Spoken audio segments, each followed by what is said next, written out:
for Elis.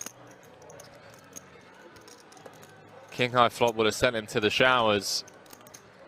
This hand may be over and done with.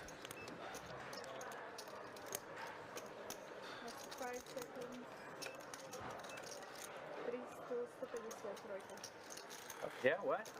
For sure. Troika, I don't know. I don't think I have a troika. You got a troika? I've got no troikas. No troikas. I think what I'm doing here is an old school masterclass in staying alive. Nice fold, sir. That might be old school masterclass, stay alive, don't get it in free. Ace king? Yeah. So Nicky P getting in his final 3 blinds after Deeb open from the hijack. Spot for Daniel in the big. It's worth noting that Deeb does have a step. But Daniel's still going to just flat and fold to a Deeb jam. You have 1.4 now? Yep. Thank you. 1.4.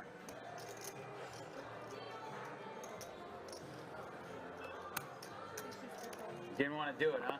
Thought maybe you were going to do it. Yeah, that's normally I would. I thought maybe he's going to do it. You know me too well.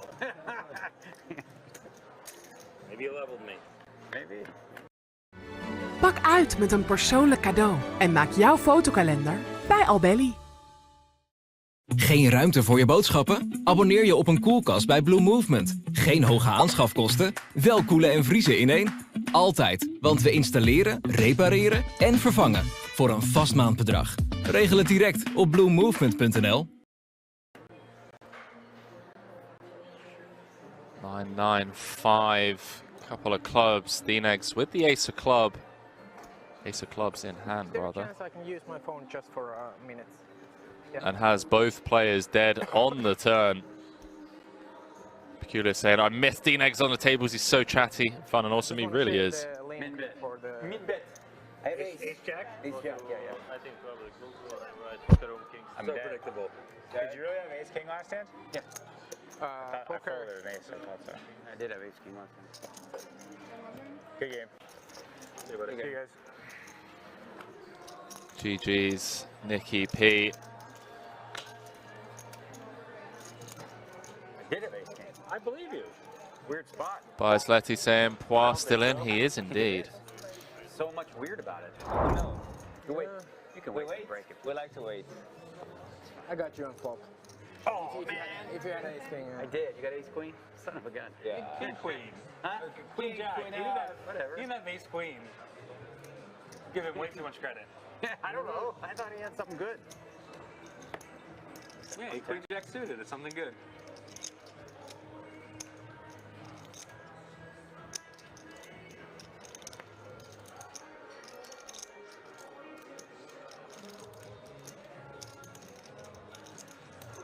So again, I am going to try and stay as quiet as possible when these guys are chatting.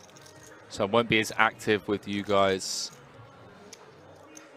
as we usually are. I'll try and fill the air during the dead air, rather. So we dive back into this. Yostad with the cutoff open. Dinex with cheeky little flat out the small. Parsonen dominated, defending the big.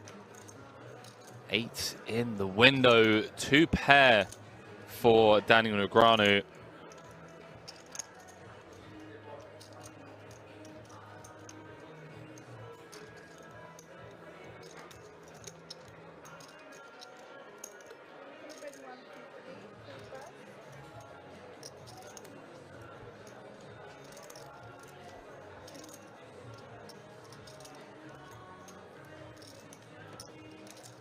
Daniel gonna just lead into the field. One done. Pick one. Left one. I guess we should do all this. Like one show. Yeah, look, that one's a good one. Yeah, it's a good one. Let's do it. No, it's like TV. The other one's better. Oh, no, it's possible. 7 o'clock. Almost was a strong limp.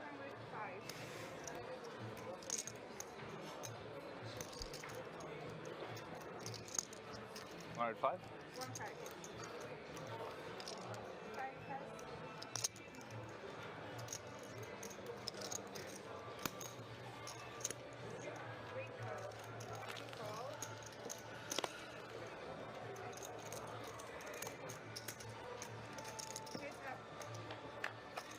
not cold, Sean?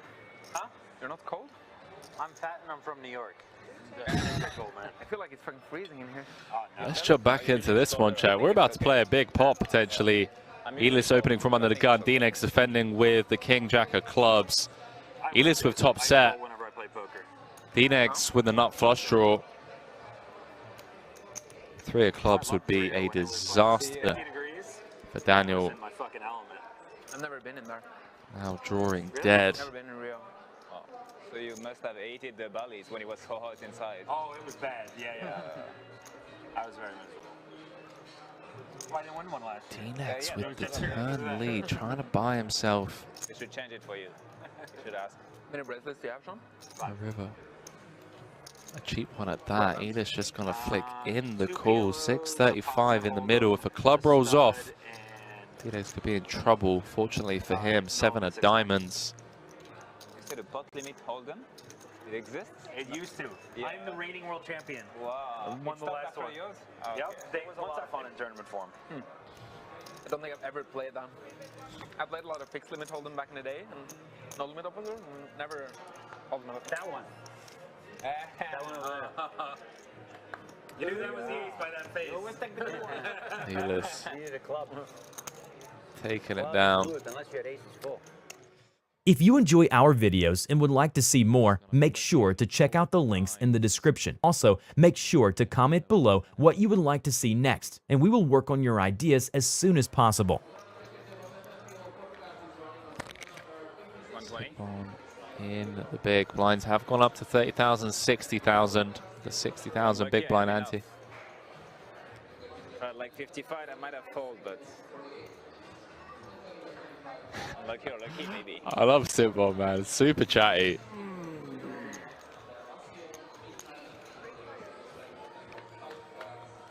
Three ways to a flop. Jack in the window. Queen, Jack, Deuce, Rainbow, Espen with the best of it. His hand should be over and done with. No more mercy saying, where is Gazzy? Gazzy is going to be joining me in a short while.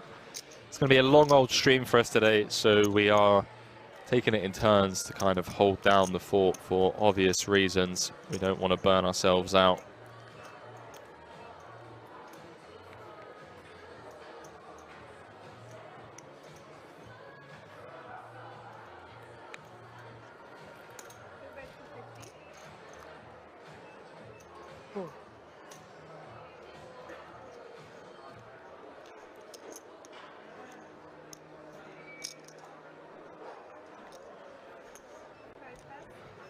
So Espen knuckling it on over to Dnegs, who's fired out 250 into 450. Daniel has potentially found the hand he could get to fold, not necessarily on this street, as Espen does flick in the call. 950.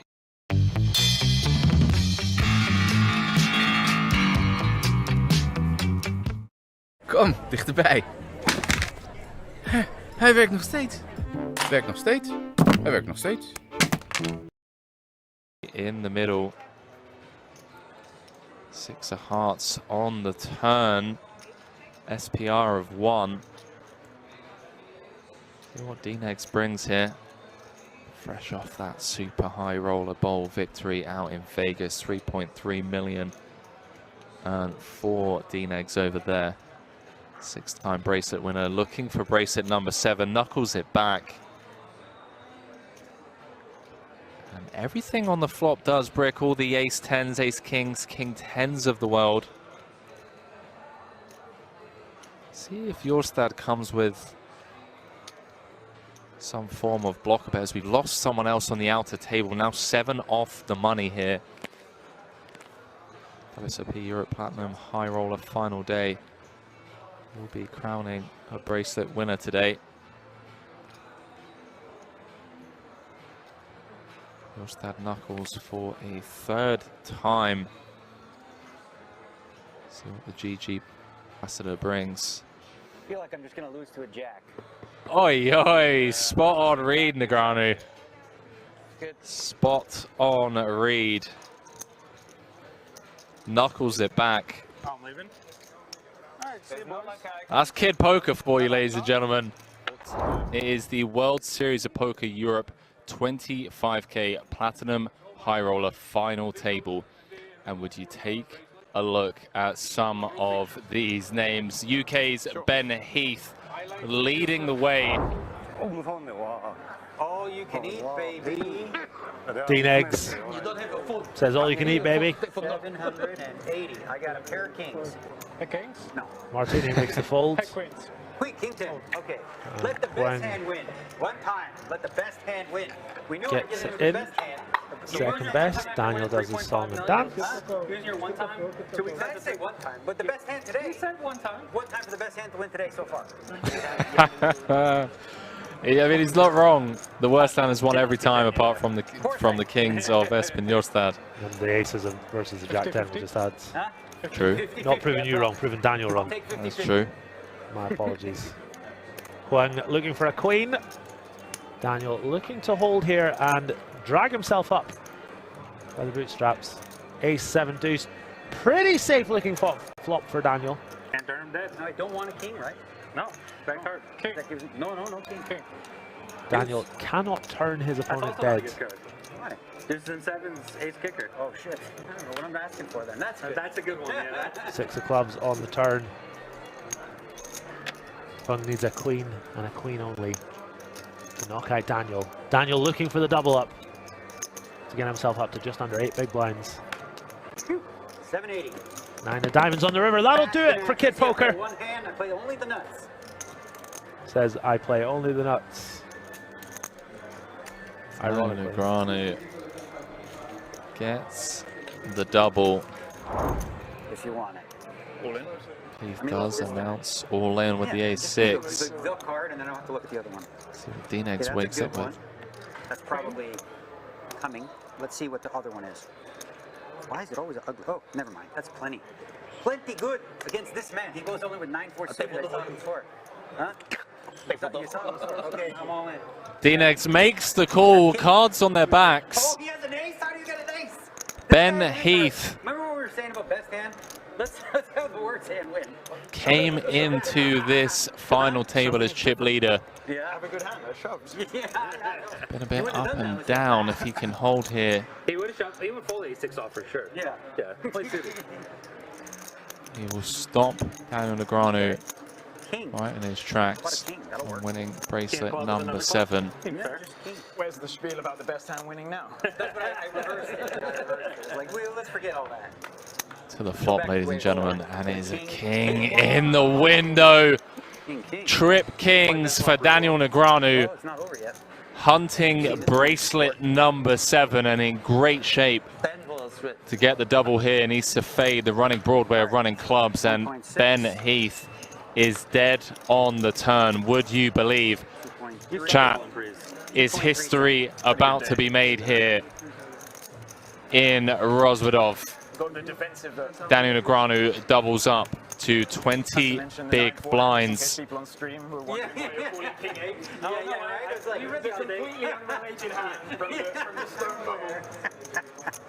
that. I don't know, it just came to my head. Final table's still a bubble. This guy. You now find yourself holding on for dear life. That big blind 250k. Morpheus says, you say Jack 9 UTG, but it's not really UTG, is it? Well, yes it is. Even if it's 6-handed, if he's first to act, he's still under the gun. All right, thank you. Is he an MP? Is he in the button? Is he in the big blind?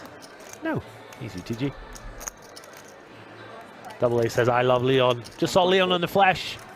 Laughing and joking, have a little chat with everyone. Oh, UTG is folded in this one, and oh my word. Aye, aye, aye. Kim has opened from the hijack. Heath with the button 3-bet, and we're about to see the cold 4-bet jam for 20 big blinds from 6-time bracelet winner. And Daniel Negreanu 5,000,000, potentially going to have a huge chip lead here as he looks for bracelet number 7. Great day. Benny says, great day. Really, really tough spot for him. Daniel, he was patient, he waited, he found the double, he found the chip ups, Now, out of nowhere, he is in with a chance of scooping up an 11 million pot, and Ben Heath will be left with fumes. What a spot for Daniel Negreanu here. 4 times out of 5, he is going to be the chip leader. Smartlampen. Schijnt een goed idee te zijn. Maar één peertje, dat is net niks. Dus...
The Sean Deeb, Timothy Adams convo from the heydays. Fast forward 17 years, here they are, side by side. WSOP Europe main event, final 12. You bet, bluff? You bet I call. Check. Check, yeah, det var ju. Victoria saying such a wholesome chat between Deeb and Tim, love to see it. You really like the list that people went there back then? It's great. Like, I mean, the amount of players from Ontario and upstate New York and I mean North. well, but the funny is, for the Turnstile people, I was the only upstate New Yorker. Okay. Everyone else was like nearby. Right. Yeah. Okay. I think it was upstate New York. Like golf was like the only one. I mean, but some success. Ike, but yeah, I don't think. Yeah, they were all downstate. Oh, okay. Yeah. And I didn't go to Turnstone very often. Right. No. Like I was just thinking of a player. Yeah. Jake, like and they were a little older. Britain than was us. probably like the most common. Right. Yeah. Long Island. Yeah. Yeah, I mean, there's so many players, I mean, from my area to, like, Southern Ontario. It's like, we were always talking about how it's fucking crazy how so many, like, I mean, I think it's just like you... Greenwoods, I mean, Chrissy B, Mike Watson. I mean, he grew up in Eastern Canada, but there's so I mean, many. also the Montreal guys, there's fucking 40 of them. Like, that was a crazy scene. They had so much success for so long. Yeah. And then one had to be a piece of shit.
Hello, everyone, and welcome.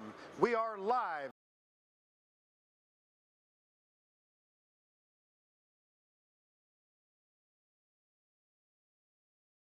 at King's Resort in Rozvadov, Czech Republic. This is an exciting moment.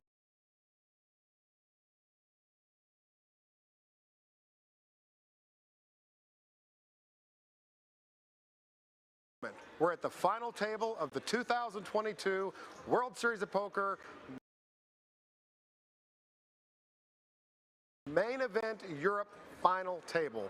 It's going to be an amazing day. We can't wait, everyone, and welcome. We are live at King's Resort in Rozvadov, Czech Republic. This is an exciting moment. We're at the final table of the 2022 World Series of Poker main event Europe final table. It's going to be an amazing day. We can't wait to crown a champion. It was a record-breaking field, 763 entries, generated over 7.2 million in prize pool, with 1.4 million going to our winner with the World Series of Poker Europe main event bracelet. I can't wait to see who's going to win, but first I'd like to say thank you to our gracious hosts here at King's Resort, Leon Sukernick, Michael Hanzik, Tarkin Karatis, Federico Brunato, all of the staff here at King's Resort has done an amazing job to welcome players from around the world for this historic event. It could not have been possible without their hard work and dedication over the last several weeks. So how about a nice round of applause for everyone here at King's Resort?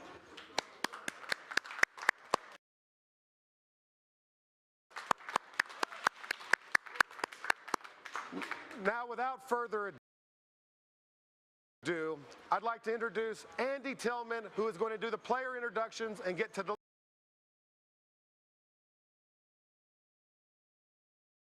today's play started. So good luck to all players. Andy, let's take it away.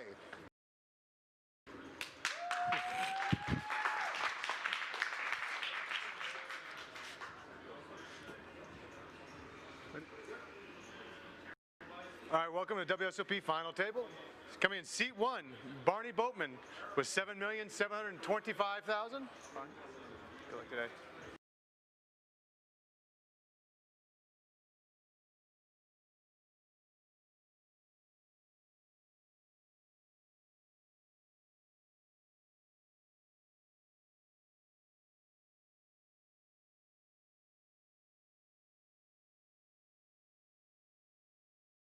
All right, I'm here with UK poker legend Barney Boatman, two-time bracelet winner. Barney, I don't want to take too much of your time talking about strategy and whatnot.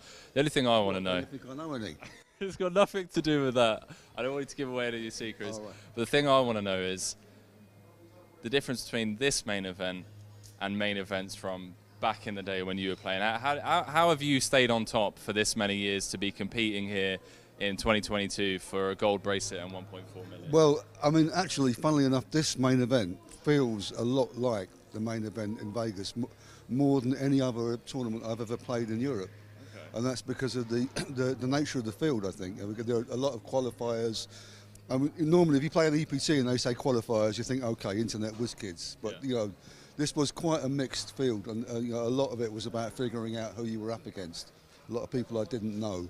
So, you know, in that way, it felt like a bit like the old days, actually. Well, you've managed to fill out the players and navigate your way here to the final table of 8. Coming into this, I mean, you've got the most experience when it comes to playing tournaments out of the entire lineup. How are you feeling coming in and playing for 1.4? I feel fine. I mean, obviously, I've got 100 million in the bank, so ICM pressure won't work on me. No, I feel fine. Yeah, I do know, I have been here before. I think Sean Deeb probably, perhaps, on the big stage more. Yeah. But, you know, I know what I'm dealing with, and I'm relaxed because, you know, what will happen will happen, you know. Because you got 100 million in the bank. Because I've got 100 million in the bank. Barney Boatman, ladies and gentlemen, two-time bracelet winner. Best of luck at the final table today, mate, and all the best. In seat 2, Alexandre Riard with 5.3 million. Bon chance. I'm here with Unibet Poker Ambassador Alexandre Riard. Alex, you've been on a bit of a tear the past year or so. You took down the 5K 8 Max in Vegas last year. Fast forward to today, biggest final table of your life, 1.38 million for first, and obviously a gold bracelet. You've been getting a lot of respect from the viewers at home from all over the world because you've just been so aggressive with your play style, and it's led to this final table. So my only question for you is, how do you feel about coming into today with other aggressive opponents, and how are you feeling about your game as well and your confidence?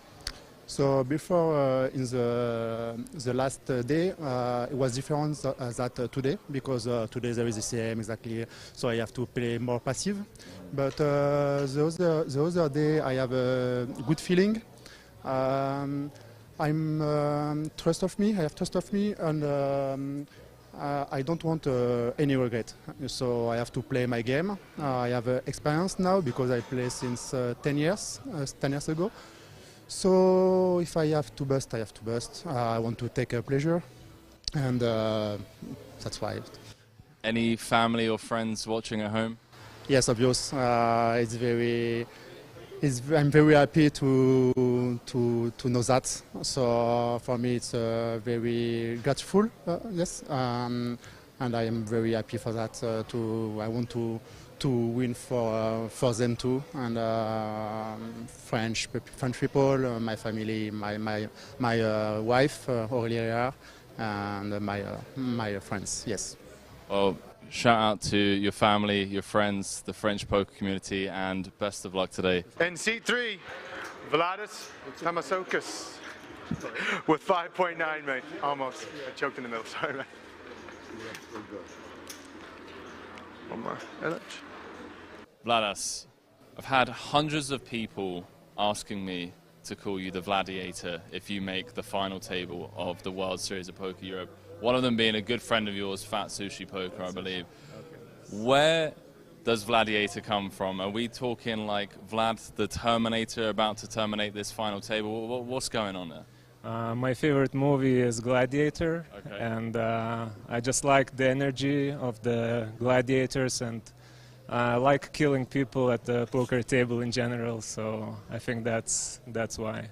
I love that. You've been so stoic and serious in all of the big spots. You've been running huge bluffs and just applying a ton of pressure. And now that you've said it, it does kind of come across as like a gladiator-style type of poker. Can we expect to see the same from you coming into this final table today? That's for sure. That's for sure. I'm going to do my best and leave the rest to the universe.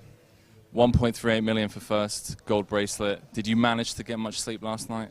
Actually, yeah, last night was probably the best night in terms of sleep, because nights before was way tougher for some reason, I don't know. And last night it was just, I got like 6 or so hours, which is nice considering the circumstances. So yeah, feeling good, feeling relaxed, and ready to play. It makes sense, right? It's the final day for you to bag, and like you said, whatever happens today happens. I want to wish you the best of luck. 1.38 million for first, a gold bracelet, and shout out to all your friends and family and fans at home rooting for the Vladiator to take this down. Thank you very much, man. In seat 4, we have Omar El Hatch, our chip leader with 19.7 million. 475, but close enough. Thank you. Good luck, good luck. Good luck. Good luck. Chicken 16.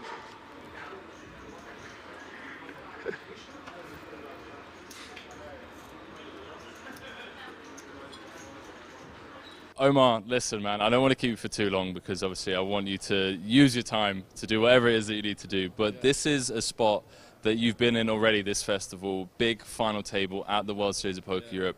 You came second in the 5K PLO. And you're known for being just an incredibly impressive Omaha player due to your aggression. We're in the 2-card Omaha streets here.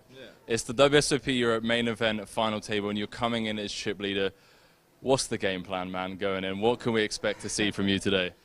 Well, I can't reveal too much, I'm afraid, but I'm just gonna enjoy the moment and play my best, pick my spots wisely, and just, yeah, have a good time. I mean, this is an incredible spot. I'm just gonna try to enjoy every second of it, and what happens, happens. We didn't get the chance to see you too much at the feature table yesterday. You were doing your thing on the side tables, and I was keeping an eye on the chip counts, and a lot of people would be like, Henry, refresh the feed, Omar's up to 7 million, now he's up to 9 million, all of a sudden you got 15, and it just seemed like you were, I don't know what you were doing over there, man, just like an absolute wrecking ball. This slightly different, obviously, because of ICM, and you do have a very competent Sean Deeb on your left. Anything on that? Anything about the overall strategy or what's going to be, you know, focused on with the ICM pressure that you can exert as the chip leader? Well, I'm gonna pick my battles wisely, let's put it that way. And yeah, like I said, just try to play rationally, don't let emotions get the best of me, just make the best decisions I can, and yeah, see if I can do what I did yesterday. Best of luck, mate. WSOP gold bracelet up top, 1.38 million. And in seat 5, we have Sean Deeb with 16.6 million in chips. Second in chips for today. Good luck, buddy. Love you, buddy.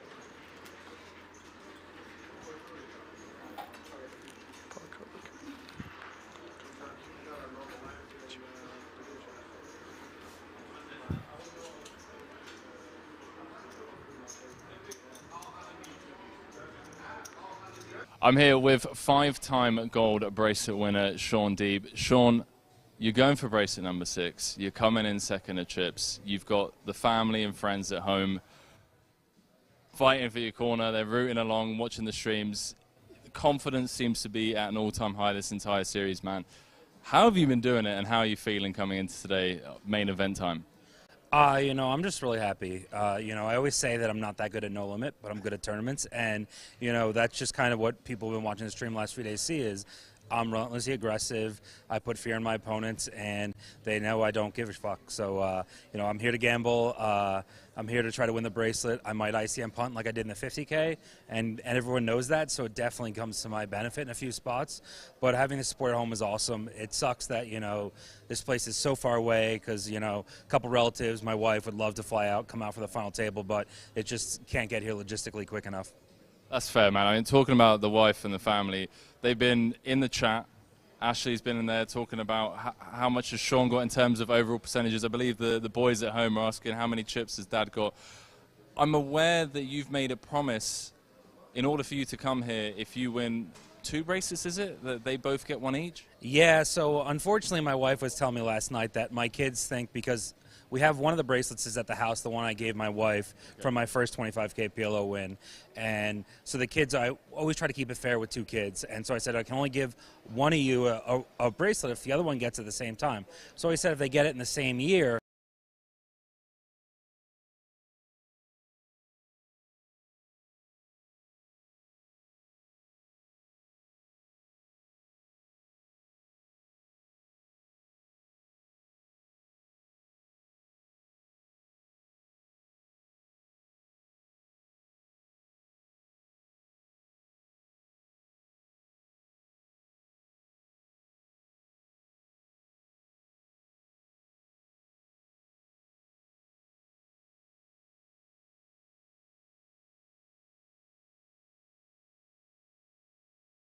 I'm trying to make the most money and have the most fun. And in seat 6, we have Paul Cavacho with 9,125,000. Oh, look there, my friend.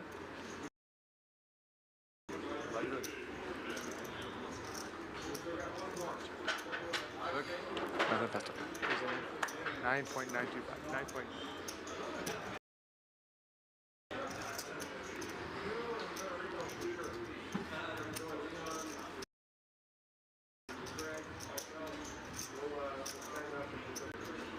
Adrian, you have come a long way since I first met you here at Kings, which feels like many years ago.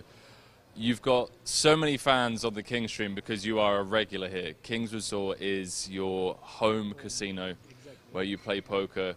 And you mentioned something on stream yesterday that I really wanted to cover, which was during these long festivals, you thrive under the lights, you thrive under the pressure. How has that mental game helped you prepare for an event like the World Series of Poker Europe and has ultimately got you here to the final table? Okay, this is gonna be a long story. Please, we got time.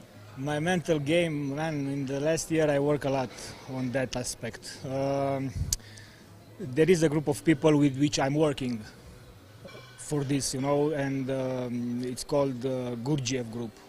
It's about mental developing yourself, like knowing yourself, this type of thing. So through that teaching, I every day read, meditate, and follow the instructions piece by piece, and it got me here. Yeah, much stronger, my friend. But honestly, it feels that way. You've been so stoic and calm in some high pressure spots. I mean, even the first hand of the final table yesterday with the ace king, you just calm and composed and collected, and you're like, if it's my time, it's my time, I have to go. Coming into today, biggest final table of your career, World Series of Poker Europe main event, bracelet up top, 1.38 million up top. How are you feeling? Man, I'm feeling very relaxed. I don't want to put extra pressure on me, you know, because if I think about the money or what it will be if I win or something like that, it will just damage my game. So I'm trying to stay present, don't think about the money. I'm playing like I'm playing 200 buy-in tournament, my friend. And I'm just coming here to win it. So I will take into consideration ICM for sure. I will not play that aggressive like I did before, but still I will take my spots, and I would not let Sean roam the table. Like it's not possible. Absolutely love to hear that, man. Honestly, it's been a journey the past 3 or 4 years, and to see someone such as yourself who has just grown with time, King's regular, you have so many fans rooting for you, so many people who have seen you on the streams time and time again. I honestly say best of luck today, mate, and I know that you are going to treat it the way you would treat it any other tournament, and honestly, man, best of luck, Adrian. Thank you very much. All the best, man. And in seat 7, we have Jonathan Pastore with 9.925 million. Bonne chance, Sean. Bonne chance, Sean. A little bit. I mean, Good luck, guys. Good luck. Good luck. 2.2.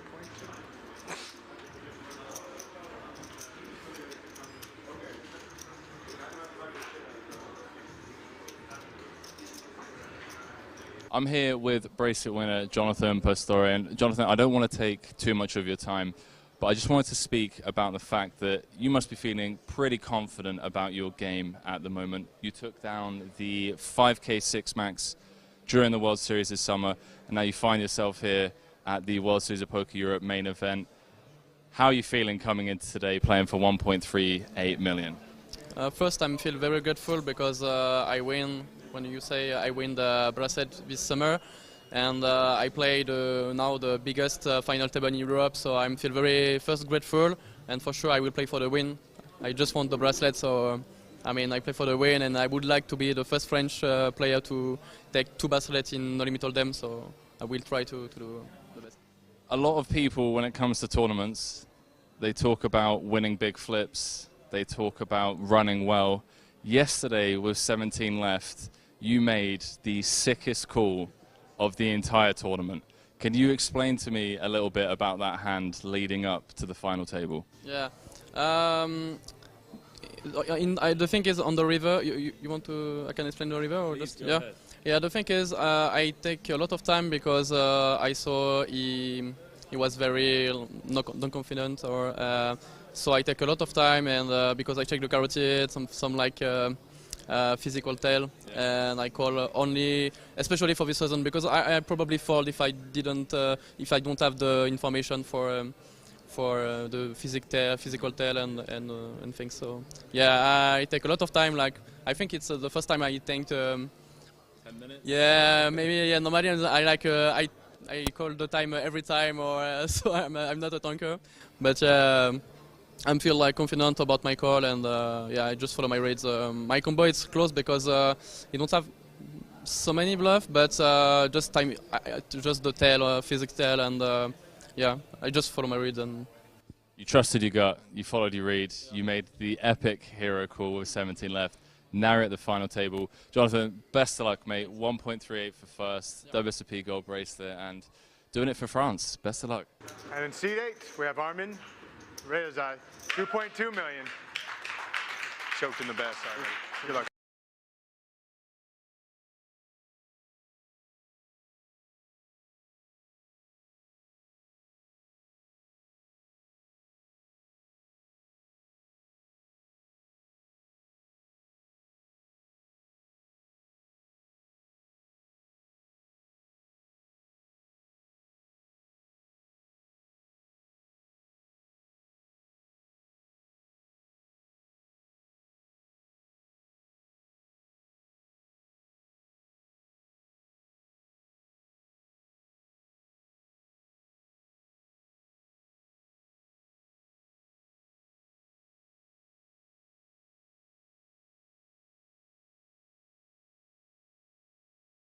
In your game, in your play.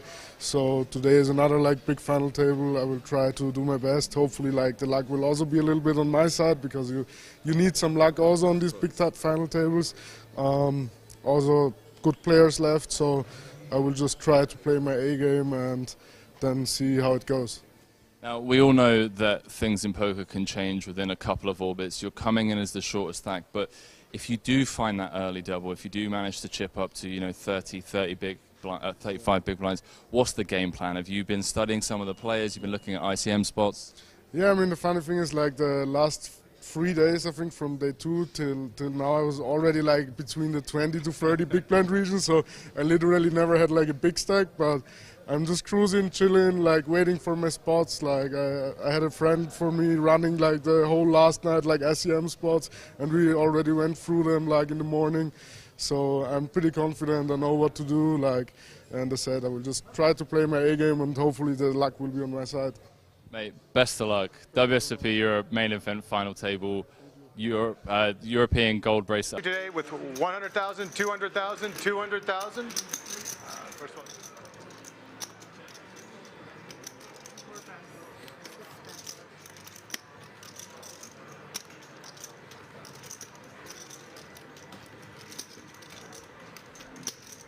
Ladies and gentlemen, wherever it may be that you find yourselves tuning in from around the world, welcome to the World Series of Poker Europe final table. Still work though. Glasses are not the right prescription. For now. I go to Thousands of hands been played over the last couple of weeks. 15 bracelets have been awarded, as well as millions of euros. And here we are, 8 left. Final bracelet of 2022. Going to one of these final 8 players. And, you know, the 1.38 million that comes with it. Chat, who are you rooting for? Let me know who you are here for. Looking at the chip stacks, feels like it's going to be a bit of a cagey final table. You have Deeb and Omar kind of way out in front. Only 2 players with more than average. Well, I do apologize, Pastore sat on 11 million.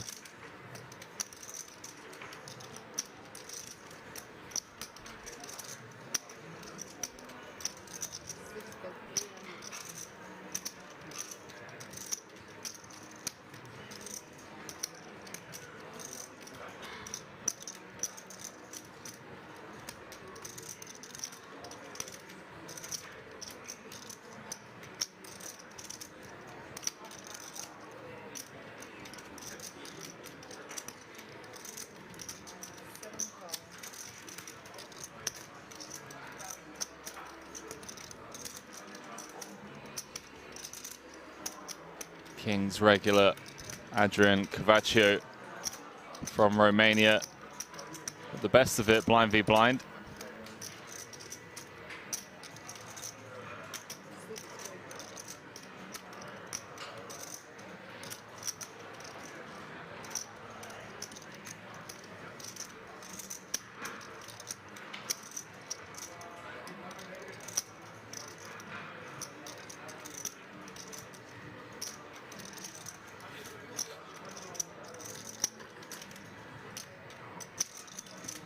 Chat, I am very aware there seems to be quite a bit of lag.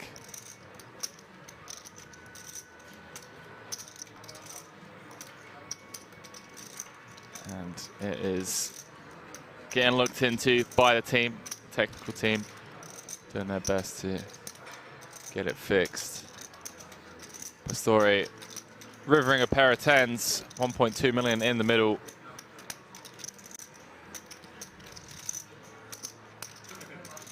You can see World Series champ St. Ensign on the rail.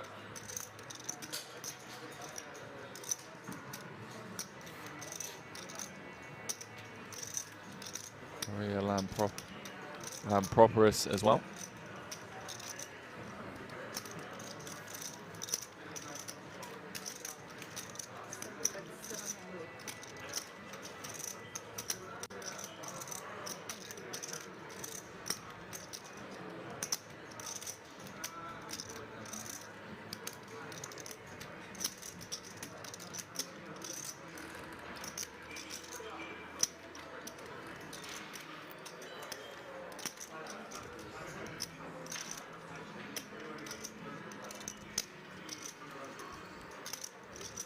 Right, chat, let me know. It looks like it's fixed now.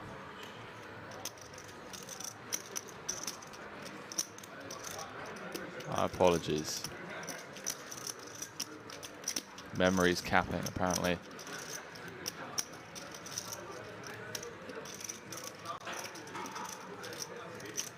Adrian in the tank with the Queen Jack. Just Queen high. Needs Pastore to have a hand like 7-3, 7-8, 8-6. I feel like those hands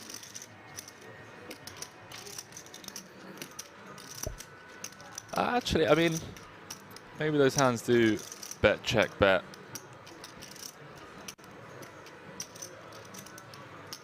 The Ace of Spades certainly favors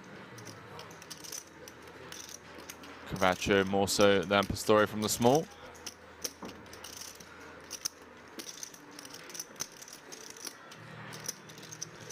Those just joining us,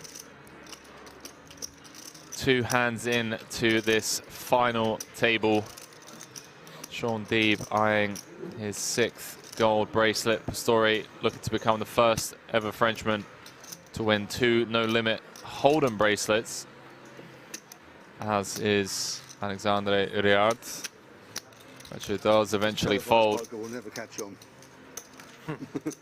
Barney Boatman going for bracelet number 3. I hope the commentary's good, I said. Oh yeah, to fill the time. Yeah.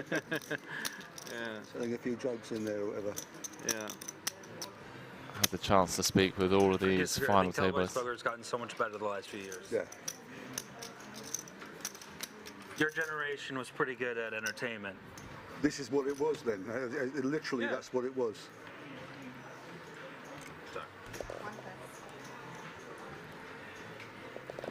I think a lot of the new generation have become a lot more sociable, and it's not as. It was 5 years ago. It was awful. Yeah. Let's dive into this blind v blind. Spade, please. Spade. Just both your suits are live. Don't worry about it. Rezai in great shape to get an early double, especially on the King 9 deuce. Get some cool chop out for us. So. Chat, we are about to restart the stream. Please bear with us. It's an uphill battle. 6 of hearts on the turn. 5 off. You gotta be a Barney. Rezai, a heart draw. It was close. But Armin with the double. He's got the way she flips it, he gets the first sweat. The club as well. Ooh. Little 2-side club action. Yeah, 50-50. Everyone currently guaranteed 138,702 euros for their efforts. Wait, please. Okay.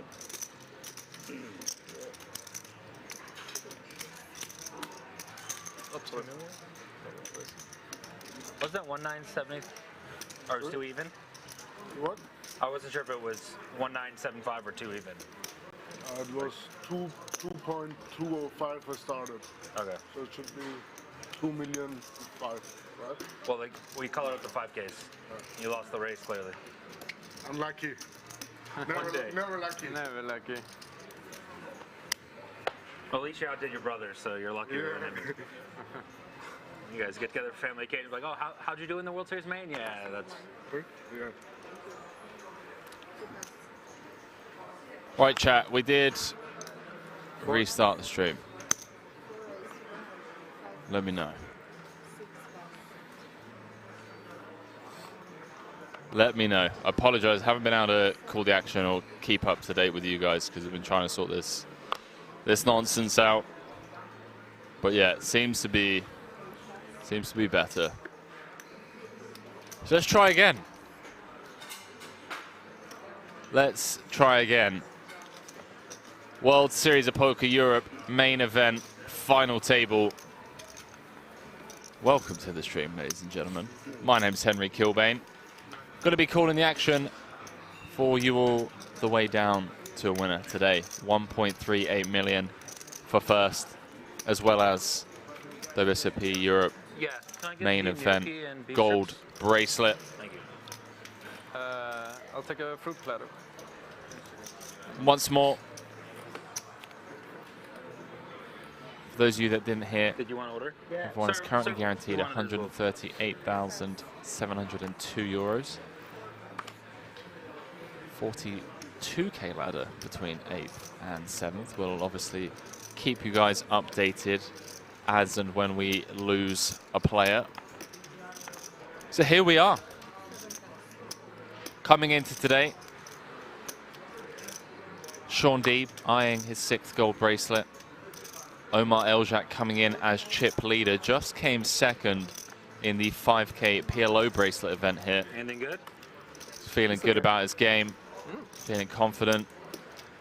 Jonathan Pastore coming in 3rd in chips, fresh off that bracelet during the World Series. He won the 5K 6 max, which for a lot of poker purists is kind of deemed one of the best bracelets you can win. The 5K 6 max. Tough field. Coming in 4th is King's Resort regular and friend of the stream, Romanian Paul Adrian Cavacho. 5th is the OG UK legend Barney Boatman, 2-time bracelet winner, who managed to spike that 2-outer on the river against Timothy Adams yesterday on the unofficial final table of 9. They did get it in pre as a flip. Flop came ace high. Barney found the 2-outer to double up. 6th in chips is the Vladiator. Vladas Tamasakis coming with 6 million. 7th is Udibet Poker Ambassador, and just, I mean, relentless beast at the table. Frenchman Alexandre Uriard, and shortest that we saw just double up. Armin Rezai coming in 8th in chips. So those are your final table lists, ladies and gentlemen. Jungle said amazing. I have one friend in the commentary booth and one friend on the final table. Go, go, Omar. What's up, Jungle Dong? How's everyone doing? Going to do my best to obviously not talk over the players when they're talking. Do my best to keep up with you all in the chat as well. My main focus is going to be on the Poker Room Kings Twitch channel chat. So for those of you watching anywhere else that want to get involved, feel free to come over there and get involved in the chat.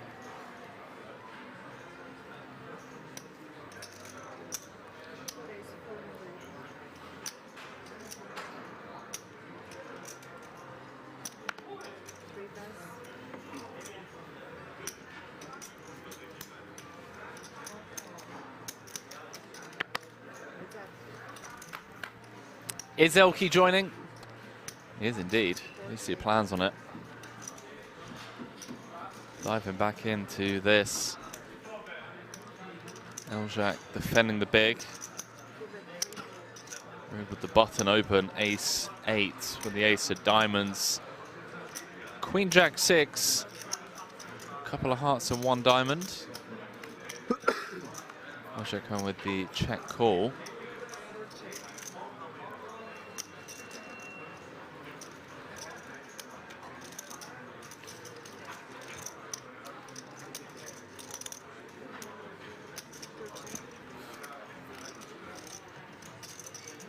Checks through on the 6 spades turn, and Eljak gonna win this one at showdown. See if he can squeeze out some value. A lot of draws do brick. I guess having an 8 isn't great for Alexander. Blocking hands like 10-8, 9-8. In the back. We're going to be Yeah, it's okay, perfect. very aware of Eljak's play style. Very competent, aggressive opponent. Comes with the River Pro for half pot. No messing around. Unibet ambassador Always nice in the first marks the ace high. I always have it. I only showed the nuts yesterday, almost. For my senator, fantastic head of hair on the I don't know Swede. where I get this Strong, sheer mate. reputation from. Maybe that you're a Swedish guy living in Germany. Playing solid piano? solid combination of spew. Okay, fair enough. Location tells are still a thing. Fair enough. If you went somewhere nitty like where Barney's from, then I would believe you. Surround yourself with like-minded play style. Belarus?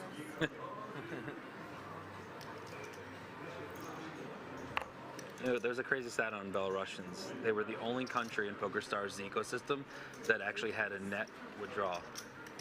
That had a what? Net, like there was more money went to that country from the site than was deposited. Every other country was losing. Oh wow, that's crazy. They're fucking grinders out there. Yeah. A lot of bot farms too. For sure. Some banter between Sean Deeb and Omar.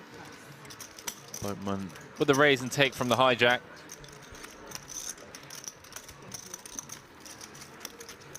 For those of you that missed the interview, Barney did say he doesn't care about ICM. He's got 100 million in the bank. Parisian legend said, commentator, you're doing great. Simple piece of advice. Alexander is pronounced Alexander. Thank you. Try my best. It's up time to be anger. Good morning, all.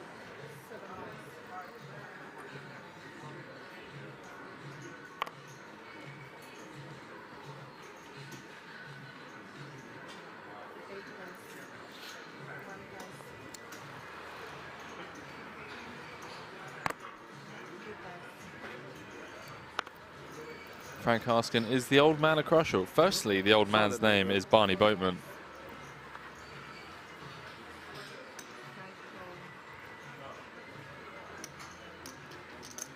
He's an absolute legend of the game.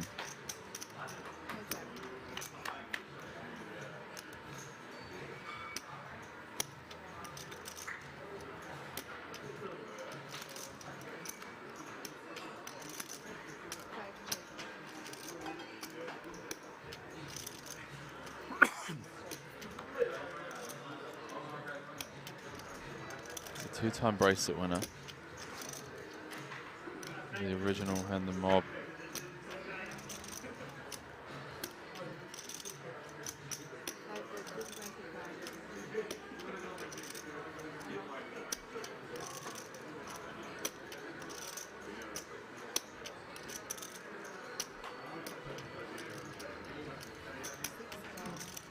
Cavacho not going to get pushed around. Obviously a lot easy, or a lot easier rather. Top pair.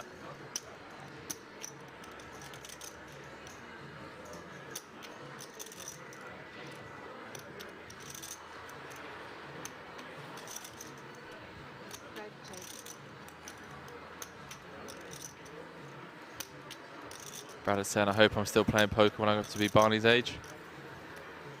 Just loves the game, chat. 2 bracelets. He's been playing poker for longer than I've been on this planet. Deeb with the give up on the river.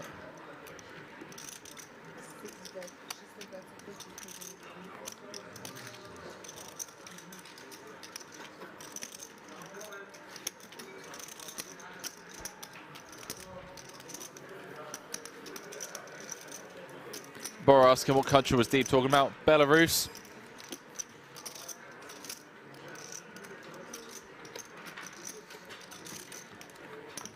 The Belarusians are known for being crushers.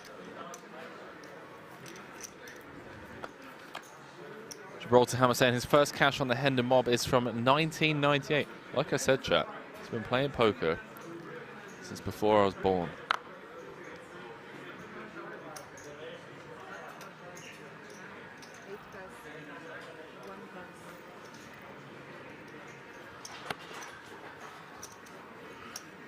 Dean saying, Henry, who do you think will win? I'm going to have to go with the chip leader, Omar. Just because he's a PLO crusher and just seems to have a great instinct for the game, just great awareness. Seems to be really dialed in when it comes to like stack off thresholds and how leverage changes across, you know, from flops to turns to rivers. And he's going to be really good at leveraging the short stacks at the table as a sort of aid to him in order to lean into the middling stacks. And like I say, he's a PLO player. He's from Sweden. Apologies for just picking the chip leader. But in all honesty, after what we've seen over the last few days from all of these final 8 players, they've all played tremendously. I mean, Riyad has just been so aggressive from before the money until down, you know, down to the final table. Vladiator, super stoic, seems very calm and confident. Deeb, obviously, 2 final tables already this World Series. 5-time bracelet winner going for bracelet number 6. That man right there, Cavacho, again, just an all-round crusher. Pastore with the hero call of the tournament, without a shadow of a doubt. Final 3 tables. And then Armin Rezai, he's Austrian, chat. He's feeling good about his game. It's been a tremendous year for him.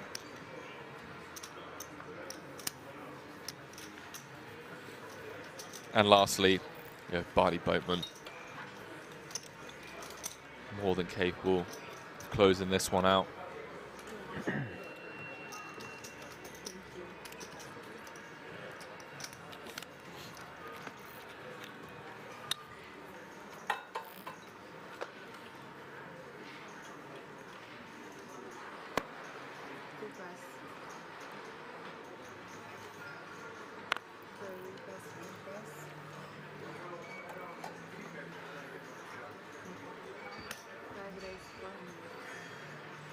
Poker and I was saying the hero call from Orpin against Victor Blom was pretty impressive as well. It was indeed.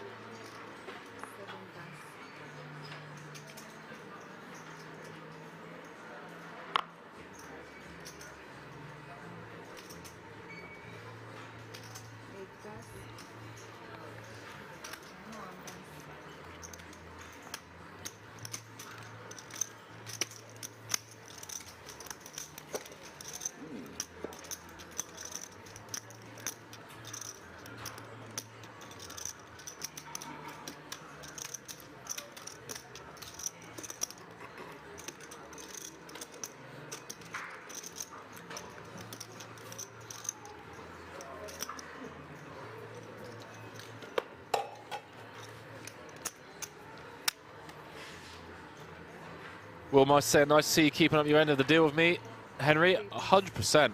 I spoke with Vlad, obviously, interviewed all the players, told the story of how that name came about. His favorite movie is the movie Gladiator. I mean,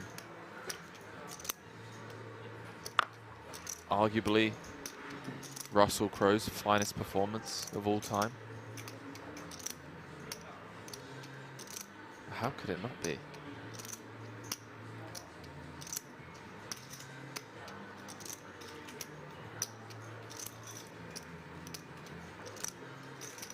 Duke saying, Barney on Wikipedia credits a near-death experience he had on a motorcycle accident and the death of his younger sister Jo give him a sense of perspective in life.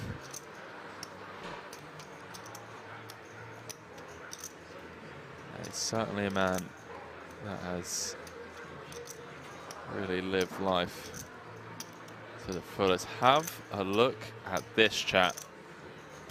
Barney Boatman comes with the 3-bet from the small with the 5-4 of hearts.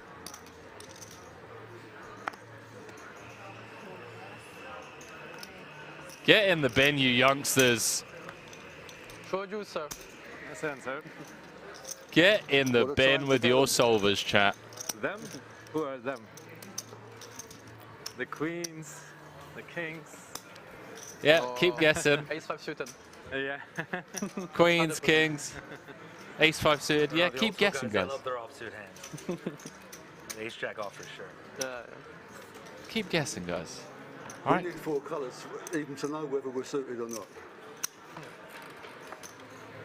Makes it harder to call you when we're not sure you're bluffing when you don't know Well, what you exactly. have. Exactly. That's the biggest part of my game. You looked at the same ace twice that hand.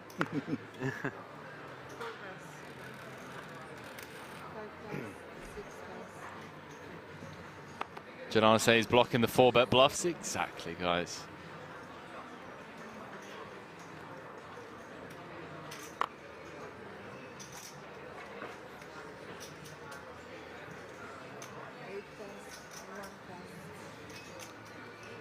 Welcome to the stream. I have to say, what's your name, Mr. Commentator? My name is Henry Kilbane. I'm also being asked if I'm a poker player. I would like to think so, although it's been a pretty break-even year, not going to lie, as Red Open jams. Potential. 23 bigs from the small.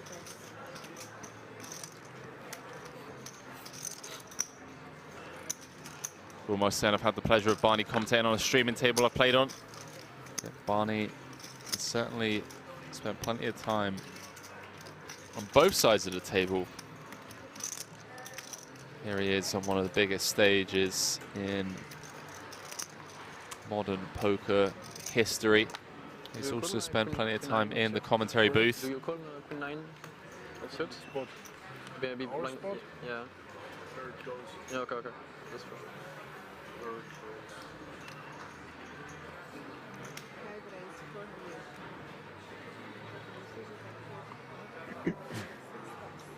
He bumping things up with the 8s from under the gun. Still no eliminations as the players settle in to this final table. Barney Boatman off to a great start with the 3-bet squeeze.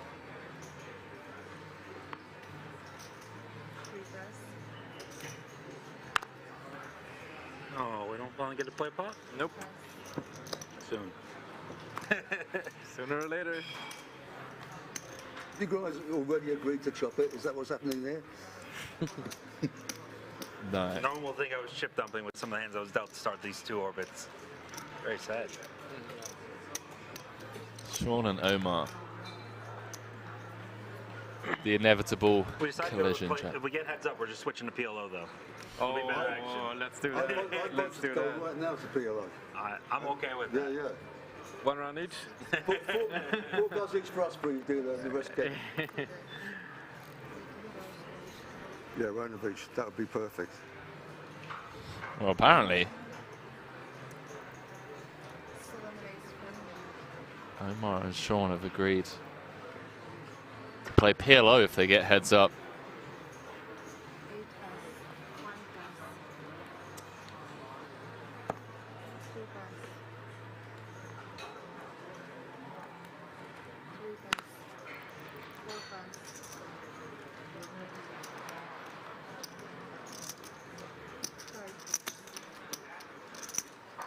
Story with the raise and take.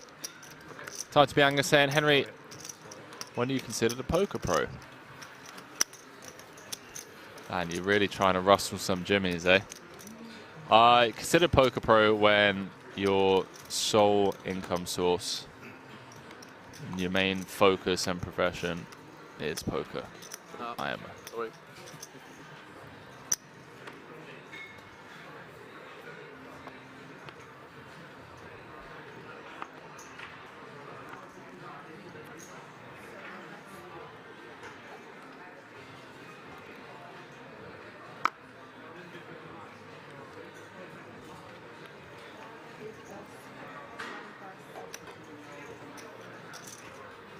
With the pocket queens in the hijack, 25 bigs. He is one of the shortest stacks at the table,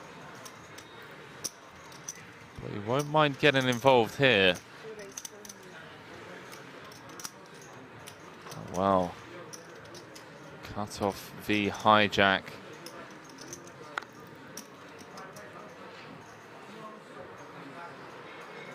Vladas play for several hours yesterday with Reed. Going to be very aware just how aggressive the Frenchman is. See if he takes this spot for 22. Obviously a lot easier for us at home when we can see the cards. This feels close, but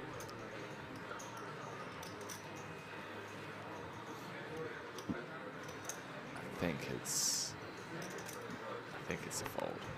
Dice, yeah. Yeah, good lay down, mate. Oh no! Omar Eljak has woken up with aces on the button.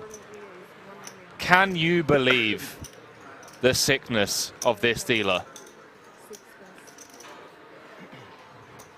10 hands in to the final table. And we have one of the sickest setups possible in poker. Riyadh tables the queens and gets shown the aces.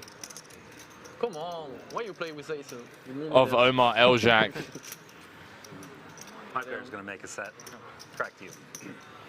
Good that I didn't flat it then. How brutal. Which did you 5 to come. Ooh, dangerous. Chat, we have seen time and time again the queens have been incredibly hot throughout the World Series of Poker Europe. Well, ace high flop. Gonna be tough this time round. I'll take a jack of spades. We're drawing to runner Broadway. Three of spades on the turn, and he is dead. Fist bumps all round from Alexander Riyadh. Love when I get bailed out. Brutal caller for the Unibet Poker ambassador. Thank you very much, sir. Yeah. Won his first bracelet a year ago. Like I said, I don't know where to get this spew image from. Swear this seems like the best spots. Like 5K 8 max.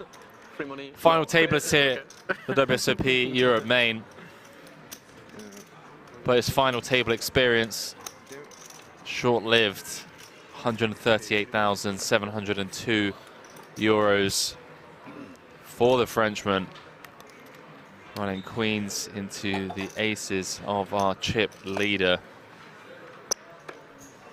And now things get really cagey, chat. Look at those chip counts.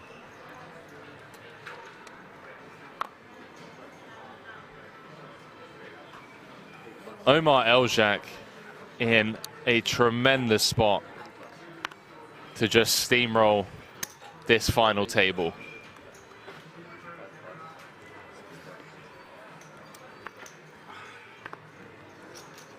Strap yourselves in, ladies and gentlemen. Everyone guaranteed 180,867 euros.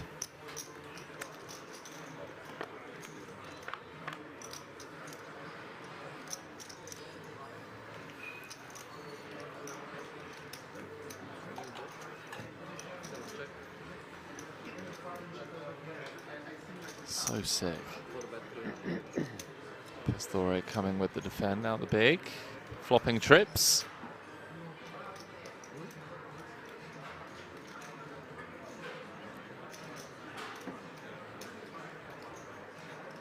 Hero call of the tournament. This young man, 17 left yesterday.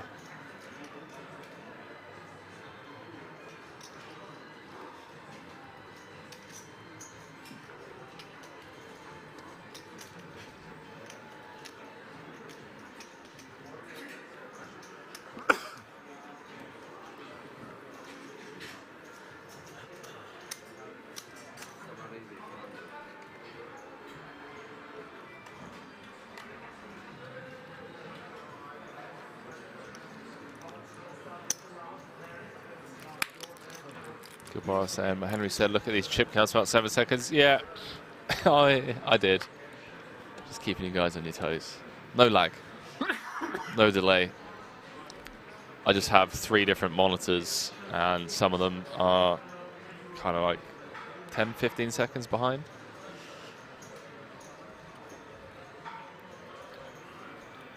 Eljack calling the check raise. 10-10 deuce. Now drawing dead. 6 of hearts turn. See what size Story brings.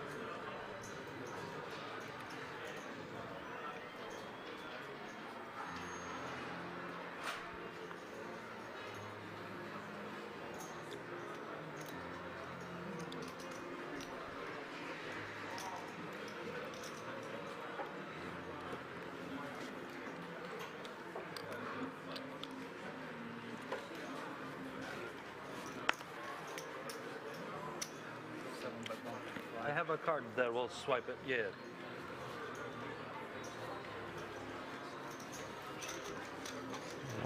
.5 into 2.7. A swift fold from Eljack. No mucking around. Okay, sorry. Story back up to 11 million after a small setback against Armin Rezai. Hi, Alex. You're out in the 8th place for 130K. What was your experience overall about the tournament? How do you feel? I feel good. It was a very big tournament, a very nice tournament, so with a structure very beautiful and great players. So it was a very good tournament. I'm happy to play this tournament. How did the last hand go? It's a queens against aces against the ship leader. So I think it's a setup. It's a game. What was your most memorable hand of this tournament overall? I think tens. I won tens against queens, maybe at 60 or 70 player left, and I think it's a very good moment because I can lose, and after I go to the table final. So yes, I'm happy. Nice. Was it pre-flop or was there some extra? That's why on the table TV. So that's why. Are we going to see you at Petit Prague? Yes, for sure. Good luck to you there. Thank you so much. Thanks. 8th place finisher, Unibet ambassador and French poker ambassador, Alexander Riard, out in 8th, running queens to the aces of the chip leader. Alison, love the commentary throughout the tournament. Thank you, mate. It's not just me. All the team that make my life look easy, the production crew, the dealers, floor staff, as well as obviously the players and you viewers at home, the mods. Who are you, Donkey? Jay Whistler, Apocalypse. Shout out to everyone. There's tuned in over the last, what, 19 days now? Poker Palace saying, did you just yawn, Henry? I wish. Got way too much energy at the moment. But give me another 12-hour stream and we might start cracking some out. Or a 14-hour stream. I have got a mute button in here as well, so. Apocalypse saying, I don't remember life before the WSOP Europe. Yeah, I know how you feel, man.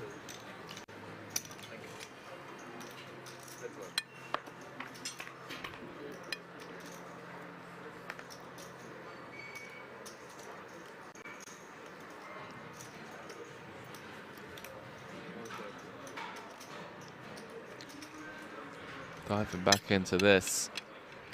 Boatman. The big blind defend.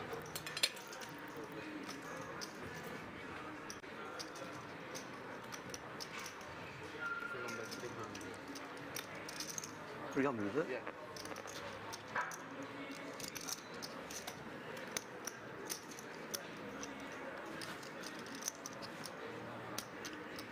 Boatman snap asking, 300 is it, and then reaching for raising chips. 10-3 deuce.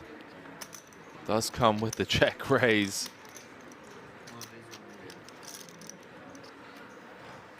Little check rizzle to 1 mil. Did you take one from there? I dropped one off and made You it had 9. 11 originally and you dropped I had 11 originally. Yeah. Oh, right. Counting's hard. Oh, yeah, it is. Just take your shoes off, get to 11. It is when you've got these. You get distracted. Chat, what is going on? Boatman with the speech play. Bit I just fidgety. noticed something I've never seen before. See, the flop is exactly the same as the picture on the wall. What are the chances? What are the chances? Just talking. Amazing. Yeah. Throughout the hand. Thanks. Exuding confidence, chat.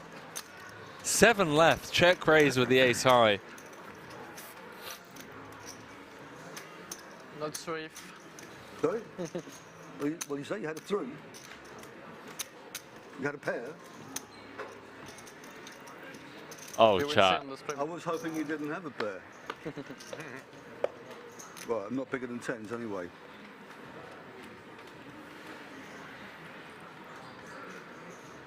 Oh, chat. Welcome to the final table. The World Series of Poker Europe main event. Barney Boatman. Just having a casual conversation with everyone. Dupington said Barney Goatman petition for Barney to change his name by Deeb poll when he gets back. Just for that speech play alone.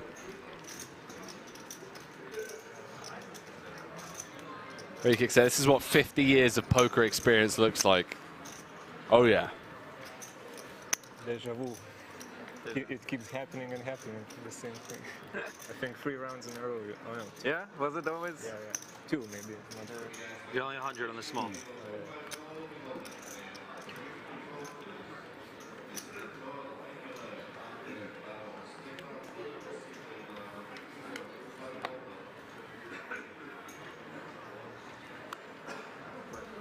Bangkok 2010 saying, Henry, I've watched every minute of the stream since Monday. Great job. Appreciate it, dude.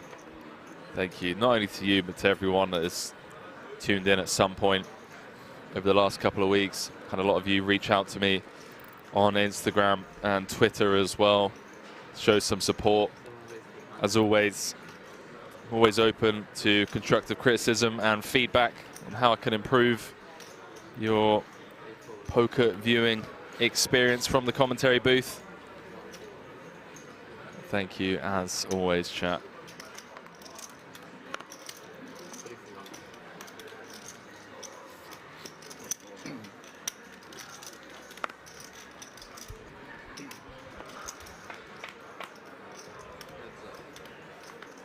Lap in poker. How's it going, mate?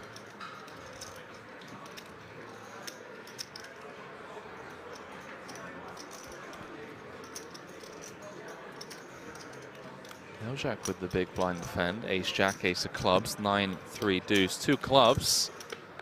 The story with the overpair knuckleback.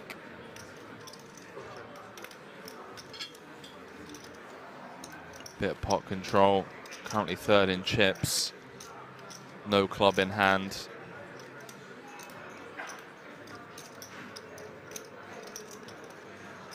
See if it comes with a delayed c-bet here on this board pairing turn.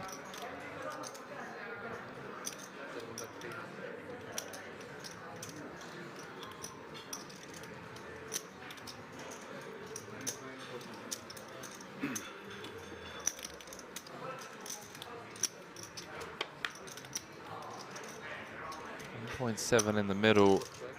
Eljack may station down here. Hijack v big blind, check, check, flop. Delayed c-bet for 1/3 on the turn.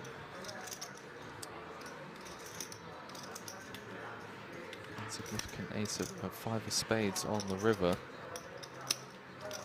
Let's see what the story brings.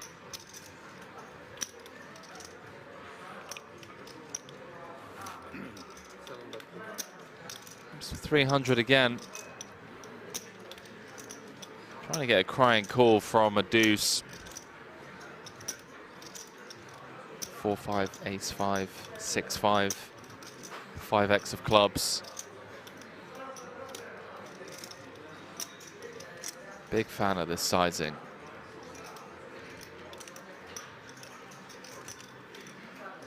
Especially given that Eljack has ace high. And he gets away from it. Discipline lay down, chuckles to himself as he makes the fold. But I'm saying, Henry, can you ask Boatman for some stories? He's kind of, you know. I try to the Sean style, but it's not working. It sounds been pretty successful. What is the Sean style? For you? Because I'm a beginner, that's the reason why.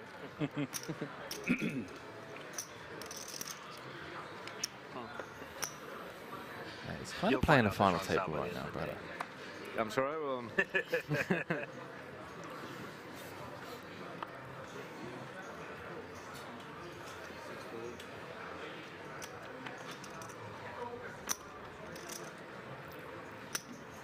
Dana and DK Tub saying, early happy birthday to me. Thank you, guys. Would have been cool if the FT was on my birthday. It's the day before. I mean, it might be. If we're here for 9 hours, which is definitely possible. Commentating on WSOP Europe Main on my birthday. That'd be pretty cool.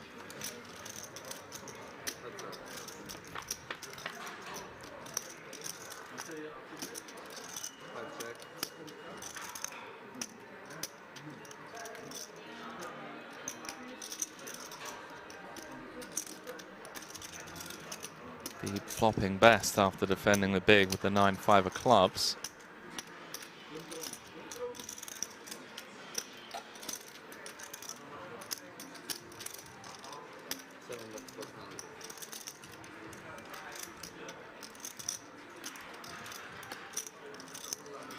Story with a nice hand to start. Barreling off. Ace of diamonds, 10 of hearts on the king, 5-3. 2 hearts, 1 diamond. Gonna turn equity on a lot of turn cards. Any queen, jack. 2 overs to the 5 and the 3. Well, there's the jack of clubs, ladies and gentlemen.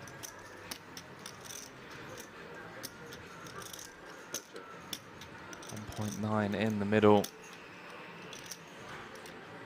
It's like a very natural turn card to continue firing on. Really lean into those weak bottom and middle pairs.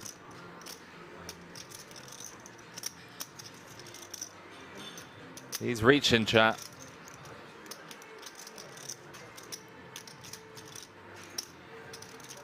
A healthy bet, around 1.3 million, 2/3 pot.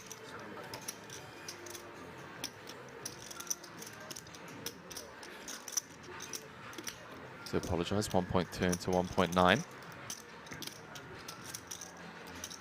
You're deviating from my style. I mean, against you, I need, because you can outplay me after. I feel like you against you. That means you bluffed me to give me that speech after I fold. Deeb does let go of third pair. So the small bet thing, huh? That's you.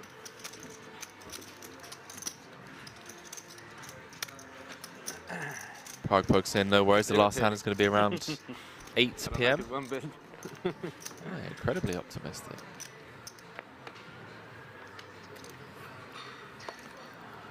New Hartman saying, Henry, when you reach my age, you won't want birthdays. Well, you know, you only live once. Might as well enjoy at least one day out of the year. Thank you for all the birthday wishes. Do appreciate it.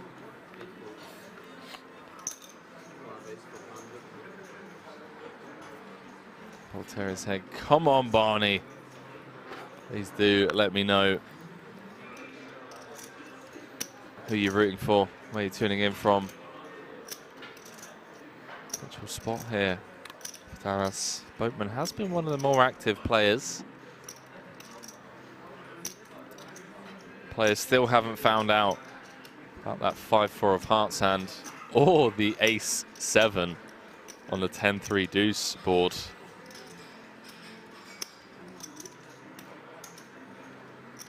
Tippy rooting for Canadian Deeb. Butters rooting for Deeb. Castor rooting for Tamas.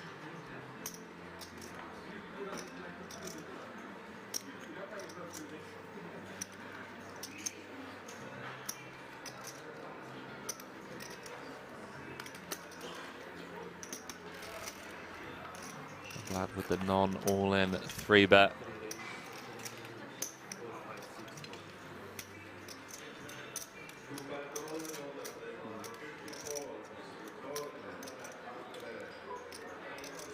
All-in 3-bet to 2 million, Boatman.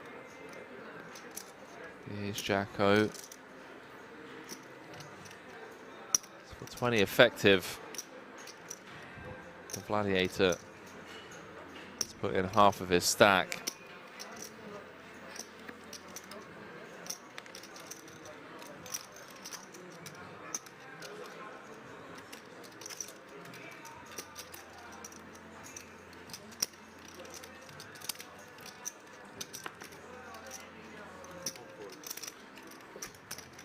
Does make the fold. Barney doesn't like it.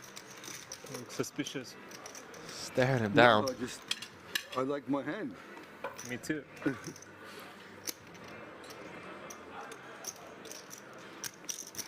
I'm never suspicious. I think the best of everybody all the time. How have you been a gambler for 40 years and believe that? I've been a losing gambler for 40 years. Okay, believable now.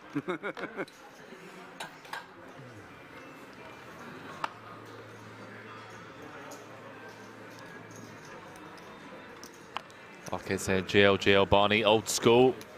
Wilpo saying Cavacho, FTW, Year of Romania.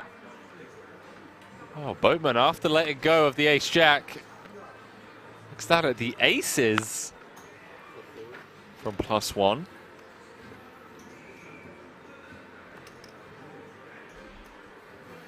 See if anyone behind wakes on with something. Deeb wants to get involved, wants to tango on the button.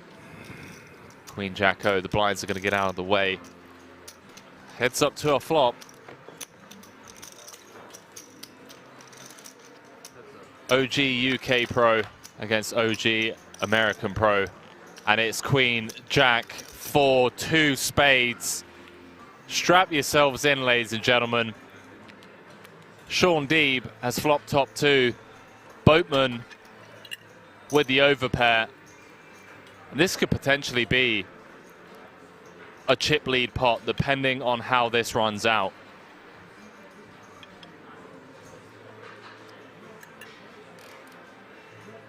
Less than 3 orbits into this final table.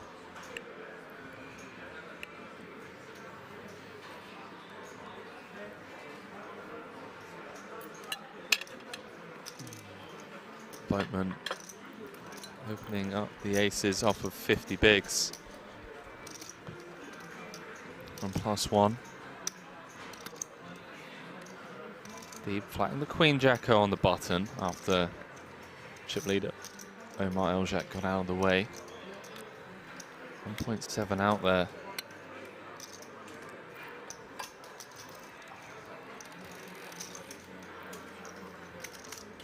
Price of poker has just gotten more expensive. Deeb's made it 1.4. 1.4. 3.5x. Barney obviously not going to go anywhere just yet. With his aces. I'm all in. No! Barney ships it in the middle. Deeb with the snap call, chat. This is a chip lead pot between second and third in chips. Look at the reaction on Adrian's face. Look, sir. As the rest watch on. If Deeb can hold here, it's going to be chip leader with 6 left and in a great spot to close it out and win bracelet number 6. Barney Boatman needs a 4 or an ace. 4 of clubs. Close. 5 of hearts on the turn. 8 outs once. For the OG of UK poker. An ace, a 4 or a 5 needed. 7 of spades, not gonna cut it. Barney Boatman bows out in 7th place. Gonna walk away with 180,867 euros. And Sean Deeb with one of the biggest holds of his career. Flopping top 2. Snap calling the 3-bet jam for 50 bigs, and he finds the hold. Now it changes. Armin Rezai, by the way, coming in with 10 bigs. Laddering 100,000 euros. Not yet.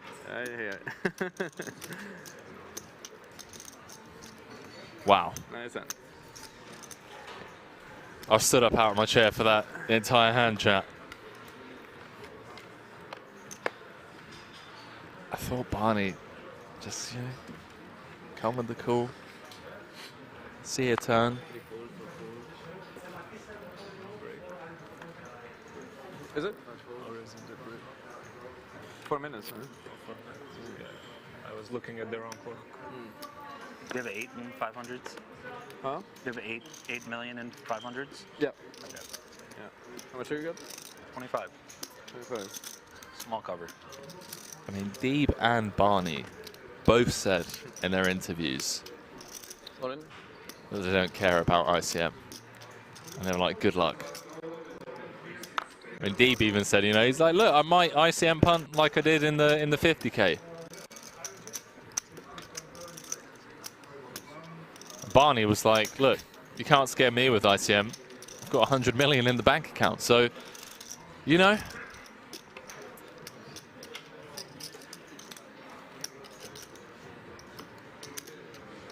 Here we are, ladies and gentlemen. 2 overwhelming chip leaders. Omar Eljak and Sean Deeb. That's what 1.38 million looks like in cash. Hi Barney, congratulations for finishing in the 7th place and cashing 180k. How was your feeling overall about the tournament?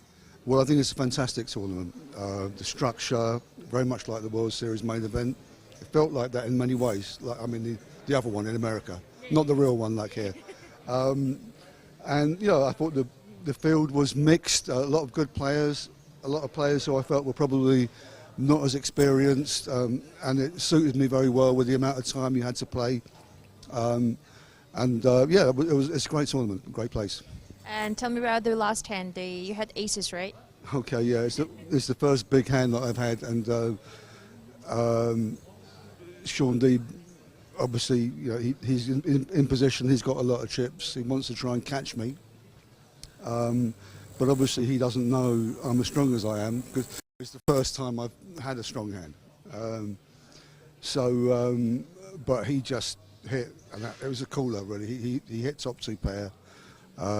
It's a draw heavy board anyway. He can be making a play with nothing. He can think he's ahead with 1 pair, with top pair or whatever. He can have a draw of all sorts. There isn't any way that I don't think that I can get away from aces in this situation. I mean, I've thought about just calling it, but I don't really see the point.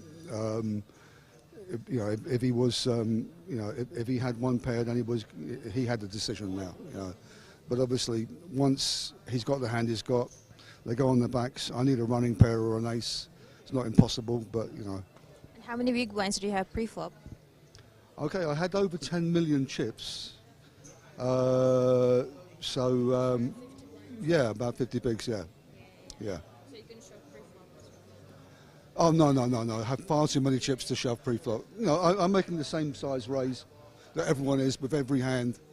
You know, I'm not going to raise different amounts and give away what kind of hands I've got before the flop. True. So what is the plan now for you? I'll go home and wait for a year and come back. You're not coming for the EPT Prague? No, too close to Christmas. Okay, enjoy your Christmas and good luck. Thank you very much.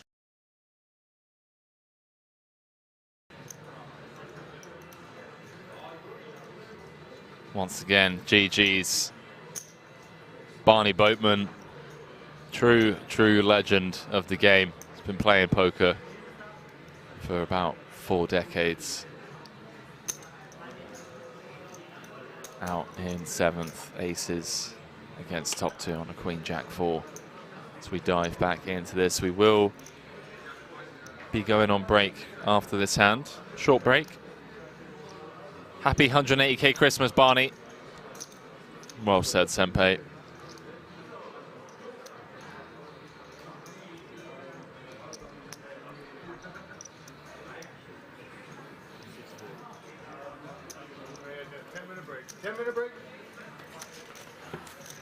Quick lead from Omar. 10-minute break, chat. Don't go too far. We've already lost 2 players inside the first hour of this stream. Rezai getting the 100k's worth of ladders. My name's Henry Kilbane, and I will catch you guys on the flip side of the break. World Series of Poker Europe main event, Final 6.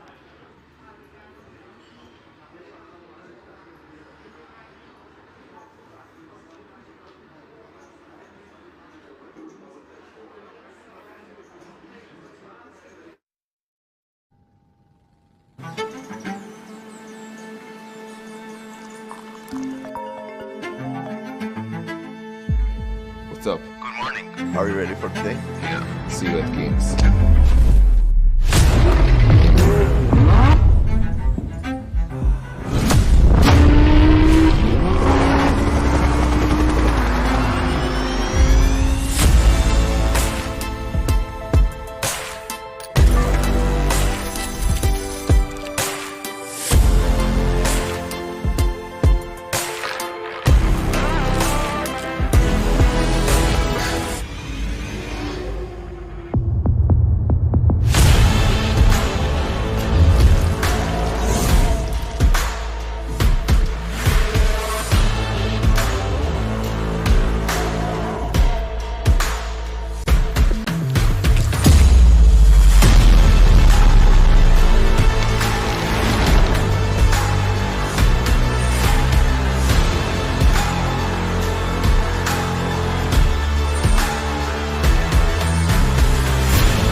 Seat 8, we have Armin Rezai, 2.2 million.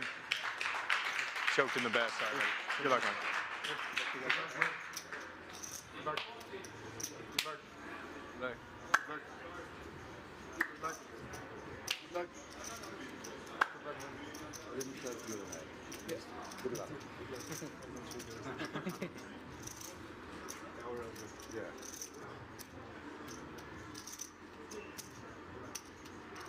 I'm here with final tableist Armin Rezai. Armin, I don't want to take up too much of your time. You've got a huge final table to prepare for. But what I do want to talk about is your current confidence, especially given that this year you made the final table here in the Czech Republic of EPT Prague. How does that help you come in and prepare for today's FT? I mean, yeah, obviously it was a pretty nice year for me till now. And also, like, coming here with already like a big main event final table like a few months ago gives you like a little bit more confidence in your game, in your play. So today is another like big final table. I will try to do my best. Hopefully like the luck will also be a little bit on my side, because you need some luck also on these big final tables. Also good players left, so I will just try to play my A game and then see how it goes. Now, we all know that things in poker can change within a couple of orbits. You're coming in as the shortest stack, but if you do find that early double, if you do manage to chip up to 35 big blinds, what's the game plan? Have you been studying some of the players? You've been looking at ICM spots? Yeah, I mean, the funny thing is like the last 3 days, I think from day 2 till now, I was already like between the 20 to 30 big blind region, so I literally never had like a big stack, but I'm just cruising, chilling, like waiting for my spots. Like I had a friend for me running like the whole last night, like SEM spots, and we already went through them like in the morning. So I'm pretty confident. I know what to do. Like, and I said, I will just try to play my A game, and hopefully the luck will be on my side. Mate, best of luck. WSOP Europe main event final table, European gold bracelet up top, as well as the 1.38 million. All the best, brother. Take care. You end up gagging and almost throwing up at the smell of your own, So to counter that, this 12-hour solo commentary stint, felt like you guys would give me a bit of space, a bit of leeway. You just love poker. And let me off the old sock and sandals grind. Like my one-time pass. Bam saying never an excuse.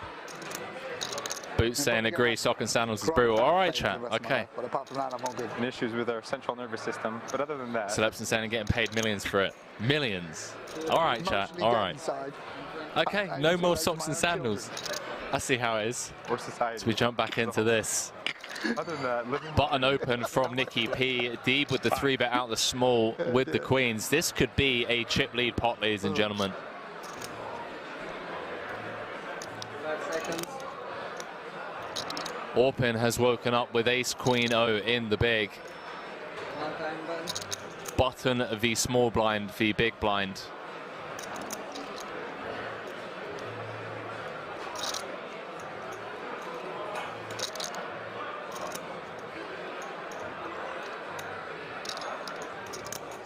Chat, does Orpin just rip here? It's for 33 bigs. Oh, wow. Oh, boy. 3.1 million from Orpin. The cold 4 out of the big. Sean Deeb looking for bracelet number 4. In a great spot to either just pick up this 5.6 in the middle or get it in with the queens and be a 3-1 favorite to have over half the chips in play. Hand number 102. Nail biting stuff here. Can't fault Orpin for 4-betting out of the big. Deeb with the 3-bet out the small. Nicky P on the background saying he's going to shove over the top of this 3-bet. Does announce all in. And Orpin with a snap fold. Sean Deeb picks up a monster pot without even having to sweat 5. Up to 14 million in chips. I see, yeah. It's history about to be made here.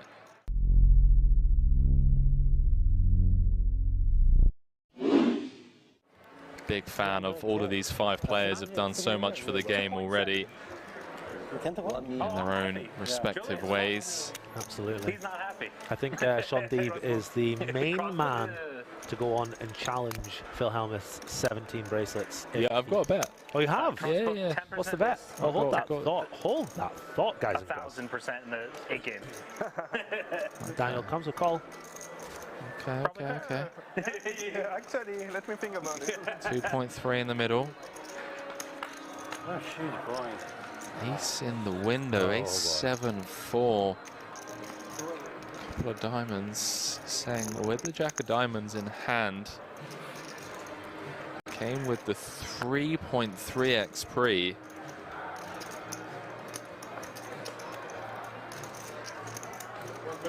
Gonna continue for small. Don't really see Daniel doing much other than just call here. 3.5 in the middle, Pourquoi. Jack of hearts on the turn, would you believe?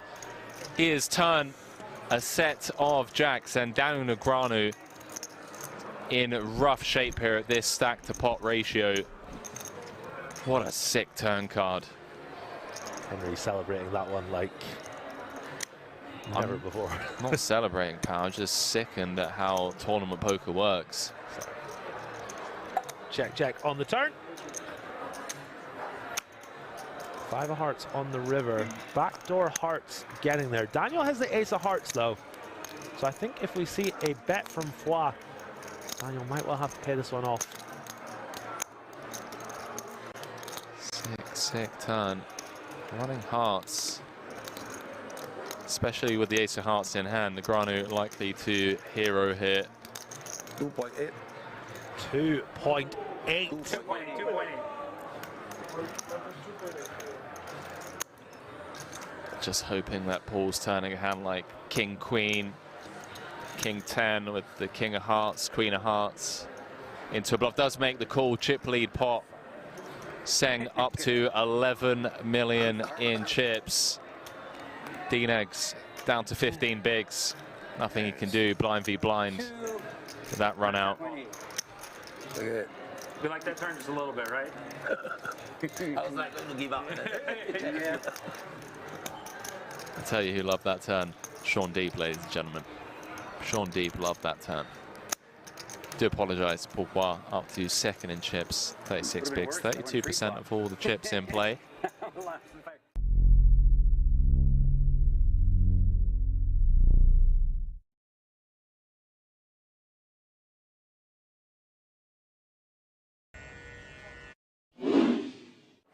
Big fan of all of these 5 players, have done so much for the game already.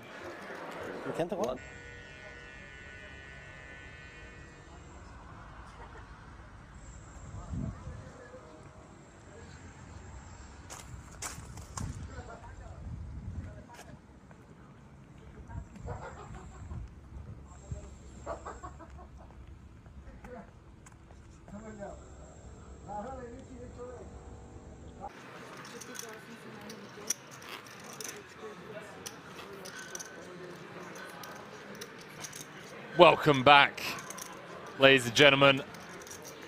2022 World Series of Poker Europe main event final table. We've already lost 2 players here today. We're down to the final 6. And it is 5-time bracelet winner Sean Deeb leading the way. Everyone now guaranteed 239,000 euros for their efforts.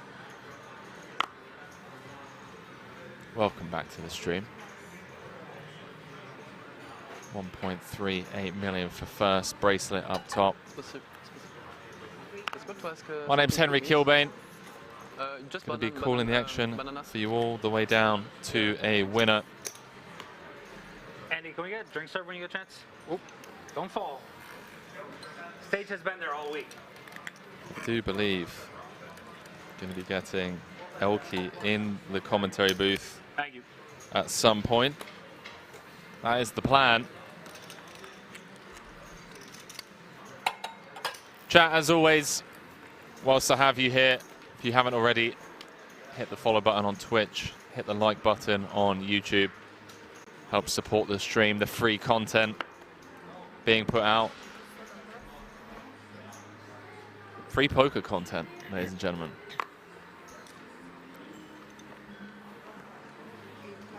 Last bracelet event of the year. If you're not already, make sure you follow King's Resort on socials. With the button open. Pocket fours, Sean Deeb. Flat out the small. Adrian going to get out of the way in the big. Chip leader against chip leader. That doesn't make much sense, does it? First against second in chips. Checks through. Ace on the turn. Giving Deeb the best hand. Leaving Eljack drawing to 2 outs. He's coming for a delayed c-bet on this ace of diamonds turn. Half pot. No. Deeb's not going anywhere just yet. But I was saying poker content should be free, would get more views. Well, it is free, Bradders, so you know.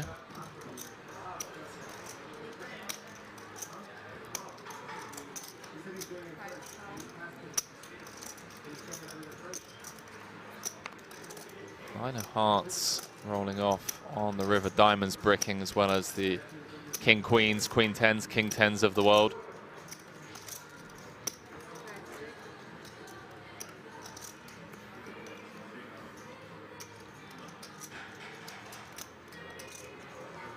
Eljack,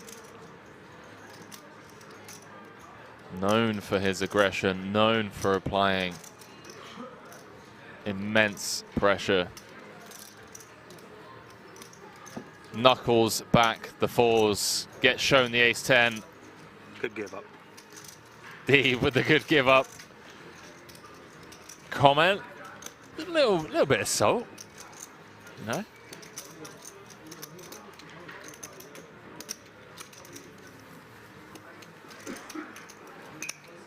Wouldn't have it any other way. Bit of soda value.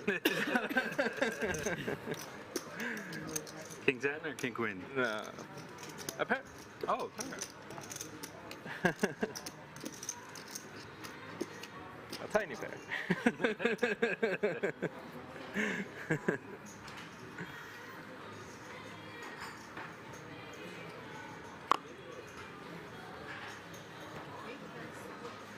Do you have another one? Like this?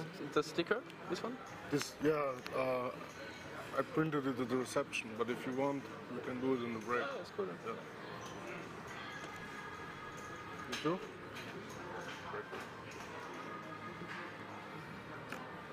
Queens for the Vladiator.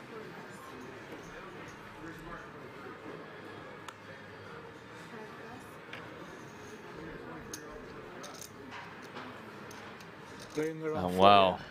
4.3 before the hand. Adrian in the small with jacks. It's been cooler after cooler at this final table.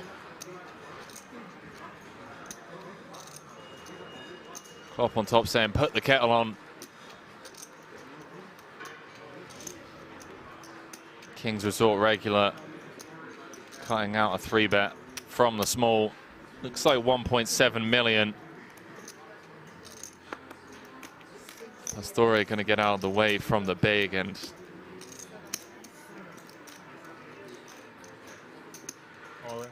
Alice with the relatively quick jam for 4.4 million. So 18 big blinds apiece for both these players. Tamas can hold here.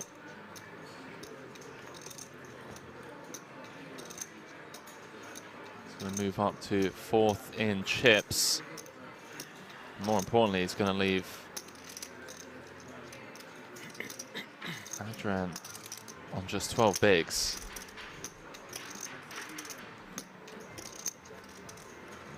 Five to come. Hand number 259.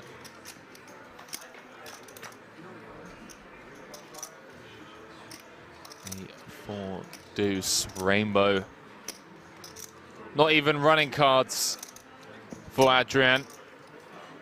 Needs a jack and a jack only to eliminate Tamas. Otherwise he's going to be down to 12 bigs.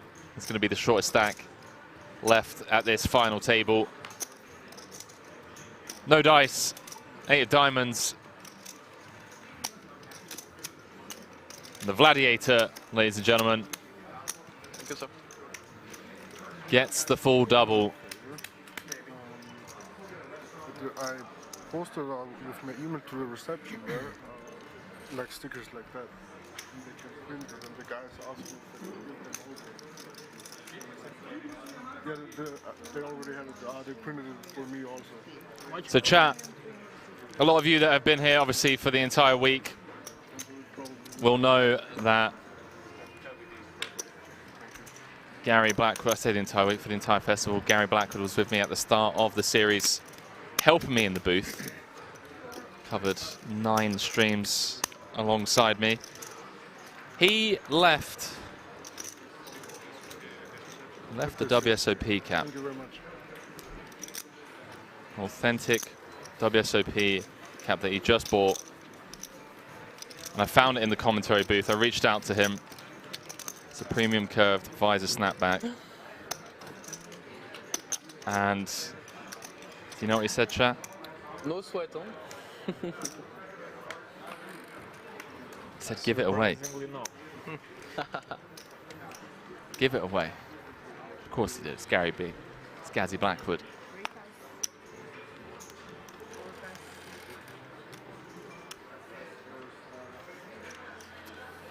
Now, chat, I'm leaving tomorrow. Tomorrow morning, I'm going to have to take this cap with me.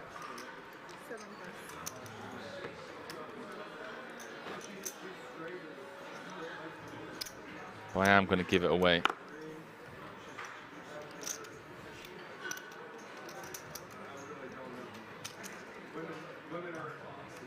Deeb opening the ace-5-0 from the cutoff. We're in PokerXpress. What happened to Barry? He opened aces. Deeb flop top 2. They got it all in on the flop. And Barney couldn't get there. Sean Deeb extends his lead. 27 million, over a third of the chips in play.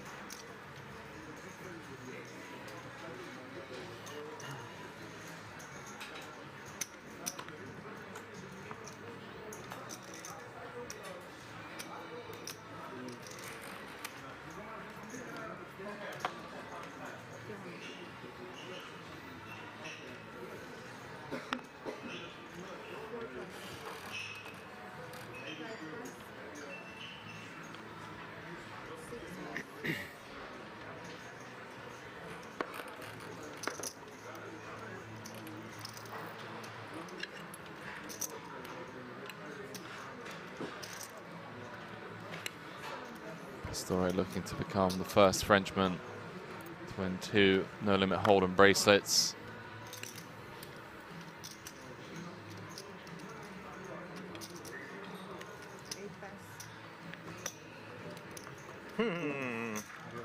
Proud of my fold.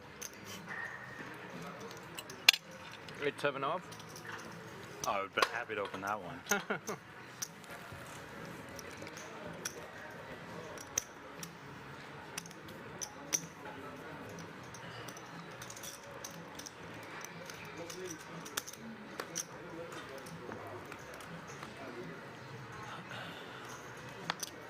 So 2 incredibly short stacks. Sub 15. Deeb waking up with a legit hand. Playing well and running well. We all know it's a lethal combo. Rezai down to 10 bigs. Adrian sat on around 12.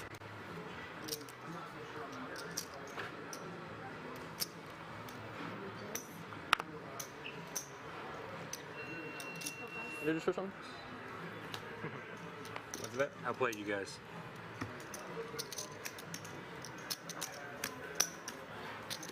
Ace queen? Yeah, show the ace queen, yeah. That's what 1.38 million looks like in cash money.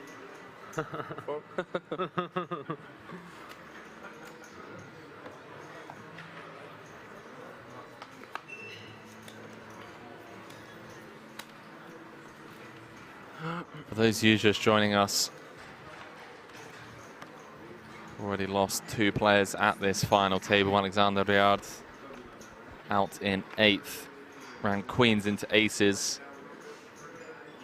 Walked away with 138,702 euros for his efforts. 7th place, the UK OG, legend of the game, Barney Boatman, walking away with 180,867. His aces no good against the top two of Sean Deeb on a Queen Jack 4 two-tone board.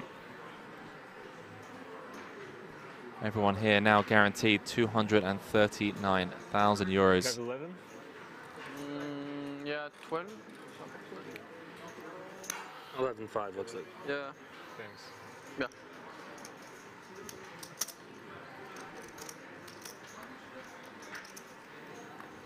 Pastore opening the King Queen O rather, from the hijack to the big blind of the chip leader. Deeb always going to defend in this spot. Can obviously leverage the fact that Armin and Adrian are sat on 10 bigs and lean into Pastore, who's comfortably sat in third. Unfortunately for Deeb, complete whiff.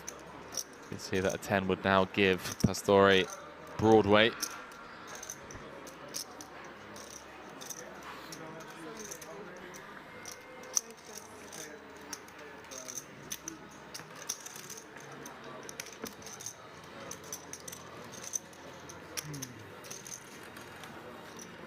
Swift check fold. Our chip leader.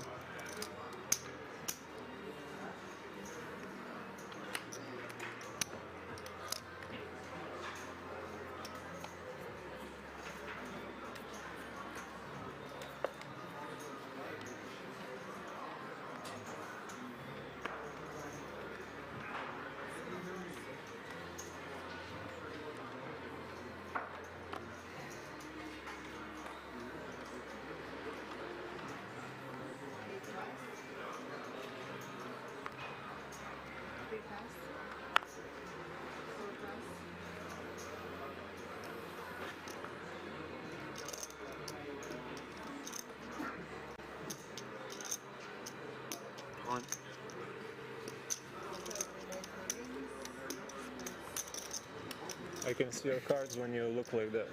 Did you see a good one? No. Showing you guys how I'm playing.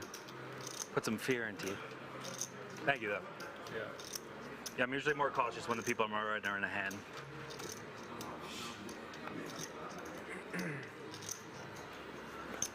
I've seen all your hands. That's why I gave up against ace 10. Interesting turn bet then. True.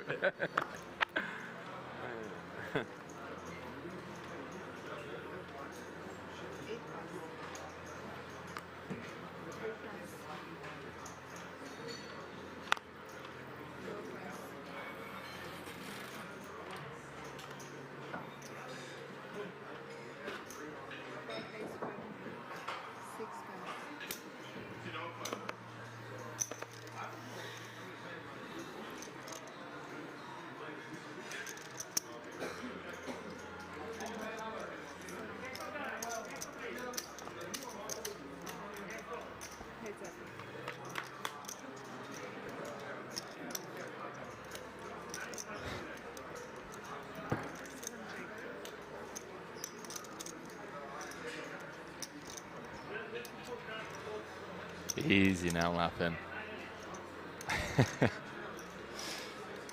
Good cheer saying everyone knows Vladiator is going to win.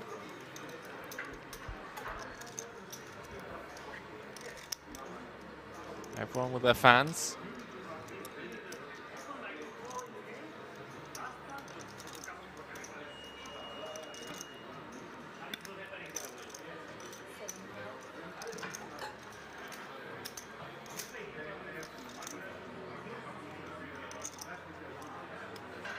Story's just check calling with his top pair. See if Deeb waves.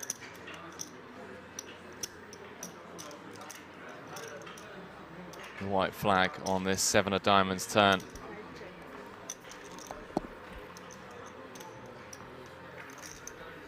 Does indeed. Pastore with the check mark on the turn. And unfortunately for him, be able to squeeze anything else out of Deeb here.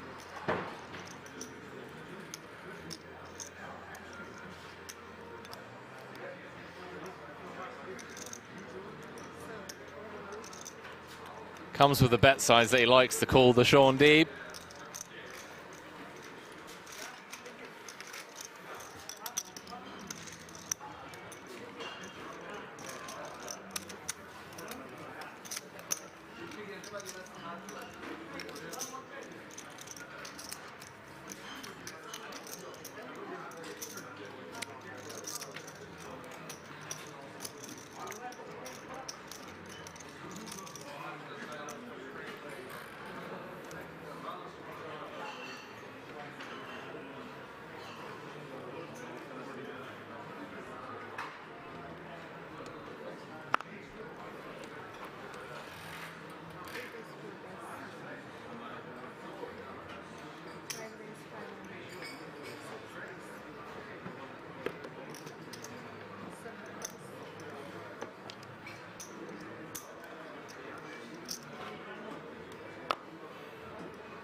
Trying to get a hold of Elke.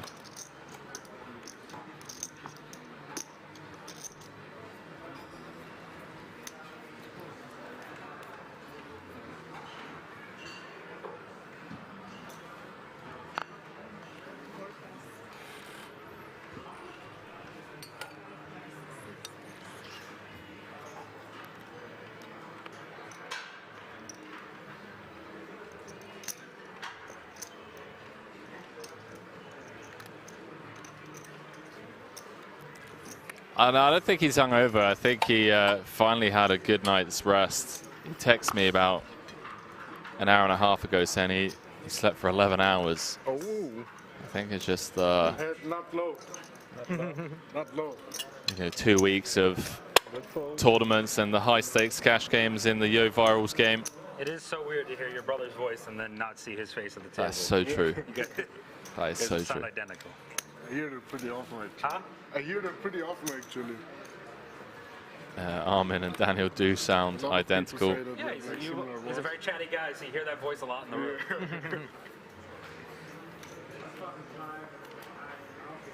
Shout out to the Rezai brothers. Good friends with Daniel. Never met Armin before today. I said to him, I was like, mate, how have we not met each other?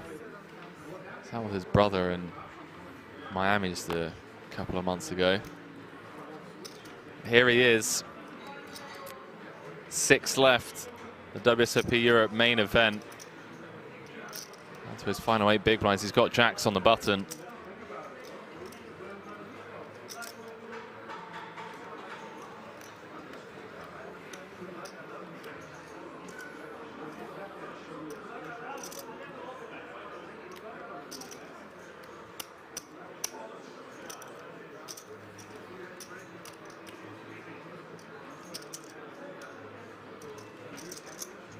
Interesting at this stack depth. I mean, I don't think you're meant to... Chat, 8 big blinds? You're allowed to have raise folds, right? All in. It does just jam. It's going to say, like, limping doesn't make sense. Don't think you have many raise folds off of apex. Wow. Omar's woken up with ace queen. Snap call. Come on. What is going on today, chat? We could be down to 5 in less than 2 hours. WSOP Europe main event final table. Everyone else just watching on, rooting for that 80,000 euro ladder. Omar Eljak can find an ace or a queen, and well, there's an ace in the window. Ace 9-7 rainbow. Rezai looking for running straight cards one of the two remaining jacks, and with the 3 of diamonds on the turn, he is down to 2 outs once, chat, for his tournament life. Armin Rezai. Him 6th in EPT Prague earlier on this year. He's going to come 6th at the World Series of Poker Europe in Rozvadov. Good game. Main event. Good game, man. Great year for that young man. Okay, so it's What a run. It's, not Had the chance to speak to him earlier on today. He said he was short for the entirety of this tournament from day 2 They're not going to let you move. all the way down to this final table. I'm sure he's going to be thrilled with that result. Oh, it's okay. And just like that, ladies and gentlemen, Go this way now. It looks like. Pray for me. and then there were 5. And then there were 5. 321,838 euros locked up. Sean Deeb leading the pack, 106 bigs. Eljak with 99. Then a massive drop-off to Pastore, who's comfortably in 3rd. Tamas also comfortably in 4th. The King's regular, Adrian, Cavacho. No! The A 3-bet. immediate short stack.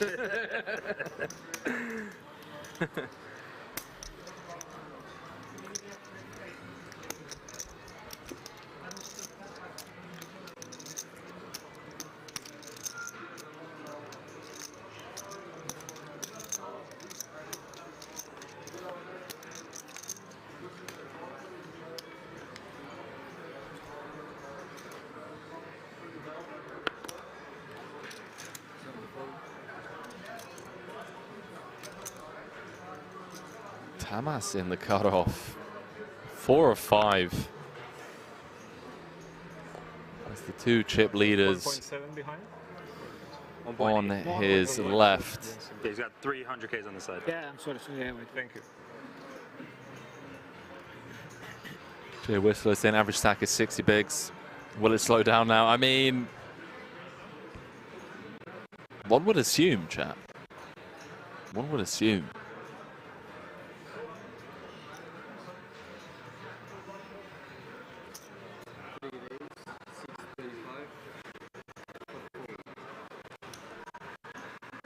Thomas getting through the 2 players that could send him packing. And Adrian has woken up with King Queen in the big.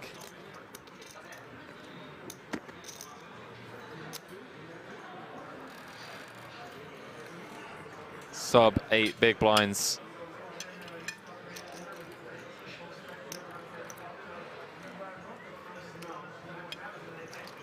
Thomas with the 2.5x open from the cutoff. 625. Adrian is the shortest stack. Quite some margin. He does make the call. 1.6 in the middle. 1.4 behind for the Romanian. 8-6-4. It's a really interesting spot. All in. Does have fold equity. Potentially fold out some ace highs. Comes with the lead jam with the 2 overs. Tamas just gets to click call. And he needs to fade the 6 outs twice to secure the elimination and ladder an additional 120,000 euros.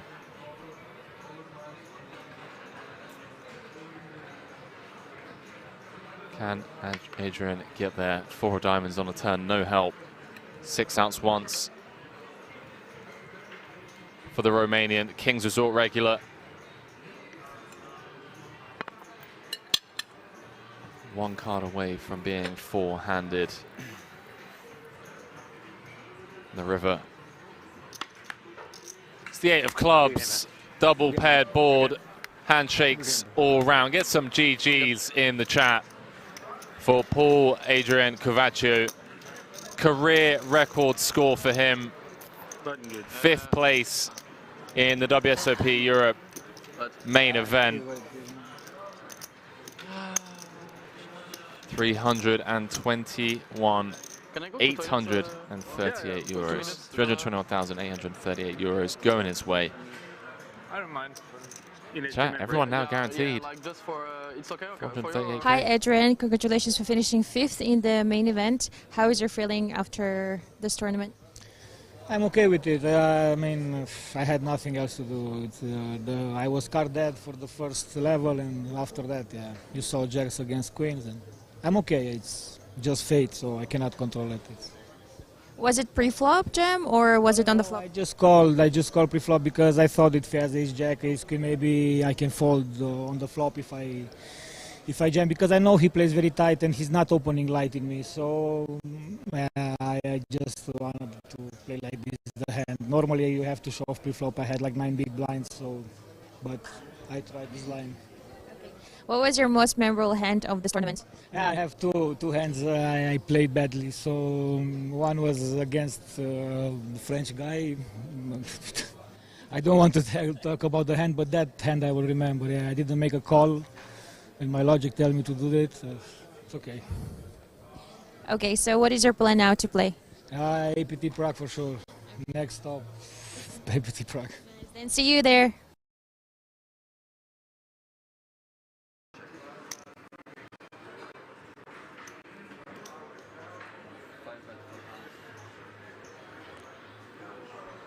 A quick word with 5th place finisher and King's Resort regular Paul Adrian. As we dive back into this hand, button v big blind. Both players flopping top pair. Story with the top pair, better kicker and a gut shot. Deeb turning an open ender, does not want to see a jack.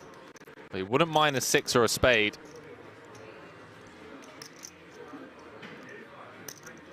GG's once again to Paul.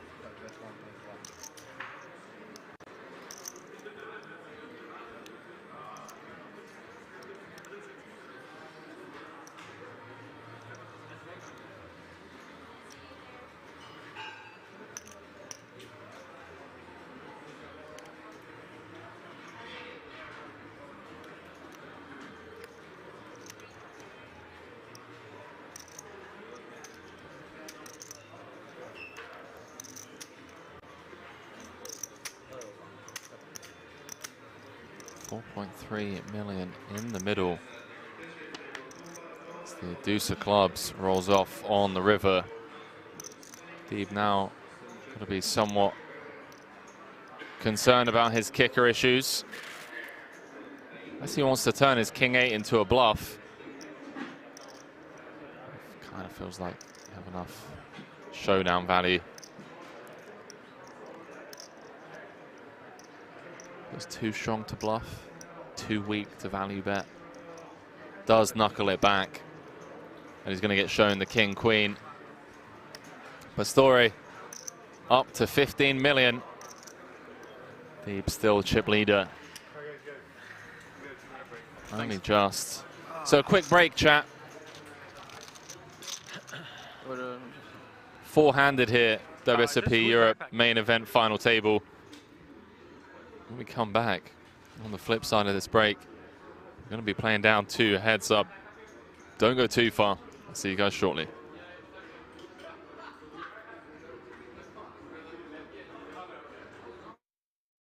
Tom, did you? No, I didn't. I just saw it was a leather jacket. I'm not a fashion kind of guy. Fashionista. 8-3 deuce on the flop. Espen flopping top pair. Ivan was second pair. As Henry's going to step out for just a few seconds. He's going to go spend his 10 euros he's just won. How much is that? 32. Always 32. Small enough the 8-3 deuce with 2 diamonds. Of course, blocking the gut shot as well does not come in, but the jack of diamonds does roll off on the turn. Espen has made 2 pair. Ivan has also made 2 pair. And Goj is the man stepping out here. 4,400 in there. He's going to rep that turned flush. That's 3.3k. Could buy 60% of that jacket. It's called LV Chic Leather Blouson. Sounds awesome. Sounds a little too expensive for me, as Espen, of course, makes the call. Whereas Malika, probably spending her winnings from last night. She was a big winner last night. She will hopefully be joining a little later on. Oh my days! Oh no! Ivan makes a boat, Espen makes a boat. There is no way this doesn't go in. Running case jacks. And Goj is in there with 6 high. 10k is the bet, boys and girls. Espen with the stone cold nuts. Ivan with the second nuts. I can't believe this has run out the way it has.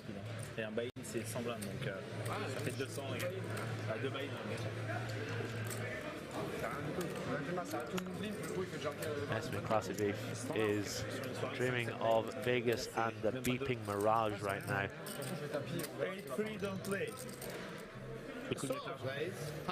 No, I'm just trying to explain. Like Mr. Cobain coming back into the booth. What timing, Henry? We've got boat over 6 high. Goj in there firing for 10k with 6 high. And it's come running jacks, Henry.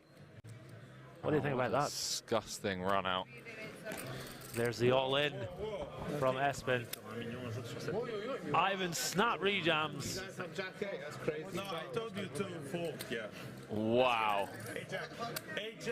Nuts against second nuts. That's insane. Wow. And I'm bluffing with 5-6. Hi Armin, congratulations for finishing 6th in the tournament. How is your feeling for winning now to 60k? Pretty nice. I mean, it was a pretty decent run. Fun tournament. I mean, I started with 11 big blinds, so I had not like that big of expectations, but still like everything can happen in poker. I got 2 pay jumps, which is also nice with my stack, and it was a fun tournament. Will be next year here for sure. Nice. And what was your most memorable hand of this tournament? Ooh. I mean, like on day 4, I had like a kind of bigger spot where I won like with ace king suited against kings, which was pretty good for me, obviously. And yeah, general like ran not pretty bad like on day 4. So yeah, it was a fun tournament. Did you win with ace king pre-flop? Yes, pre-flop ace king suited against kings. So sometimes you need the luck to be on your side. So that's true. You didn't have the luck with jacks, unfortunately. So what is your plan now? Probably now going home, having like some time off the tables, and then like next month being in Prague for EPT. Nice, and see you there. Good luck. Thank you very much.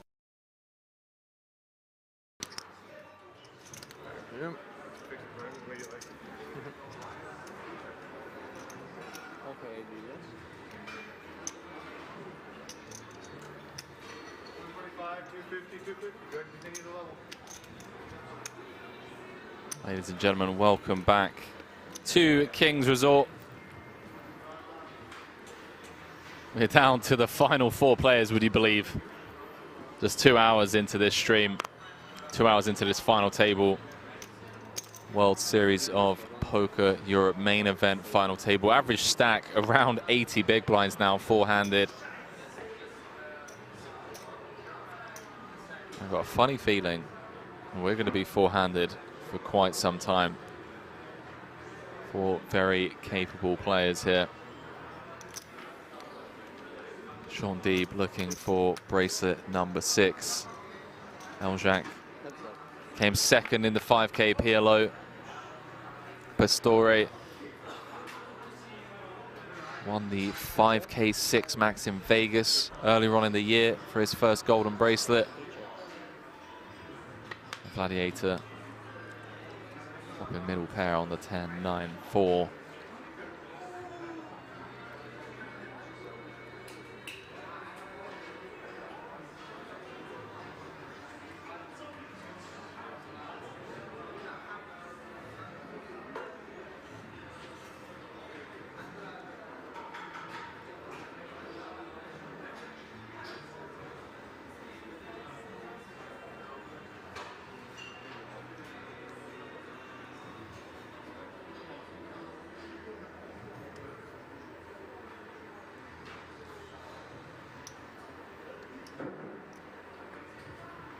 Thomas taking his time before firing out a bet Two bet 875. of 875 on this 5 of diamonds turn, and a swift fold from Omar Eljak.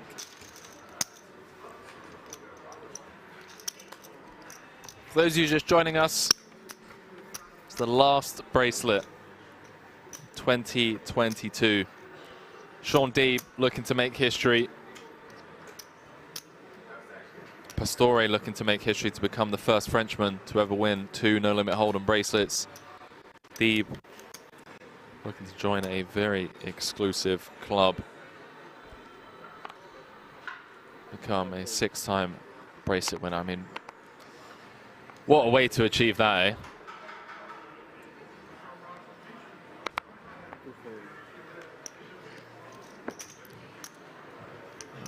Don't get me wrong.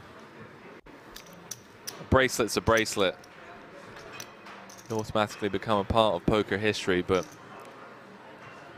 there are a few events, you know. There are a few events where The 4-player in the 1 hour and 15 minutes. Yeah, it's also sick that the average is like 75 bigs or something. Yeah. it's like an unwritten agreement between poker players. We all acknowledge that there are some bracelets are worth more than others. Main event bracelets certainly up there. 50k Players Championship comes to mind. 10k PLO Championship comes to mind.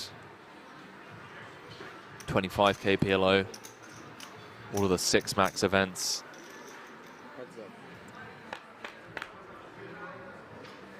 Of course, not to do a disservice to you mixed game specialists out there.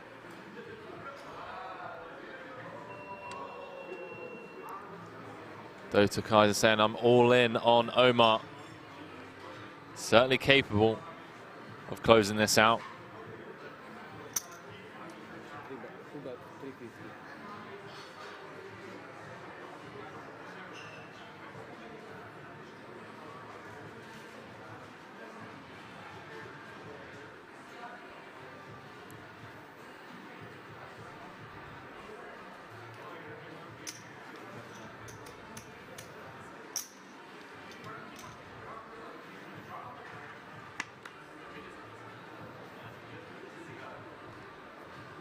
Deeb just calling with the top 2. 10 of clubs on the turn. Does now present card to pair of 7s, pair of 3s. Kind of lean into those hands that call 1 and have to fold turn. The ace of hearts isn't great. Does knuckle back. Wants to see a river. And then a clubs changes nothing.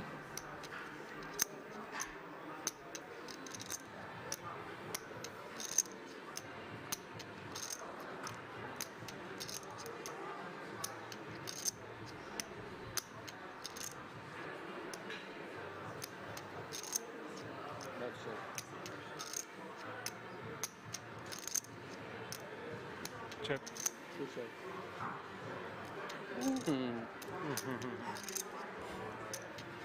So checks through on the river. Deeb tables the flops top 2. Extends his lead of these 4 players. I heard Pastore mention that he went from 8 to 4 in an hour and 15. Hour and 15 minutes.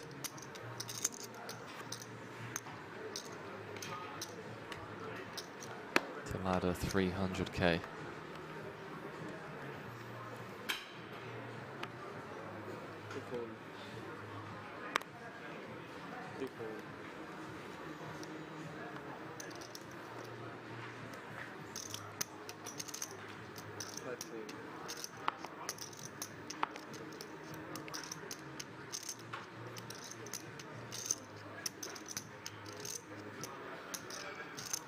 So prediction in the chat for those of you that want to get involved over on the King's Resort Twitch channel. Who's going to win the WSOP Europe main event? A lot of points on Sean Deeb at the moment.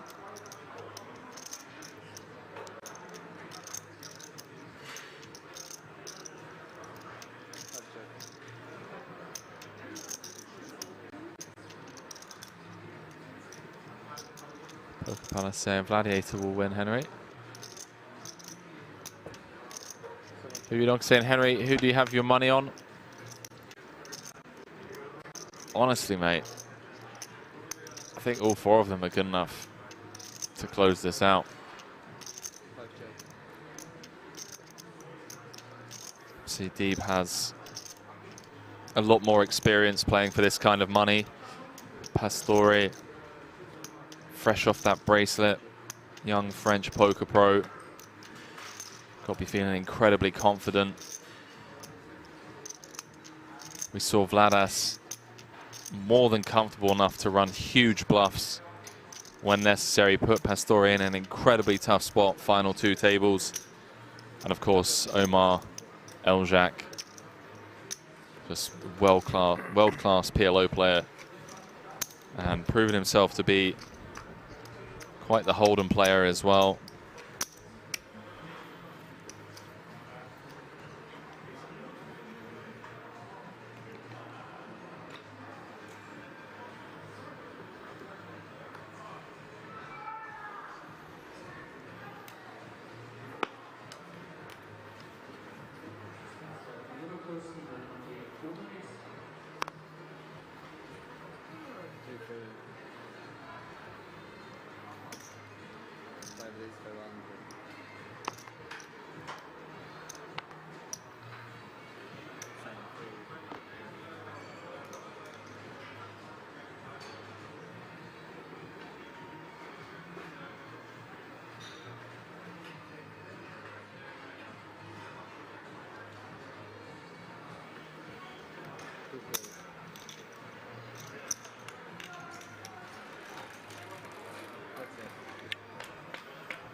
Trips for Tamas on the 7-3-3.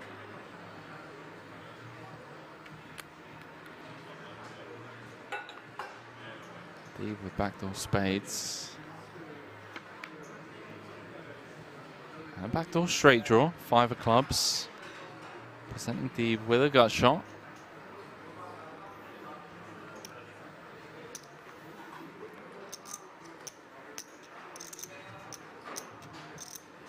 Apocalypse saying, Henry, what percentage of your pay do we get for modding? Wait, you're getting paid for this?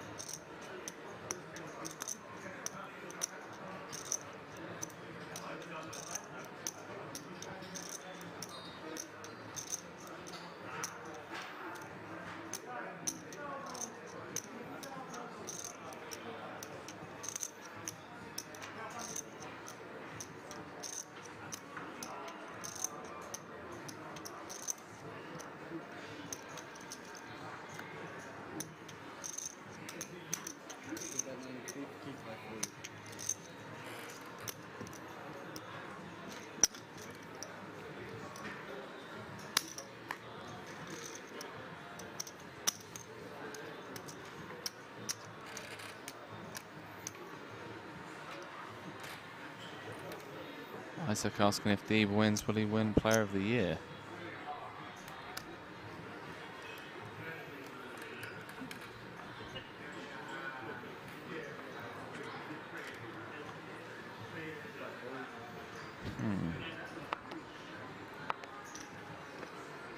Have a look.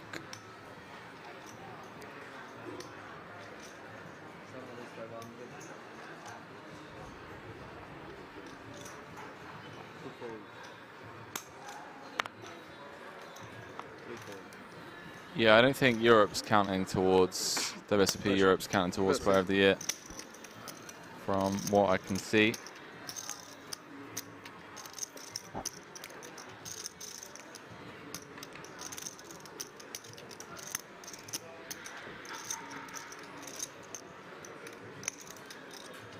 which makes sense.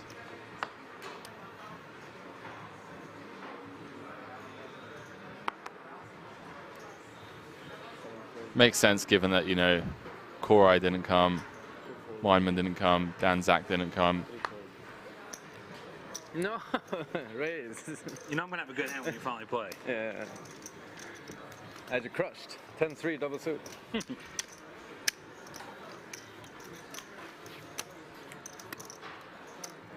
Great question.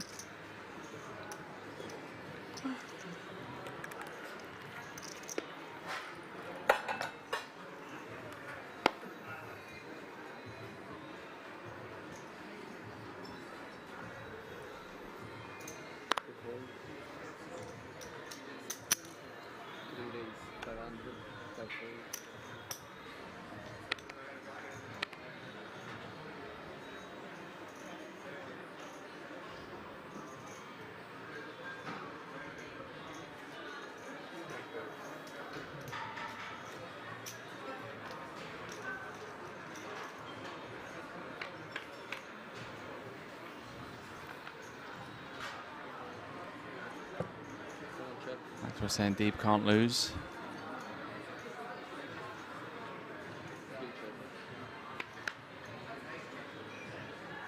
Running well, playing well, chat. It's a lethal combo.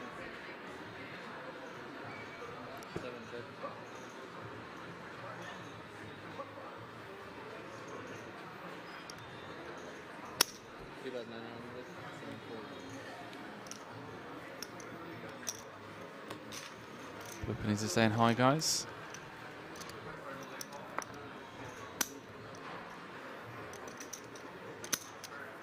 Vlada's still in, he is indeed. 4 left here, WSOP Europe main event.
Gone awfully quiet out there now after the departure of the first 4 players. These guys know they're in for the long haul.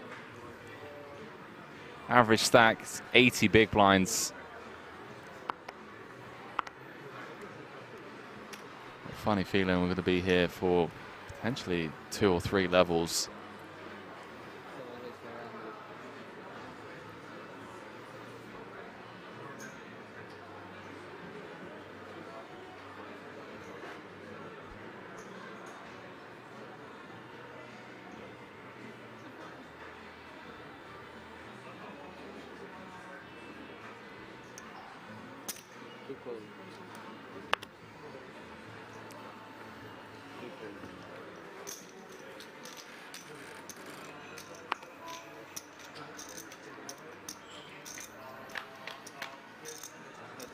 $5 million in the middle. Tamas peeling out the small with the Jack 10-0. Flops best on the Jack 9-4. Interesting flat out the small. Omar behind in the big.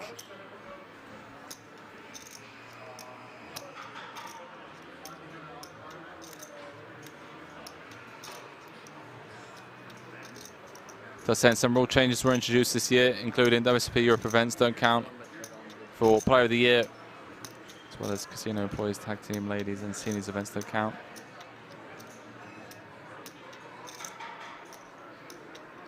Thanks, Todd. Learned something new. Story with the C-bet. Thomas obviously not going anywhere with top pair. Frenchman. Backdoor spades are 1 over.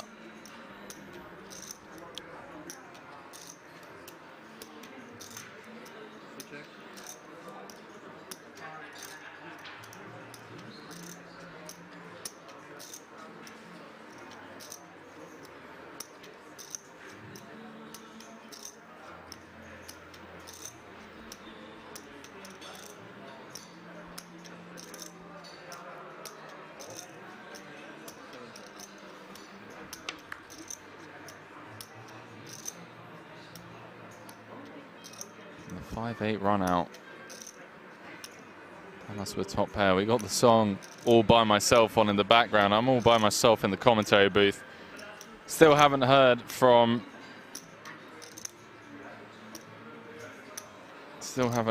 Elke.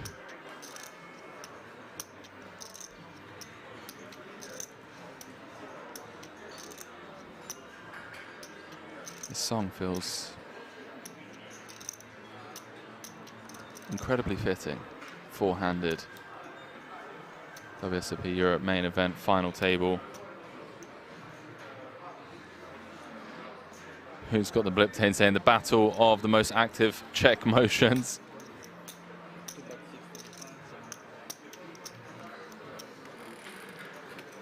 Poker Palace saying Elke will join when we get down to 2 people left.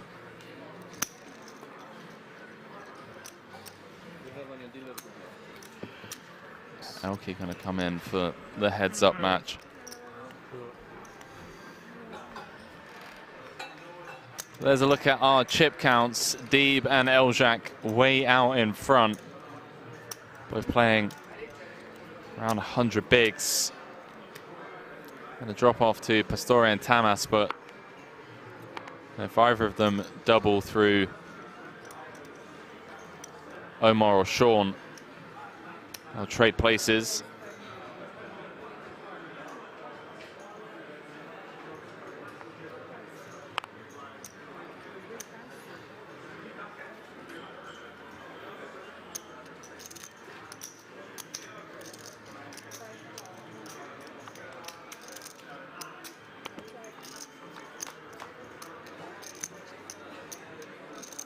Queen 10 of clubs for Deeb. Story with the Queen 9-0. I guess we're going to start seeing widen up a little bit, four-handed. The nerves and the dust has now settled. Everyone's been feeling each other out for a while. Story banking the 3-outer to outflop Sean, who I don't think is going to be going anywhere. 2 overs, backdoor clubs on the 9-6-3, depending on sizing, obviously. Looks like half pot.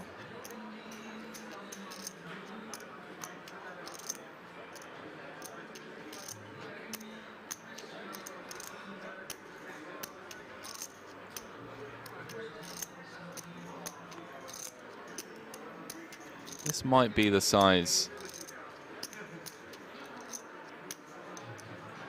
that scares Deeb off.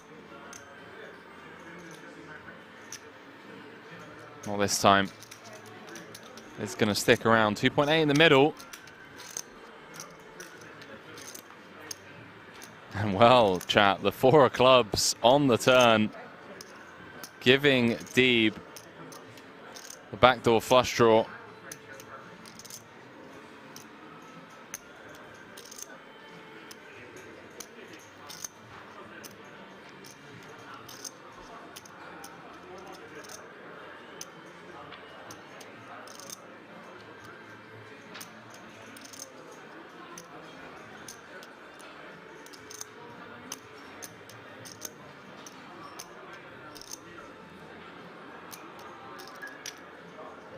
Story not going to slow down with Deeb picking up the backdoor clubs. Don't think we're going to see him going anywhere, especially against this size, less than half pot. Looks like 1.1 into 2.8.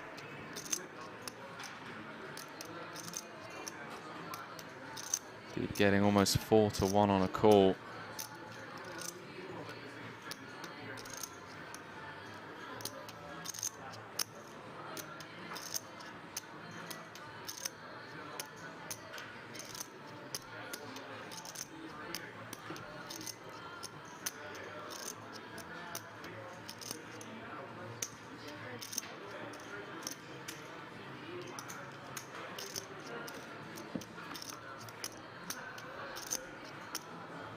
He bricks out. There is now a 4-liner on board. 5 million in the middle.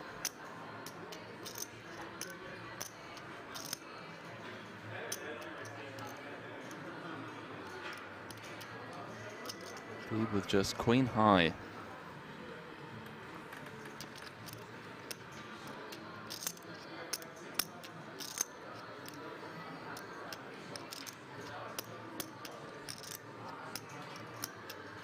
Hasn't checked yet. Thinking about doing something here. Okay, he did defend from the big. Check called flop.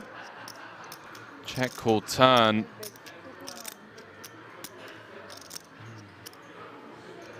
Now leads river for 40% pot, 2.1 into 5 million.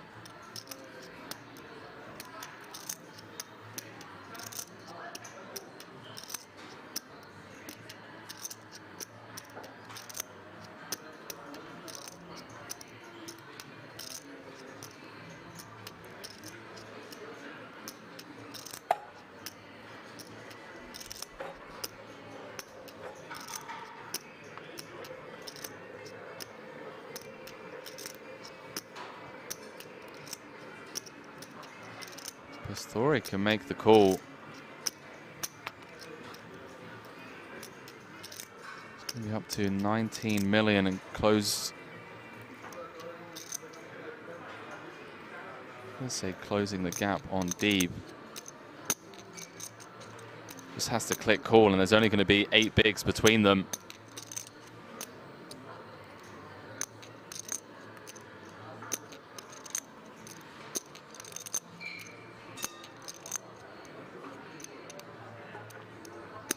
Story not one to waste time or to tank just to get some airtime in. He's been playing incredibly fast throughout the tournament at this feature table. The only hand where he really tanked for a long period of time was for his tournament life. He does make the call with the queen 9, gets shown the queen 10, and Pastore is up to 19 million chips.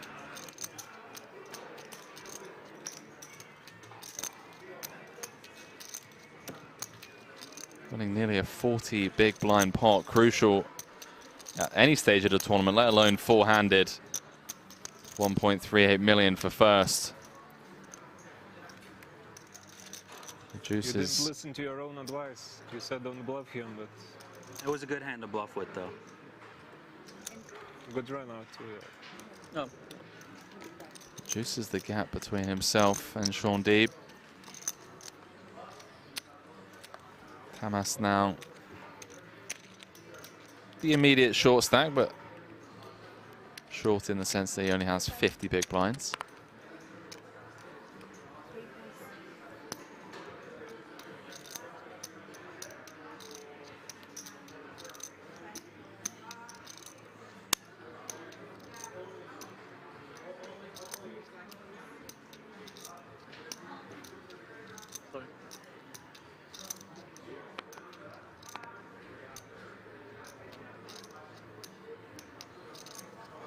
Good call and great for confidence for sure.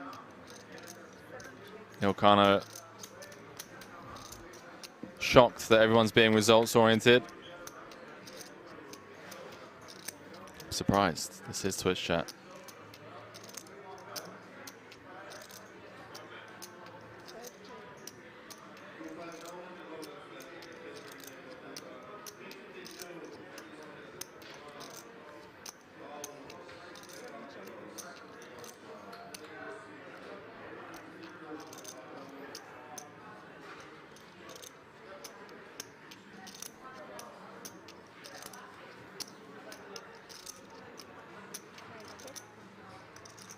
A lot of people in the chat would have just gone all in.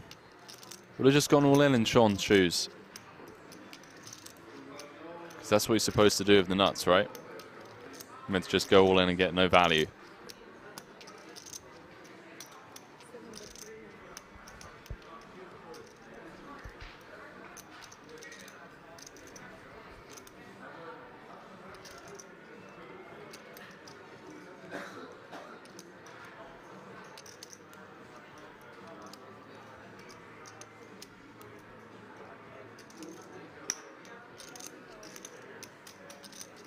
Deeb going to keep Pastore honest for at least one street. There's king high, 1.4 in the middle. Hearts and spades brick. Jack of diamonds on the river. Pastore with bottom of range. Knows he's going to have to bluff at this one. He wants to win.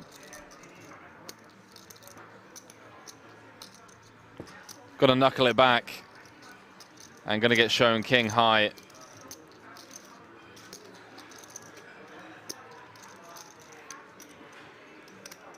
Over on Tamas. Kind of just chilling down there. On the left-hand side of the table.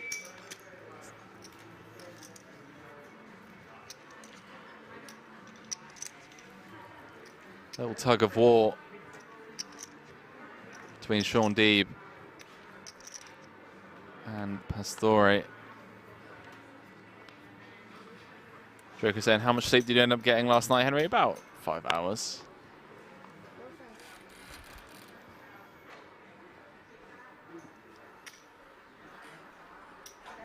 You guys know how it is.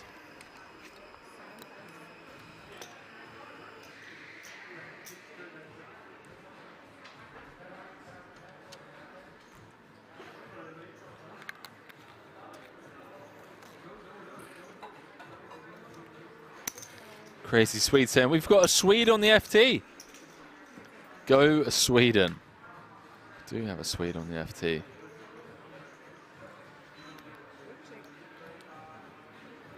Surprise, surprise, he's very good at PLO.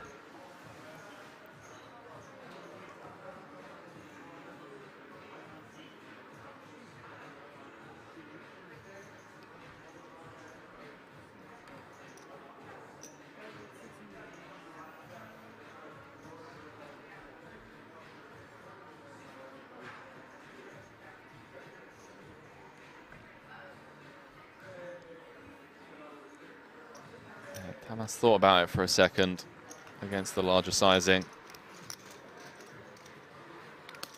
He's going to mark the gut shot.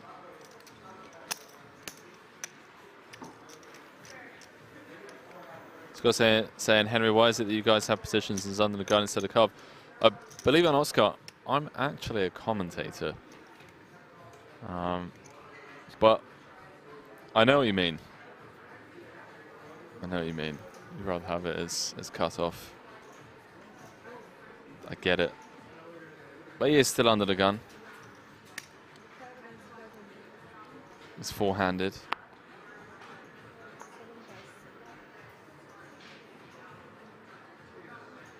Is UTG4 a thing?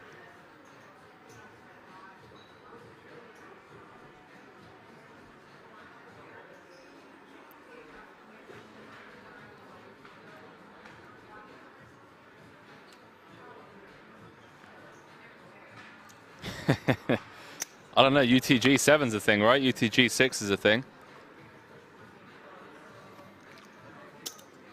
Why don't you call UTG6 the low jack?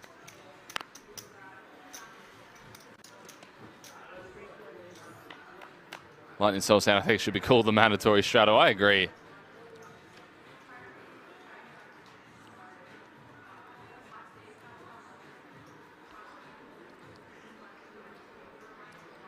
How about this for a flop, ladies and gentlemen?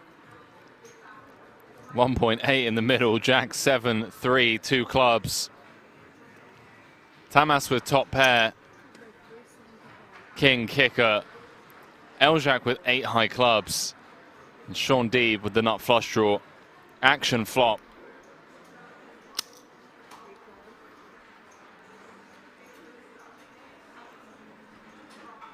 Potential fireworks incoming. Tamas electing to lead into the field from the small blind in the form of quarter pot.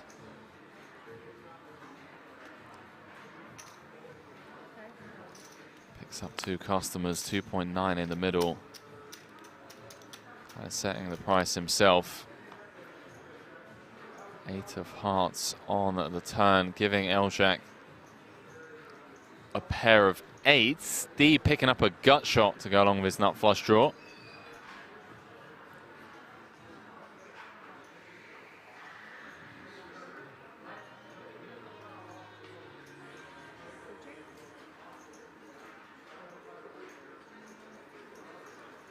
Eljack looking for an 8 or a 4.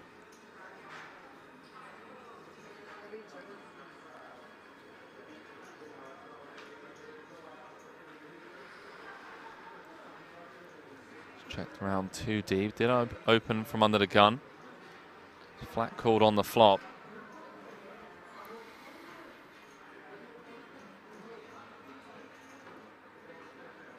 See how he elects to proceed on this turn after being checked to.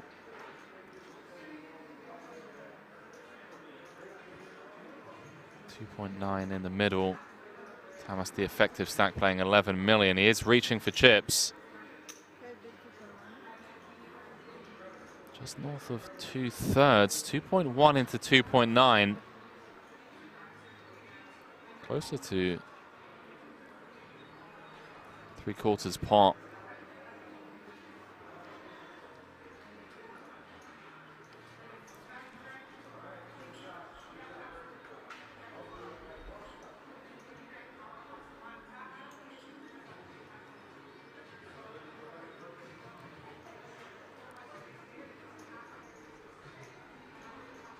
Chat, is there ever a world where Deeb gets 2 calls here?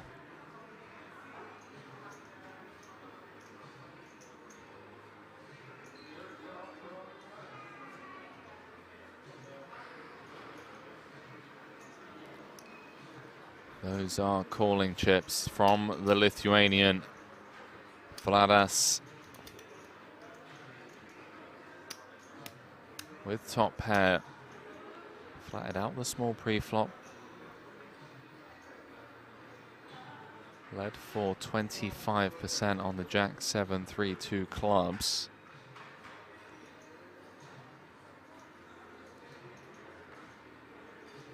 Carlos in the chat, big fan of Deeb's bet. Has to exert max pressure on his opponents. Action on Eljack must be somewhat concerned. His flush draw is dominated. He has picked up a pair on the turn.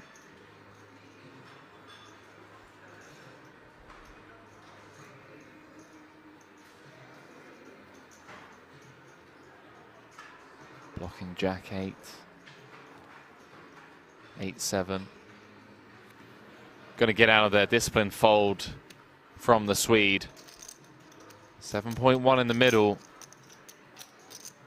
Tamas with 9.1 behind. And it bricks out. Deuce of diamonds on the river.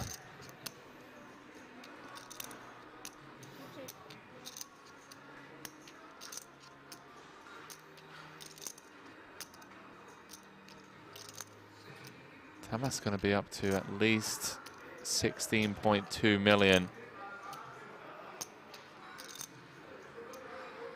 This goes check, check.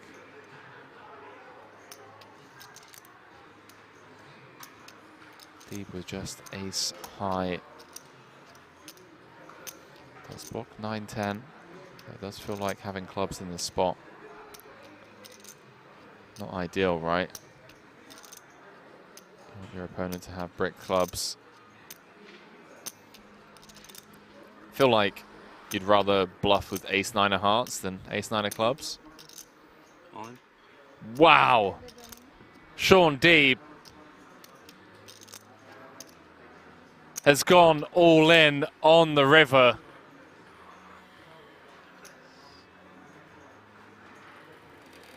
And Vladas is being asked the question for his tournament life. And that question is, are you prepared to stack off with top pair and potentially go home in fourth? What a sick jam from Sean Deeb. Wow.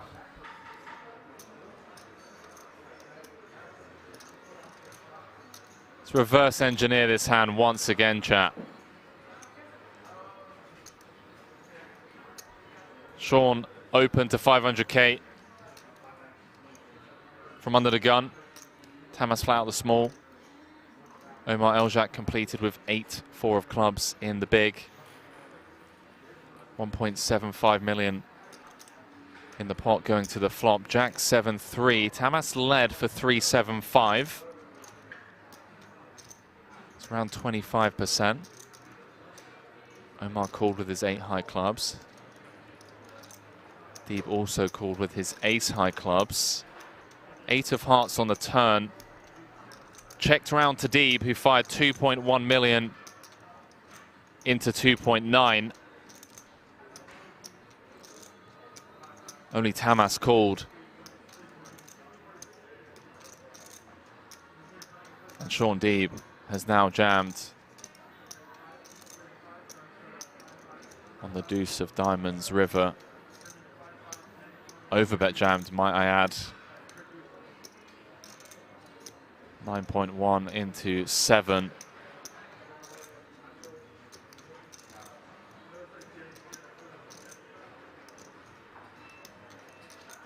Vladas in the tank with his top pair. It's never easy, let alone when the entire poker world is watching.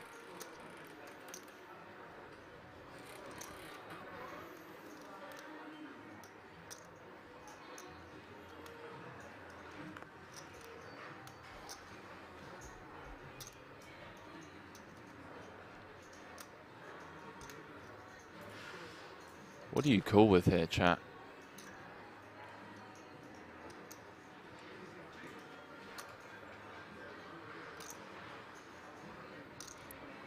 Everyone going absolutely insane.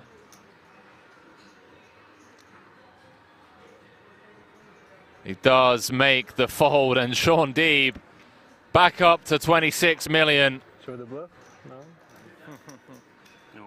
For the 10 of clubs. Vladas asking him to show the bluff. 10-9 club. And Sean Deeb says no.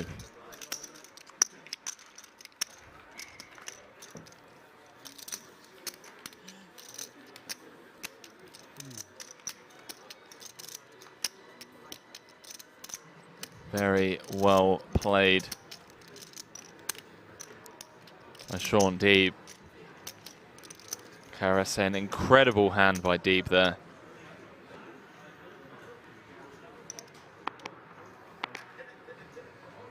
Lightning Soul saying you don't show a 50% of all the chips in play bluff at the FT of a main event. Not Deeb.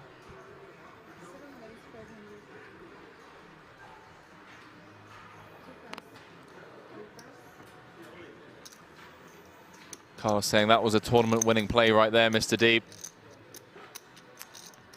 We will see if he's woken up with pocket jacks here in the big.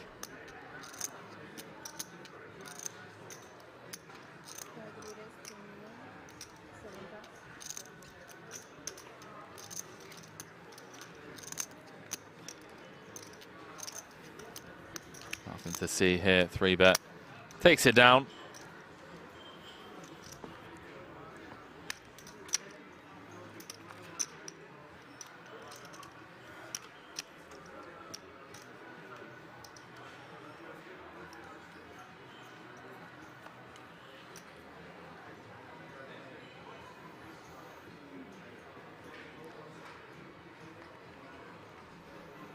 Well, well, well, ladies and gentlemen.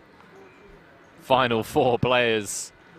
The WSOP Europe main event. For those of you just joining us, welcome to the show.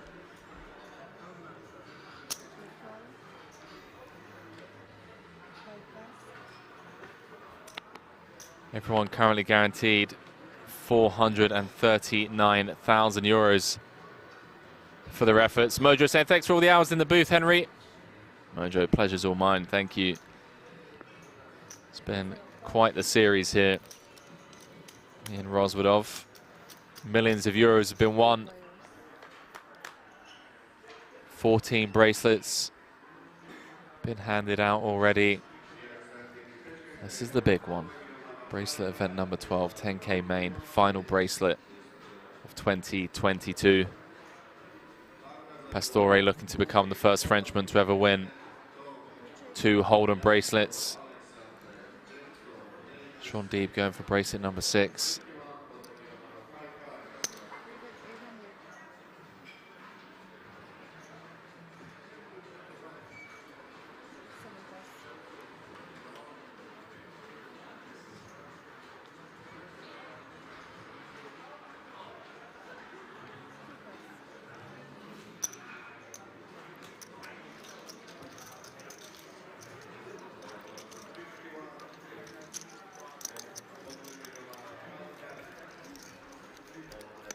Quick look at the current standings now.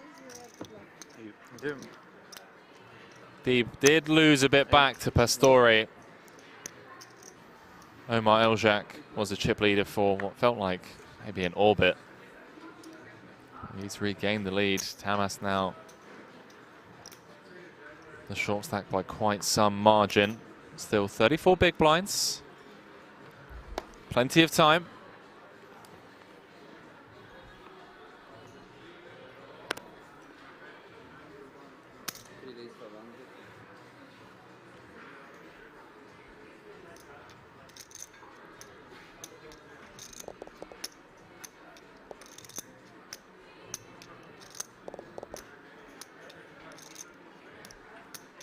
Sean Deeb, the hand that he bust Barney Boatman with.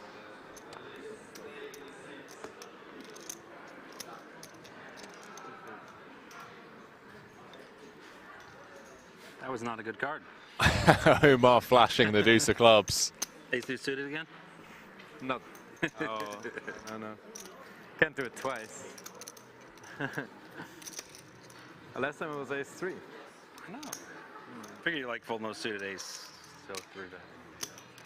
You're a 4-bet or fold guy. Bit of a different spot last time.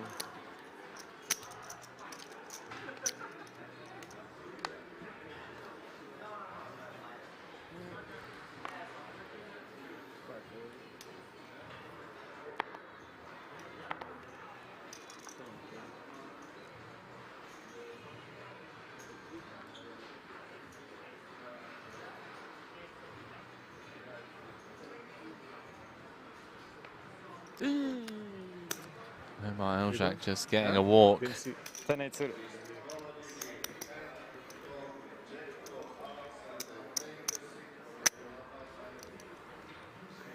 What a day it's been so far already. 4 eliminations. Alexander Riard, Unibet Poker Ambassador, bowing out first when he ran his queens into the aces of Omar. Then Barney Boatman bowing out in 7th for 180,867 euros. His aces no good against the top 2 of Sean Deeb. Armin Rezai couldn't win a flip. Those final 8 bigs. Just give it here for free.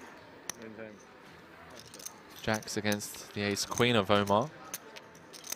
And our 5th place finisher, King's Resort regular, Paul Adrian Cavacho, out in 5th for 321,000 euros.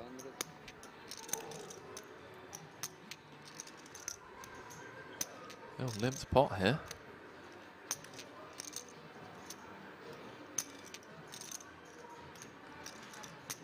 While getting cheeky from the small. Deeb checking back in the big with the Jack 10-0.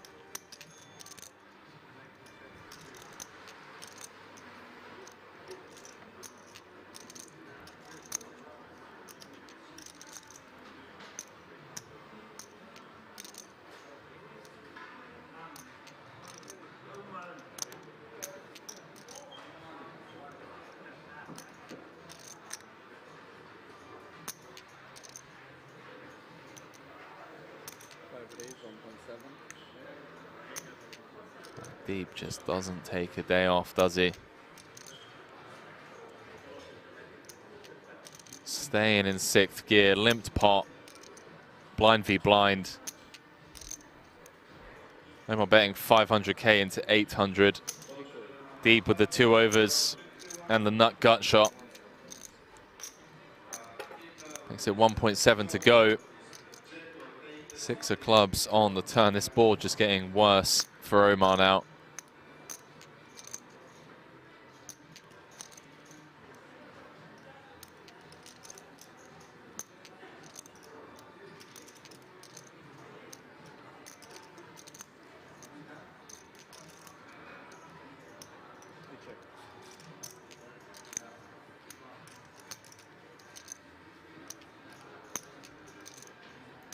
Chat, if you are looking for recaps, you can head over to the kingsresort.com live blog.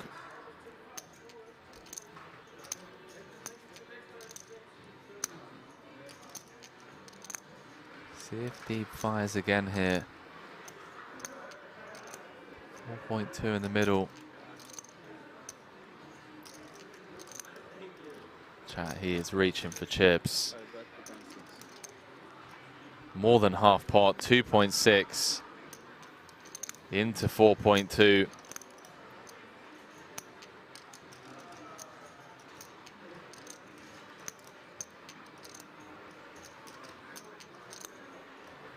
Eljek gonna get out of there. Sean Deeb up to 30 million now.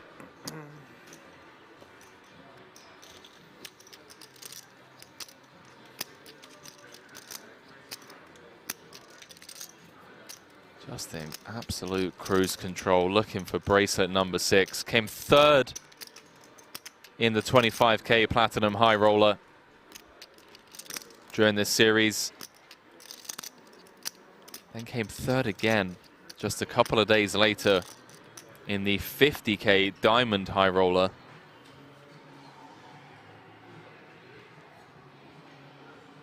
Now finds himself chip leader with 4 left in the main event. Pastore asking if Deeb wants to chop the blinds. Nope.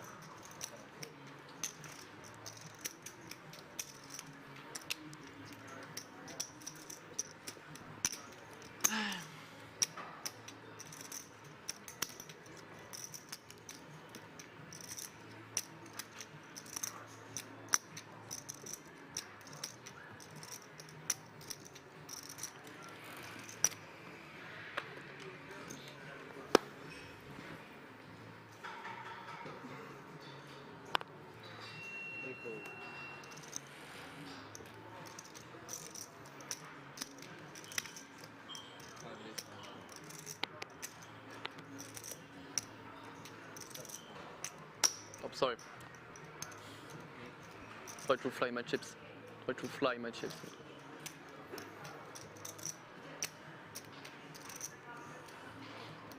Seeded link to the Kings Resort live blog in the chat.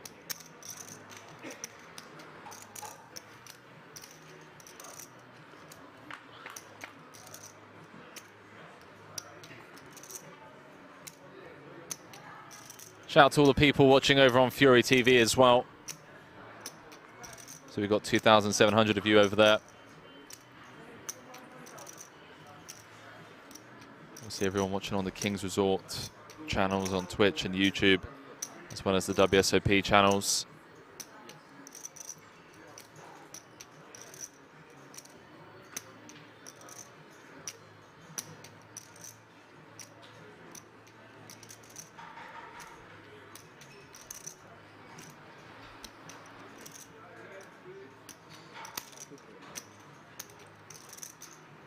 He's going to stick around with his gut shot. King of diamonds on the turn. Tamas still with the best hand. Going to be difficult to stick around. Should Deeb fire again.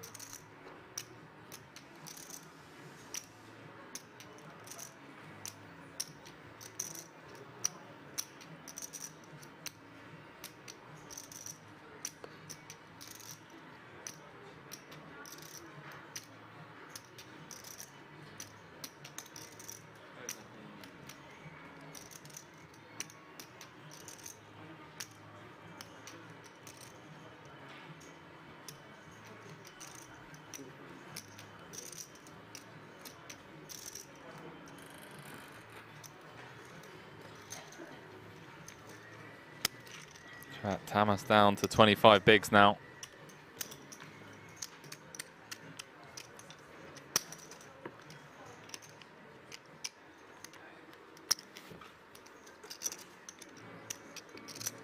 John saying with this chip lead, Deeb is just going to continue to turn the screw.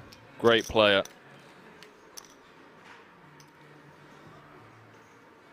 He really is. Jigglypuff saying, what's the next tourney Henry will be covering?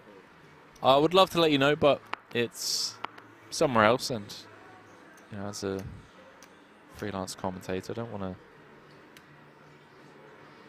want to promote something else, you know, on someone else's stream. But you can follow me over on Instagram or Twitter, Henry_Kilbane. Got a couple more events booked in this year. I appreciate all of you that kind of follow me around from stream to stream to show you support.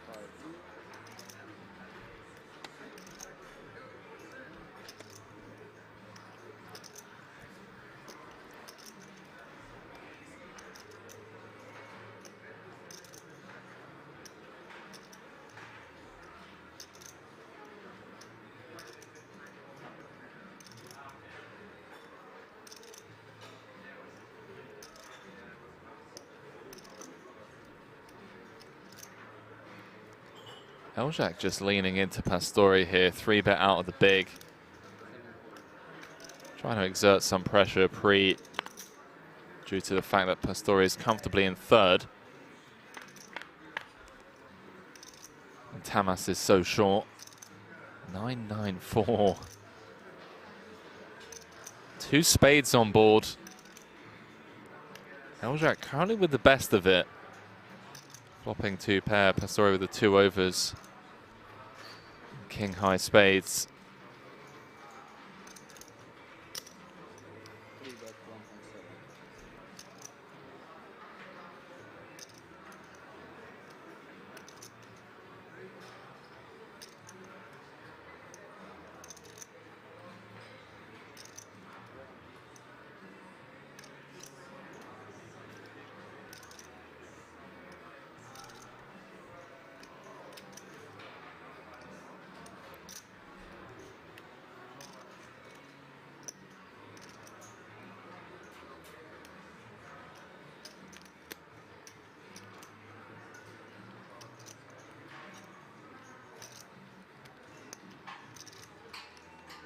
Story obviously not going anywhere just yet. Chat, 8.8 million in the middle.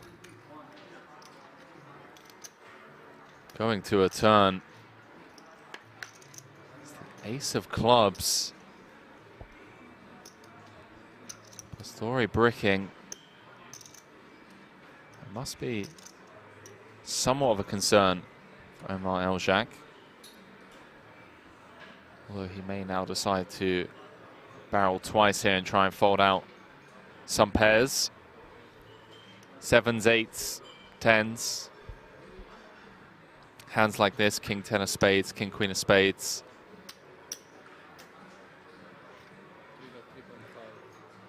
How much is it? 3.5 on the turn.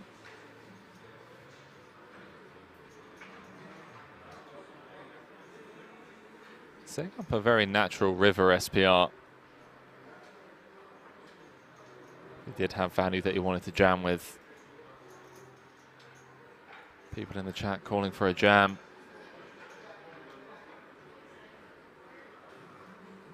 Feels a bit punty to jam unless you just have like a sick read on Omar. You've got Tamas sat there on 24 bigs, difference between fourth and third, 162,000.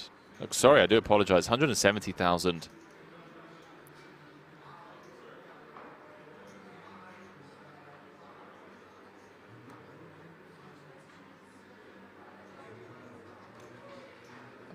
Reaching for calling chips. He's got out the 3.5. We're playing a 15.5 million chip pot here. Going to the river. Tamas just looking on from the sideline. Loving this one play out. It does break out. 7 of diamonds on the river.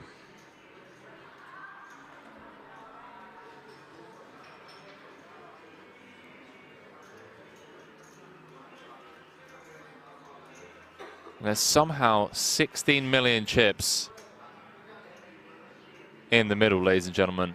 20% of the chips in play.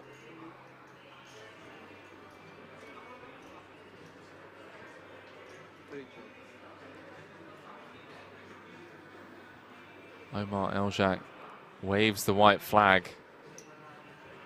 Little does he know he has the best hand. SPR 0.5 and Pastore gonna check back. I don't bluff because I think I have the best hand. But... Well, well, well. We are going on a 10-minute break, and Sean Deeb and Omar Elzak, between them, have 80% of the chips in play. Don't go too far, ladies and gentlemen. We're going on a 10-minute break with 2 chip leaders and 2 short stacks, 1.38 million to play for, and a gold bracelet. I'll see you guys shortly.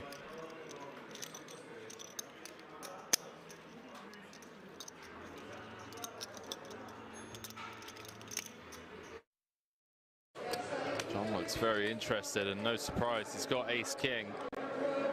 Lupu's open to 2,600. I believe that is because we're playing 100, 200, 400, 800. I stand corrected.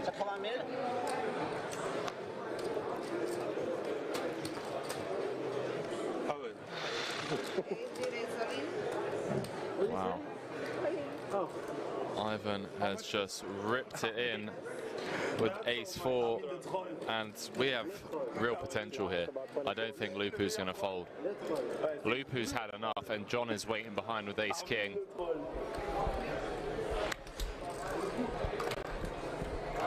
This could be huge, Henry. This is absolutely ridiculous. Hand 49. Ivan has shoved a few times and shown complete garbage. No. And Lupu might think, you know what, my giant 9 suited could be ahead here. Does he? What's he gonna do? No, 2, 7, 8 free this time.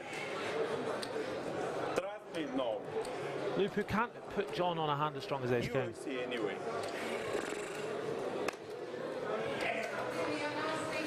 He's currently stuck.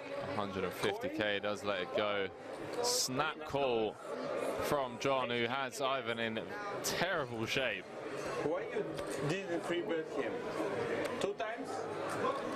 Ace-4. How much is it? Ivan running into it yet again. John having a wonderful night so far. Could be about to get a little better. Go. How many times? 2 times. 2. Let's go. I had Jack 9 of 2 times is the answer. I know I was winning. Let's listen in. Let's go, let's go, let's go. I like the flop for Lupu. I need 40 more. Oh, Teresa. You do it. it once or twice. 7, 6, deuce, deuce, 6 or 7 to shot, 4 to win outright. Can Ivan find a miracle river here?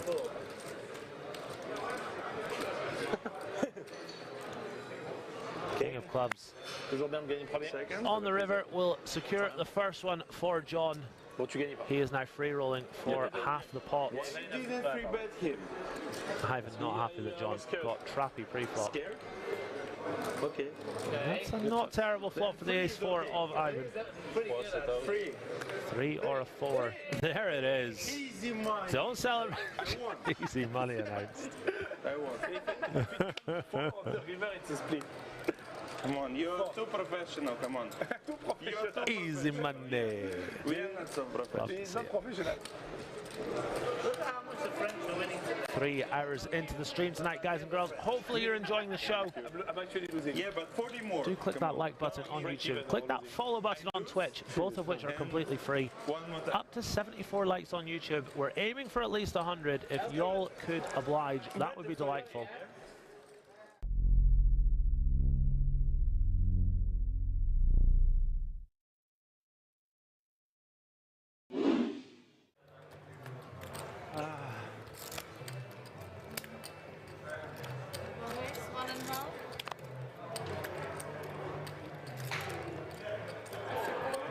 He's down 200k, chat, not 400k. Pass. Pass. Couché. There's one flop in my life. One flop in my life. Can I hit? One flop in my life, dealer. C'est dommage. Moi, je trouve qu'on devrait faire une règle pour ça, tu vois. My flop. Jack 7 tray. Isn't that the flop we just had? Previous flop. Close enough. Lupu with the gut boy. Goes with second pair. 4 clubs for max entertainment value. Like some ice. Yeah, only ice. Thank you.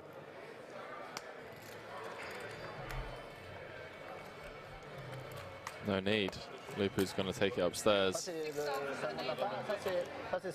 Gold ain't folding.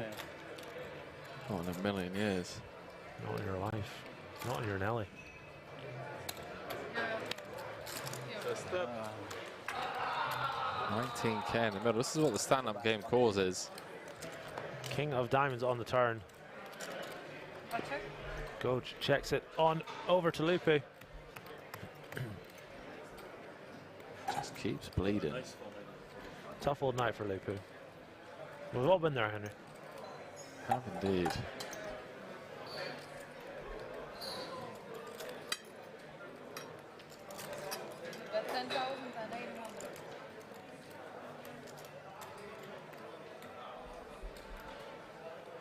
Wow, John sniffed this one out correctly so far. Makes the call. Wow. Lupu can only win with a 4. Is the Quattro going to slide on in there? No, it doesn't. Ace of hearts. Good card to keep bluffing, though. Lupu can't win if he checks back. He is bottom of range.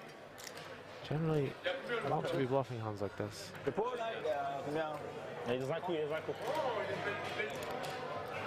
4k out there. What do you think gets it done? 28, 29? 100k.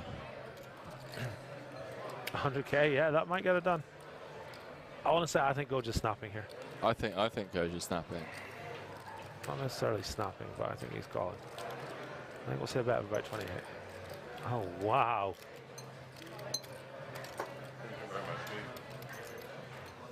Checking the itinerary. Sorry, can I also get someone fillet, please? Yes. Yes, thank you. Surely that's not all going in. Okay, it looks like the smaller pile is going in. 27. 27. On this run out. En haut, c'est game. C'est du classique maintenant quand Léon va arriver. Ça c'est l'échauffement ça. Gojo just showed Lupu his hand. Do you think he was trying to get a read? I mean, he knows how to get information out of people, and he knows how to get people to make mistakes against him. Just slaps the pot. If anyone's going to make this call, it's going to be him.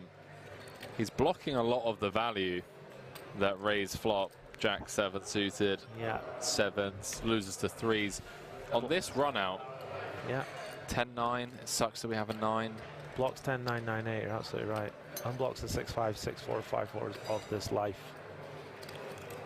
And what ace-X, I mean... I know Armin's good enough to find the call here. It'd have to be ace-X of diamonds, right?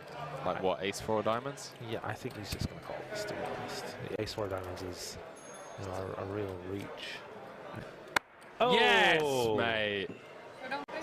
Yes. 9-7 is good. Hand of the day, hero call of the day. HOTD. Insane. Jimmy Bluffett sums it up. These DJN games are so swingy.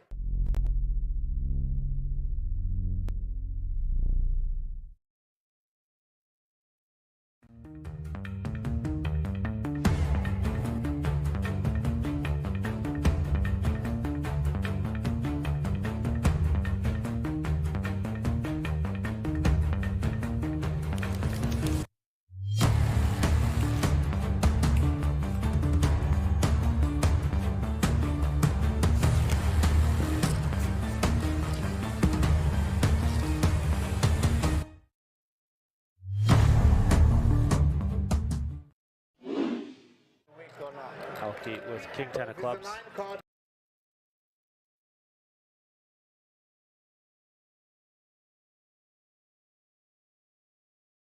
Warm welcome back, ladies and gentlemen, to King's Resort. It's the final table, the World Series of Poker Europe main event. We are down to the final 4 players here. As we take a look at the chip counts, Sean Deeb out in front with 42% of the chips in play. Omar, just 9 bigs less, 39 bigs. And Jonathan and Vladas, the sub 30 big blind territory now.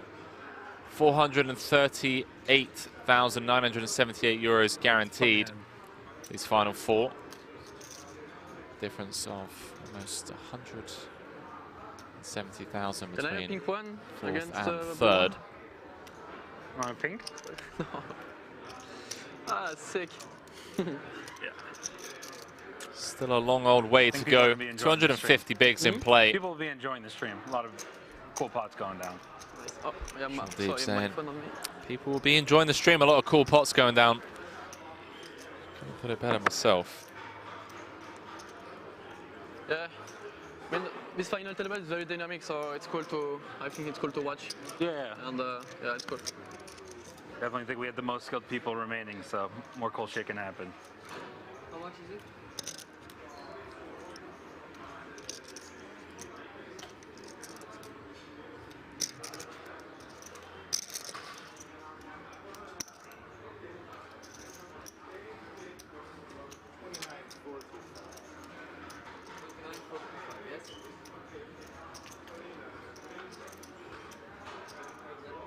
$8.7? 8.5. 6.6. Thanks. I'm just waiting for the floor to come over.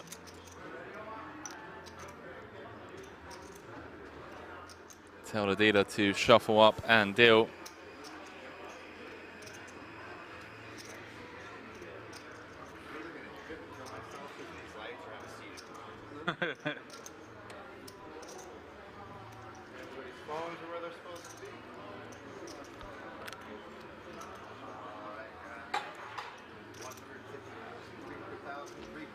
So 150,000, 300,000, 300,000.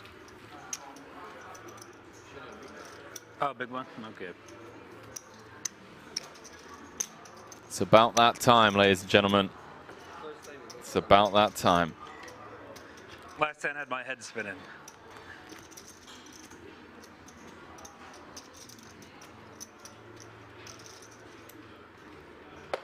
Final 4. the WSOP Europe main event. Final bracelet of the year 2022. That man right there, looking to become the first Frenchman in poker history to win 2 no-limit hold'em bracelets.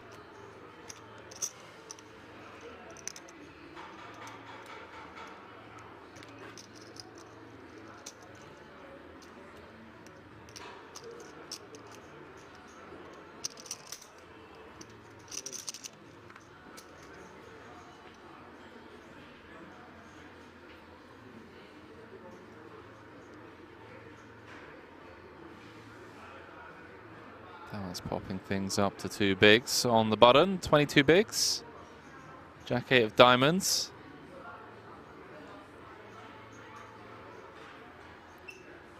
Looks like Omar's reaching for 3 betting chips from the small. And Sean Deeb has woken up in the big blind with King Queen of Hearts.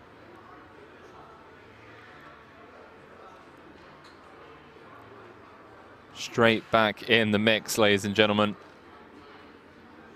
No rest for the wicked. See how Deeb wants to approach this spot. There's all the options on the table for him. It looks like he's going to come with the cold 4. It's that fold from Tamas.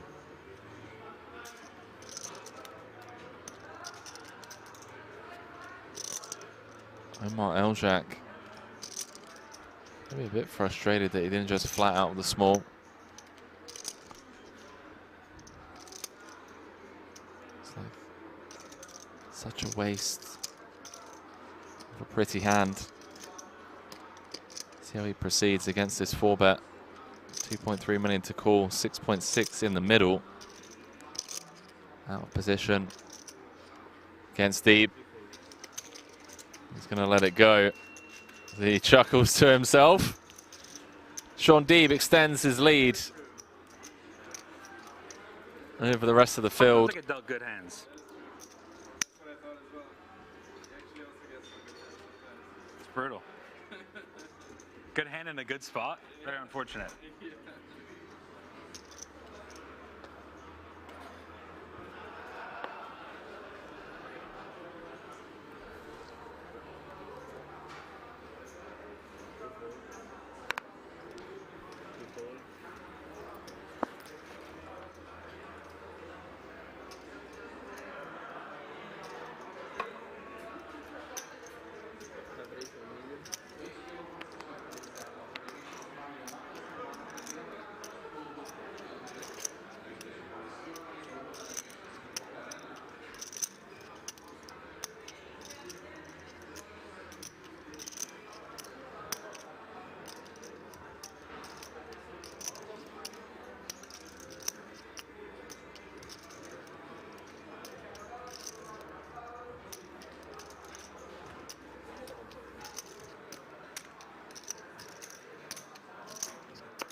Good hand in a good spot, indeed.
Deeb firing into Pastore on this 6 of spades turn. 3.1 in the middle. Pastore with the 2 overs and gut shot. Kind of tied at the bottom of the pack with Tamas.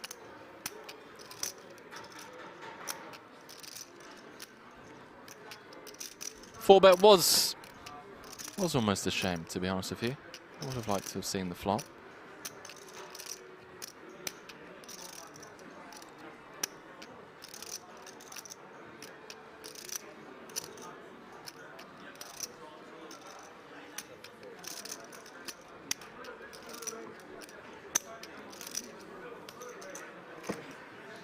Chat, Sean Deeb now has just shy of half the chips in play, four-handed.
All in.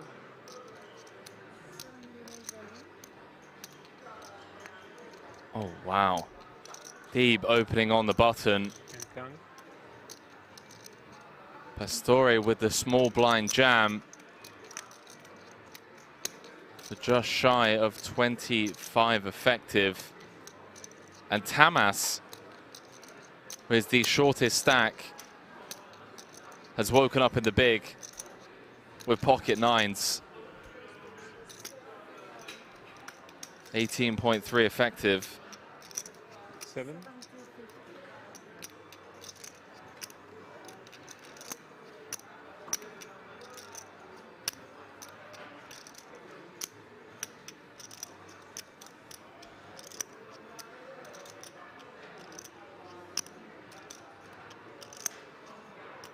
All in. Does make the call. Cards on their backs. Twice, please. Tamas, the all-in player at risk, but he does have the best of it. Good luck. 4-1 favorite. I have the skill to double up in this time normally. To more than double up. Can't double up. Yeah, I know. Pastore says he's got the skill to do it, to pull this off.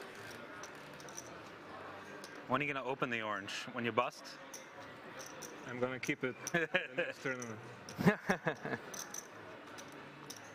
5 to come, chat. The Frenchman That's the problem. looking for some Most hearts or an 8 to get us three-handed.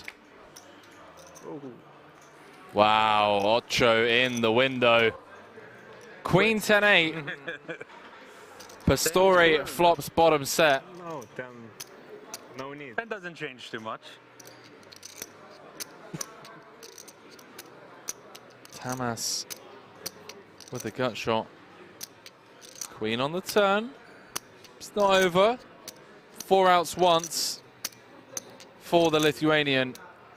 He's a queen or a 9. Whereas he's going to be eliminated in 4th place in the World Series of Poker Europe main event. Deuce of hearts, not going to cut it. Okay. One plane. Plates up top, man. Again. And shakes all around.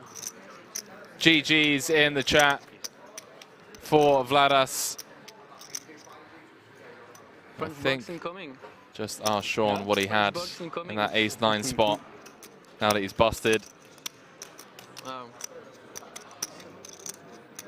We'll probably induce 9, so I hit it. Probably my bottom. Yeah, 9. 8, I can induce. jam ace 10 offsuit, right 3-bet, Sean? No? Okay, Do you think I think you're light there? I'm not sure, I just ask her. I'm an asker, so I'm not a thinker. Pretty sure the 200K pay jump meant a lot to you, so No. you have them covered. I don't care about the pay jump. You have that little of yourself? Sorry? You have that little of yourself? No, I have a big one, but I don't care. I just want the bracelet. That's it. Huh. Wow, Pastore. So he's got a big piece of himself. Doesn't care about the money, just wants the bracelet. The money come. Oh, single big.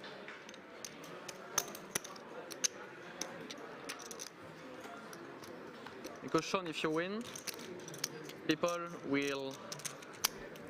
I mean, I don't know the name in English, but when you finish your career, or I don't know exactly, but you are in the only big blind. The people who don't really, in French it's retenir, not on the name. Like remember who got second? Yeah. That phrase? Just remember your bracelet. Congratulations for finishing 4th in the main event, Vladas. How was your experience about the tournament? Well, overall experience was nice, but the finish is disappointing, of course. I think could play some spots better, so that's the most disappointing thing, but overall tournament was very nice. Great organization, great structure. Enjoyed it a lot, actually. Yeah. Yes, today is full of bad beats, unfortunately. Who was your toughest opponent during the tournament, and why? Toughest opponent? Good question. I'm not sure, actually. Tough to say. Tough to say. A lot of different hands during 5 days, so can't say that any player like stood out. Like there was some tough spots, for sure, and against a lot of players. And what about your bluff yesterday against Jonathan with tens? Yeah, that one was very interesting. I think I like how it was played, but I don't like 100% how I executed the river, because he might have picked some live read on me, I think, because it took like 20 minutes on the river. I was gone for, I didn't know, it could be 5 minutes, it could be 10 minutes, 20 minutes in my head. I didn't know what time was it, and yeah, I think I could execute that better, but I like my play there. It was an amazing play. I think I would have folded in his case. There's an interesting thing about you that you're always holding your tangerine in your hand. Is there any like luck or something in it? Oh yeah, I just couldn't lose all in with it in my hand, so I just had to continue. It's must. No, I mean you're mentoring that you're holding your hand all the time. Yeah. I was holding it only during all-ins because I did it in one of the all-ins before. It worked out, so I had to continue to do that. So it's your lucky charm. Yes, exactly. Great. So where are you going now after this WSOP? Tomorrow I'm going home just to relax a little bit, recuperate, and get back to Prague, actually, coming back in a couple of weeks. Cool, then see you. Good luck. Thank you.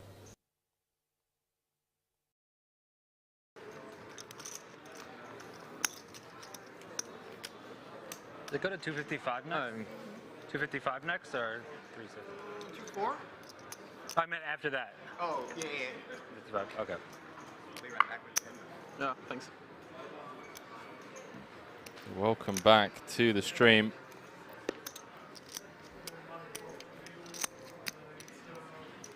We are three-handed in the World Series of Poker Europe main event, ladies and gentlemen. Everyone now guaranteed 607,000 euros for their efforts.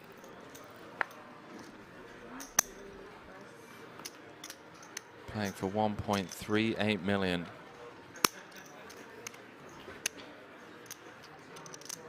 Pastore looking for bracelet number 2 of the year.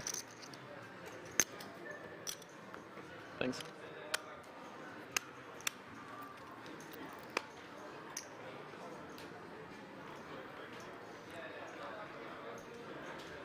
Sean Deeb looking for bracelet number 6.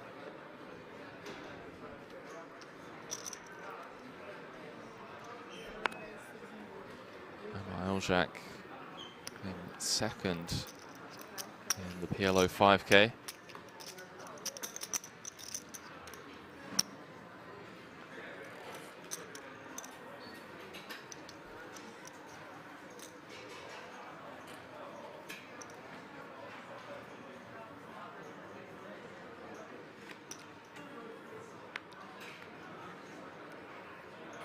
Play like 13 now, or?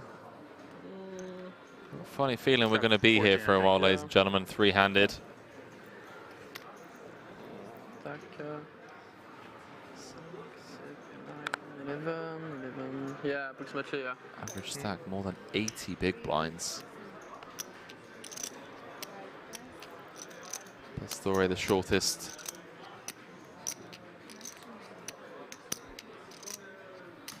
Playing 45.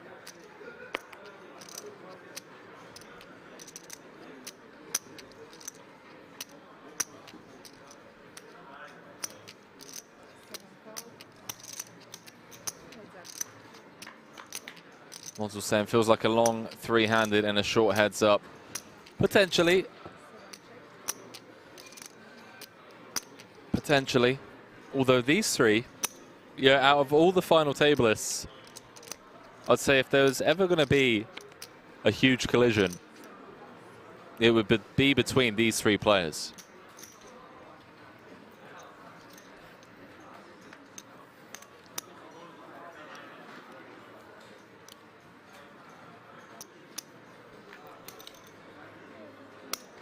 No, always forget. Goes fast now. Yeah.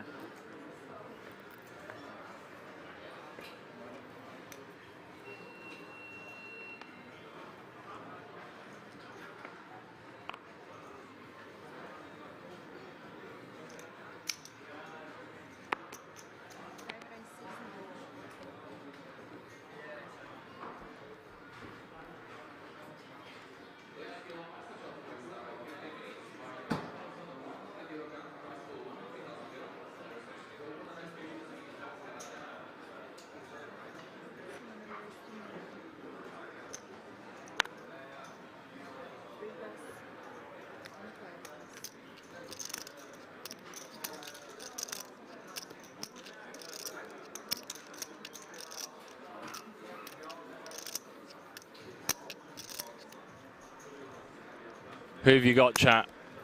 Who are you rooting for? Whereabouts in the world are you tuning in from? Only 3.5 hours in, we're down to the final three.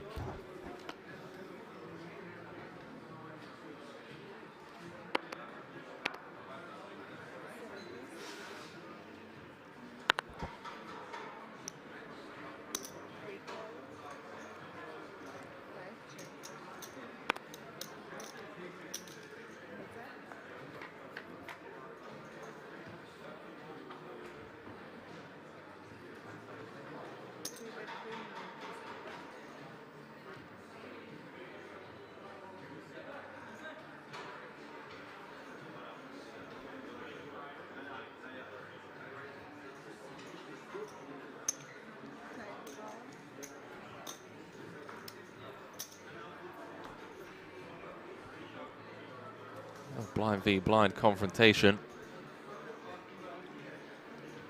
Omar with the stab on the king 4 deuce, picks up a gut shot on the turn. Not going to slow down. Deeb obviously going nowhere with top pair and a gut shot.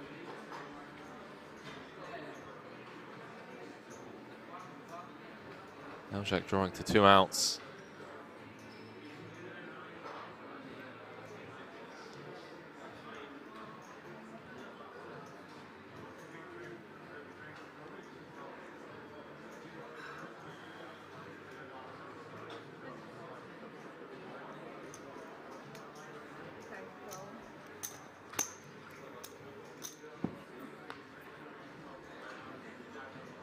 Jack of spades on the river. Front door spades does complete. Eljack just 7 high and no spade. 3.5 in the middle.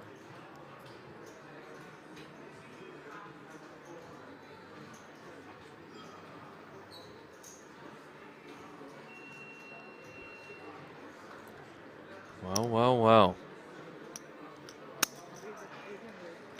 Okay, that's not going to work. That one's not going to work, chat.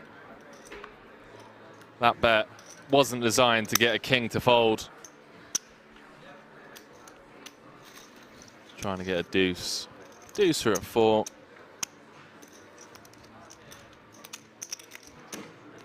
Some high card backdoor club floats. Sean Deeb extends the lead, chat.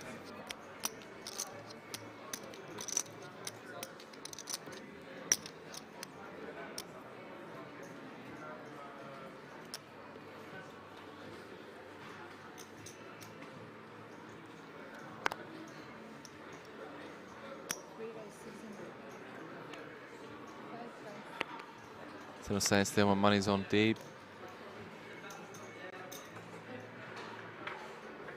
Lot of love. Lot of love in the chat.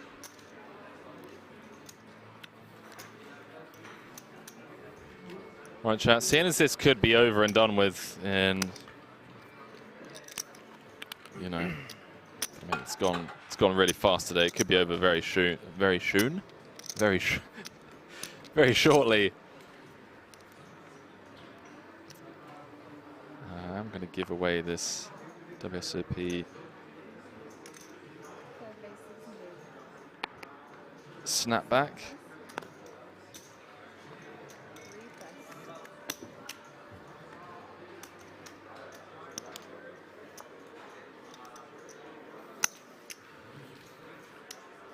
Okay, Mel saying any Romanian players still in.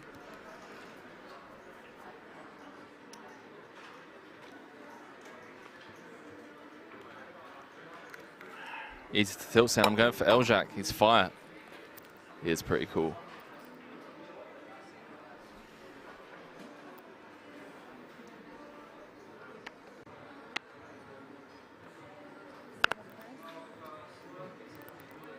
Call.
Deeb one card away from extending it even more. 5 of hearts on the river.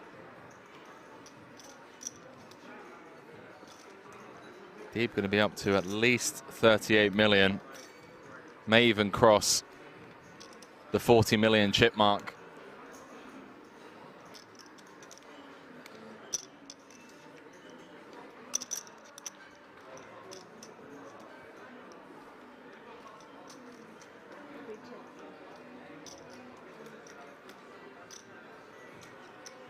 See if you can squeeze out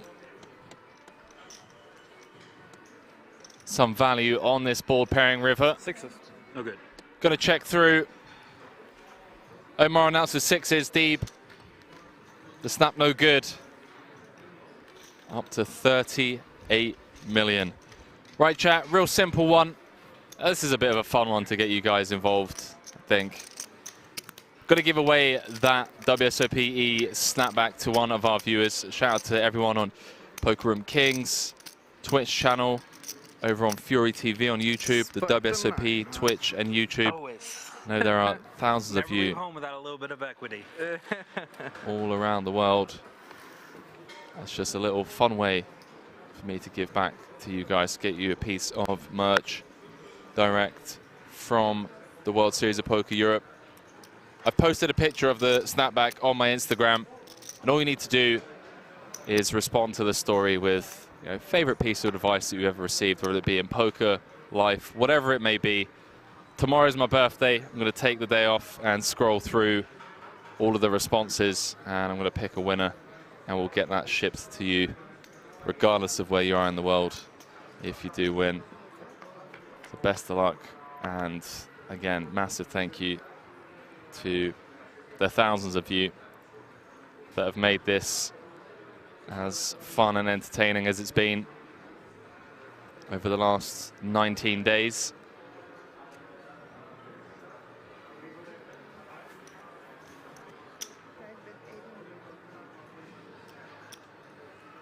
You can find out my details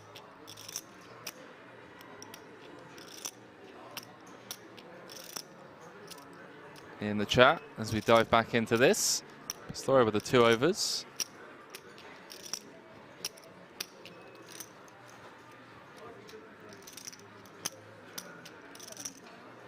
Not going anywhere just yet. Wrapped around that 9 of spades with the Jack 10. Ace of spades on the turn. Flush draw gets there as well as an over to the board.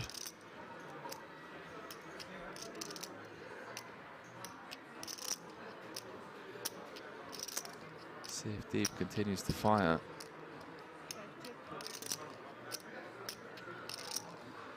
Waves the white flag.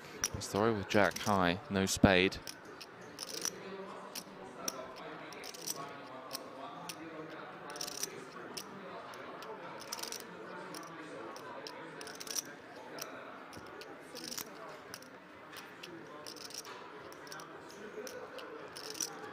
Runs out ace-ace. Deeb blocking some of the folds, the 7-8s, the 7-6s they obviously already had beat. Has a decent amount of showdown with king high. See on the flop there are a ton of gut shots and open-enders.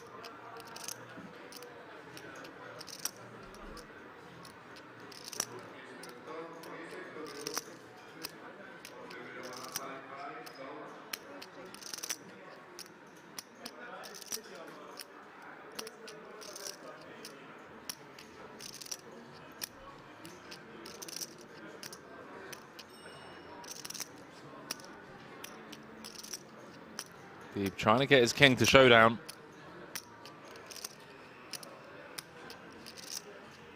The Frenchman's going to try and stop him, Pastore.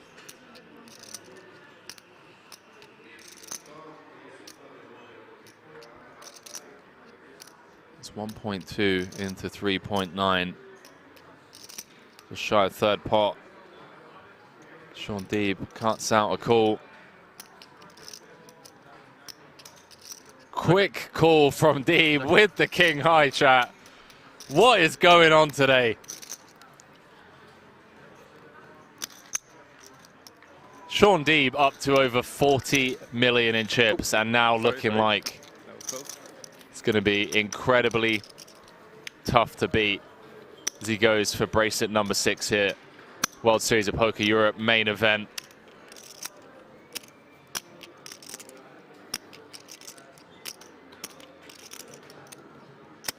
You have time to call, Sean, you know? Huh? You can take your time, you know? I didn't want to slow roll you. Nice one.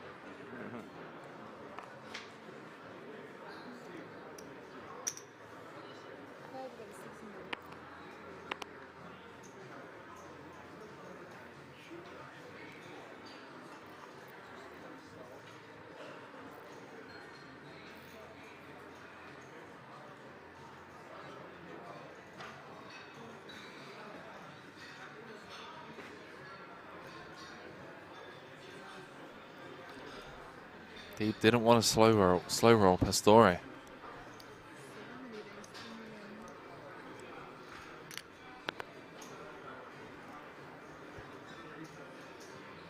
Story with the light-hearted banter.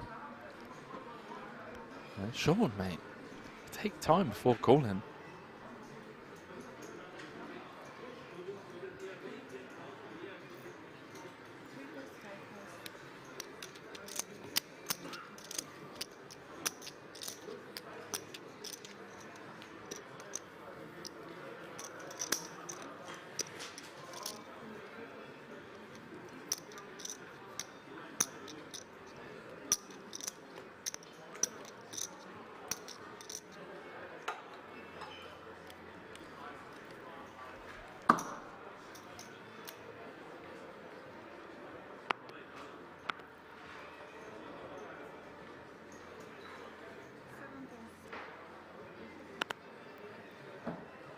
Go.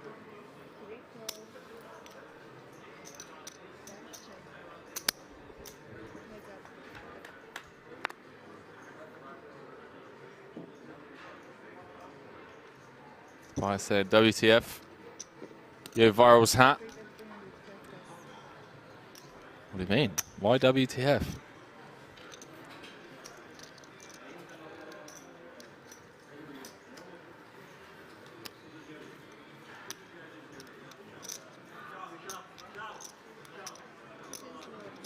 Thank you.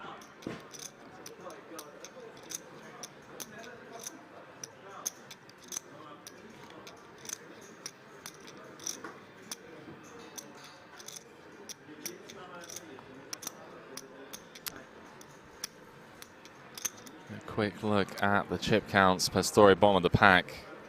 Still 39 bigs, three-handed, 90-minute clock.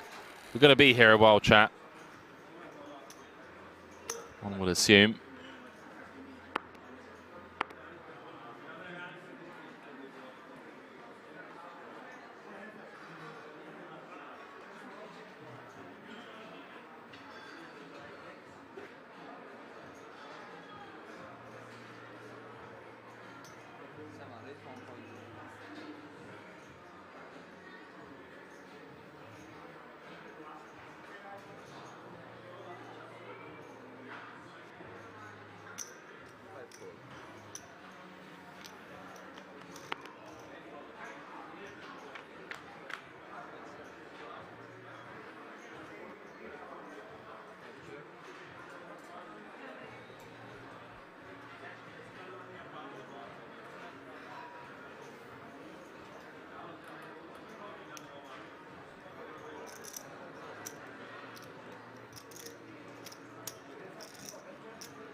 Story with a couple of important pickups. Three-handed, ladies and gentlemen. Three-handed. For those of you just joining us, we came back with 8 today. First elimination of the day. Just a couple of hours ago. Alexander Riad bowing out for 138,702 euros. His queens into the aces of Omar. Then it was the UK OG legend, Barney Boatman, out in 7th for 180,867 euros. His aces were no good on the Queen Jack 4. It was up against the top 2 pair of Sean Deeb. Short stack coming into today. Armin Rezai Got in his final 8 blinds with jacks. Couldn't hold against the ace-queen of that man right there. Omar Elzhak, who has woken up in the big blind with a potential 4-bet spot. Button open. Pastore with the 3-bet from the small. There he is, ladies and gentlemen.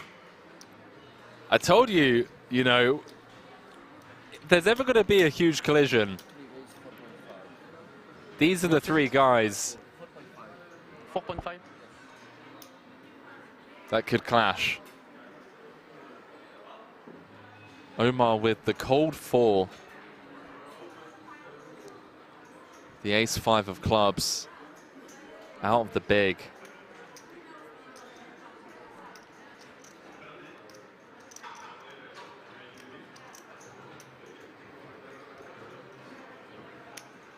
Pastore just checking the itinerary.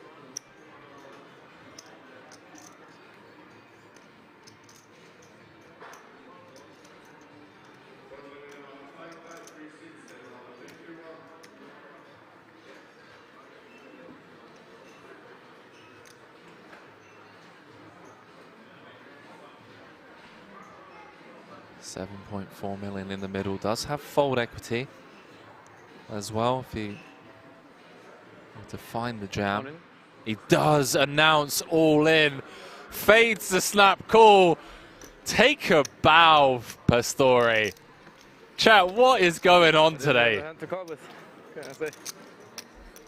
What is going on? I might have had the best hand, I don't know. Maybe not. Oh yeah, this kid's here to play. He said he doesn't care about the money, has a large piece of himself. He just wants to make history. Wants to become the first Frenchman in poker history to win 2 no-limit hold'em bracelets. Took down the 5K 6 max during the World Series this summer for over 700,000.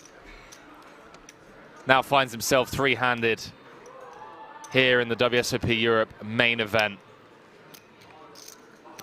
And with plays like that, you can see why.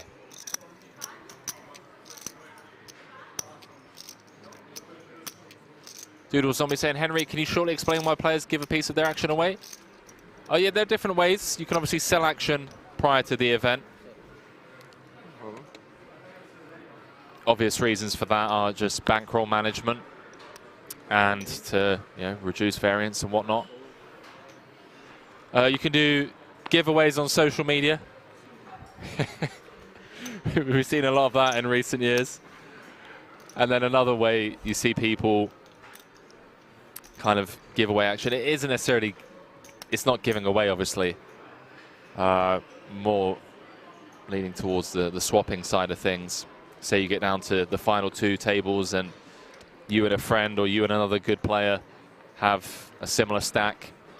You'll often see a lot of pros, you know, swap between, I don't know, 1 and 10%. Oh. Again, just for variance purposes.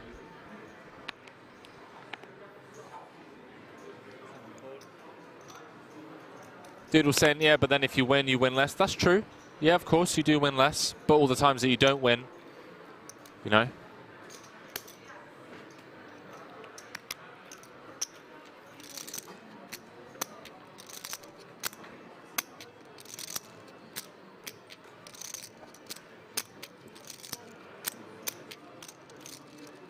Also saying I'm always selling a few for a couple of friends so they'll sweat with me. That's also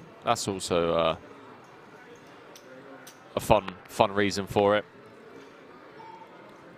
Anyone need a drink? No, I'm good. Thank you. Good. My parents Get keep drinks if you want something. No, it's okay. begging me to buy action, but I keep telling them that I play cash. I think as of next year, I'm just going to give them like, I don't know, 1% for the year or something, just so they stop nagging at me. Doodle saying, you mentioned that Esmond had around 50%.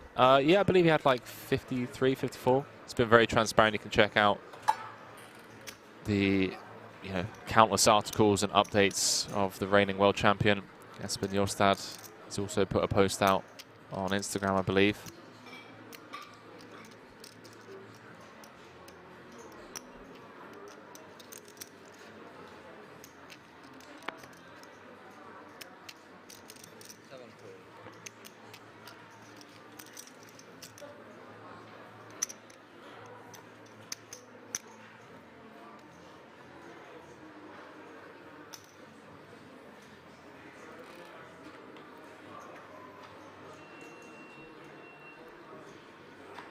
Mohi saying, Henry, outstanding entertainment. Appreciate it, Mohi. Glad you're enjoying the show.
Thank you, guys. You're far too kind. Where have you all been hiding, eh?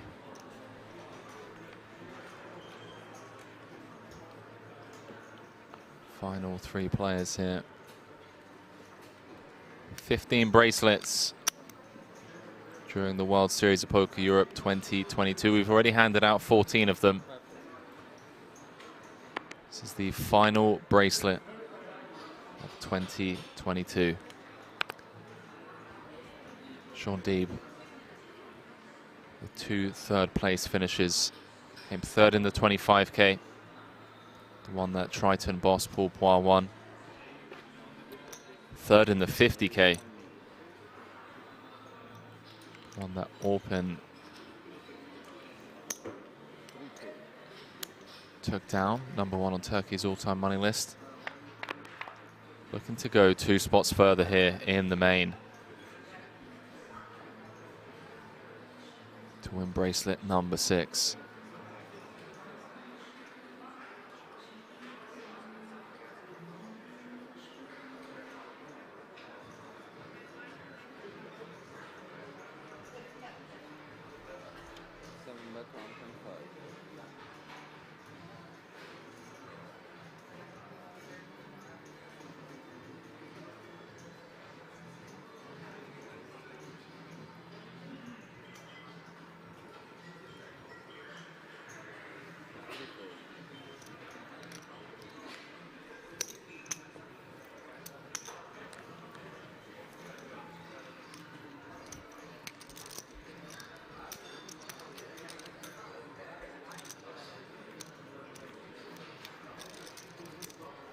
That 5-bet jam from Pastore with the King-Queen O. Moved him on up into second. Still think he made the sickest call of the tournament. 17 left for his tournament life. The final 3 tables against 4th place finisher Vladas Tamasauskas.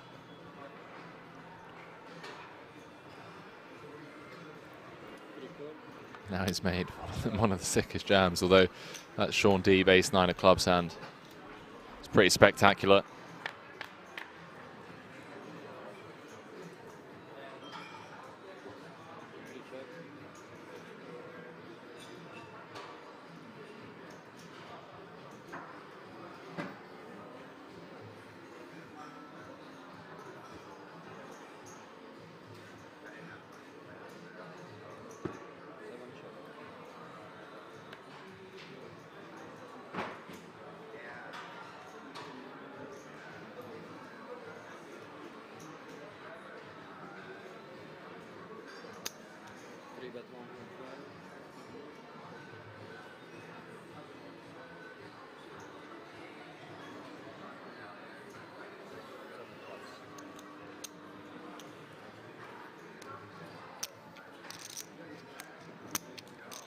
You play cash game normally, no? Huh? You play cash game normally, no? Yellow. Yellow? Yellow cash game? Yes. Tell us if you need to forecard. We can, Yeah, I would prefer. For sure. But we need 6. I need 6. Yeah, probably. I just know the rules of PLO, so. Sounds like we're playing a cash game after this. Sounds like we'll play a cash game after this. Yeah, 1K, 2K blind maybe. Juicy. Should make it winner take all.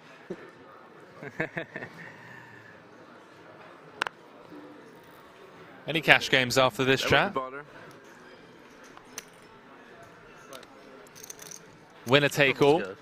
Huh? Where'd your purple? Okay. Knew you had some still. Yeah.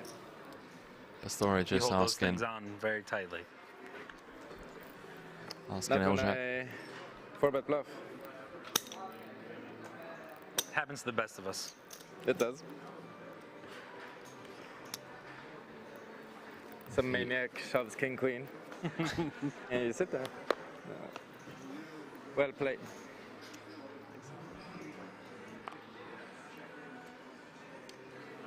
Apocalypse saying 1K, 2K cash game. Bring back Barney and you're on.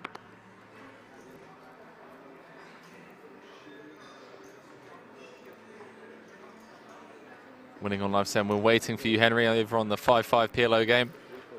You may just see me, mate. Depending what time we get out of here.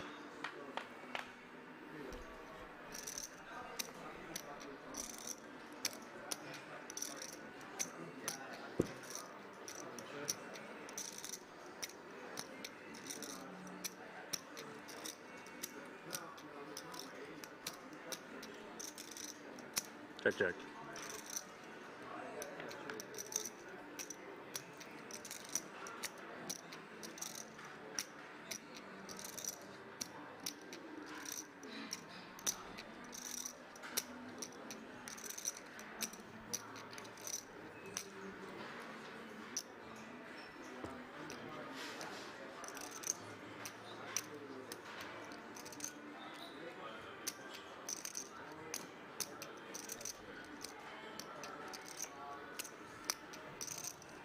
Sick river for Deeb, although. And we're not getting the violins out, chat. 10 of spades. Out-pipped by 2. Pistori going to win some chips here.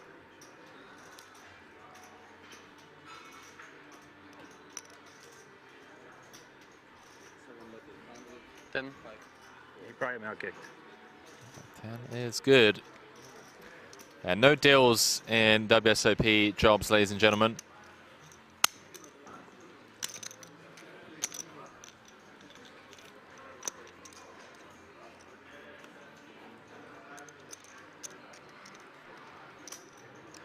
No deals allowed.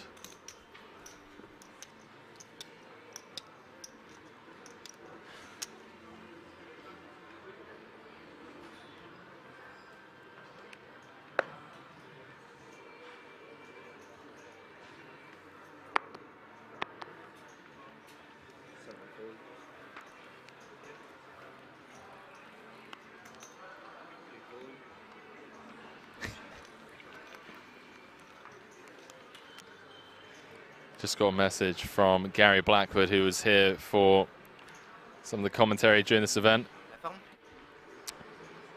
So never use another man's hat that you bought for a giveaway as a giveaway. I mean, is that on me, chat? That's not on me, is it? Shouldn't have left early.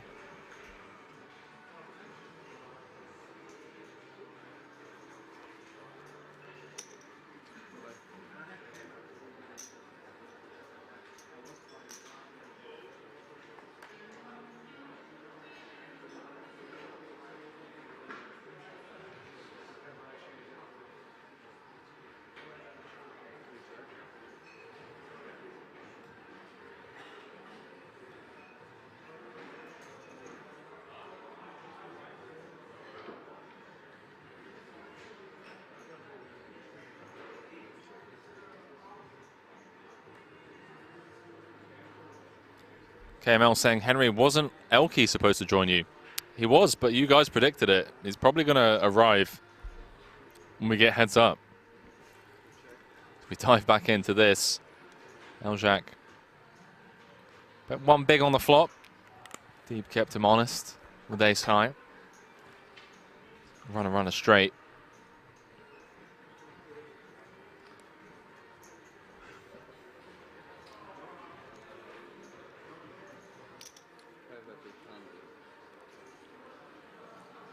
Deeb betting half pot once check to, and Eljac with a swift fold. Discipline lay down there. Second pair against someone that is more than capable of finding bluffs. John saying Elke never wakes up before 7 p.m. I saw him about an hour ago, just ruffling about the casino. Elke doing Elke things.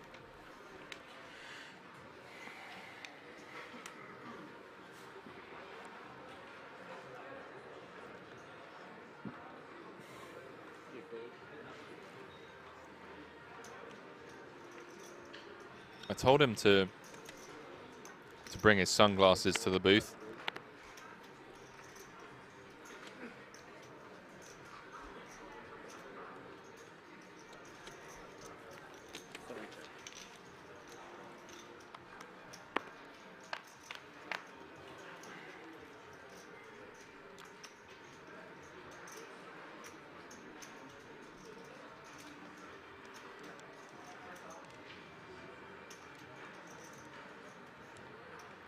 Blind v blind confrontation. Deeb with the best of it currently.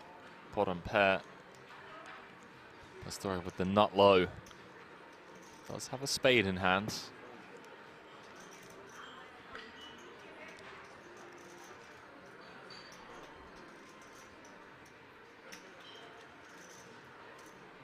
Offsuit 10 would now chop it.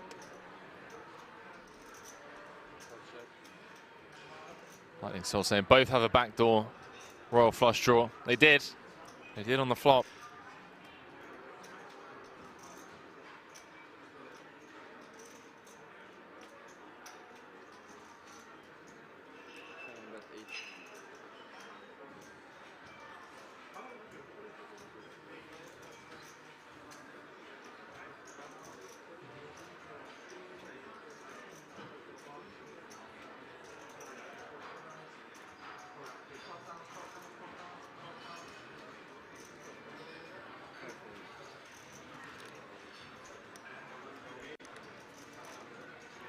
Still getting one through, eh? The old 3 high.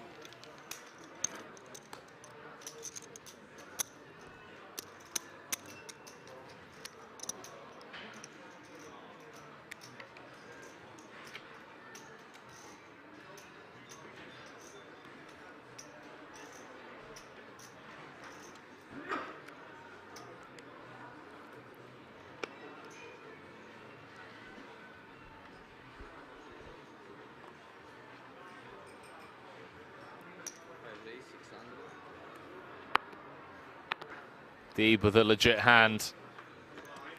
And unfortunately, Sean, either Eljac or Pastore, with enough to continue with. It's been a long old grind. 6 cashes already before making the main event final table.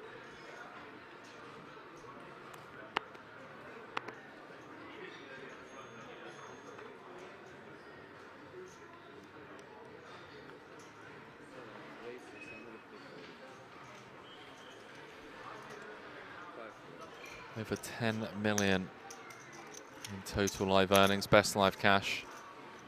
1,402,683.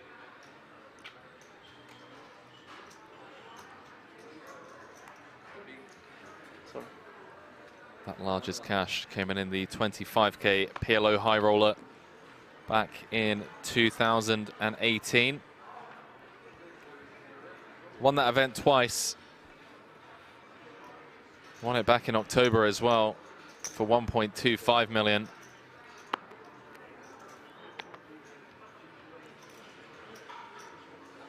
Beating Kalau heads up. His 5th bracelet.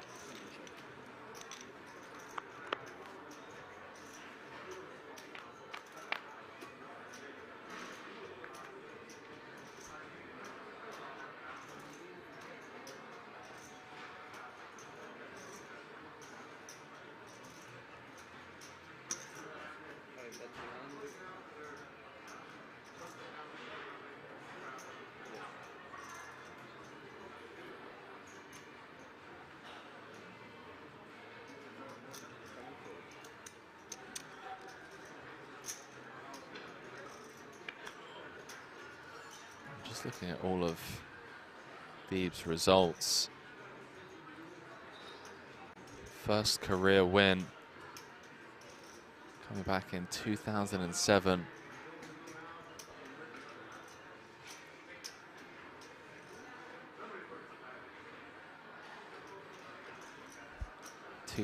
Won some $560 tournament.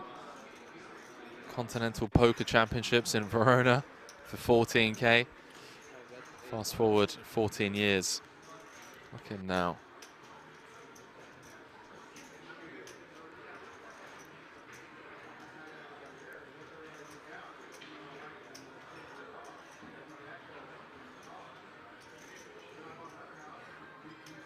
Deep turning trips. Pastore not going to go anywhere with his gut shot and ace high. I'd say I blame him, especially given that he's up against Sean Deeb. And how about a deuce of diamonds on the river? The 3 outer for the Frenchman. 3.1 million in the middle.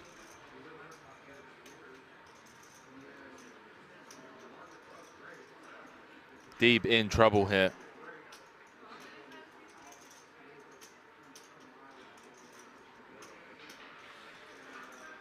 No reason for Sean to slow down. Feel like he can still get enough value. King X and 3X hands. Comes with 2/3, 2.2 into 3.1. Story just double checking his whole cards. Did I really just river a straight? I did indeed. What size do you make it in Pastore's shoes, chat? Do you just call? Make it like 3x, something like between 5.5 and 7 million.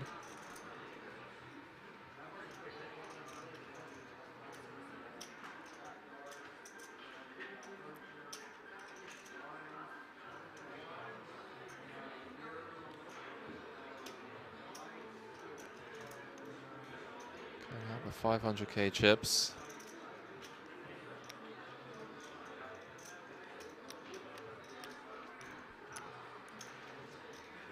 That's 6.3 million. Deeb doesn't like it. Now, chat. It's made some great bluffs. It's made some great calls. Can he make a world-class fold? Deuce 3? Or you just call that combo?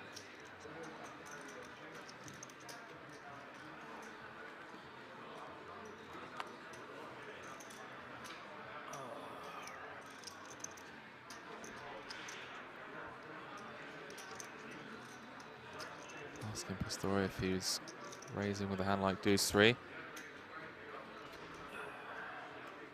Do you just call that combo? Pastore giving nothing away.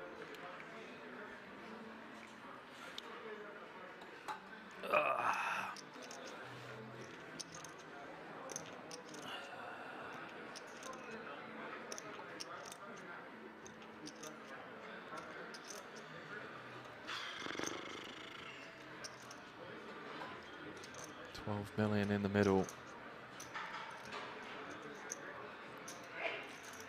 Deep calls. Don't have a good feeling about this hand. Practically tied for the chip lead. Deeb's gut.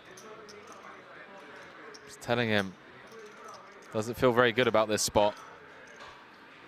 Is he going to trust it? This may be a bluff. Probably not. Pocket fives. Reasonable. Pocket sixes. Maybe. Just call those hands. Ugh. Deeb not one to tank. You know when he's in the tank, it's a legit tough spot. Or raise worse for value. Don't think so.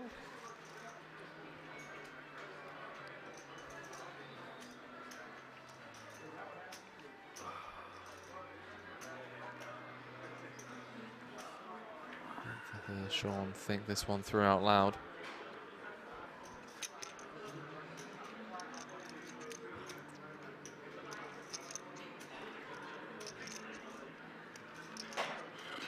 The only worse for value is like 4-5, 4-6, right? 5-7, 6-7. I want a 5 in your hand to be bluffing. 3-5, deuce 5, reasonable. And a lot of hands I can beat. Almost, I don't think you have one of those. Story still giving nothing away. Apologies if it ends up being a slow roll. He's apologizing in advance if it ends up being a slow roll. The trip falls. Never fold hands is good.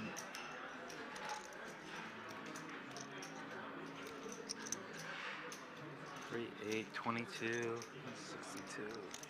Ugh. 3 numbers.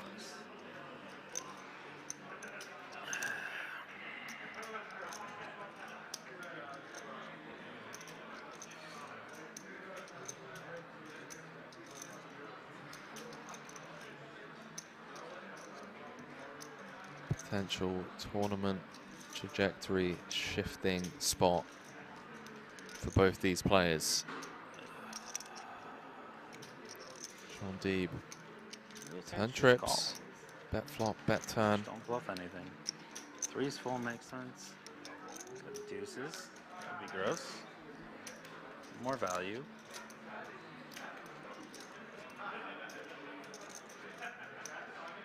See if Deeb can trust his gut here. He's already said on several occasions that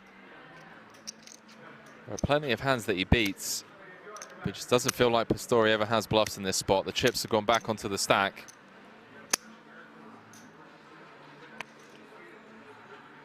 Good. Wow, chat. Oh my word.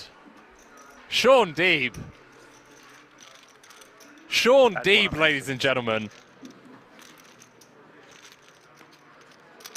Made some fantastic calls over the last couple of days. Some incredible bluffs. And to top it all off here, three-handed. Makes an outstanding fold against Pastore to keep the chip lead. Three-handed World Series of Poker Europe main event. Going for bracelet number 6, and with folds like that,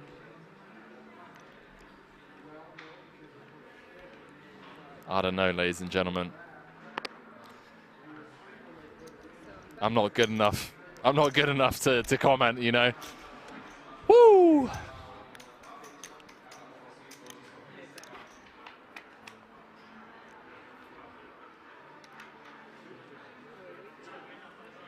Chat just popping off today.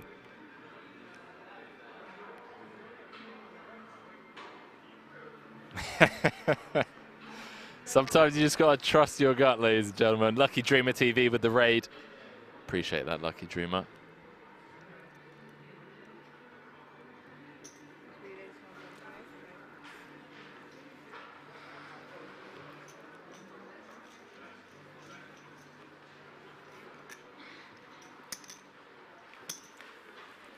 Don't look me, John.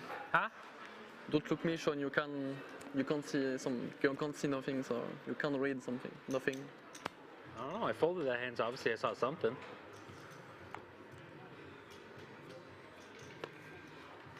Wow, Pastore asking Sean if he has a read or if he can see something.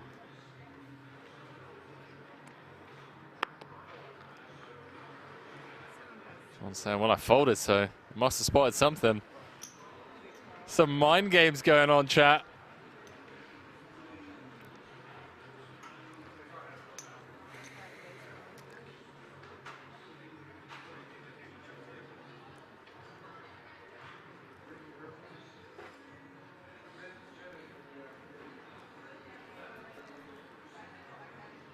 Eljack, the limp from the small Deeb. At 3.3x with the ace-7. Omar coming with the limp raise to 3.5 mil.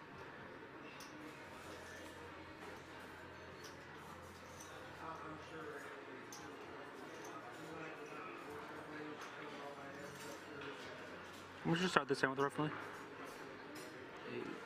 4 stacks of 100Ks?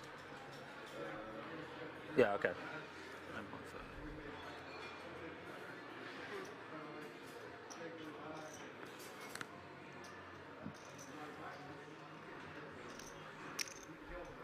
Three-handed play has not been treating Omar Eljack too kindly. Deeb makes the call.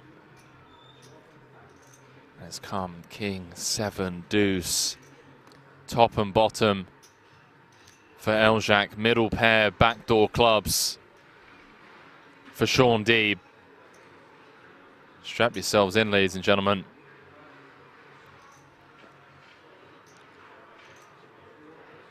This could be a big one.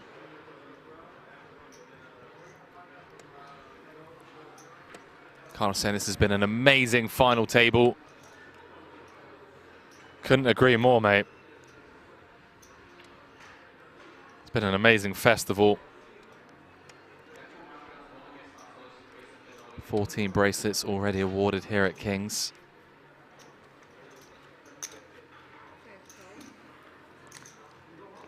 It's the last bracelet of 2022. 8 of diamonds on the turn, so Deeb now drawing to just 5 outs. 3 aces and 2 sevens to win him the hand.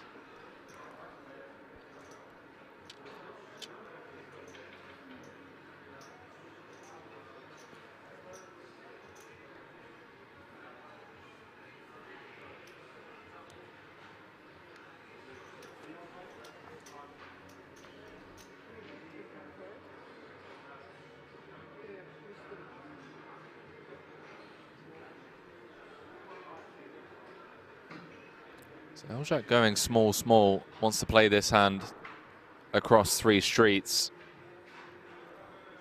Gone with a sizing that would set up a very natural river SPI of around 0.6. If Deeb were to make the call.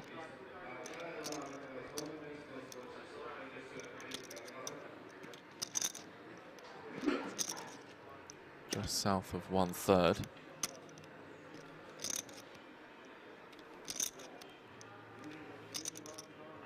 Yeah, I think this is more likely to get paid off, I agree.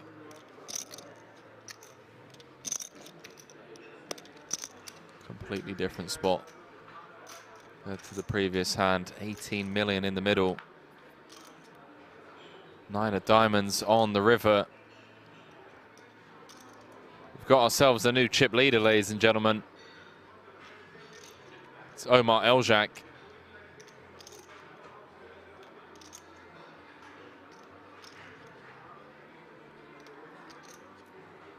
$18 million in the middle, 9.2 million behind.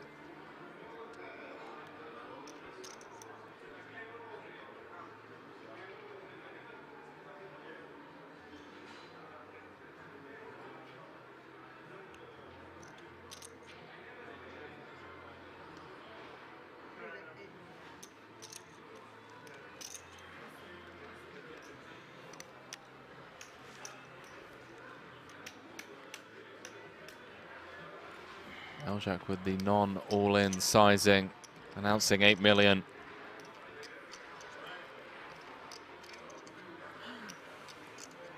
And Deeb in the blender again.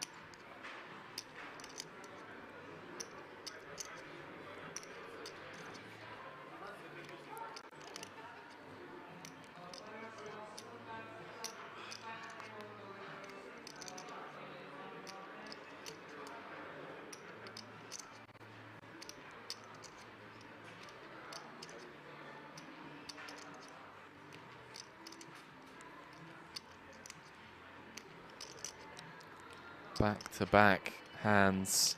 I don't have a very good hand to call with. Usually I still end up calling.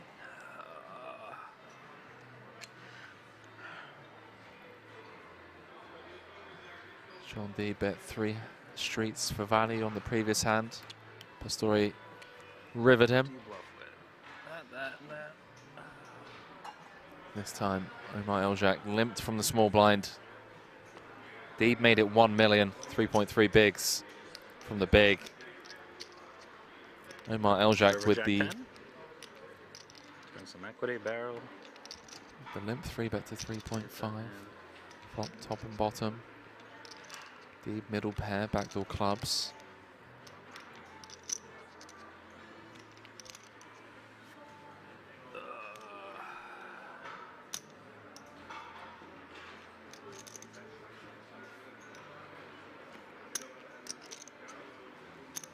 Deeb really needs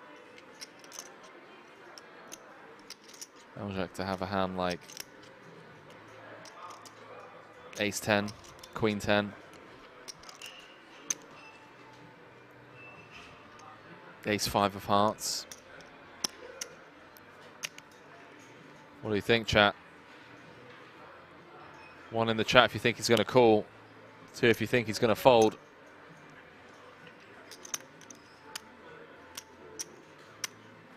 Either way, it's going to be tight three-handed.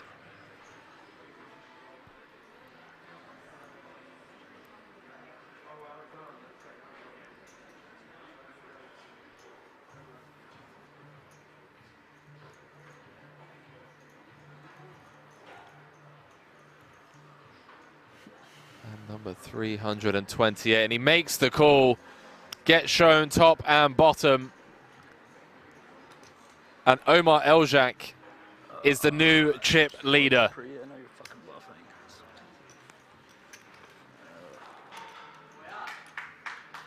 After making a world-class fold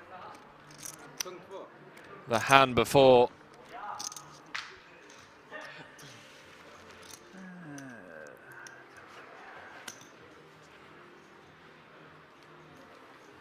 Sean Deeb couldn't get away from it.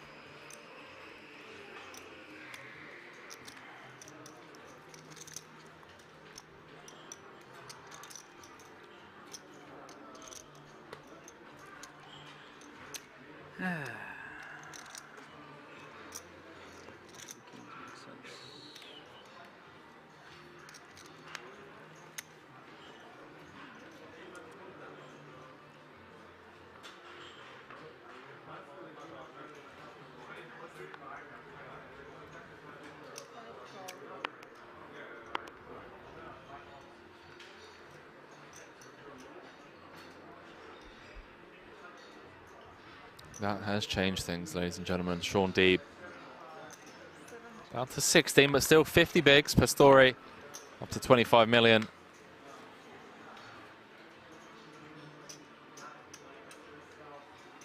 Omar Eljack with the chip lead. Deeb a bottom pair. Pastore with a gut shot. Those of you just joining us, we are three-handed in the World Series of Poker Europe main event.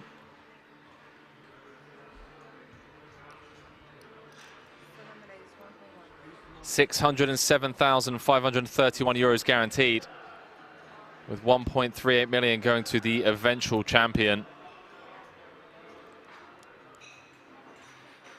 Let me know in the chat who you think is going to close this one out.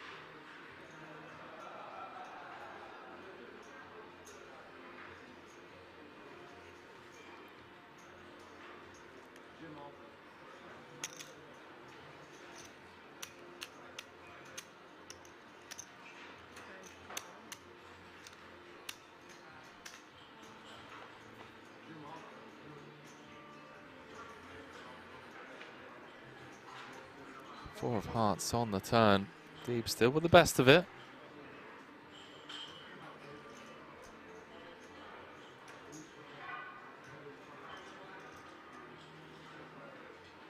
Certainly has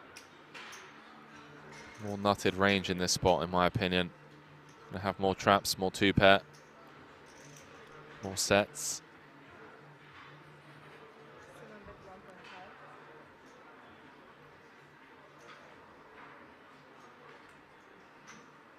Get Deeb completed from the small. Pastore checked his big blind. Deeb bet one big on the ace, 9, 6, 2 spades, 1 diamond board. 300k into 900k. Pastore made it 1.1 million to go.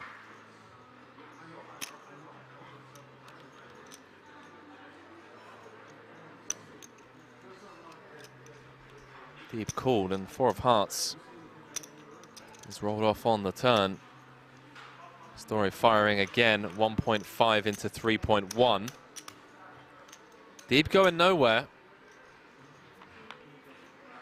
And Pastore just gets there on the river. 7 of clubs. 6.1 million in the middle.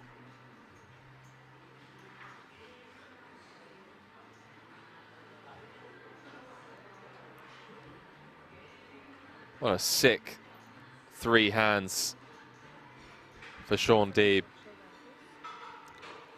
King 6, no good, pal.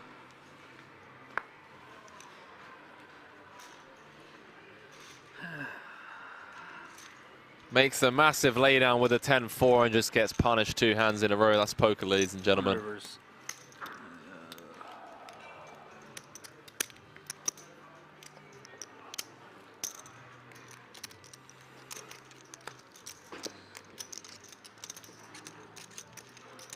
Let's look at the chip counts. Omar Eljak, the chip leader after that king deuce of diamonds, blind v blind hand to 115 bigs.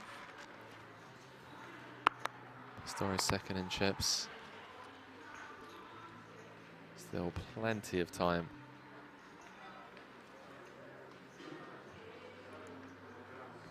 For things to change for all 3 of these players.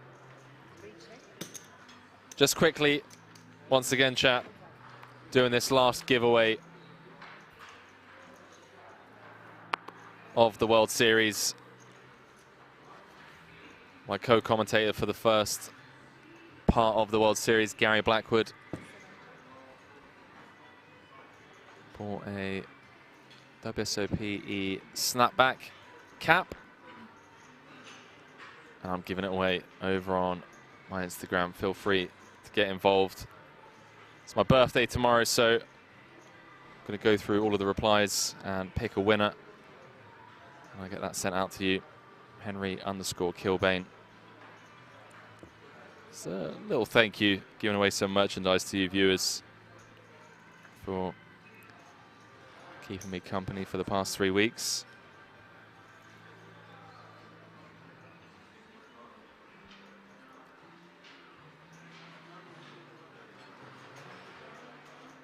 Whatever happened to Elke? Elke is MIA, chat.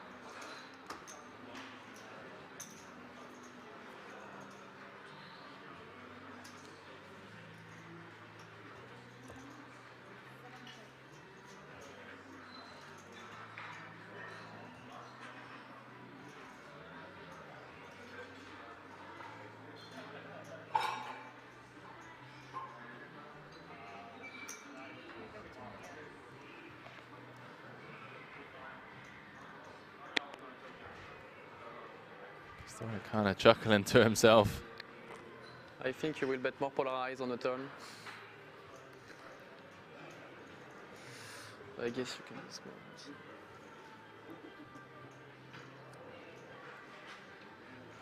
Don't bet.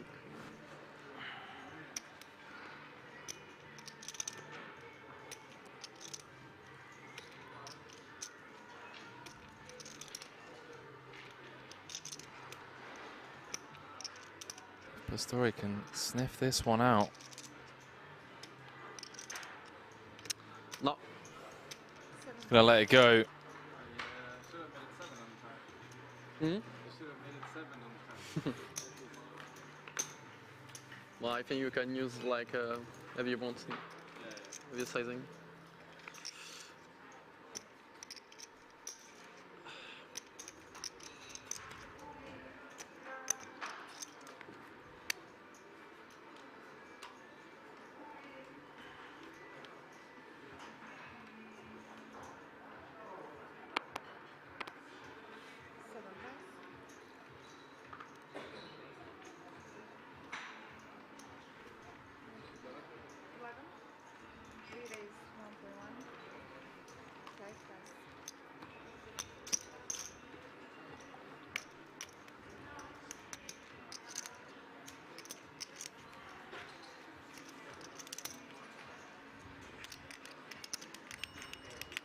Apocalypse saying Eljac was chip leader coming into today.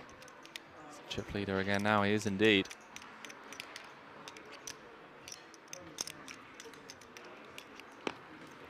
Rough couple of orbits. Sean Deeb, Eljac not going to slow down. 9-8 of diamonds on the button.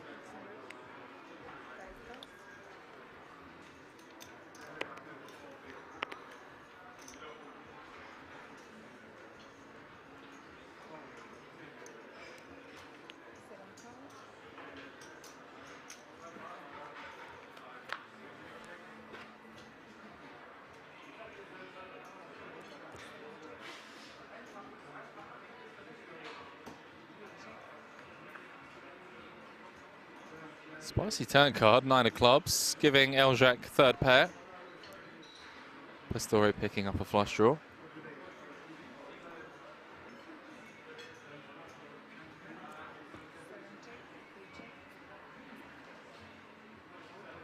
Checks all the way down to the river.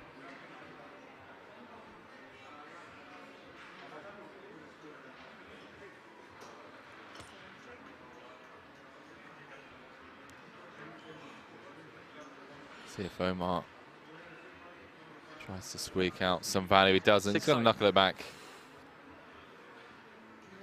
Up to 37. Into the 9. You thought you beat the 8? Hmm? No, I just check. I'm tired, so sometimes I prefer just show my hand and we'll see if I win or not. I'm just tired sometimes. Don't blame you, mate.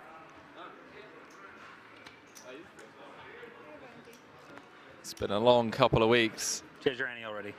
Oh, yeah, right.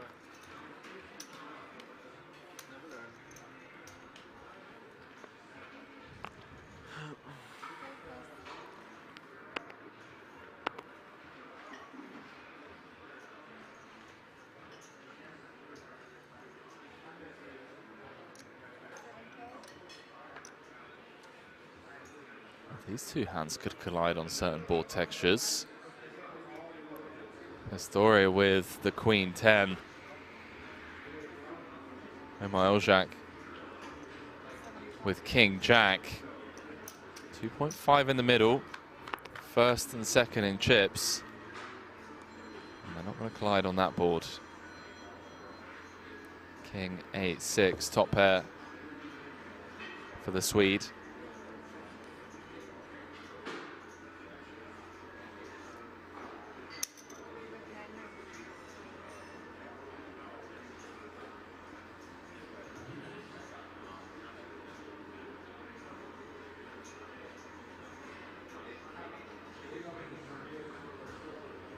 Continues for around 35%.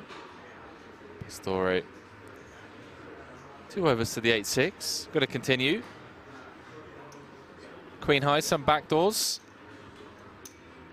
His hand's not over and done with yet, chat. 4.3 million in the middle.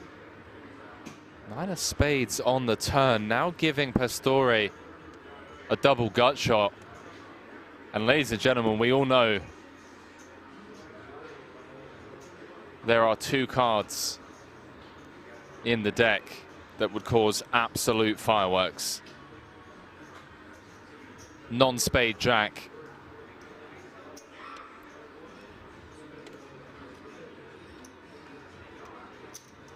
as Omar fires twice, and it looks like a sizable barrel. 3.7 into 4.3.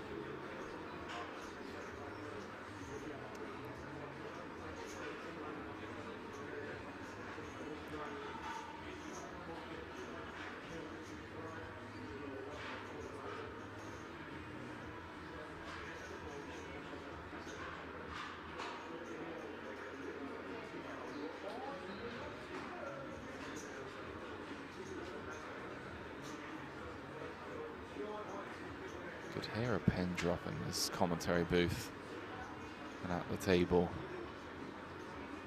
So tense. As these three battle it out. The WSOP gold bracelet and 1.38 million.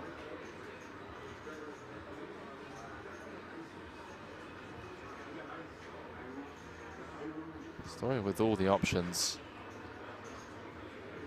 available to him on the table. Don't hate the fold against the large sizing. Nothing wrong with calling, does let it go.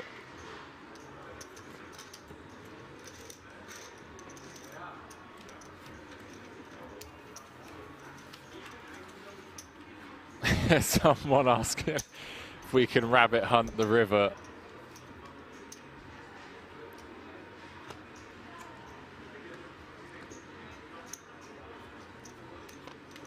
Eljack, 131 big blinds, 51% the chips in play.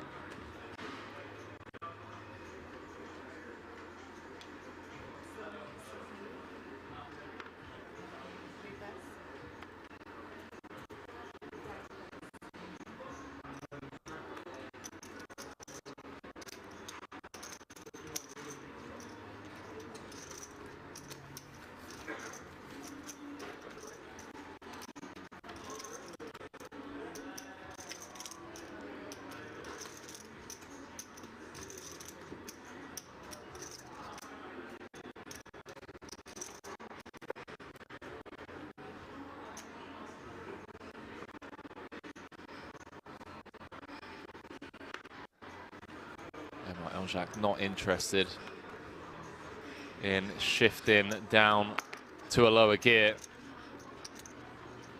Great couple of orbits for him. It's the shortest stack three-handed for quite some time. He has regained the chip lead. He's flopped best on the 9-4 tray. I believe we're going to be going on a short break after this hand.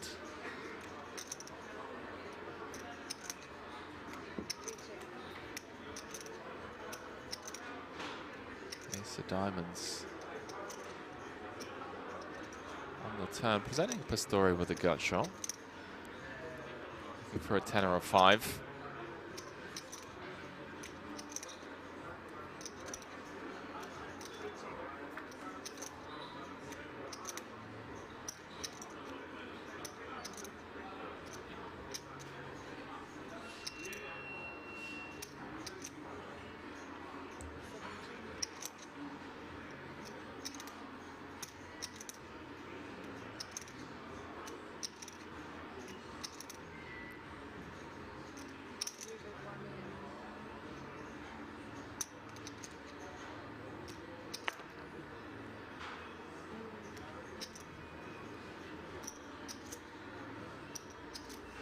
Delayed c-bet by Omar. Story with 10 high. Does eventually let it go. So 10-minute break, chat.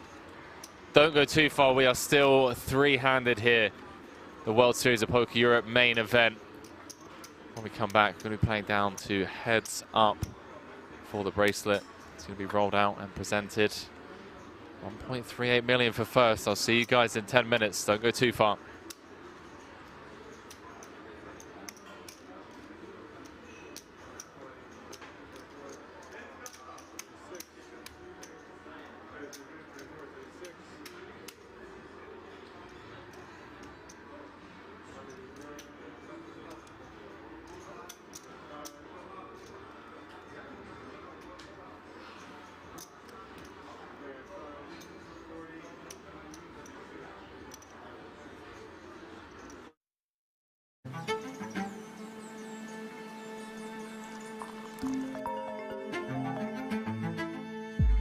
What's up? Good morning. Are you ready for today? Yeah. See you at Kings.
Good boy saying, yeah, I've been using the no fold quite often. It's pretty cool.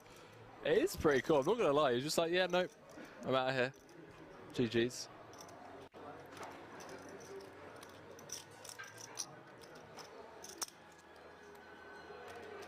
German just like, we've spotted the tanker, chat.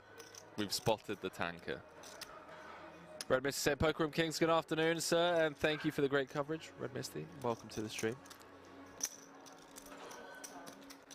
I understand, like, tanking and whatnot in marginal decisions, but the tanking with, oh boy. The tanking with, you know, the Queen 7 from +1 earlier, now the 10-4, it feels a bit. Poker City now saying, hi Henry, great job as per usual, keep it up, greetings. Peter from Poker City, provide Dutch commentary for Kings every now and then. Shout out Poker City, and now shout out to all the Dutch community members. A lot of love for the Dutchies. They've been a big support over the years as we dive back into this, ladies and gentlemen. Could be losing a true legend of the game very quickly here on day 3.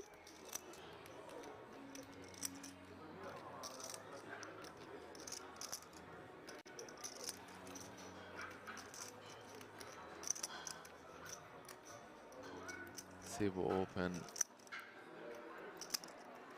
brings on the turn. 72k in the middle. I'm going to slow down. Comes with B50. Two-tone broad texture.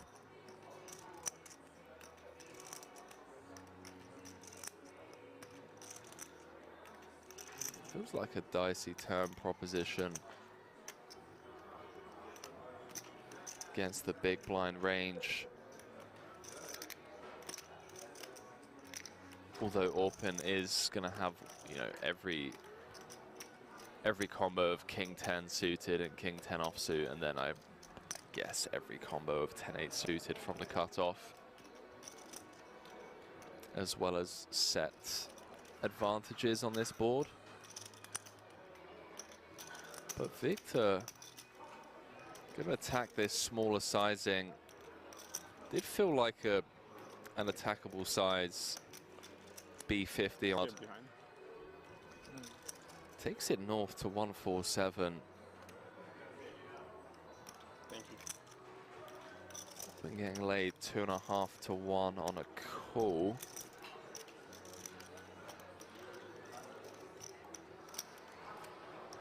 Obviously doesn't know that he has the best hand.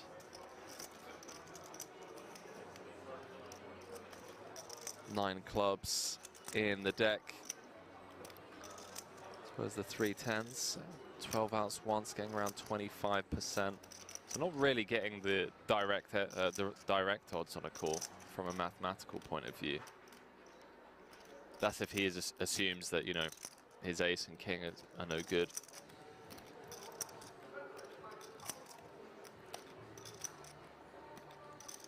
Victor Blom just picking up on this weak turn barrel.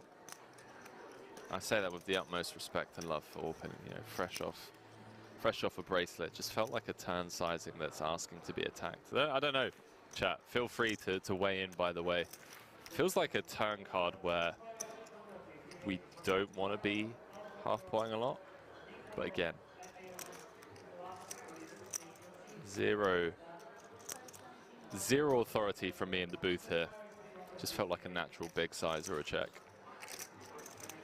Orpin does make the call. 3-6-6 in the middle. Brick rolls off, and Victor Blom with the snap jam on the river with 8 high. Says Isildur, ladies and gentlemen. The fact that Orpin has taken this long with this decision here, with just ace high, actually thinking this one through. I mean, this isn't posturing, chat. This is one of the best players in the world. #1 on Turkey's all-time money list. Competes festival in, festival out with some of the best players in the world. Typically see him traveling the circuit with Daniel Dvoris, Sam Grafton, Timothy Adams. Orpin is legitimately considering this spot here. He's thinking of making this call. He's reverse engineering the way that this hand has played out. You've got to think about the range of hands that check, raise, turn, and jam river for value. Blocking King 10, that's obviously one of the immediate good things about this as a bluff catcher.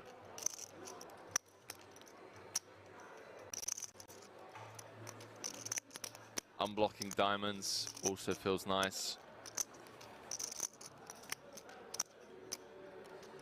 Is Blom ever turning a hand like King 8, King of diamonds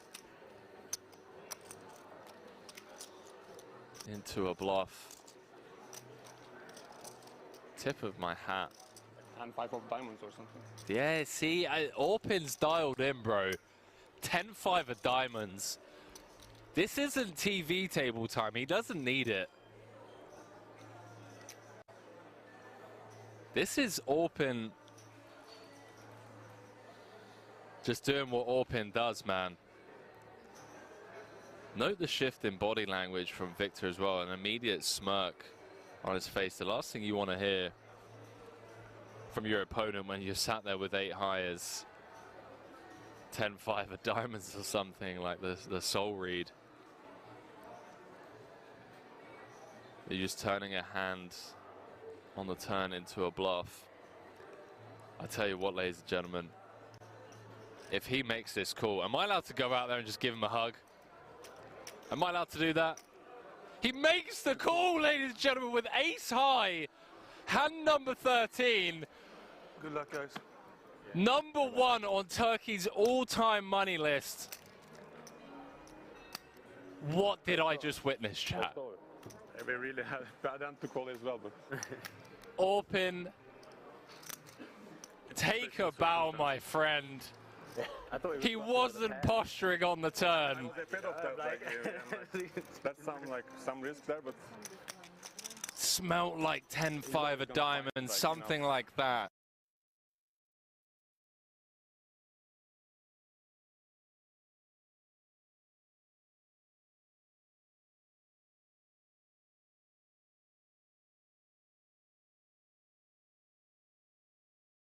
and 10-8? Yeah, I think so. Yeah. Thanks. Yeah, pretty cool. Not for me, but. What? Welcome back, ladies and gentlemen. Three-handed here in the 2022 World Series of Poker Europe main event. Yeah. Day 4 chip leader, Omar Eljak. has held on to that chip lead.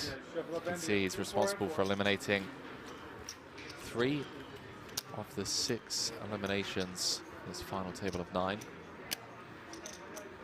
Has half the chips in play. Rough few orbits for Sean Deeb, but a 10-minute break has hopefully allowed him to blow off some steam as we come back to 200k, 400k. Everyone guaranteed 607,000 euros for their efforts. 11.675.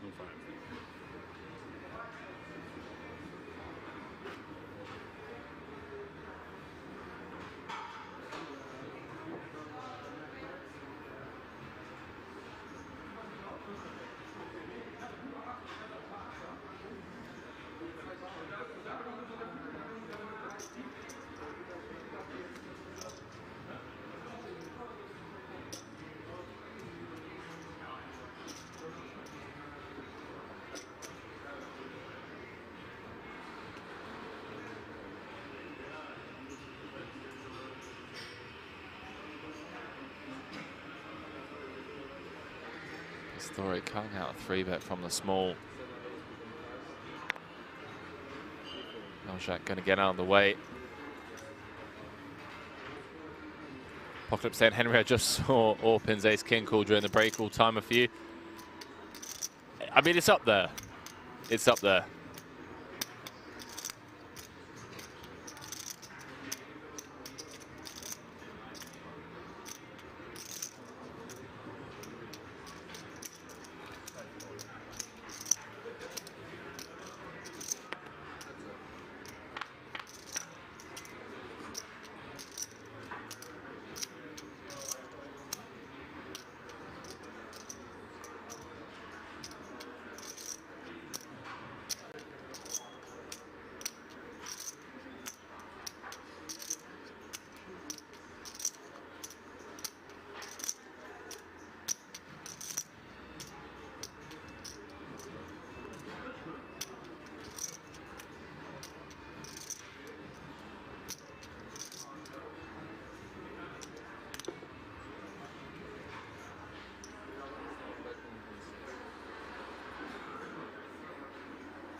They are all crushers, chat. All 3 of these.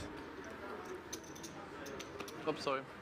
The story looking to No, it's okay.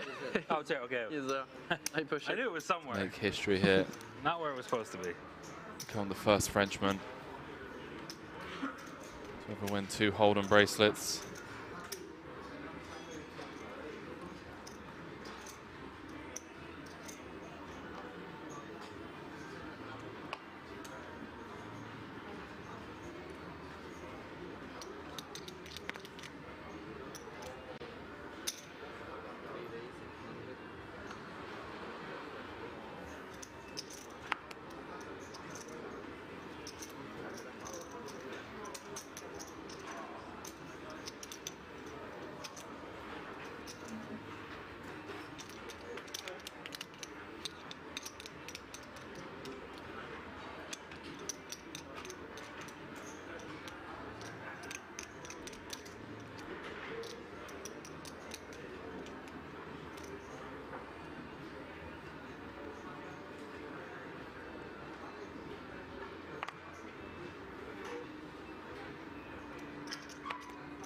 It's king for Pastore in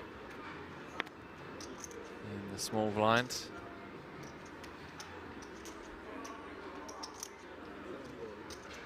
People kept saying, a wise man once said, as long as you have chips, still in it. Yeah, don't count Deeb down and out just yet, chat. And let's not forget, Eljak was down to, was it 11 million?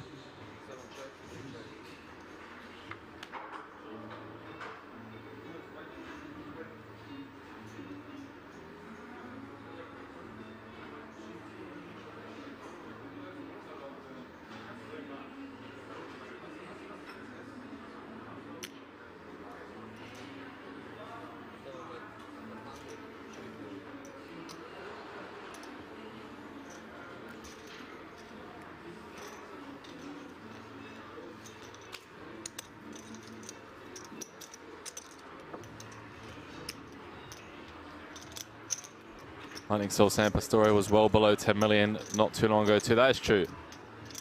That is very true. It's down to what, 7.4? Four-handed?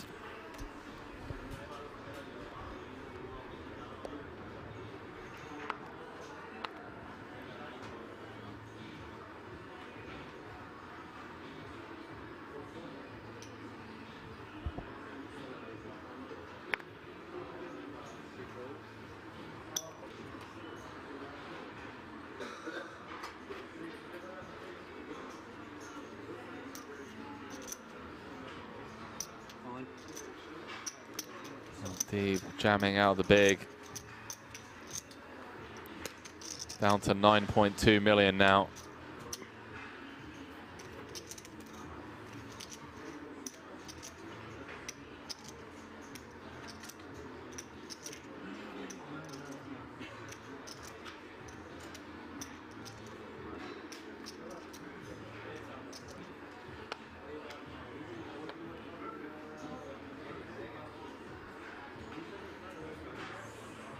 There's your chip leader, ladies and gentlemen.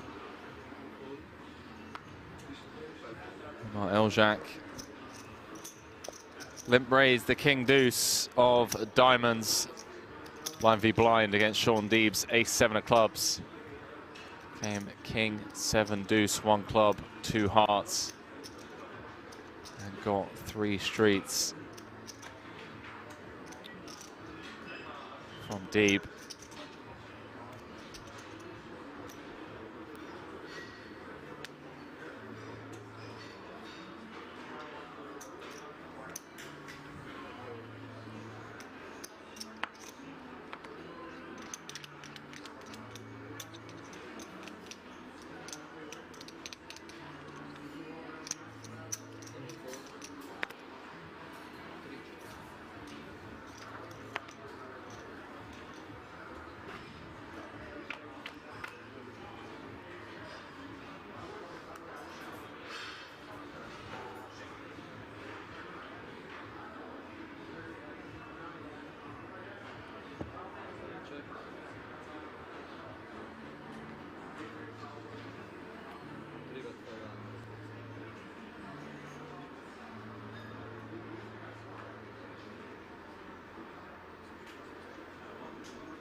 Story obviously not going anywhere with bottom pair just yet.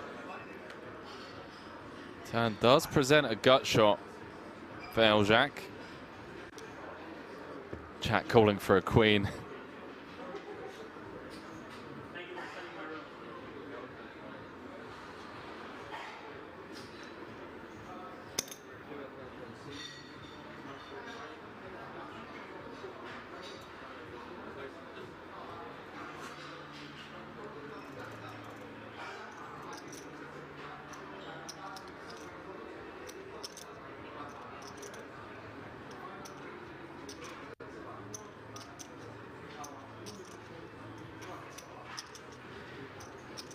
Look at this, ladies and gentlemen. Pastore gonna keep Eljak honest for 2 streets.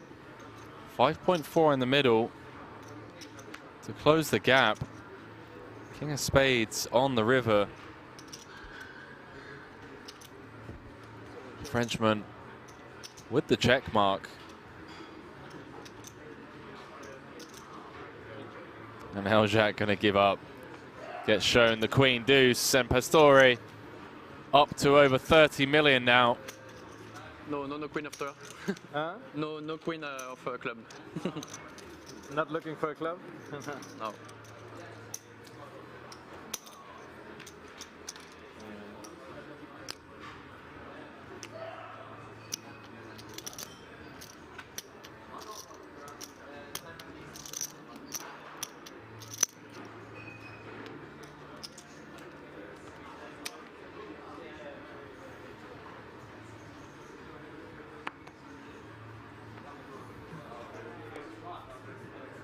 Everyone guaranteed 607,000 euros for their efforts in this World Series of Poker Europe main.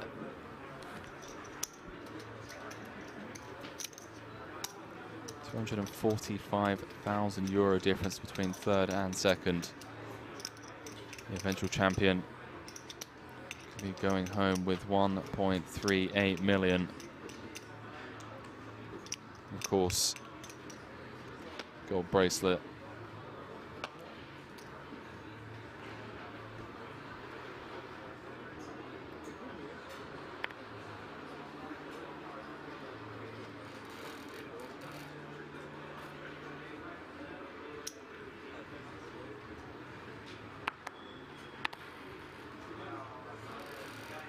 A little over 8.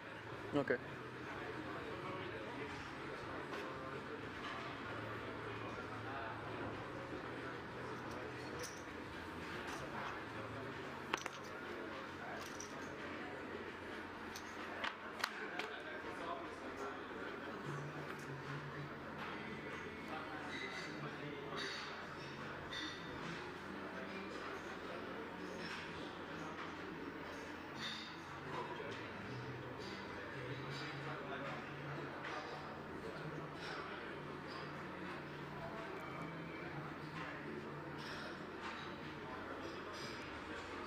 Jigglypuff with the euro exchange rate.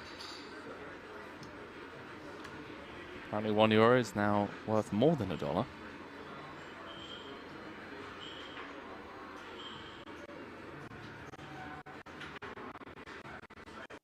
It's pot blind v blind. Pastore flopping best in the form of middle pair. So he tries to squeeze out some value from Deeb now. Things looking pretty bleak.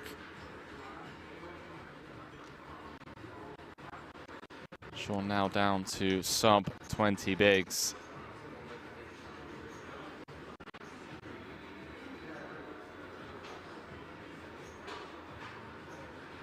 He's facing a 2/3 pot size bet on the turn with king high.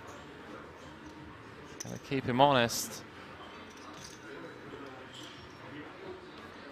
Brick River could potentially cost him more, and well, how about the 7 of hearts on the river? Really add a stain to Deeb's three-handed experience.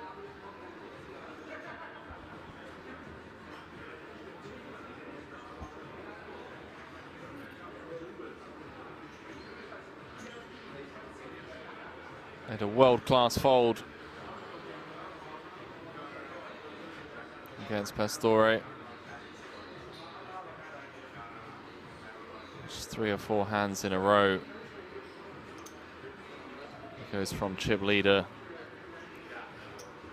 to 7 million in chips, and if he makes the call here, Sean's going to be down to 12 big blinds.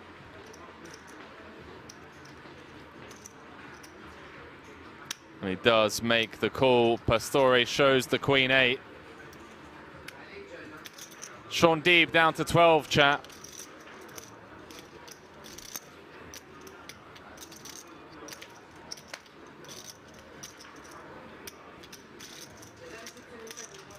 Non? Ouais. Merci.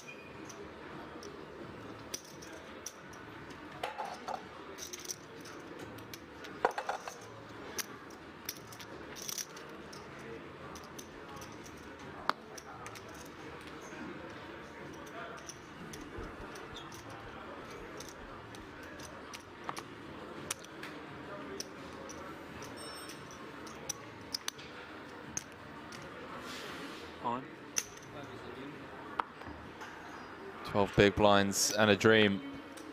Sean Deeb just jamming the sevens, picks up the blinds in the big blind ante.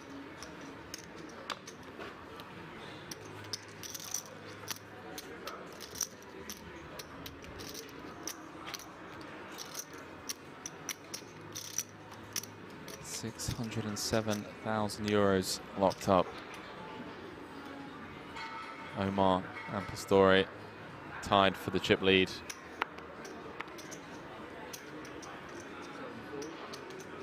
Omar queen 3 from the small, gonna move all in.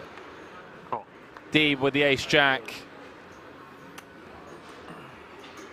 Makes the call for his final 13.5 bigs. I mean, I have not played my best. I still think I made a good full version. Still think I made a good full version. I'll get that hand in a second anyway.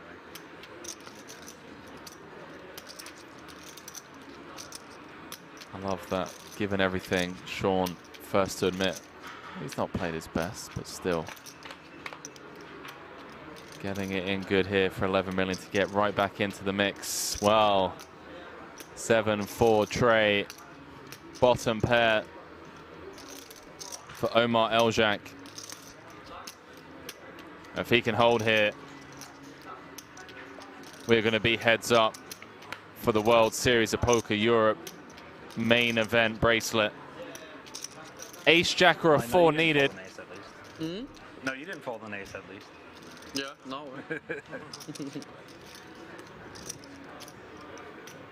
One to come. We're going to remain three-handed. We're going to lose Sean Deeb in third. Deuce of clubs on the river.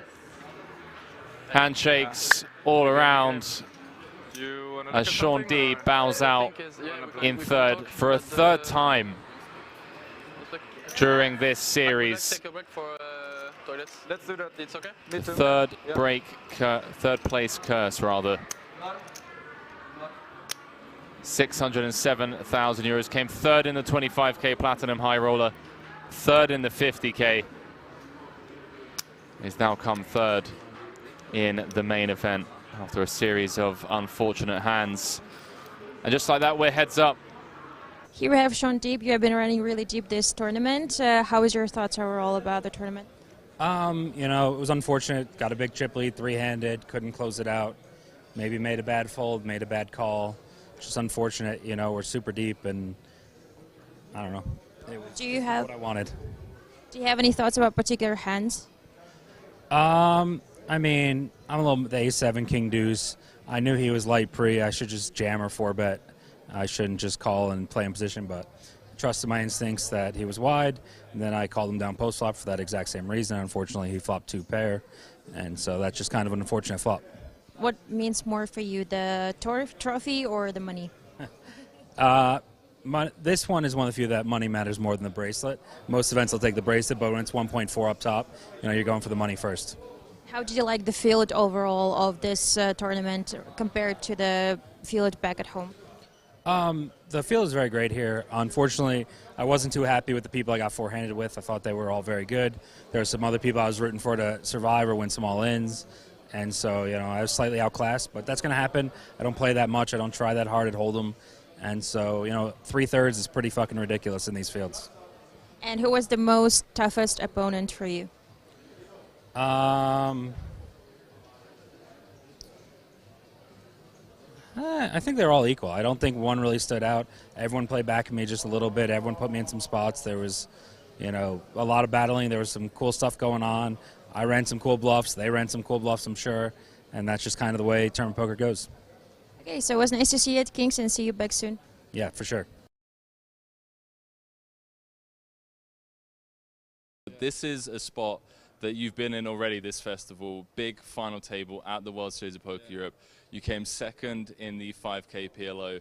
You're known for being just an incredibly impressive Omaha player due to your aggression. We're in the 2-card Omaha streets here. Yeah. It's the WSOP Europe main event final table, and you're coming in as chip leader. What's the game plan, man, going in? What can we expect to see from you today?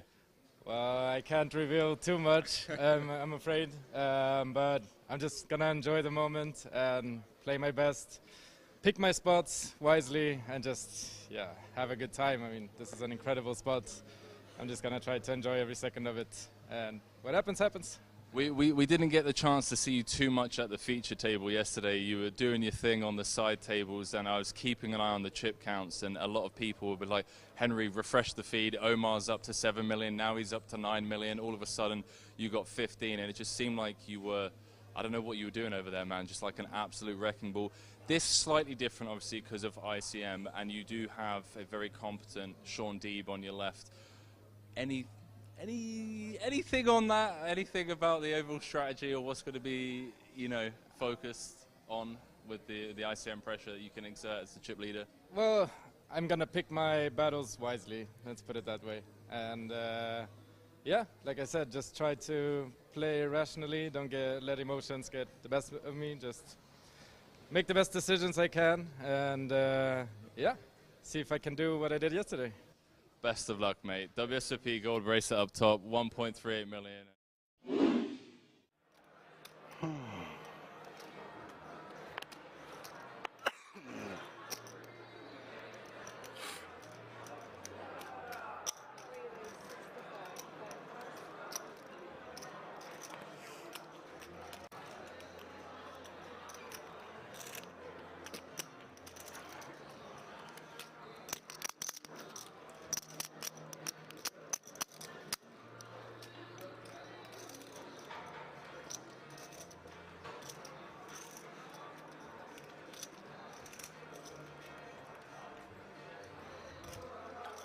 Three with the queens, second time in the space of 2 orbits up against Reard.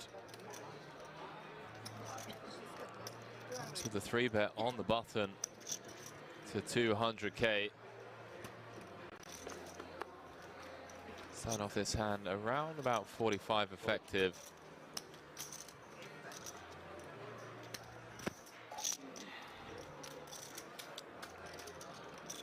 How deep are we here? 43 button. I mean, it's button v hijack. So very aggressive, very competent. Put out Punsri. Wow, he does announce all in. Chat, this is a chip lead pot here. Wow. And a snap call from Punsri. And again, he sees that he's got his opponent drawing 2 outs. Chat, this is the biggest tournament of the feature table after 13 hours of play. Yeah, yes. I know. Queens again. Wow, good luck. Queen 2. Well, well, well. Possible. Jack 5-3, all clubs. Reard picking up a bunch of outs and just has Punsri dead on the turn. Hey, my friend, zweimal Queens verloren. What can you do? Wow. Queen, zweimal Punkt. Wow. Takes it on the chin like an absolute champion. Put out Punsri saying, what can you do? Wow, nice. Has Zidek drawing to 2 outs. Nice. Queens against 9s. 1.1. Again for a chip lead pot. 1.1, yeah. 1.1, yeah. 1.6. 9 on the flop. Now had Rear drawing to 2 outs. 1 for 50. Queens against 10s. This is Gets 4 flushed. Put out Punsri, still smiling somehow. Says, what can you do? I tell you what, chat. 1,450,000. Wow. That man on your screens right there. 450? Yeah. Remember the name. Put out Punsri. We're going to be seeing a lot more of that young man from Thailand.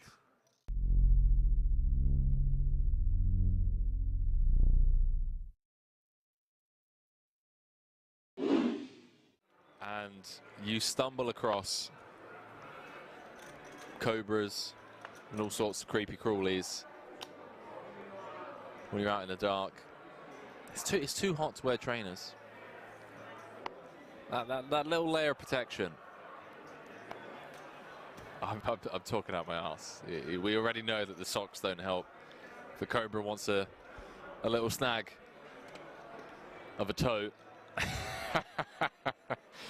Chat, I'm getting delirious. Okay, we're 14 hours in. I feel like Joey Ingram on one of his deep dive investigations, minus the edibles. Shout out Pappy.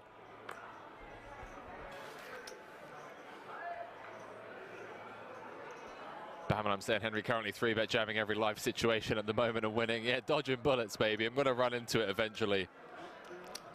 BNK saying, what's the start time tomorrow? Way too early for me.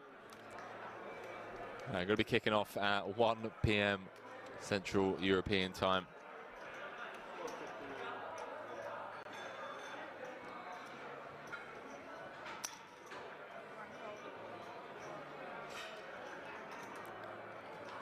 So, 9 hours from now. Oh, hang on a minute.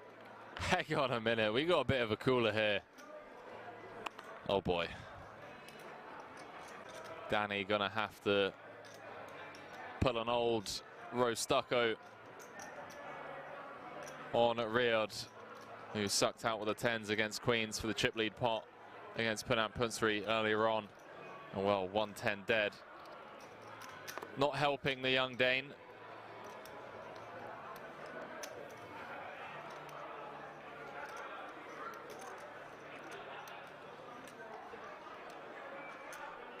.34 big blinds effective.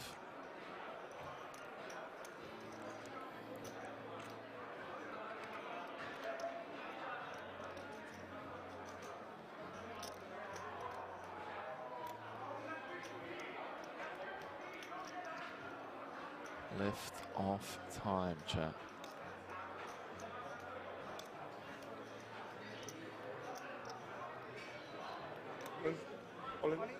Danny does announce himself and he is in rough shape. Already seen a 10 dead. Heart's working for him, but he's going to need to pull a miracle out of the hat. 14 hours into the day. 5 cards away from elimination.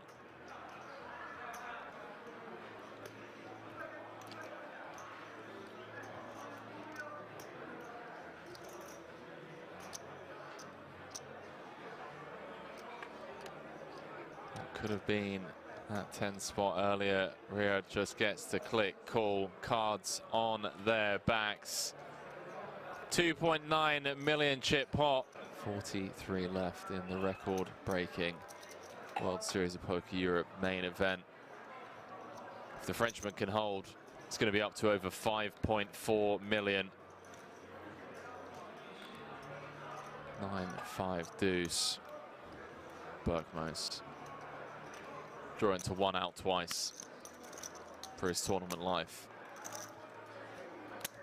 8 diamonds changes nothing other than the tees, of it being 4 across. 10 of spades and a 10 of spades only. No dice. Gonna lose Danny Berkmos in 43rd. GG's, chat.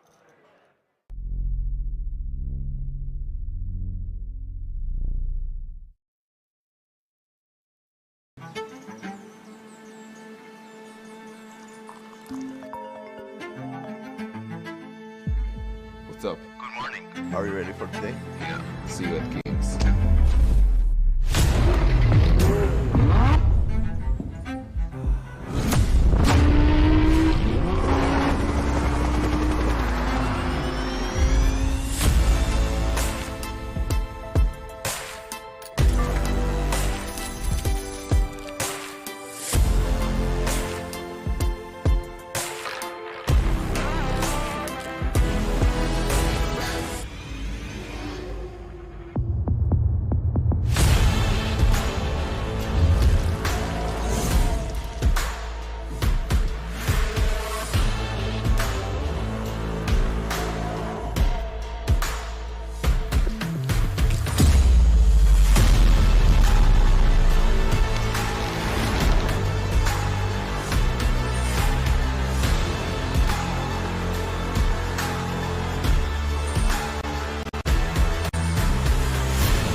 like both. What I used to do when I started my career is I played cash as my job. To build That's up to the pay the bankroll. bills. And then at night, I would go play these like 90 tournaments at dessert. Right. I was playing 10, 20 limit hold'em, making about $45 an hour. Yeah. You know, and then I would go play these $20 tournaments with rebuys at night because I enjoyed them. Yeah. Right? But it wasn't like something that I looked at and go, that's stable living, right? Like without the cash game comes tournaments are nuts. Yeah. It's much more difficult. That makes a lot of sense. So like I would stick with, I mean, I don't know how your brain works in terms of like learning two things at the same time or how much it would sacrifice, but like if cash games is where you make the majority of your money, I would, you know, still do that and then like, you know, seep into tournaments. You That's know. what I've seen a lot of the guys do, and it's crazy because like I'll cover you guys, you know, like anything higher than like a 10K, and I'll feel extremely comfortable in my knowledge and understanding of what you guys are trying to achieve. That's obviously a blanket statement, but you know, from a surface level, I do love tournaments, I do, but for me, I've just always treated poker like a lifestyle business. Well, if you play cash, like most cash players that are good, that play deep, like playing tournaments is easier, except when it gets short. Yeah. So like you'll have an advantage deep at the start, right? Yeah. You know, when it's more like a cash game. Yeah. And then you'll just have to learn the nuances of like, you know, playing really nitty in spots and, you know, ICM, boring stuff like that. That makes sense. Boring, but obviously really important if you're playing for money. Yeah.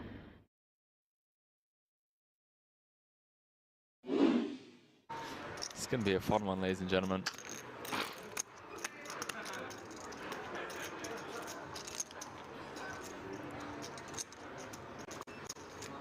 你死咗個。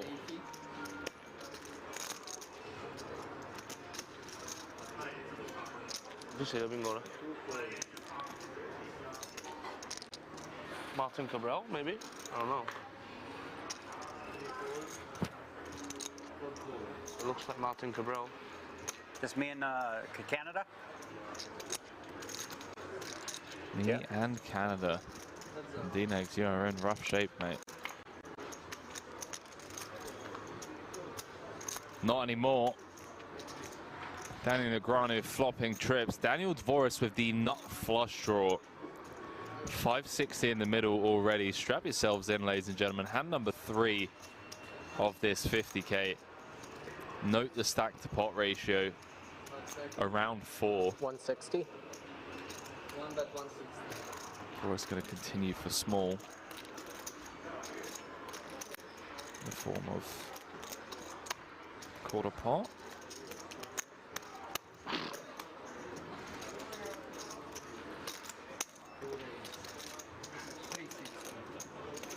Man, D-Neg's just gonna click it. 借啲馬嚟洗下，借啲籌碼嚟洗下。 Clicks it to 360. And I was speaking to D-Negs. Went to pick him up from the airport. He's telling me about some of this new funky stuff he'd been working on, and I gotta admit, I'm a big fan of this. I mean, you could get Dvoris to just pile here. 而家出邊咁樣，我覺得我喺 Although Dvoris blocking some of the King Jacks, Jack 10s of the world. 擺邊度都好似唔係幾好咁。 That may try and get a sneaky one through. Yeah, Daniel was telling me how he's been coming with, you know, some limps, some like 4.5x, just taking some really unorthodox lines, some quirky stuff. And look at this. Daniel Negreanu has leveled Dvoris into 3-betting on the flop to 800K. Oopsie doopsie. Oopsie doopsie. I might be fucked here, but I'm not. 5 seconds. All in. Who is all in? Yeah, fuck it. I mean, if you got it, you got it. Just what are you gonna do, right? At this point, you got to play to win. All of it. How much is it? Can you get a count? Let's see. Okay, we got Announces 1 million. all in. That he asked, right? Because then he probably doesn't have a queen. 1.1. Daniel fading the snap call. 1.6. Absolutely loving this. No, you can't. You have to pause the clock. Yeah, he gets while it you're at counting. 20. So that's 1.6, 1.9. This is more than I thought. Okay, 2 million. He could effectively increase his stack by over 50% without seeing Eternal River.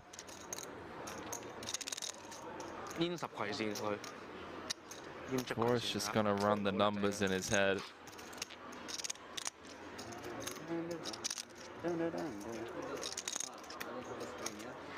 Chat, I do apologize. I'm so confused. I didn't hear call announced or anything. Cards are on their backs. The dealer didn't say call. I'm trying to calm myself because I have PTSD being all in. This is a chip lead pot. Stress disorder. Okay. Ace on the turn changes nothing, although Dvoris does pick up an additional 2 outs. Ace or a spade needed for Daniel Dvoris. And there it is, 6 of spades, corner pocket. Nobody would believe me, I promise you. Nobody would believe me of how, like, I could feel that one. 6 of spades, corner pocket, and we're gonna lose Daniel Negreanu. Oh, you don't need a fold, yeah. You got me covered, right? Daniel Negreanu gonna bow out. No. If anyone knew, I swear. Like, I guess you guys see it. I'm always on TV when it keeps happening. Oh, boy. Yeah, you almost have it. That's every fucking 3 days. Wow. As I said, we have PTSD with you, Daniel. I could never go all in. I don't think I'd ever be busted. That is how it works.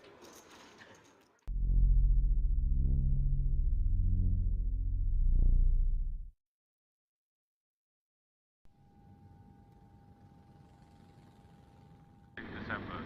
So I'm going 7 hours back, right? Okay. So how do you... I'll explain how I did it from home. Okay. So what I do is, my flight left at 10 p.m. Right. Right? I want to wake up around, it's 8 hours forward. Right. So 10 p.m. my time is 6 a.m. there. Right. 2 hours into the flight is about 8 a.m. Right. So I'm going to eat at midnight, right? That's going to be breakfast. Before midnight, I don't have any food. I fast the whole day before noon. So like if you do earlier, it's even better. You know, anywhere from like 8 a.m. to noon, you have a big meal, satiate yourself, and then you basically the time that you will be asleep, you're not eating, right? Then when the new time, like, oh, I need to wake up here, it's like this is true in the animal world too. Like when they eat, that's the start of their day kind of thing. Yeah. So the body's tricked into thinking that, all right, this is the new beginning of my day. I fasted during sleep. So you fasted from 12 p.m. your time. Yeah. You then got on the plane at 10 p.m. You didn't eat until midnight. Yeah. So you went 12 hours. I did 12. Yeah, 12 to anywhere 12 to 16. And that was 8 a.m. Okay, I see. Yeah. So basically, like when I had breakfast, when I had dinner or breakfast at midnight, that's breakfast. Even though it wasn't a breakfast, but that was my new breakfast because I hadn't eaten, right? So your body's like, I'm gonna give that a try. Yeah, it's there's science behind it. It's not just like old wives' tale from D-Nix. It's the real thing. Yeah. I'll have to give it a try. And then of course, if let's say it doesn't work or whatever, and you're up, it's like 4 or 5 in the morning. Don't eat. Like, that's the key thing is like if it doesn't happen the first 24 hours, like always make sure that you're not like eating. 4 hours before you want to wake up, because then you're going to stay all fucked up. This schedule here for these events, though, it's so fucked up that I don't even know what time makes sense to wake up, because I think I'm playing a lot of 4 p.m. tournaments. It's pretty late. Yeah. Pretty late. 4 p.m., 6 p.m. till 2 or 3.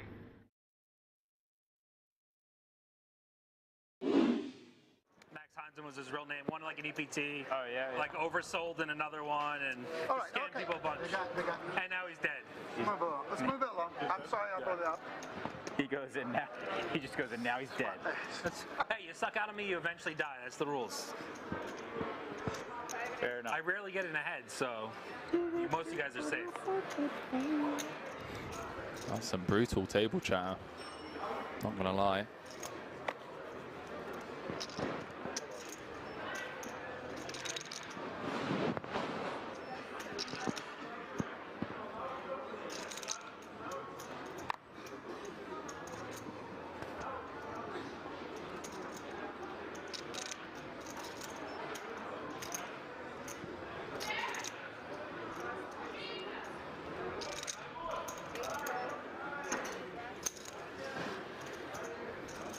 Anyway, moving on. Here we are. Green Dreams, I believe the answer is yes.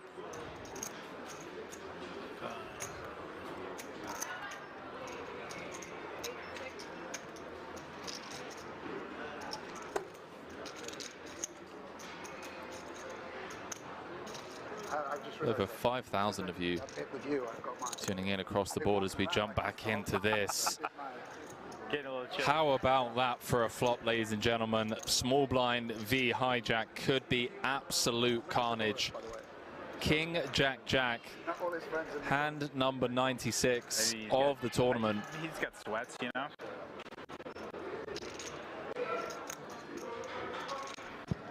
Adams with trip jacks, queen kicker, Pidden with trip jacks, 10 kicker, ace or a king would chop it. 2 to come, 1.9 in the middle. Strap yourselves in, ladies and gentlemen. We could be down to 5 after this cooler.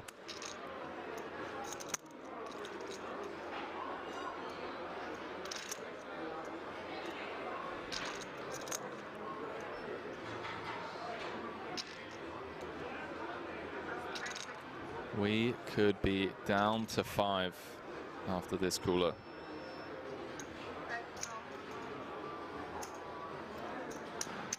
Adams going nowhere. 12. Understandably so. Deuce of spades on the turn, changes nothing. No.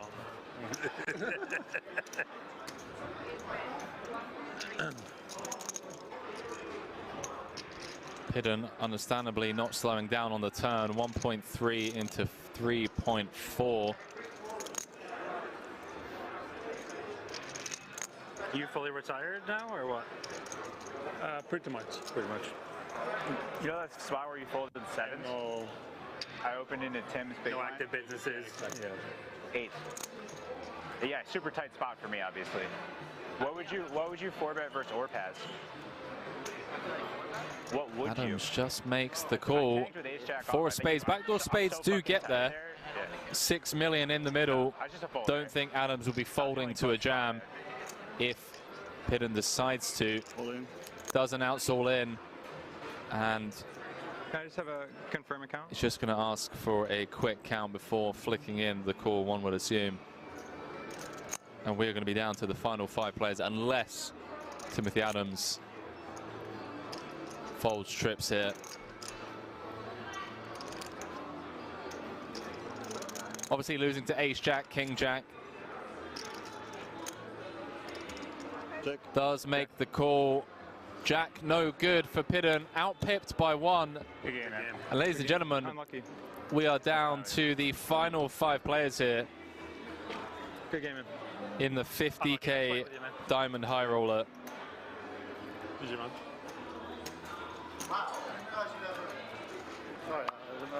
So we lose Daniel Pidden in 6th place, 119,500 euros for his efforts. What you had, King Jack?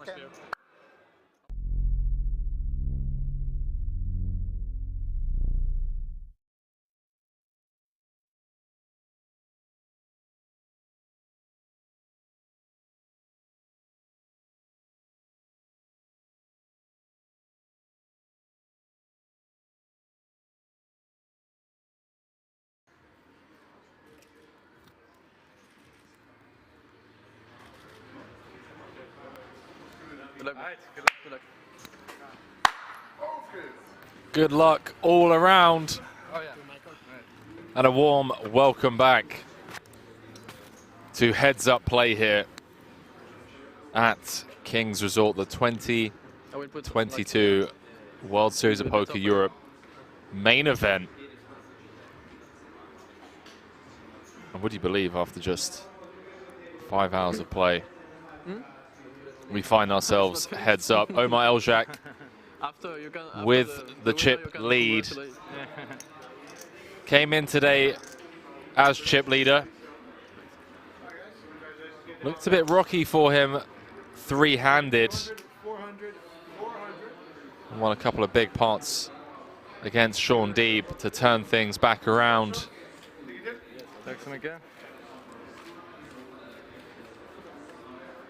And finds himself chip leader coming into heads up play.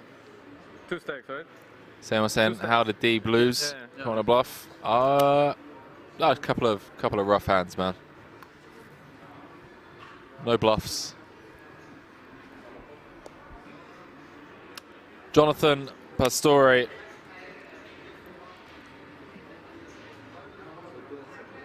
looking to become the first French player to ever win 800. 2 bracelets in No Limit Hold'em events.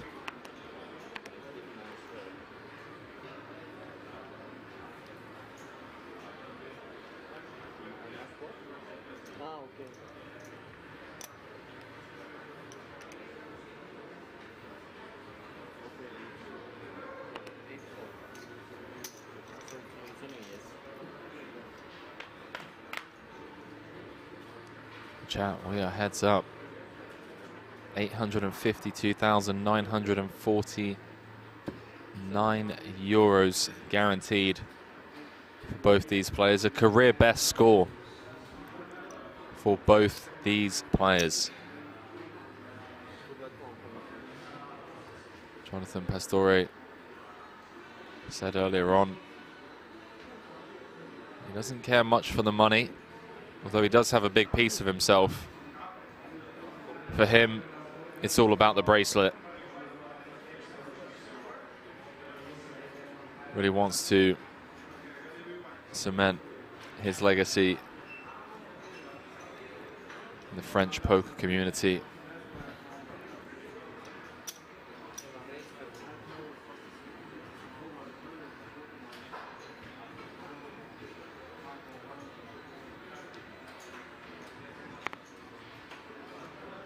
$3.5. 1 minute.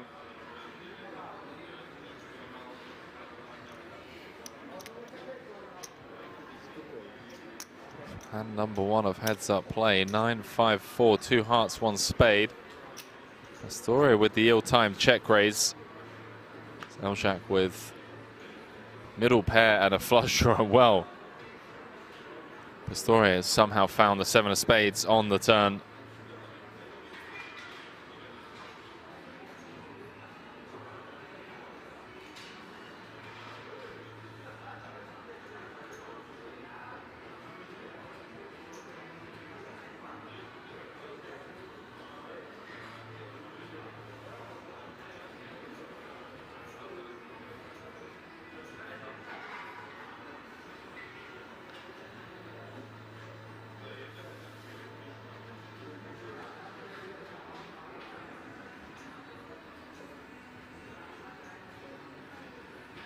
But saying, what did he say? He doesn't care about the money? I think it's not that he doesn't care about the money, but what he's trying to say is that the bracelet means more for him. He won a bracelet this summer in the 5K 6 max.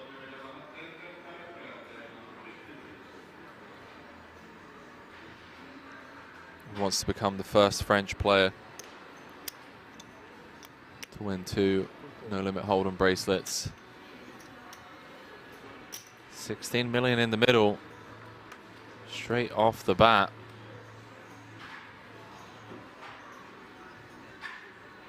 Six of diamonds on the river. Both flush draws breaking, but there is a 4-liner on board. Not any 8 or a 3 make a straight.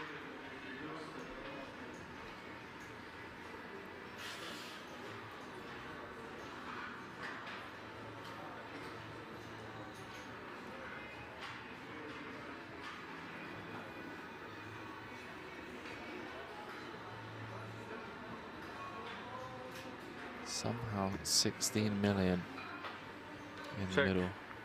7. Yeah. First hand of heads up play. Pastore announcing 7. Elzhak for the first time ever showing some signs of frustration, seemed pretty tilted. That Jack of Diamonds, 7 of Hearts showdown.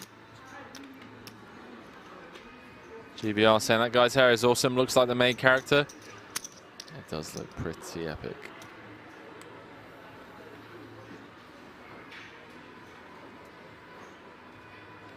Those of you that have only just joined us in the last 10-15 minutes or so. Oh, yeah. We are heads up. World Series of Poker Europe main event. Jonathan Pastore from France against Omar Eljac from Sweden.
Crazy Swede saying, while Sweden's still going strong, I see it is indeed. Well, he is indeed, rather. It's a bit shaky. Pastore was down to 7 million, four-handed. Managed to spike the two-outer to double up and get to three-handed play. That's poker.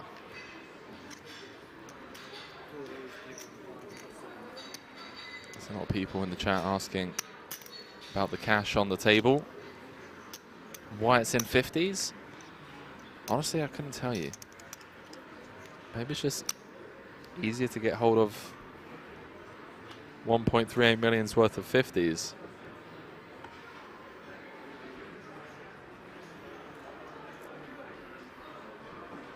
And also, as someone already put out, if it was in hundreds, it would look a lot smaller.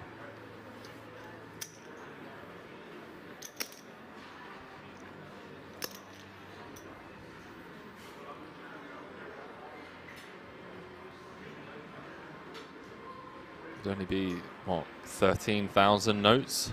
13,800 notes?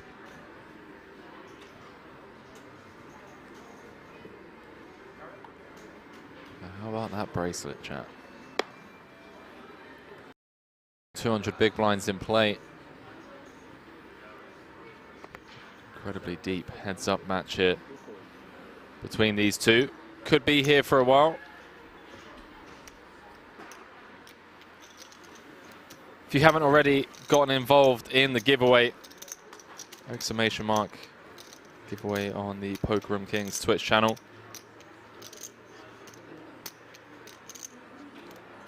Giving away a WSOP E snapback cap.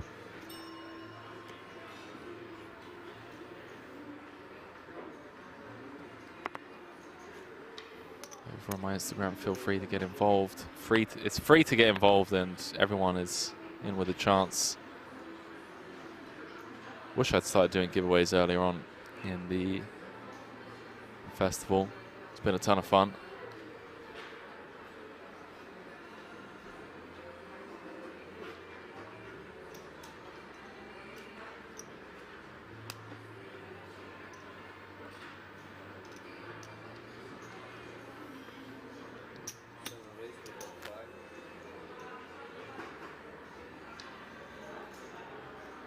Deeb is out, ladies and gentlemen.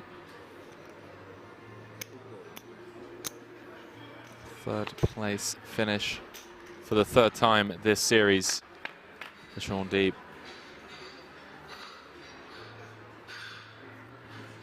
Three-bet pot, Eljac has flopped nut trips.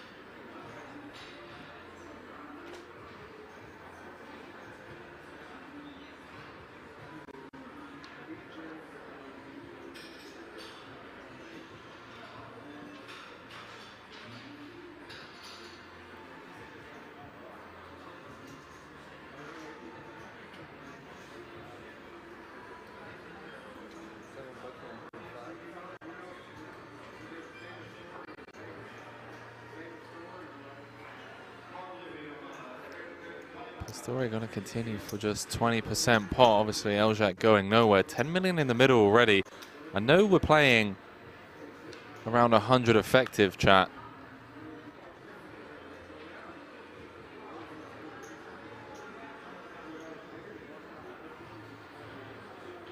But note that the SPR going to the turn is 3. A 3-bet pot. So though we are deep, this could be over. Just a couple of hands, you never know.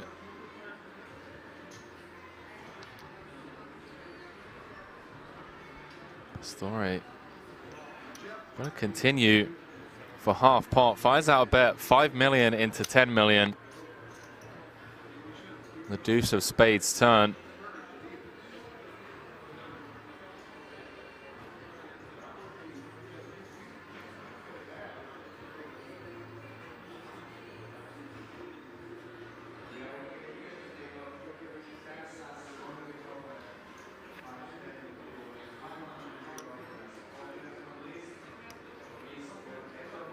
Biggest pot of heads up play, 20 million in the middle. Pastore drawing dead. Does not want to see a spade on the river. A spade rolled off. May have seen Pastore fire for a third time. He paired up. Offsuit king or queen.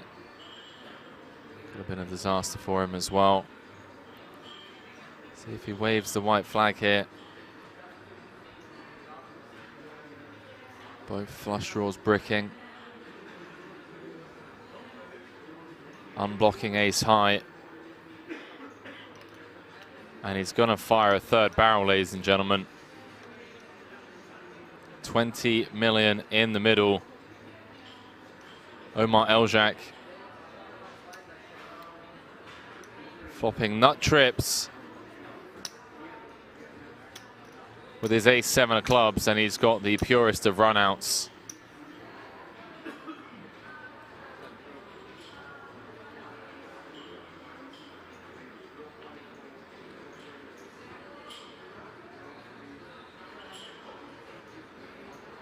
Eljac is about to have a 3-1 chip lead.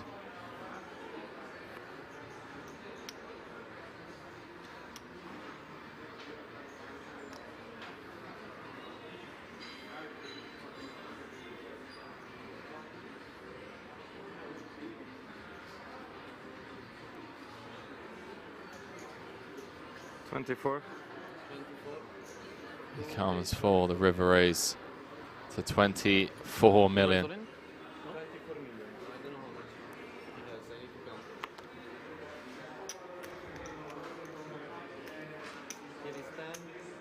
That's brutal, chat. We've all been there, running a monster bluff. 21, 22, 24.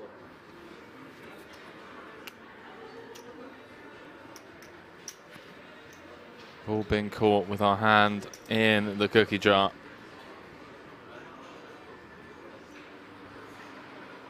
Obviously, this is just posturing here from Pastore. Huge pot for Omar Eljac to regain the chip lead, but not only has he regained it, he has taken half of Pastore's stack in one hand. 55 million. Plays 20.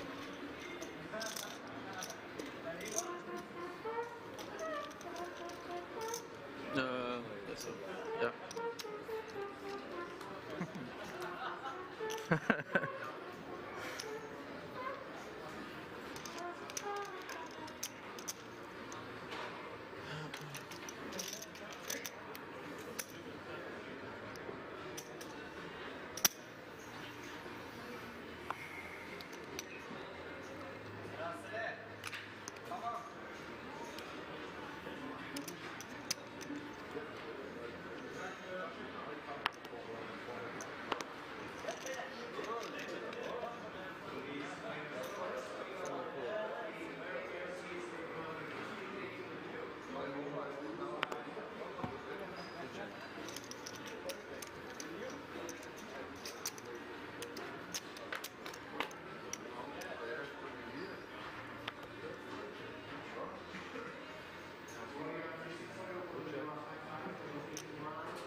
Some speculation in the chat.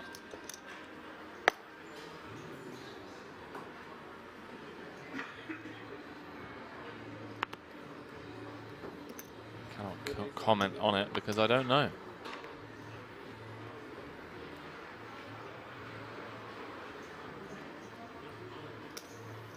Man of Straw over on YouTube asking how much the story has in live earnings.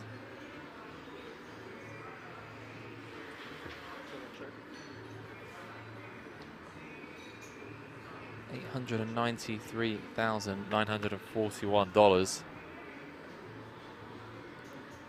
was $120,000 before the World Series in Vegas, where he took down the 5K 6 max for $771,000. Both players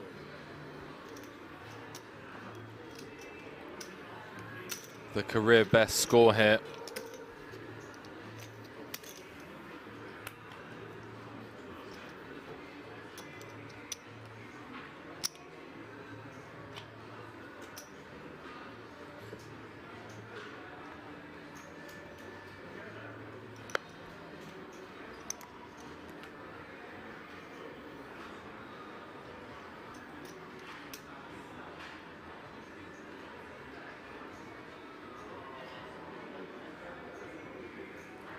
Looking at Pastore's Hendon Mob.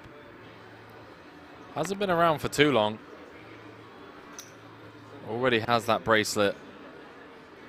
Going for bracelet number 2.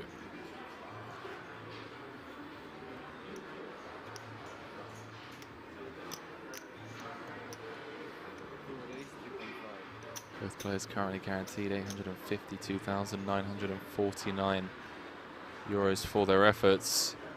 We've got a spot here, chat. 3-5. 50 big blinds effective.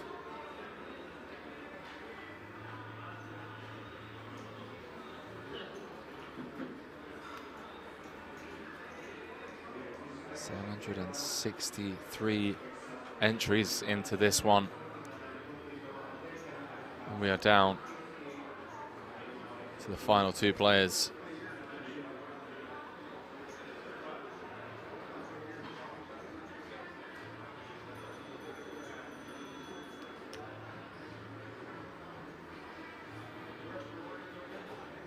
Pastore is about to make it.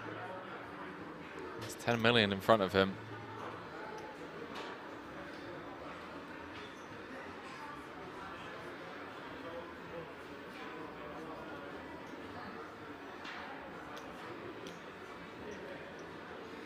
Make it 8 million to go, chat.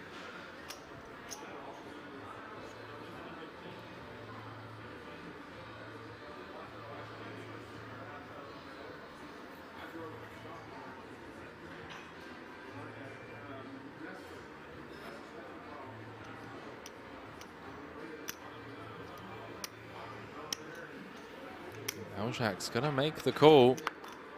16 million in the middle, chat. If the flop comes queen high, could have an all-in and a call. King 6 deuce. Both players brick. Pastore still with the best hand. Eljak with 60% of a royal. I think he's going to get to see future streets. 4-bet pot. Super narrow ranges. Expect to see a small continuation from Pastore. 2.5 million into 16. 15% pot. We may see a turn card here, ladies and gentlemen.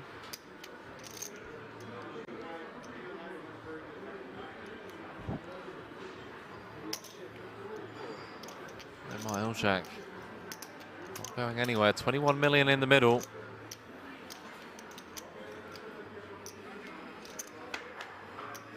Well, the 9 of spades on the turn gives Omar 4 more outs going to the river. SPR 0.5.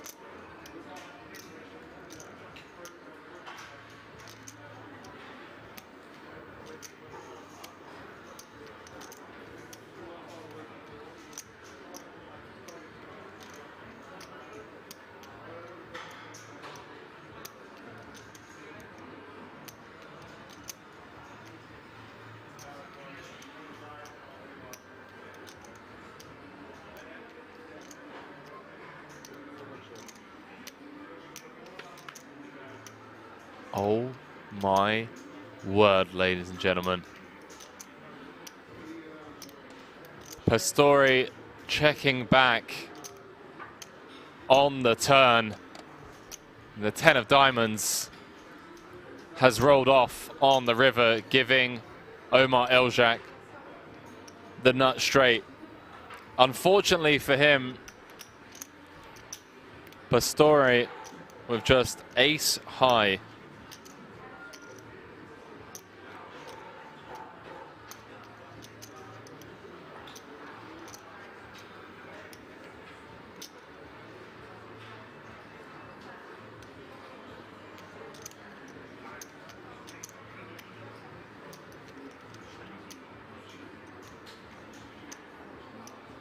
How much is it? 5 million?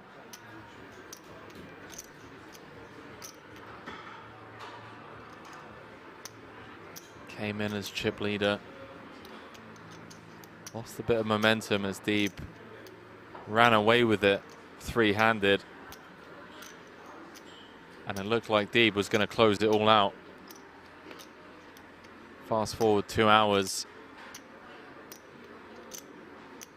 It's all Omar Eljack. Nut low run out for Pastore. Only really beating ace jack of clubs, ace jack of hearts. With some ace 3, ace 4, ace 5s.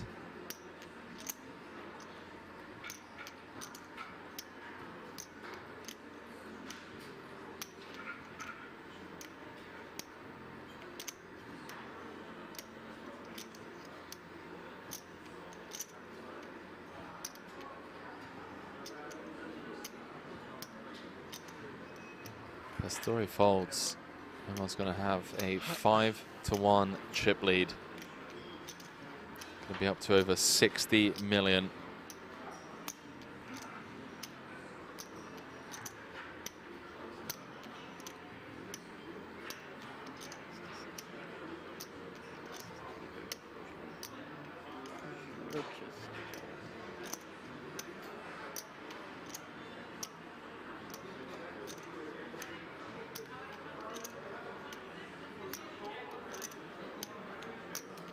Number 356 from the past 2 days, chat. Like 5 hands into this heads-up match.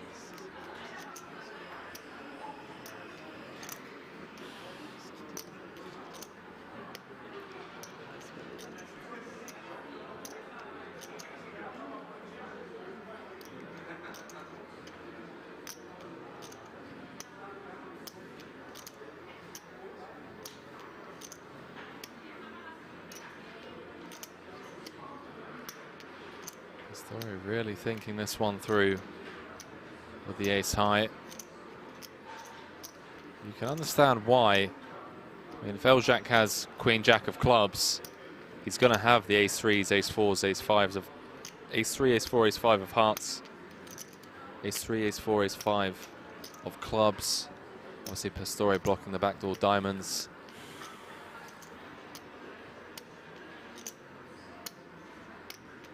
This may look like posturing. He's seriously considering a call here.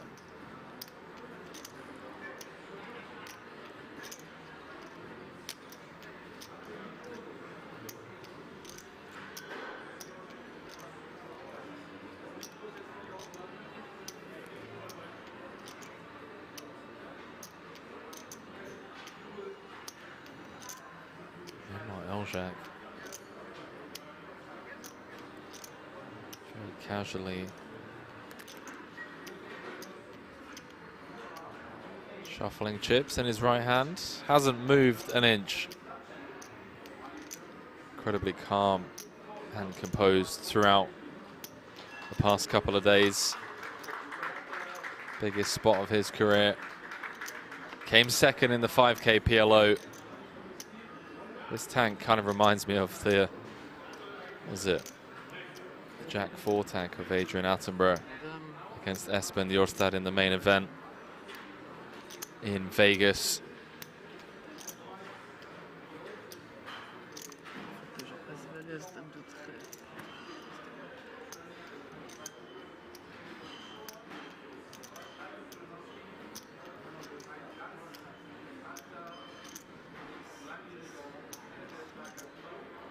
Don't forget, chat. Let's reverse engineer it. It's a 4-bet pot. Story open the button. Omar Elzhak 3-bet to 3.5. Story made it 8 million to go. Omar called.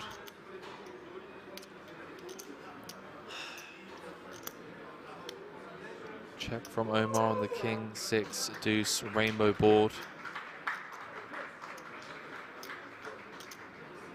Still continued for 2.5 into 16. Around 15% pot. And the peeling range, the floating range for Elzhak, it's going to be pretty wide. Pretty much every backdoor combo is going to peel against that size. Ace 3, Ace 4, Ace 5 of hearts, of clubs. Ace Jack of clubs, Ace Jack of hearts, and Pastore does eventually make the fold.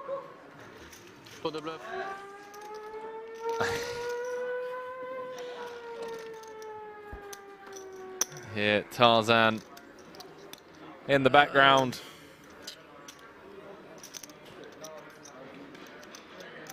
Couple of bad hands for the young Frenchman. Back-to-back big pots for that man right there, Omar Elzhak.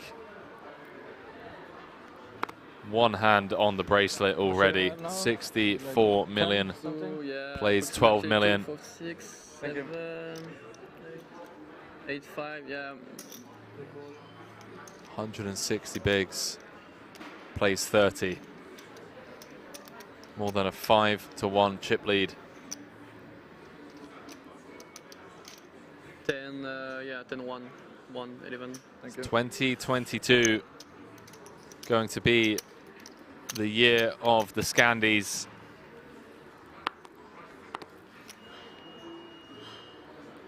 Omar Elzhak from Sweden.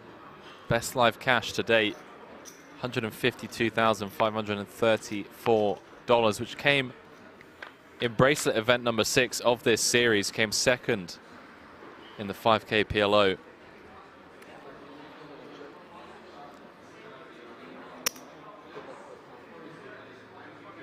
With this cash already, he's made more money, this single cash, than his career total live earnings.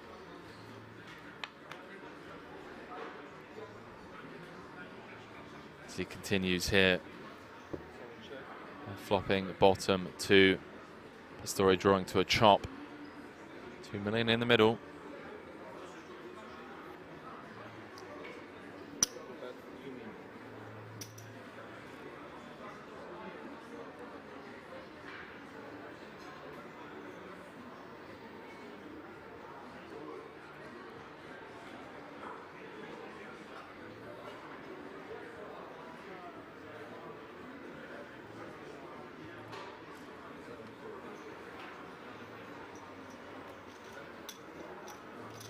Neither player with $1 million in earnings before this event, as Apocalypse has pointed out.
It's not very sweet, chat. Behave.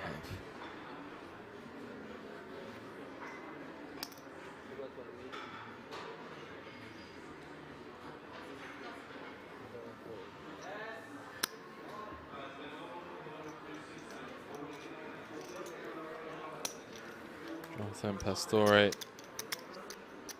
came in today third in chips. Started off the day with around 9.9 million.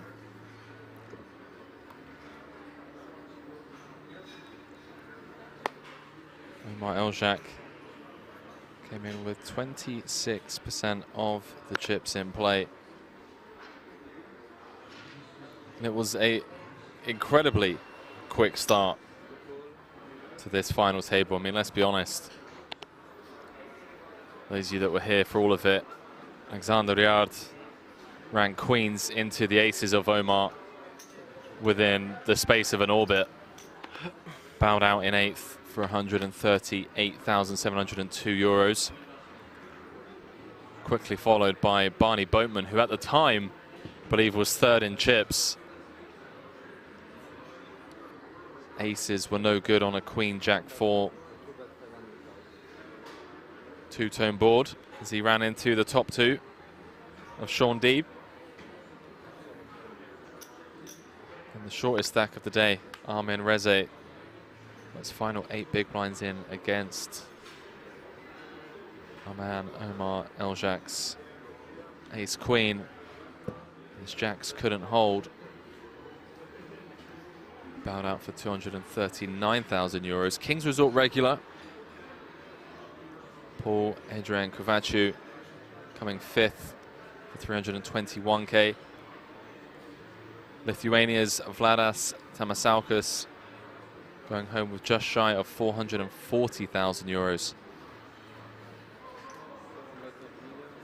And then third place finisher, 5-time bracelet winner, Sean Deeb. Was running away with the chip lead at one point. 2/3 of the chips in play, I believe, at peak.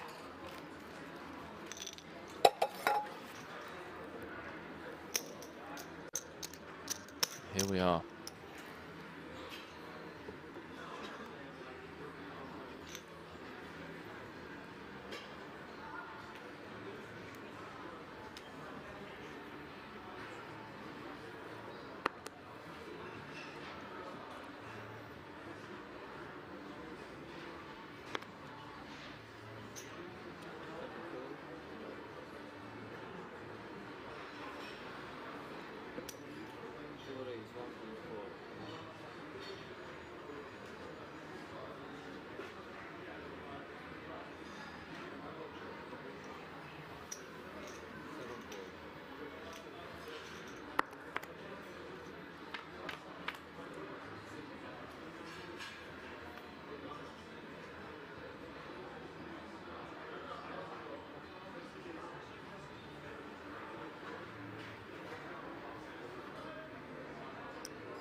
Eljak with the flush draw. Pastore with 2 pair. Well, King of Diamonds rolling off on the turn.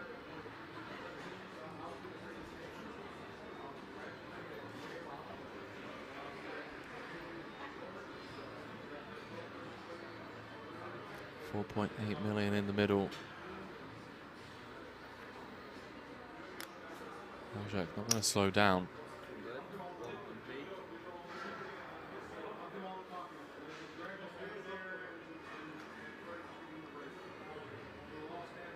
High, no showdown. Has outs, should Pastore call. Can force out some folds as well.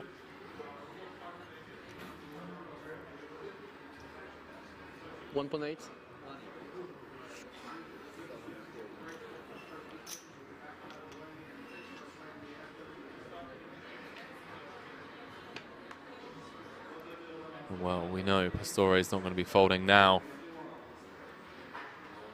The 10 of diamonds finds its way to the river. Second nut flush for the Frenchman. Eljac. He's rivered a pair and a ton of showdown.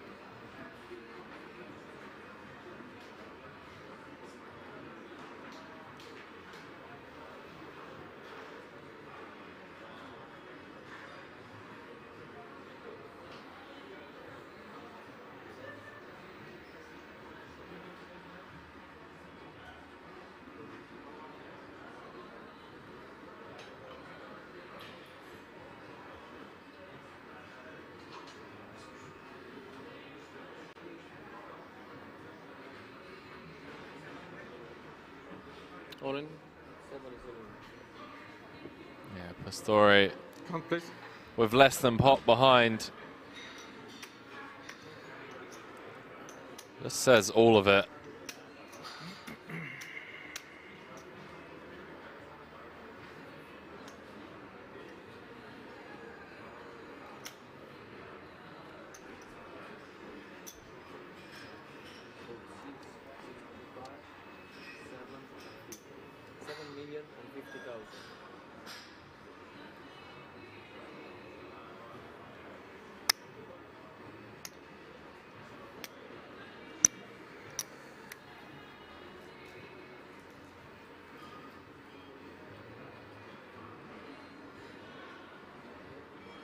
Another one of those spots, chat, where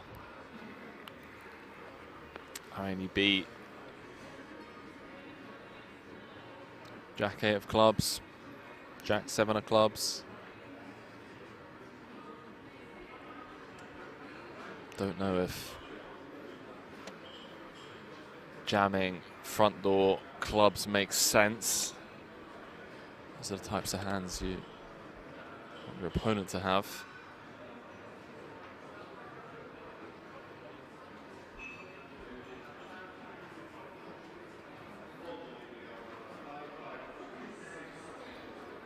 Jack deep in the tank here.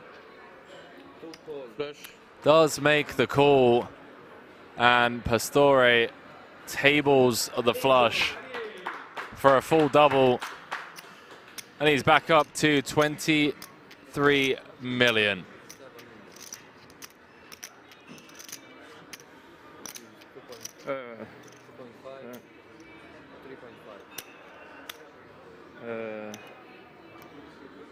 Seven.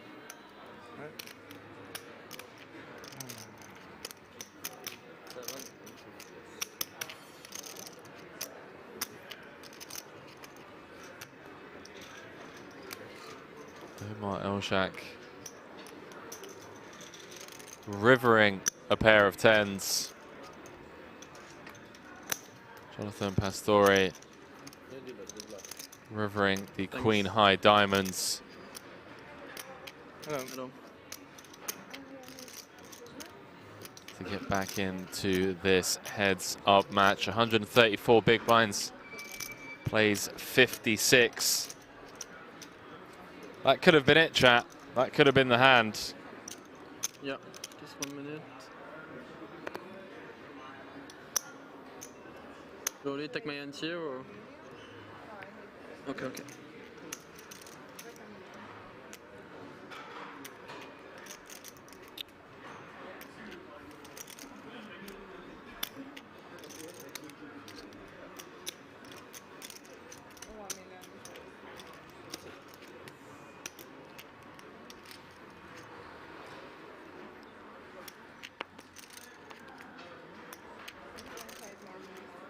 Some staff in the background. Oh, sorry. Some of the media crew. Seeing this one out.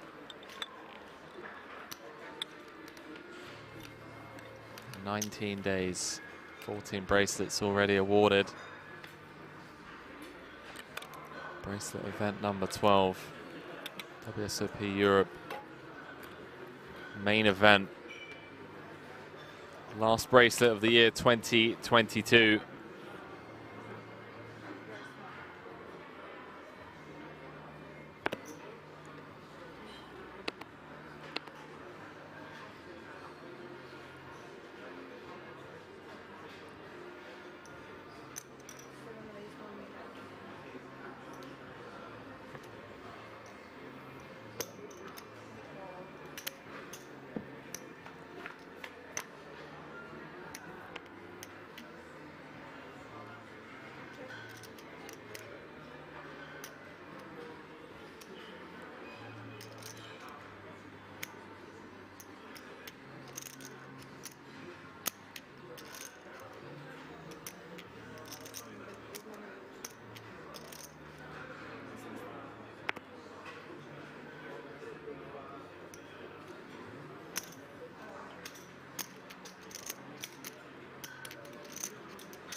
Elzhak check calling with his nut gut shot.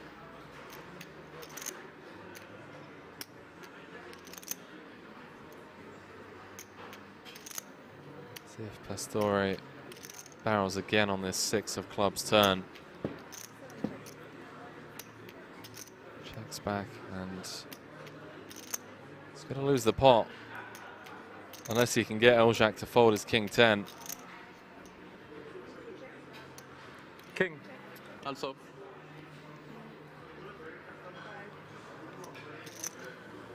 King 10. Kicker plays.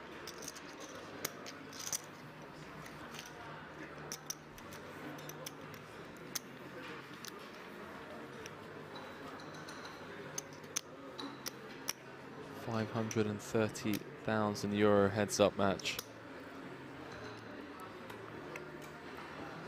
Pastore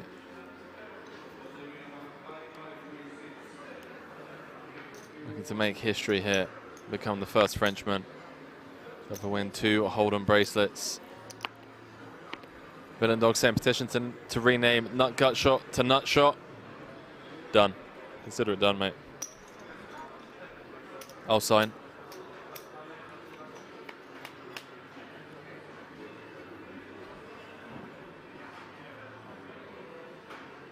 How about that for a flop, ladies and gentlemen? King, Jack, 3, 2 clubs. Nut shot for Elzhak, as well as a nut flush draw. Top pair for Pastore. Everyone in the chat typing in GG's.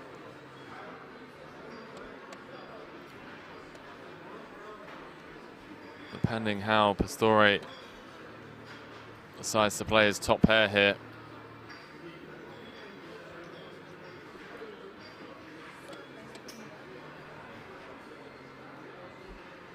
Comes with the check raise, and well, if you sat there in Omar Elzhak's shoes with a gut shot to Broadway and a nut flush draw with 1.38 million on the line and a World Series of Poker Europe golden bracelet, 8 of diamonds on the turn, 8.4 in the middle. Pastore with 16 behind.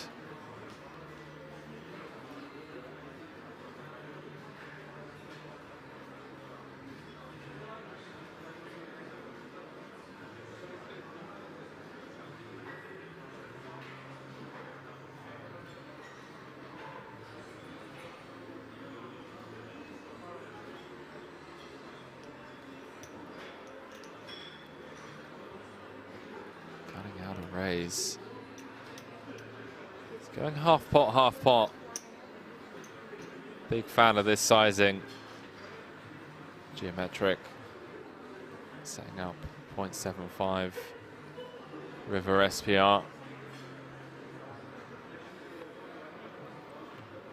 Downside obviously is he is giving Elzhak an amazing price to realize his equity. And brick chat. King of Hearts on the river. And just like that, Jonathan Pastore is right back in this heads-up match. Back up to 28 million, at least.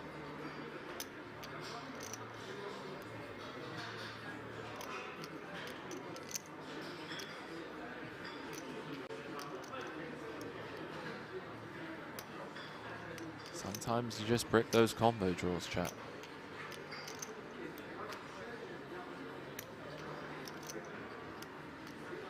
The old 14 ounce twice.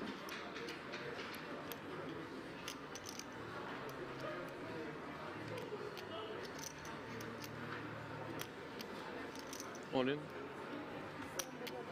Sorry, jamming river, and don't think we're going to see a hero call this time round.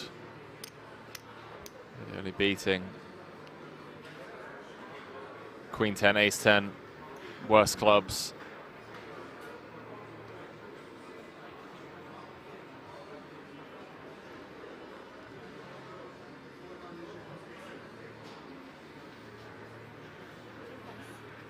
Elzhak does eventually let go of his ace high. So it looked like Omar Elzhak was going to close this one out swiftly. Had a 6-1 chip lead.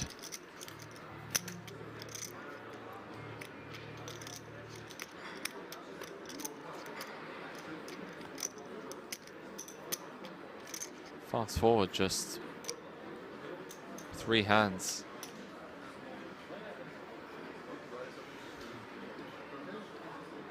Pastore has reduced the chip deficit, 28 million for the Frenchman.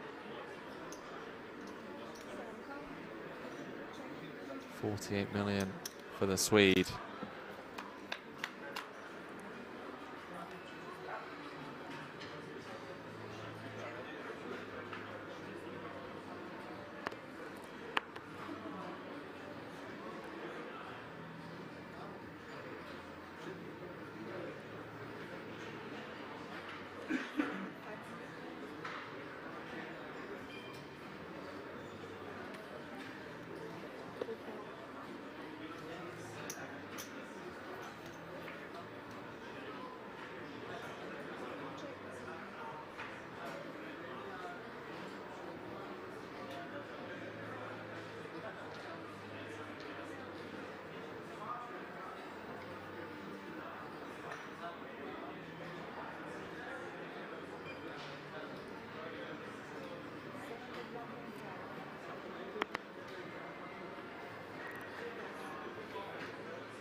Yeah, chat, no deals in WSOP events.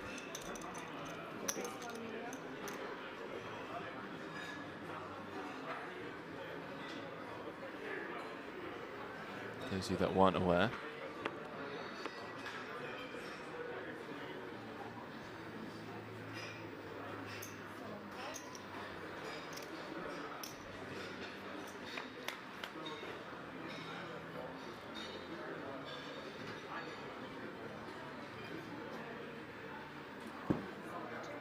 Day of bricked front door flush draws.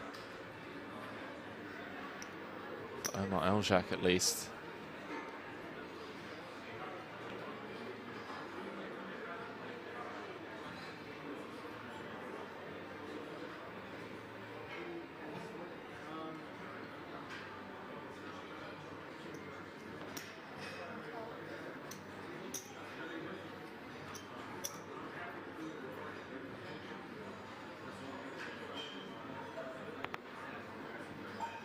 Pastore gets there, not in the form of a club.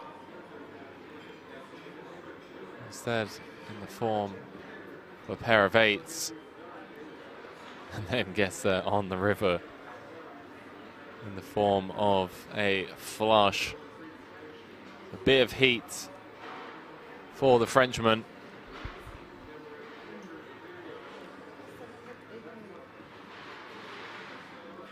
Looking to become the first French player to have ever won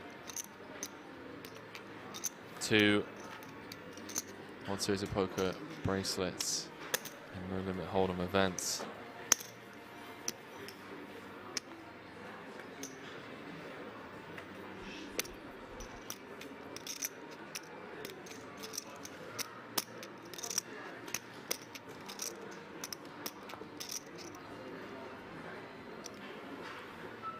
Sam Pastore turning it around.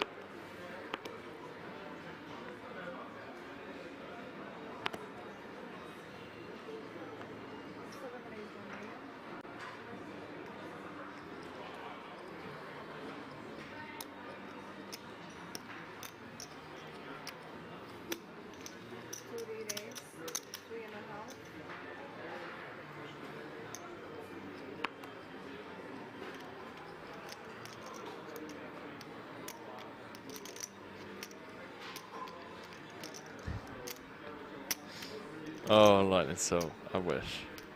3.5. Michael asking, is that real money on the table? It is indeed. 1,380,000 euros in cash. We play a 3-bet pot, and I was about to say these hands could collide on certain board textures, and how about this one? I feel like this could have been over on so many occasions already, and we're only 20 hands into heads-up play, and we started off 100 bigs effective. 7.4 in the middle. Varmax saying again an action flop. Well, Bar saying Petrangelo there with some Bitcoin on it. We all know the tournament card, the turn card rather, is going to change the trajectory of this tournament.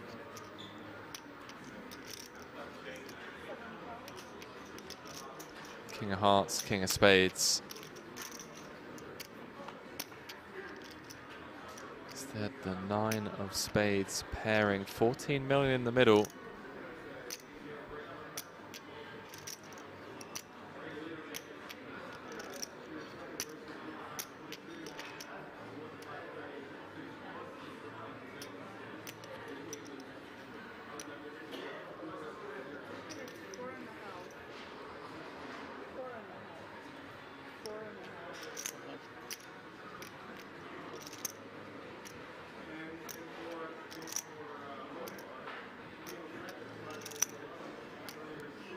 Apocalypse in the Twitch chat making a great point, saying what we have to remember is that for us it's entertainment, for the players it's life-changing money. It really is.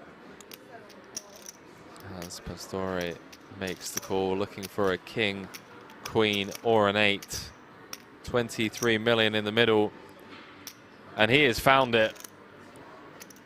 And he's gone from a 6-1 chip deficit to chip leader in the space of 6 hands.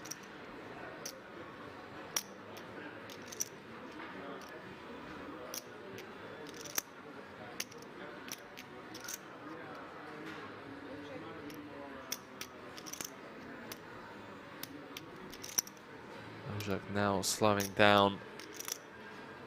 Knows that the Queen of Diamonds is like the nut low river.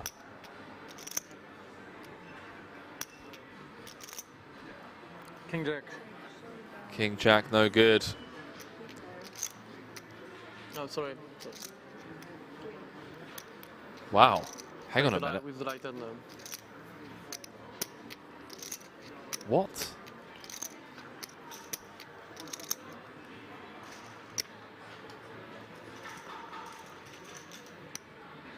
Omar tabled the King Jack. Probably assumed he had the best hand for a few seconds. Don't want to be too harsh. These guys have been playing long hours. I mean, yesterday played for 14.5. Monday we played for 14.5, 15 hours. It's been a long old day today. He did almost muck.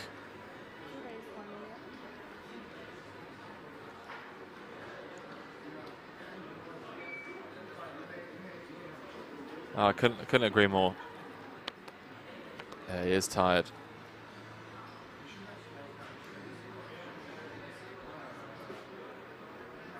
Very lucky.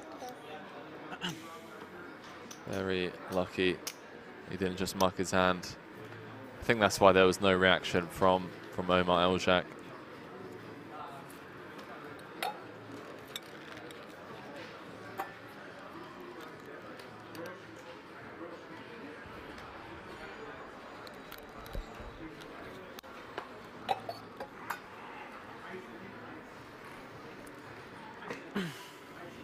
He could be here for a long time, ladies and gentlemen. The average stack is 95 bigs.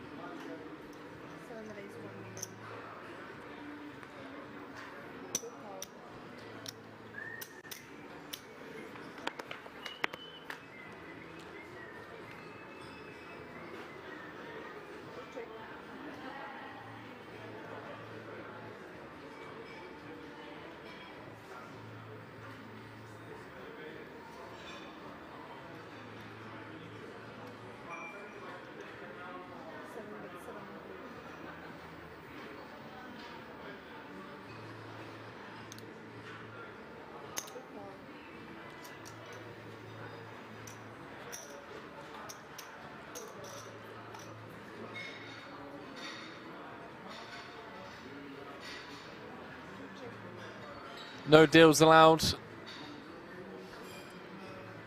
That's the case in all WSOP events, chat. Both WSOP Europe and the World Series out in Vegas.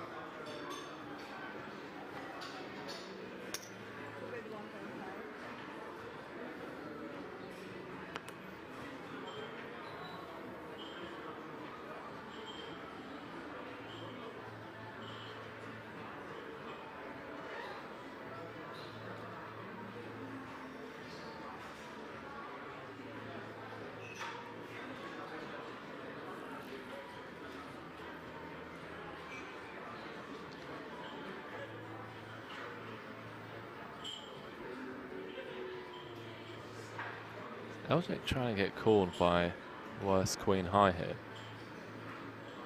Queen High, Jack High. King High. Pastore makes the call with King High. And Pastore is now up to 46 million. 1.5x chip lead over Omar Eljak.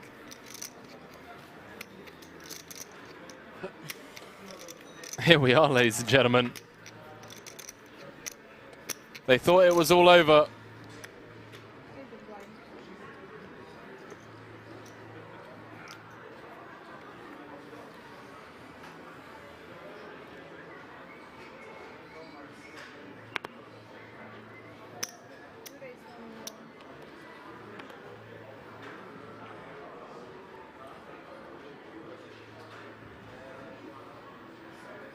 Two and a half X has been the standard open from both players on the button.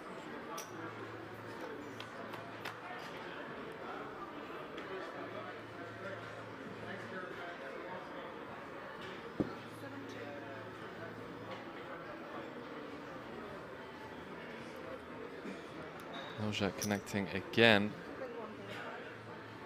Again, he has top pair.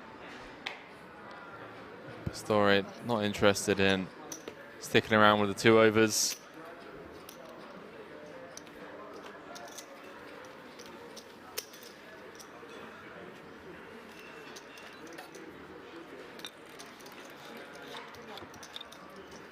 Yep.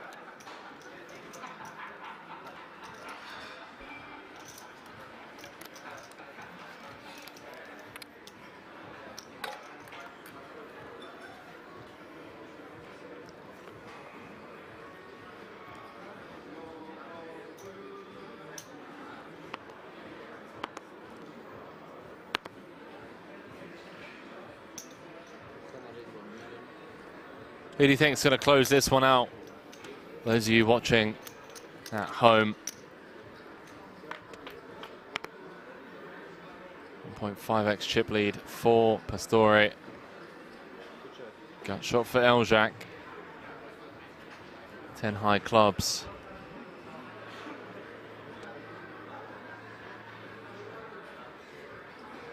For Pastore. Another action flop. Checks through this time. Jack of hearts on the turn. Jack reaching for the turn probe. Comes with close to pot. 2 million into 2.4.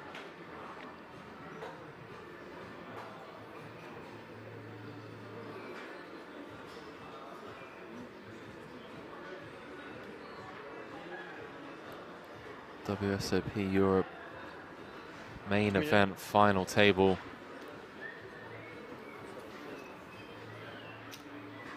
We are heads up. Omar Eljak against Jonathan Pastore. Both players brick. Only way for Eljak to win the hand. See if he can get Pastore to fold.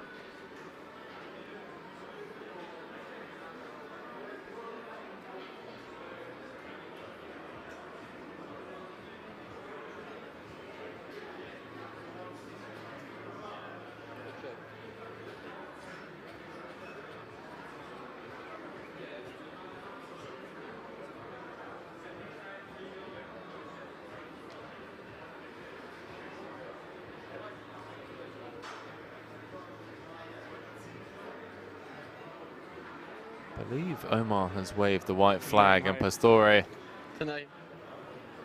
knuckles it back. 10 high, good at showdown. Yeah, for sure.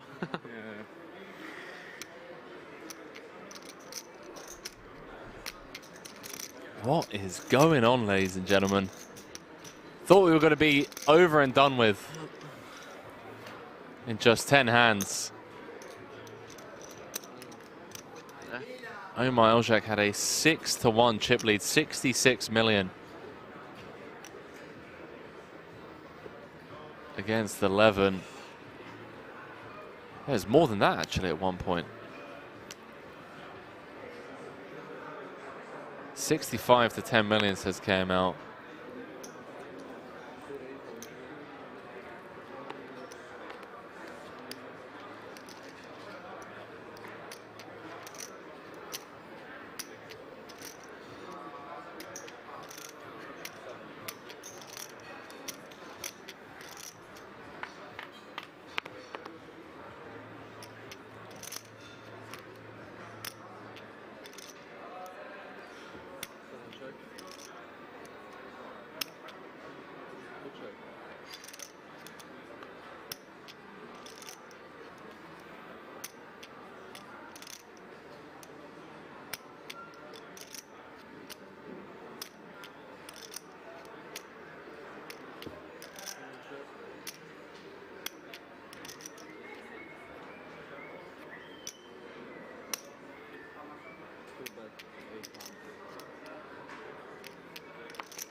How about that? Pastore just folding his pair of sevens against the delayed c-bet of Eljak.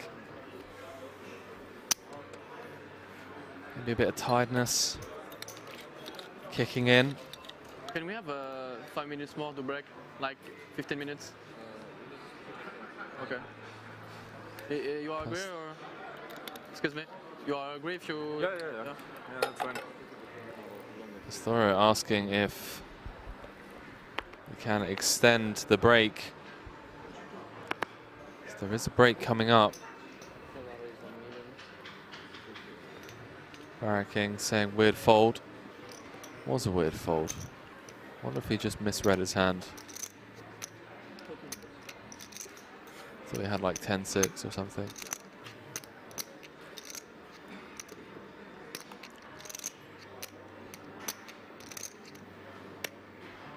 Kara said Pastore looking for a 20-minute power nap.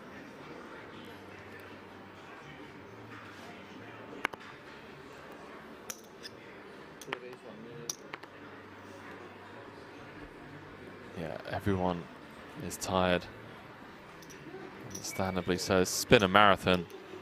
5 days of poker.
KRS saying he needs a double espresso. Yeah, a bit of fresh air, go for a walk around the casino, out the back. And wash the face, you know, playing for 1.4 million and a bracelet. He's already said how important the bracelet is for him. Wants to become the first ever French player to win 2 No Limit Hold'em bracelets.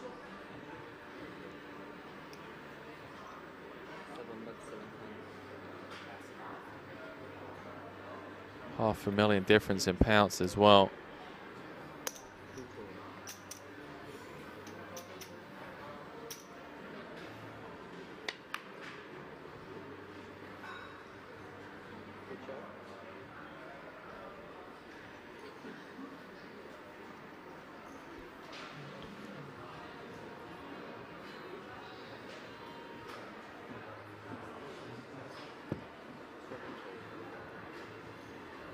Check on the turn. 7 of clubs on the river.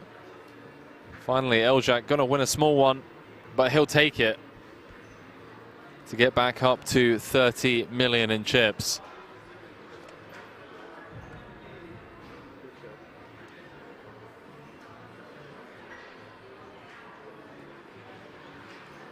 Knuckles it on over Jack 10. Jack 10. the third time. Announces Jack 10. And chat, I do believe we are going on break.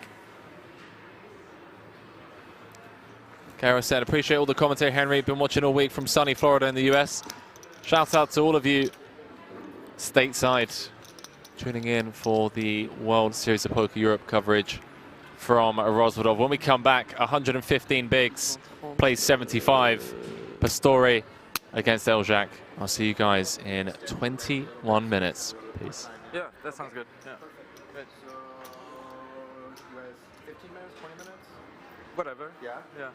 Sounds good. Let's say 9:30. Okay, perfect. What time is it? 9:30. 9:30. Right now it's 9:09.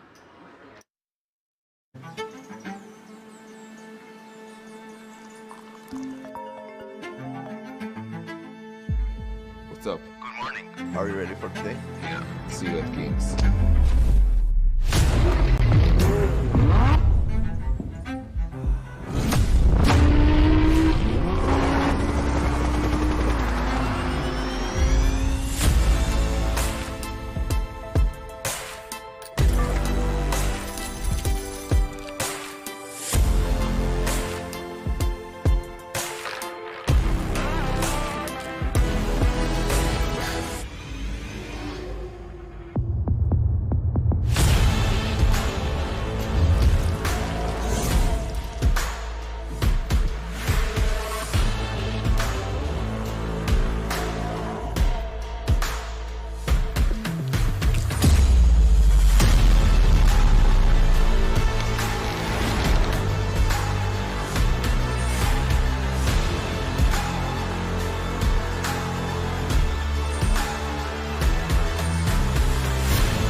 So many times, man, when I'll come to a series like this and I'll be in the booth and I'll just be like, I wish I was out there playing. Like, I wish I was out there playing. The Triton events here, anytime I miss them and I watch them on TV, I'm like, fuck, I want to get on a plane now, and it's too late. I get such FOMO from watching them. I can imagine. I can imagine someone like yourself as well that like plays those higher buy and stuff. Yeah. I'm talking more about like the 2Ks and the 5Ks. I'm like, damn, you know. Yeah. No, for me, because also, like I play at the Poker Go studio, right? And you know, it's limited because the Asians can't come, Canadians don't come. But then you go to these Tritons and it's like the fields are 8 times bigger. Yeah. You know, huge prize pool and stuff like that, and they look really juicy. So I definitely get the FOMO from that. But I want to play whenever the next Triton is. I don't know. Yeah, I don't think anything's been like officially announced yet. I was surprised they came here because I was like sort of a little bit last minute. Leon texted me, showed me a schedule, and all of a sudden I was, it's might be fun. And I had the itch, obviously, after winning the Super High Roller Bowl. Yeah. I feel like the meta is in a good place for me right now, and I'm in good control of it. Yeah. In terms of, you know, just controlling the pace of play, if you will. So I want to strike while the iron is hot until people figure out what the hell I'm doing. That's good, man. No, I'm glad to hear it, because I know it was pretty brutal. I remember watching you get to a point where, especially like the Poker Go Tour, yeah. Selfie stick. Yeah. Oh, I didn't see that. Oh man, I didn't trashed see that. the selfie stick. You know, that was the 250K. And it was like, that was WSOP. Yeah, I was on my second bullet, you know, whatever, 210s against David Peters. Yeah. Runner, spades, he hit, you know, and I just was like at my peak, and I had this selfie stick, and it sort of half broke, and I just threw it on the ground, and then Justin Bonomo said I beat women. I mean, as a result, that's because just I broke a Bonomo, selfie stick, and he's like, well, this is clearly a sign that women are afraid to play. I'm like, have you ever watched sports in your life? Have you never seen a football player throw his helmet, a golfer throw his, you know, stick? It's called passion, buddy.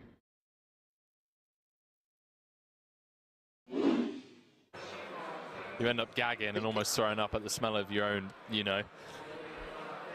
So to counter that, this 12-hour solo commentary stint, felt like you guys would give me a bit of space, a bit of leeway. You just love poker. And let me off the old sock and sandals grind.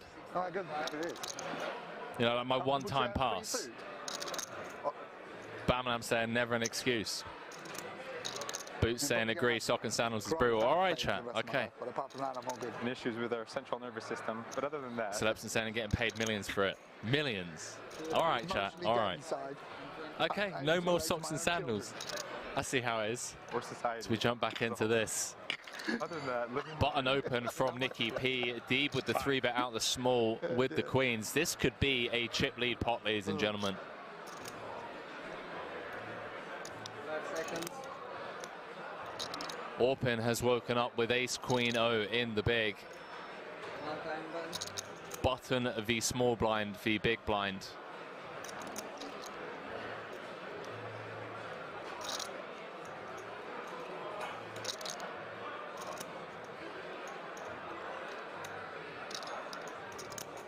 Chat, does Orpin just rip here? For 33 bigs. Oh, wow. Oh, boy. 3.1 million from Orpin, the cold 4 out of the big. Sean Deeb looking for bracelet number 4. In a great spot to either just pick up this 5.6 in the middle or get it in with the queens and be a 3-1 favorite to have over half the chips in play. Hand number 102. Nail biting stuff here. Can't fault Orpin for 4-betting out of the big. Deeb with the 3-bet out the small. Nikki P on the background saying he's going to shove over the top of this 3-bet. Does announce all in. And Orpin with a snap fold. Sean Deeb picks up a monster pot without even having to sweat 5. Up to 14 million in chips. I see, yeah. It's history about to be made here.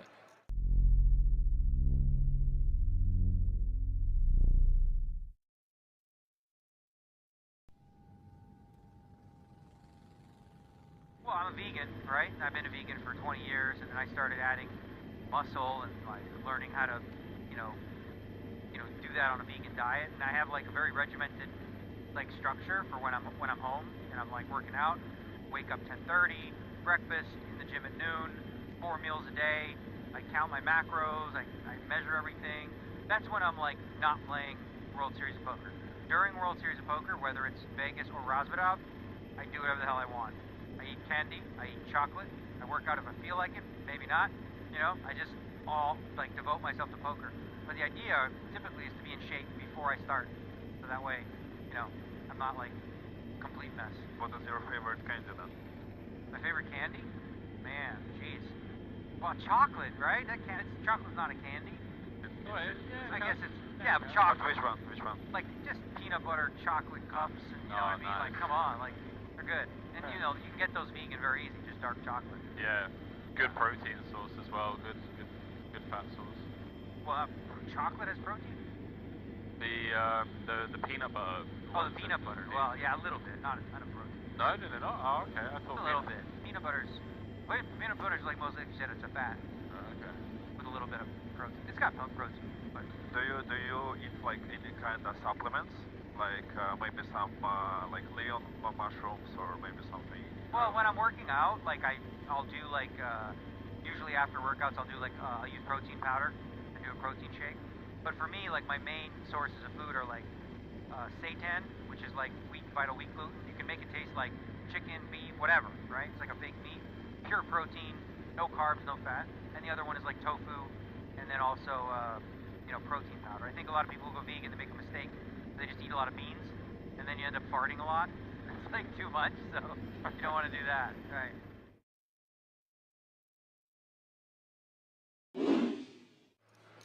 Appreciate it, chat. Really do. You guys have been incredibly kind 9.6 throughout this series.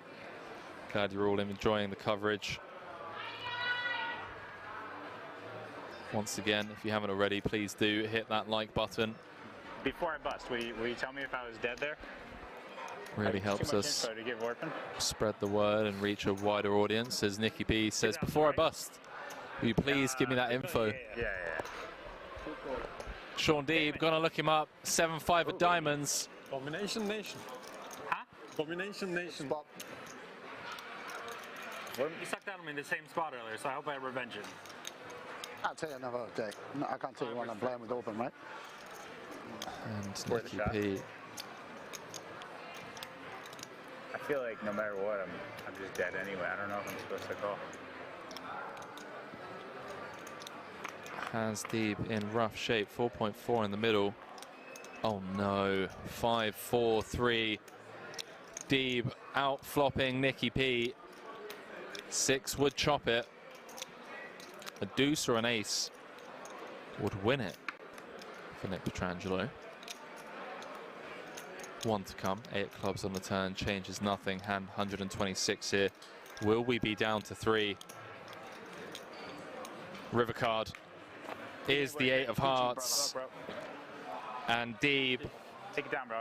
eliminates Nick Petrangelo in 4th place. 220,000 euros for his efforts. One of the best players in the world. Upswing coach. And now up to over 27 million in total live earnings. Sean Deeb, 2 away They come to you for advice now. How would they from joining the 6-time bracelet winners club. You're just used to being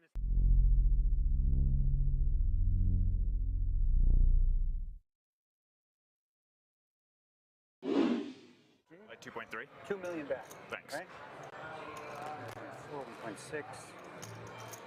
2,060,000 back. If you want it. All in. He does announce all in with the ace-6. The card, and then I'll have to look at the other one. See what D-Nex wakes up with. That's probably coming. Let's see what the other one is. Why is it always ugly? Oh, never mind. That's plenty. Plenty good against this man. He goes only with 9-4-6. I saw him before. Huh? You saw him before. Okay, I'm all in.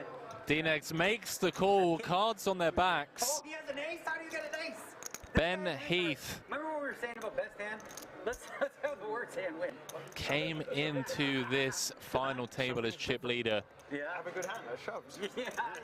Been a bit up and down if he can hold here. He would have shot. He would fold ace-6 off for sure. Yeah. Yeah. He will stop Daniel Negreanu right in his tracks on winning bracelet number 7. Where's the spiel about the best hand winning now? That's what I reversed it. Like, well, let's forget all that. To the flop, ladies and gentlemen, and it is a king in the window. Trip kings for Daniel Negreanu. It's not over yet. Hunting bracelet number 7 and in great shape to get the double here. Needs to fade the running Broadway of running clubs, and Ben Heath is dead on the turn. Would you believe? Chat, is history about to be made here in Rozvadov? Go to defensive. Daniel Negreanu doubles up to 20 big blinds. People on stream who are wondering why you're calling King 8. Yeah, right? It's like the completely unrelated hand from the stone bubble.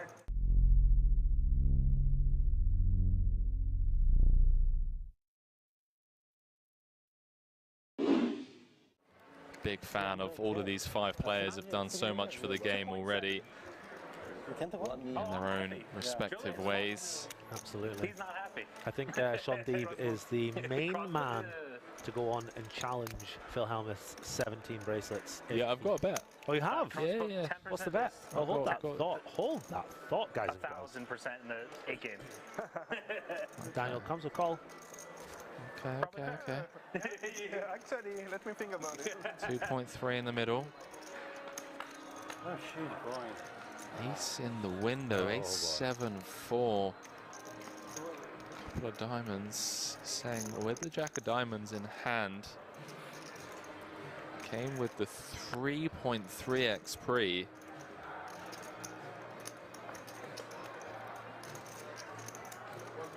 Gonna continue for small.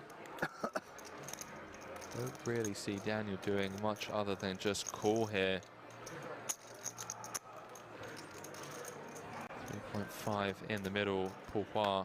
Jack of hearts on the turn, would you believe? He has turned a set of jacks, and Daniel Negreanu in rough shape here at this stack to pot ratio. What a sick turn card. Henry celebrating that one like never before. Not celebrating, pal, just sickened at how tournament poker works. Check on the turn. 5 of hearts on the river. Backdoor hearts getting there. Daniel has the ace of hearts though. So I think if we see a bet from Foix, Daniel might well have to pay this one off. Sick turn. Running hearts. Especially with the ace of hearts in hand. Negreanu likely to hero here. 2.8. 2.8.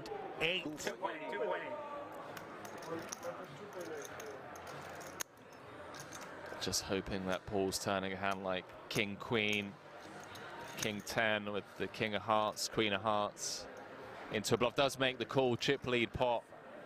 Seng up to 11 million in chips. D-Negs down to 15 bigs. Nothing he can do, blind v blind with that run out. Okay. We like that turn just a little bit, right?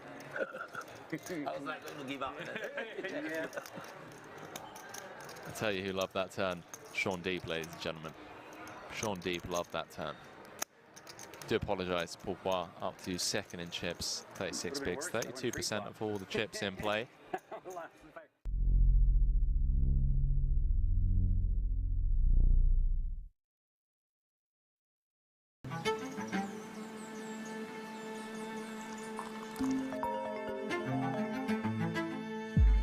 What's up? Good morning. Are you ready for today? Yeah. See you at games.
my wife is really good at parsing information. Like, she never reads something and goes, well, that must be true. She's like, where'd it come from?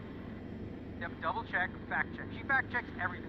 But she fact checks me all the time. I'm like, babe, did you see this thing? She's like, no, that was not true, because this, you know, she gives me all the spiel. That's a good quality to have, man, for sure. Just like being able to look at something objectively and be like, hang on a minute, I'm going to do my research before I start, like, putting it Like, out how can it possibly be where there's two sides and you literally, every possible issue you agree with them and disagree with them? That's not possible. No, that's like almost impossible. Talking of sides, Hustler Casino. Oh my god. What are your thoughts? I'm so disappointed in Garrett. Yeah. Just completely disappointed. Whether she cheated or not. Yeah. Whether she cheated, if she did cheat, the way he's handled this, imagine for a moment she didn't cheat. Just say, but look what she's gone through. Like 1%, Right. yeah. She happens to love it, obviously, the media and all that, but like, she's literally been called a cheat, her integrity called into question, her personal life, her relationship, you know, she's an idiot, all these sort of things dragged to the mud, all because he presumptively, you know, assumed something and handled it poorly and doubled and tripled down since. Yeah. Like taking the money, like the way to handle that, the guy makes millions of dollars in this game, right? Tap the table, say, well, that was nice. Go to production, you go, guys, I think something might be up. Yeah. Privately. Yeah. Once you go public with something like that, you know, that's out there. It's weird because like his gut instinct is like someone who's obviously played thousands and thousands of hands in that spot. The way he reacted straight away had me thinking, wow, she's just cheated here. You know? She might have. No, but no, what I was wanting to say is like when you have that kind of reputation or fame or whatever you want to call it as a poker player, like you're kind of using that unfairly to your advantage because there is still a chance that she wasn't cheating, obviously. Well, the way that I've always believed it, like when the whole Jake and Ali stuff happened, a whole bunch of things, like I didn't say anything publicly because I didn't have the receipts. Of course. I'm never going to go out publicly and say, this person cheated, and they said, how do you know? Well, I mean, it's obvious. Yeah. Is it? Do you have proof? Yeah. If you do not have proof, you need to just be way more, especially me, right, in the position that I'm in, I have to be very careful about ever, you know, calling someone a cheater without evidence. And so, in this case, like, for him to do what he did, and it's like, you know, we talk about women in poker, like, new woman comes to play high-stakes poker. Yeah. But the thing is about the story, which is such a great film, and the movies, there's actually a ton of circumstantial evidence that make you go, wow, what the hell? This relationship, the guy took 15K after stack. Yeah. So it's like, it's not cut and dry, right? I think anyone who's 100 or 0 is, you know, they're not being genuine. I mean, they're being disingenuous. Yeah. You know? I'd like to see them make it into like a docu-series or something. Yeah, the question is, if they make it into a movie, in the movie, did she cheat or not? I think it's a better movie if she did, right? Yeah, Much better movie if she did. Yeah. You know? Do you think we'll ever find out? I do. Yeah. Well, here's the thing. Someone made this very good point. For some people, you'll there is a way to prove that she cheated. Okay. You'll never be able to prove that she's innocent. Ever. No matter what. Okay. So no matter what, if they don't find anything, there'll still be those people that say, yeah, but there must have been something. So she can never, that's the thing, she's in a spot now where her reputation can never be cleansed by saying like, well, I did a lie detector test, you can't repair that. You know, some people are just going to think she's a cheat for life.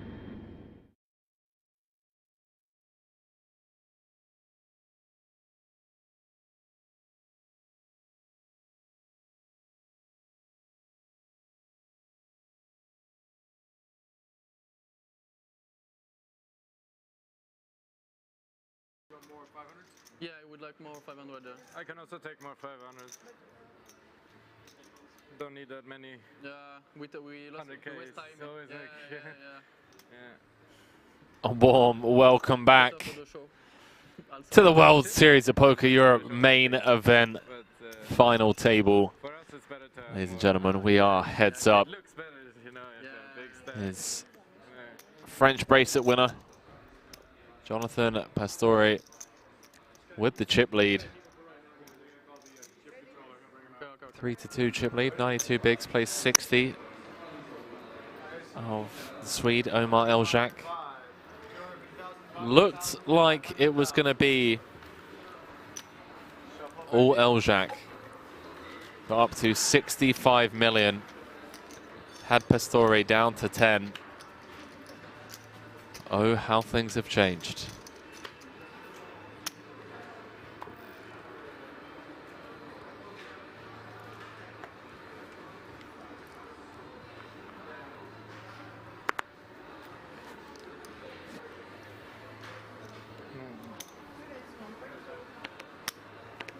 So blinds have gone up to 250,000, 500,000 with a 500,000 big blind ante.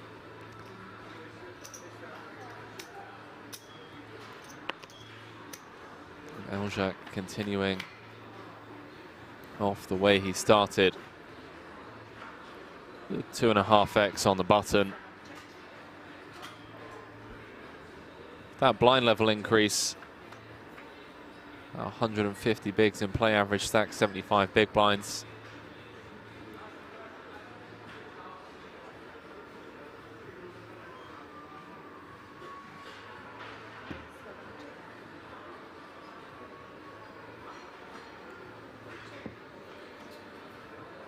You can see in the chat payouts from today. Quick recap for those of you that have only just joined us. French Unibet Poker Ambassador Alexander Riard bowing out in 8th when his queens ran into the aces of Omar Elzak, 138,702. Second to bust, Barney Boatman, cashing for 180,000 euros and change. His aces were no good against the Queen Jack of Sean Deeb on Queen Jack 4. Shortest stack coming into today, Armin Rezai securing himself over 100,000 euros worth of ladders, coming 6th for 239,000. There's King's Resort regular Paul Adrian Cavacho in 5th for 322,000 euros. Lithuanian Vladas Tamasaskos coming 4th for 439,000. And then Sean Deeb out in 3rd for 607,000 euros.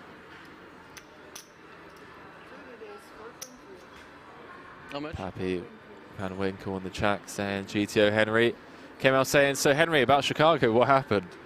You guys are you just savage. Absolutely savage. Pappy Van Winkle said Henry rolls those names off his tongue like he's a local from Armin Rezai. I wish. 3-bet pot. King 9 of clubs for Elzak. King 10 of hearts for Pastore.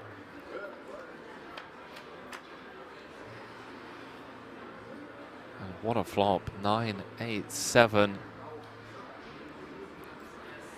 Top pair for the Swede.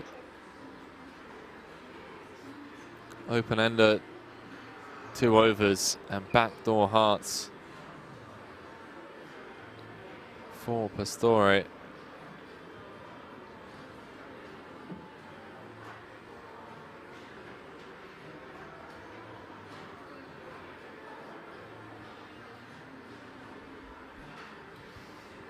$8.9 million in the middle.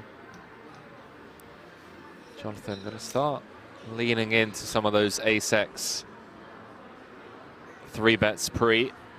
Ace-king, ace-queen. Try and force out some folds now, and obviously even against check call has plenty of equity. But what does he know here? He's actually up against top pair.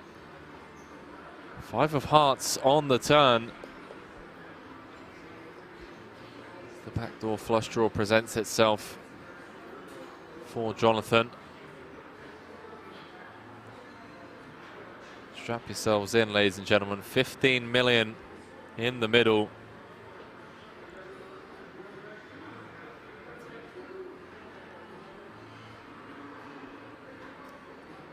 Omar Elzak, the effective stack, playing 25.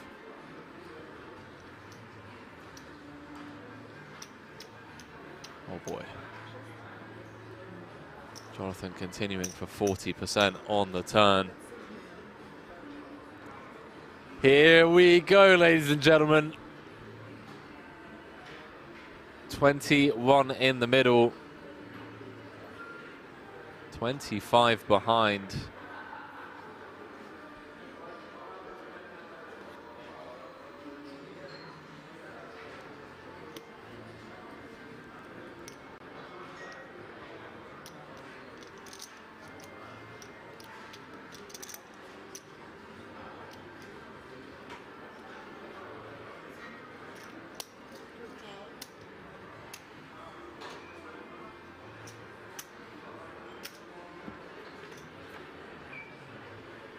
Ace of diamonds rolling off on the river. Bricks out for Pastore. 27 million in the middle.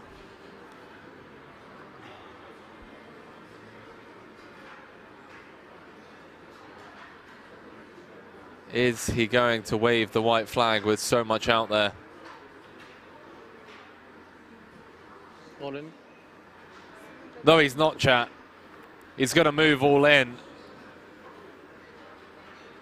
And Omar Eljak is being put to the test for his tournament life. He found the 5-bet jam earlier on, three-handed.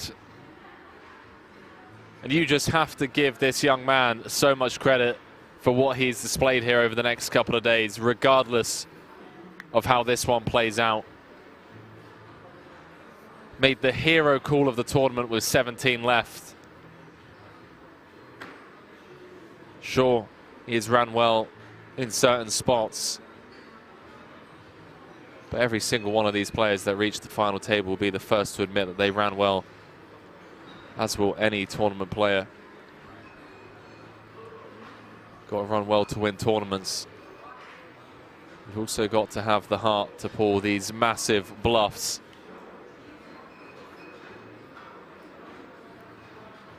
Let's take a moment to talk about Omar Eljak as well.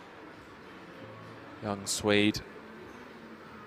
Came second in the 5K PLO earlier on during the series. Now being put all in for his tournament life. It's kind of annoying that he has King 9. Blocking hands like King 10 and Queen 10. Ace 10 now getting there, but not sure whether Ace 10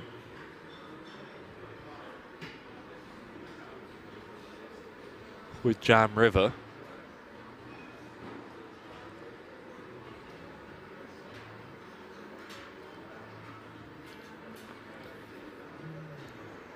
Also not sure if hands like 10-9, 10-8, 10-7 triple.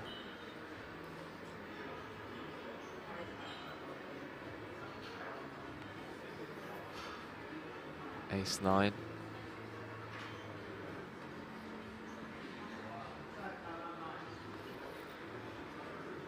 Some world-class poker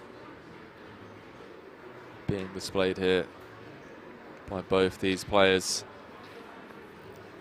One in the chat if you think Eljak's going to make the hero. Two if you think he's going to fold. I guess there's a 3-bet pot. Pastore open on the button. Eljak 3-bet out the big. Eljak elected to check his top pair on the 9-8-7. And he's going to let it go. And Pastore is going to show the bluff. And he now has a 3-1 chip lead.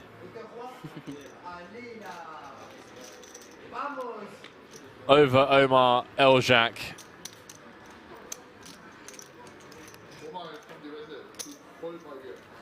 Going for bracelet number 2.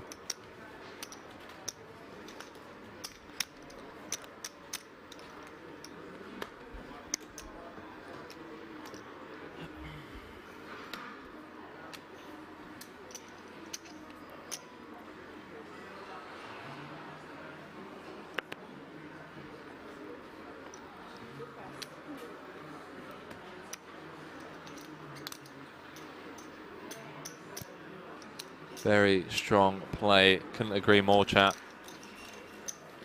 Shows the bluff. Why not? Why not?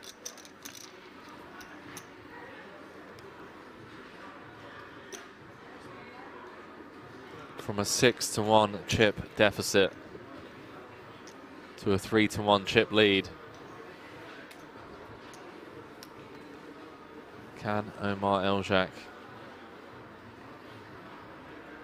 stay composed?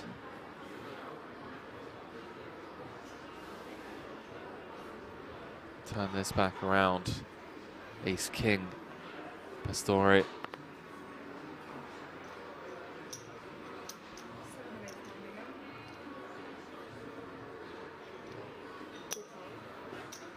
Wow, look at this. Eljack with another ace. Dominated yet again. Fortunately for the Swede, manages to fade the ace-high flop. Haven't enjoyed a heads-up match this much in a very long time.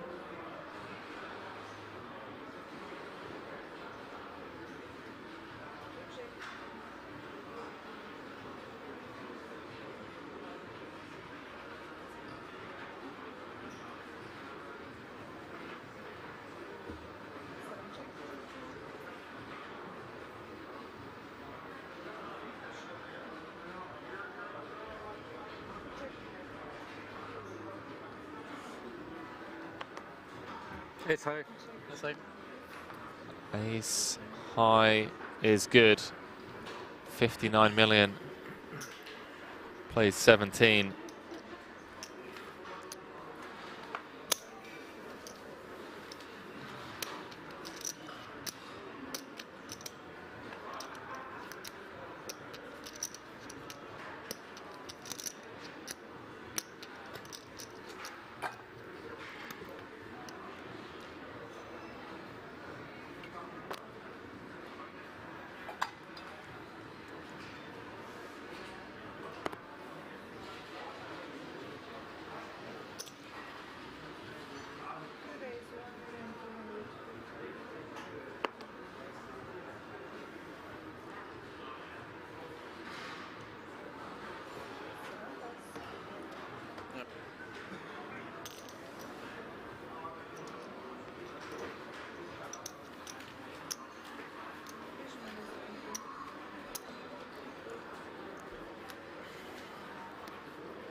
Easy now, Pappy.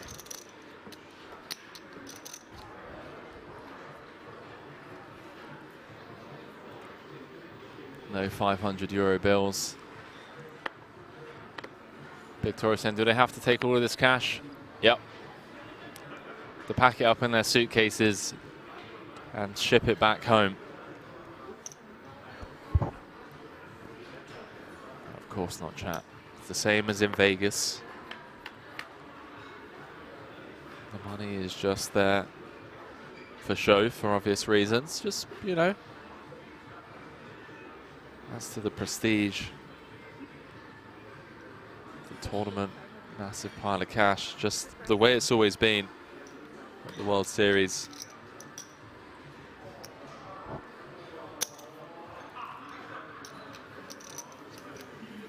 So just saying, Robert waiting outside the casino. Yeah, good luck with that. Good luck with that in Roswadov. See how far you get. Beats out to saying, where is Elke? No idea, chat. No, apparently it's on the French stream.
Elke apparently did a big run on the treadmill.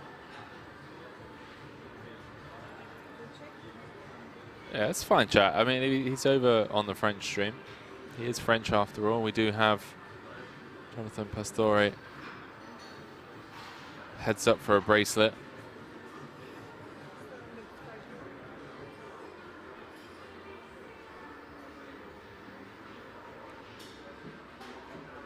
Brings the delayed one big blind stab. Eljac going nowhere with his ace high. 10 of diamonds on the river changes nothing.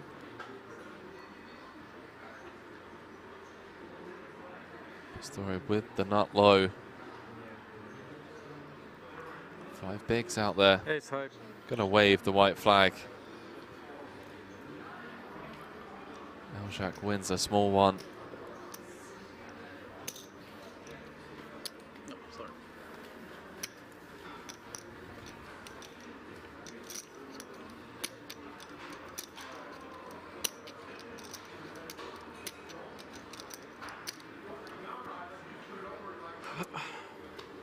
Must say the caliber, the quality of play today has been something like I've never seen before, to be quite honest with you. Talk about exciting final tables filled with drama, hero calls, huge bluffs, sick folds, and the odd suck out here and there. This final table's had it all.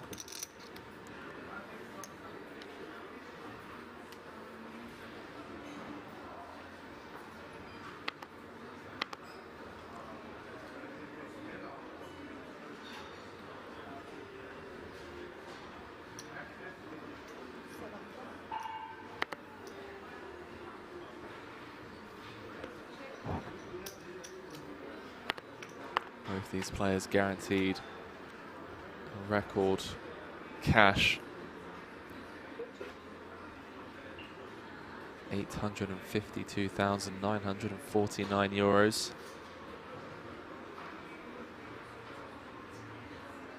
Casual 530,000 between first and second.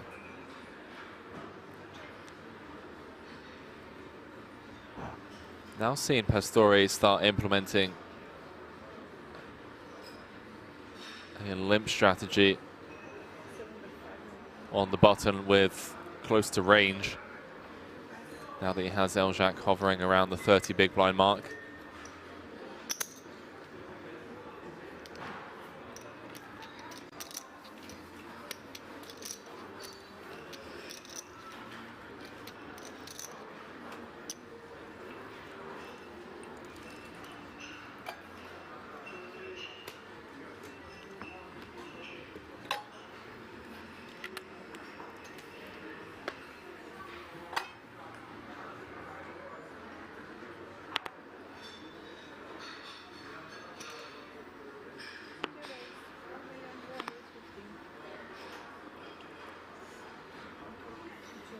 Let's sweat this one blind with the Swede. Pastore going to defend as the dealer just asks Omar to place his cards on the reader. 3 million in the middle.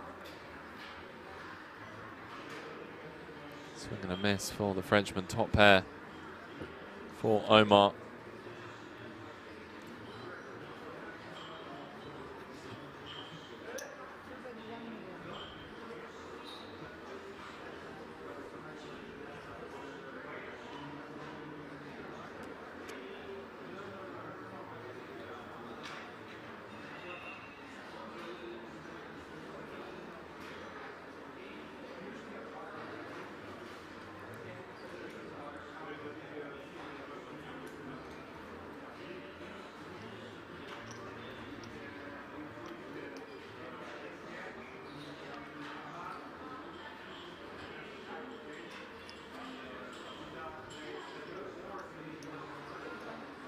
Well, Pastore, a very similar spot to hand number one of the heads-up match. Comes with the check raise, 10 of clubs in hand, that 7 of spades somewhat connected with the 6 and the 4 on the flop.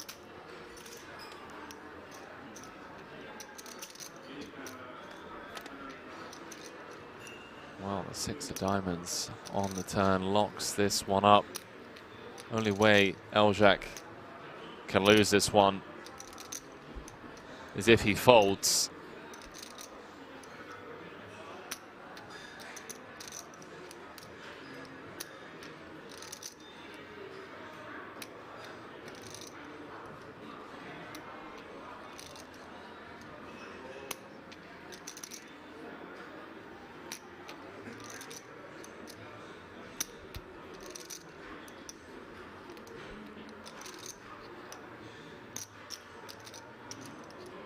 Setting up a river jam, chat. 3 million into 9. Eljac calls. We can assume he will. It'll be 15 million in the middle. 9 million behind.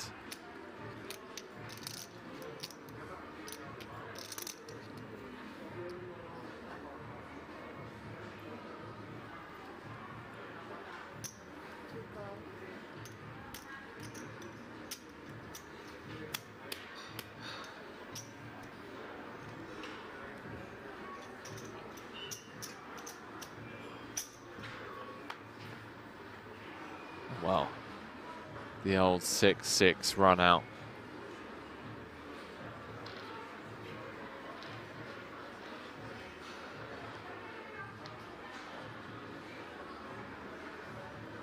See if he follows through. Appreciate what Pastorio was trying to set up. So he picks up equity on any 3, 5, 8, 9 turn, as well as all clubs.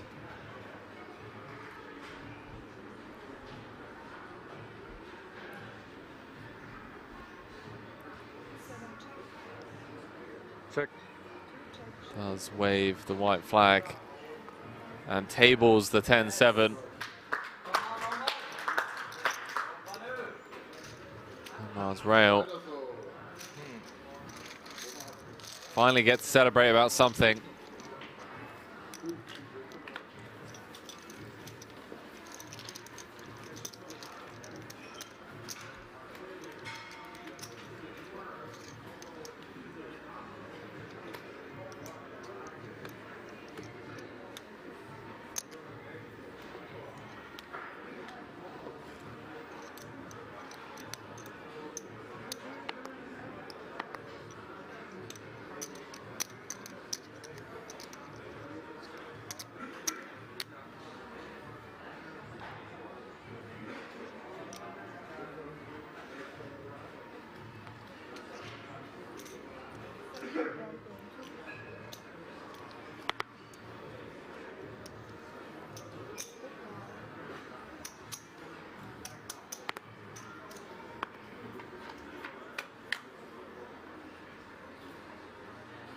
Note the opening size, by the way, ladies and gentlemen.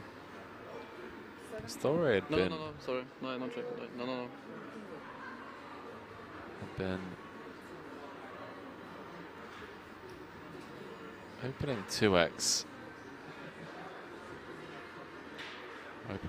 Yeah, I mean, at least the last few buttons he opened to a mil. At 1.2 million with the jacks.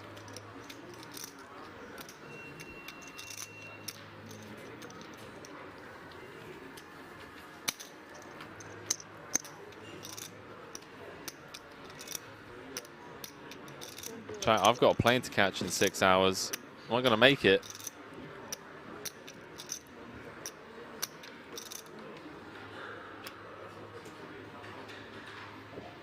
Save your river. Very good river. Yeah.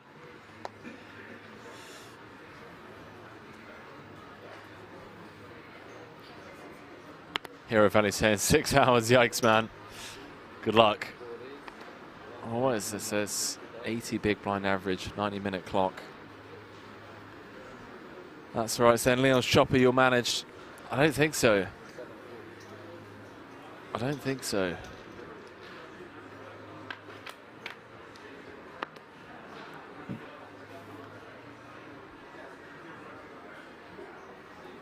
Noble kept saying 6 hours to a flight, always a sweat.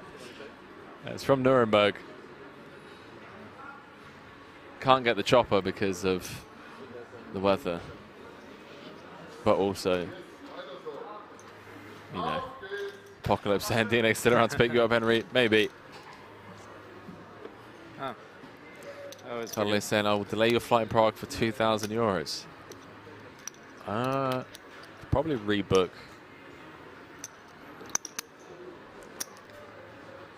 A first-class ticket to America for that kind of money. So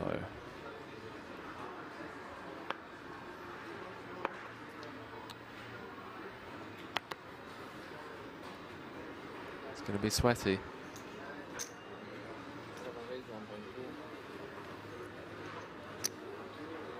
I didn't go outside on break because I don't want to ruin it for myself, obviously. Hour-long delay. It's one of the worst things about doing commentaries, the delay and you know, seeing spoilers and whatnot. So especially when we get to heads up, deliberately avoid going outside. 1.3? Oh no, 1. Okay.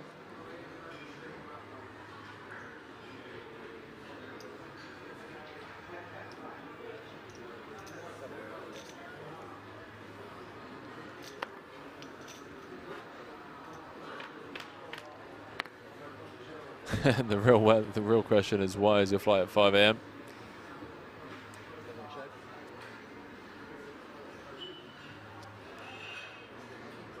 No deals allowed, ladies and gentlemen. No deals allowed. This is WSOP rules.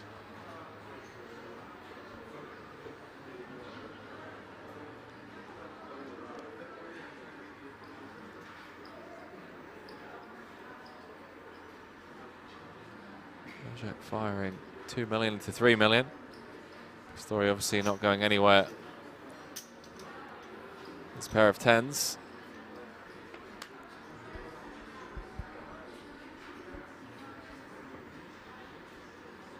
Undercard to his second pair. Balls off on the turn. Flush does complete.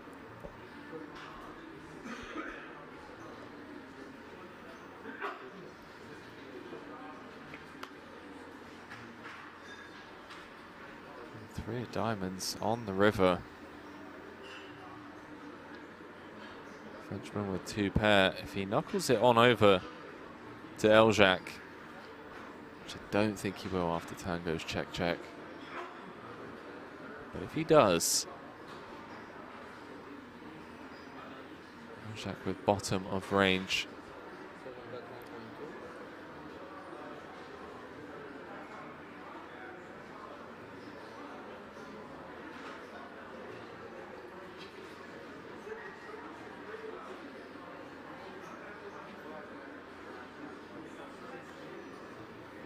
Oh boy. Oh boy. Pastore with the 15% pot, river block. Eljac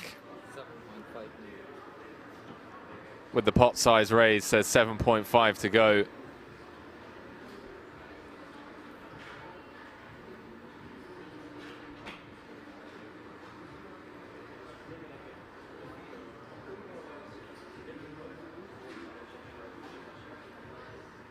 Pastore can find the hero call here.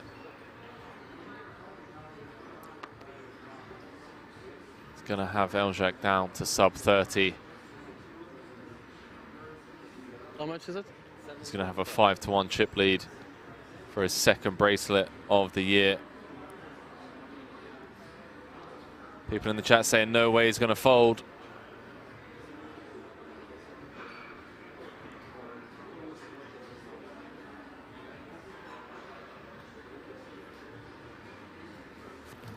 389.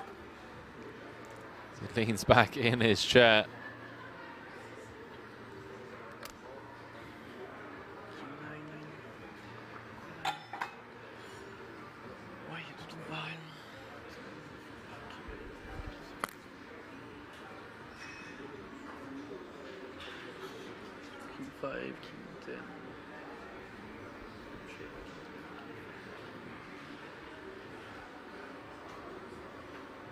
Hero Valley said it's not really even a hero call.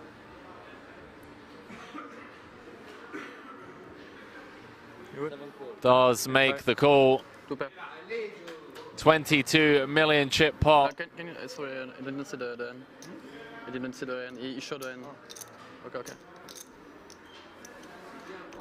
63 million plays 13. Omar Eljak goes from a 6-1 chip lead to a 5-1 chip deficit.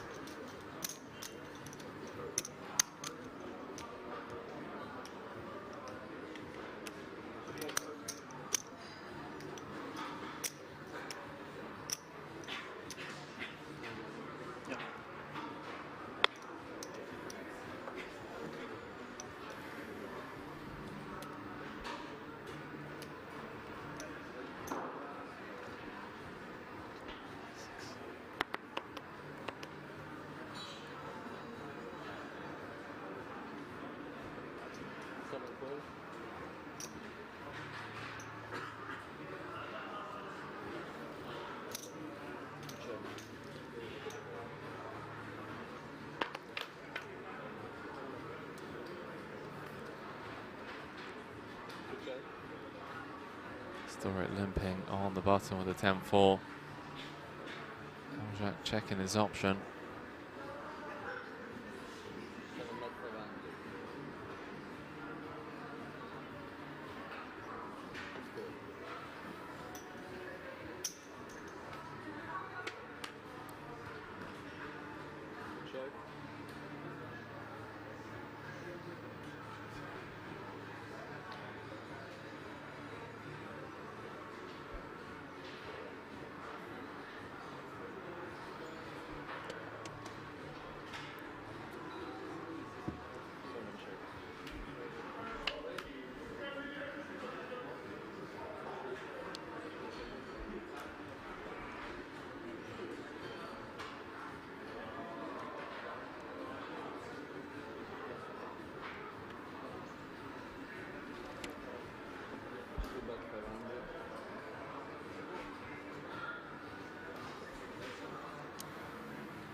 Both players look absolutely shattered.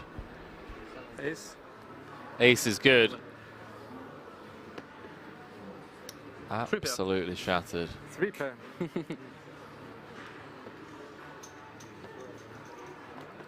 5 long old days of poker for these two. How much you play? 550, yeah, sorry, something like 530,000 euro heads up match. 12.5, 13.5, 14.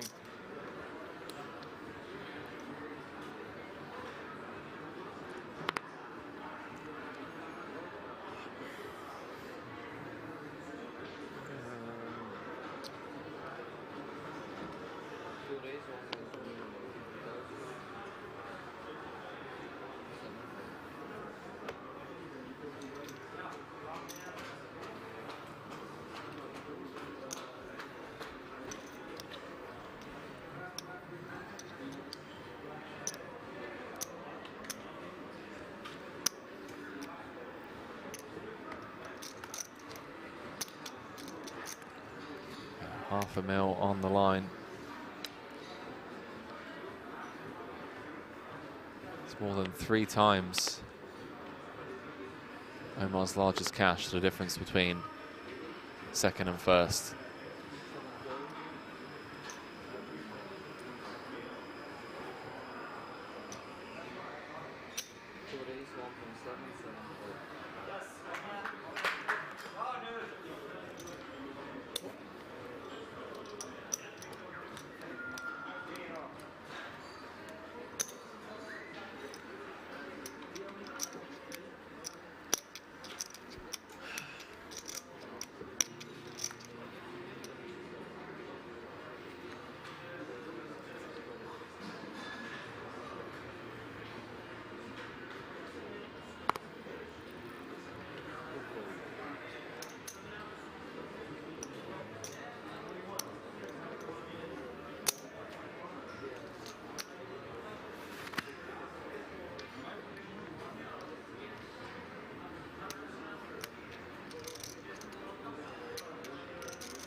Cisco over on Twitch with the raid.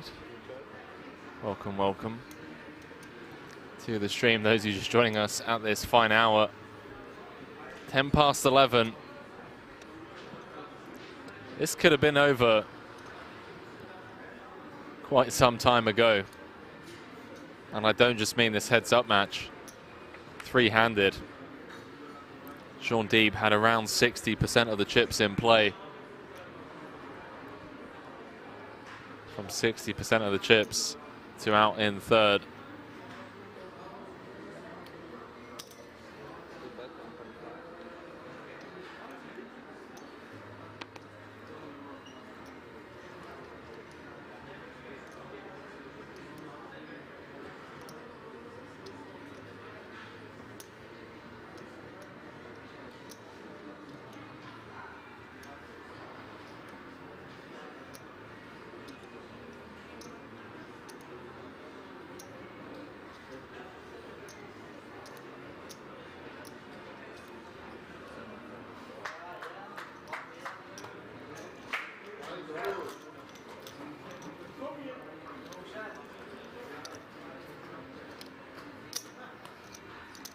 Omar managing to crack a smile. Shout out to his rail, by the way. Staying here.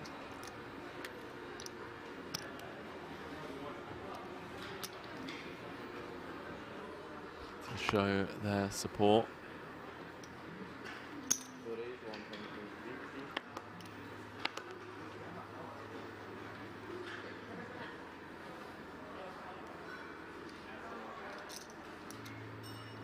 Crazy sweet saying, I wish I can do this, I can feel it.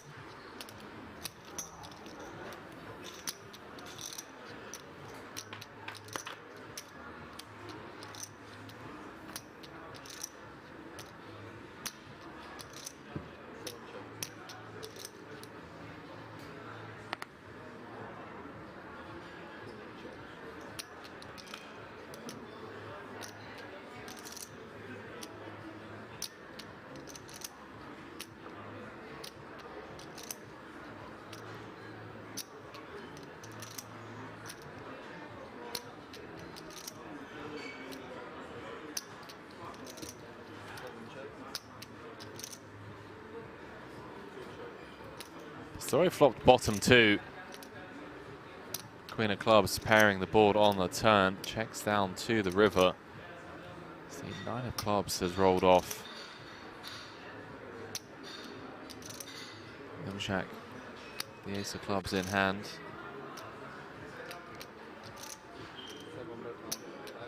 Story comes with the half-pot river probe. Get some value.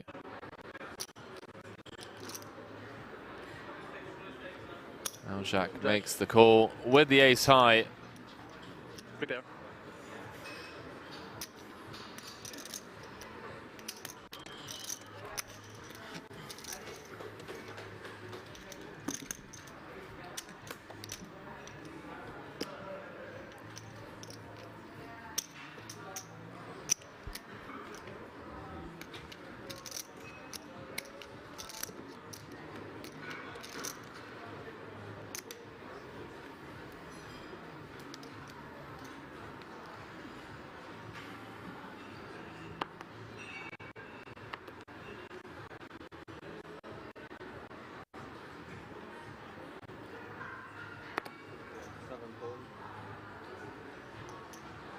Story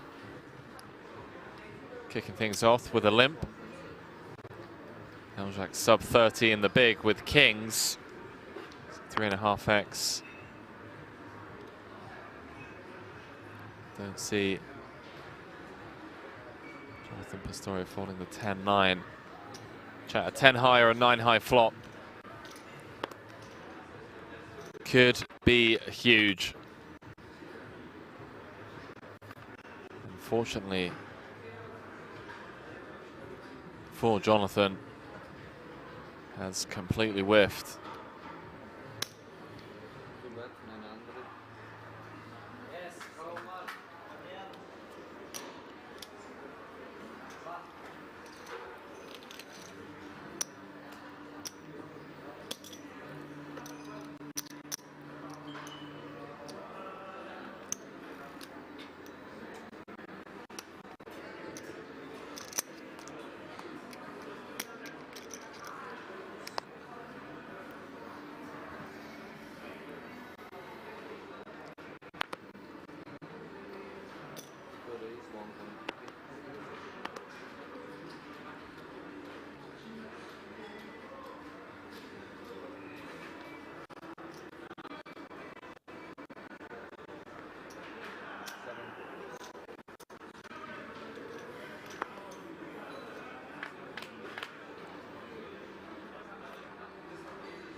Jack knuckling back with his ace-10 on the king-jack deuce. Pastore still with the best of it after flopping top pair.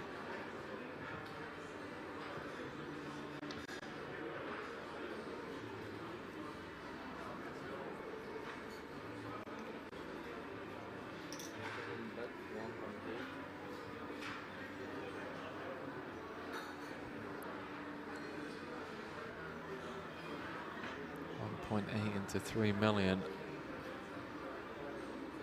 Jack with ace high and a gut shot to Broadway. Gonna let it go. Back down to 15.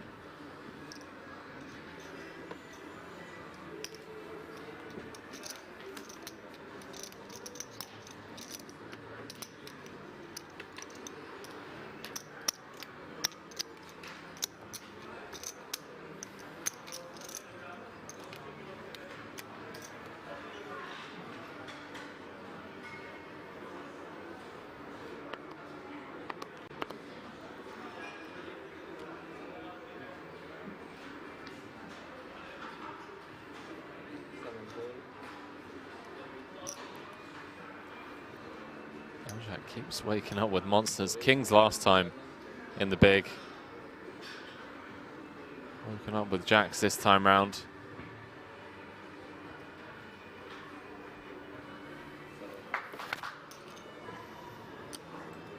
Happy saying, I got a feeling Henry's flight is going to come down to the wire. Maybe, mate. The name of the game, okay, like this. haven't packed it either. So, you know. It's going to be a fun one. It's been a year of chasing flights, not going to lie.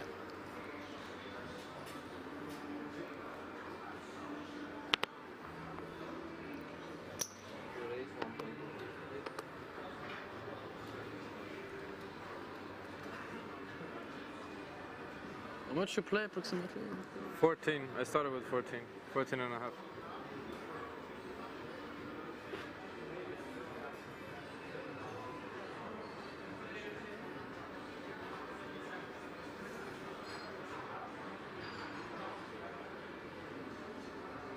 Sub 30, see if Pastoria wants to 3-bet and juice or just rip this in.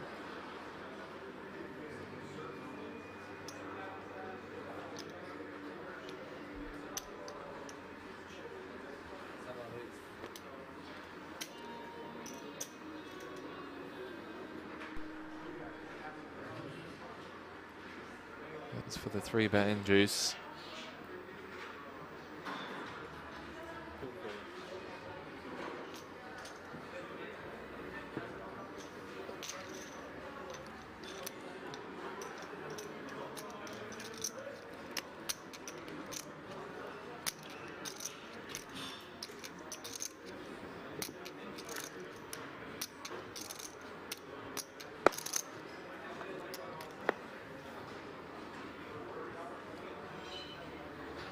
Does anyone remember how many hands of heads-up play it took between Espen Jorstad and Adrian Attenborough over in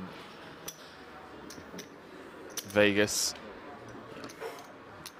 I'm tired. Yeah, roughly 500k euro heads-up match.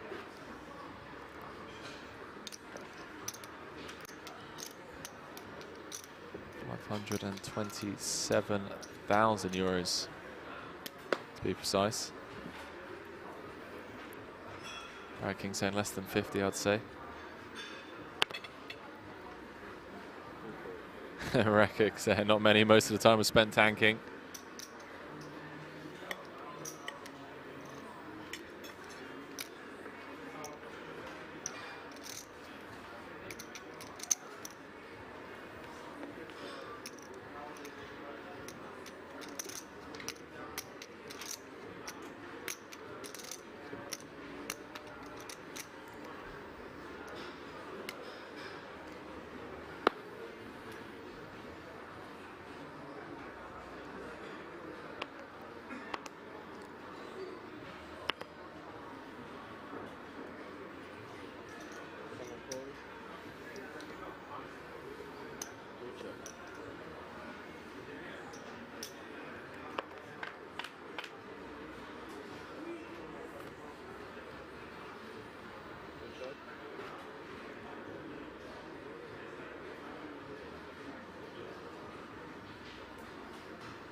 Crazy Sweet saying it takes an hour and a half to drive to Nuremberg, Henry. No stress. Thank you, mate. I'm not stressed anyway. It is what it is.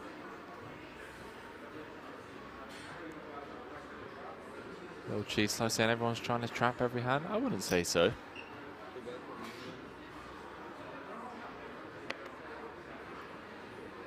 Story with King High.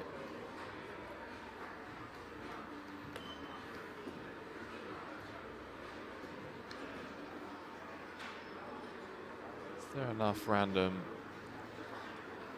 4x, 5x type hands?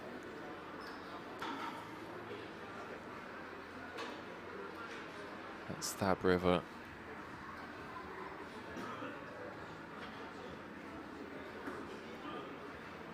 Six to 1 chip lead.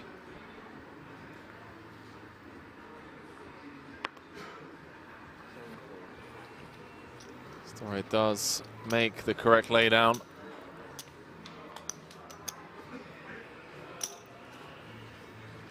Do you think it's possible to have a... Can you... Yeah, floor. Can you call a floor?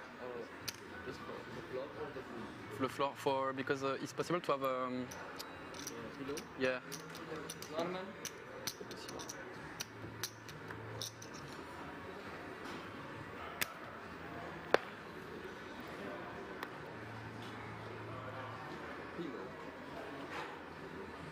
It's possible.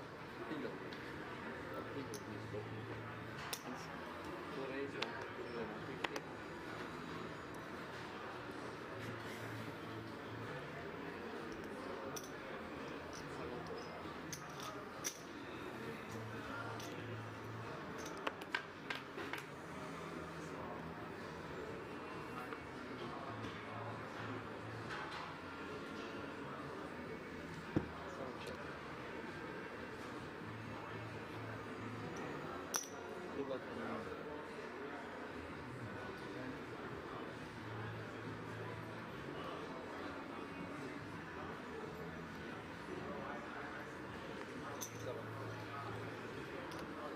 Top and bottom for Eljak Pastoria with the open ender. 5 of hearts on the turn, changes nothing. 5 million in the middle.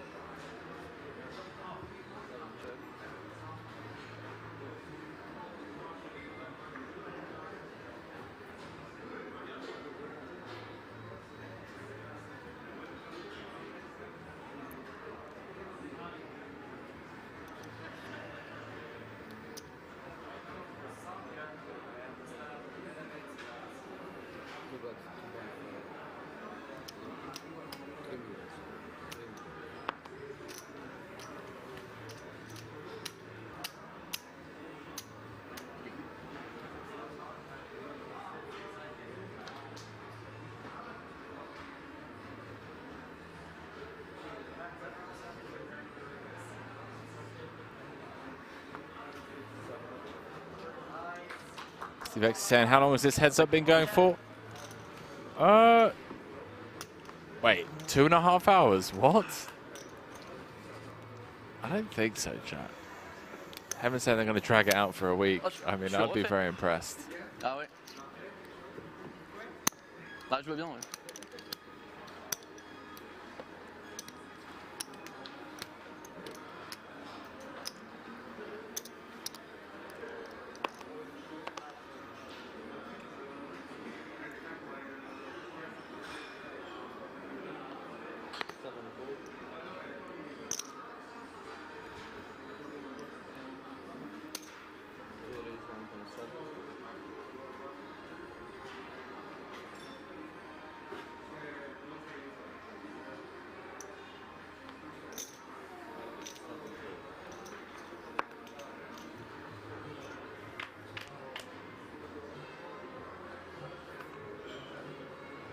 No, Deeb did not shove.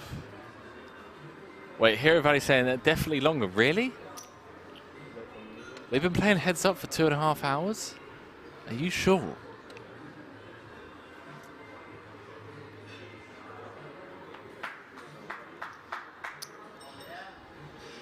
Eljak slowly grinding away.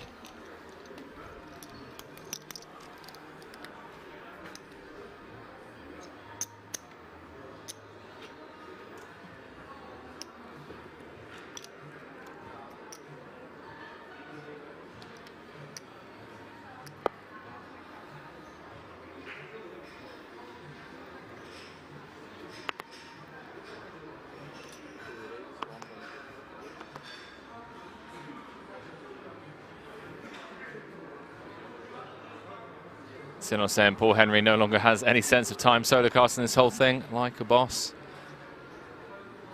Maybe I have lost track of time, chat.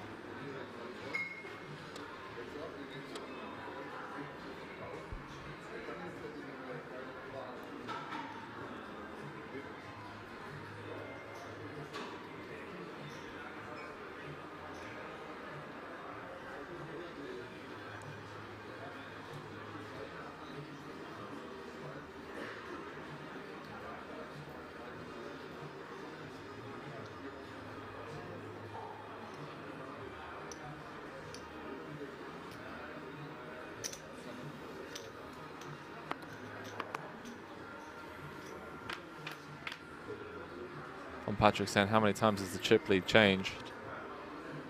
Well, Pastore came into heads up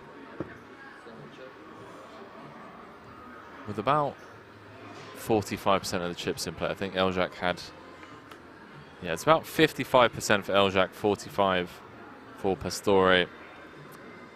Pastore took the lead very briefly early on, and then Eljack just started running away with it, got up to 65 million, had Pastore down to 10 million. And now the tables have turned.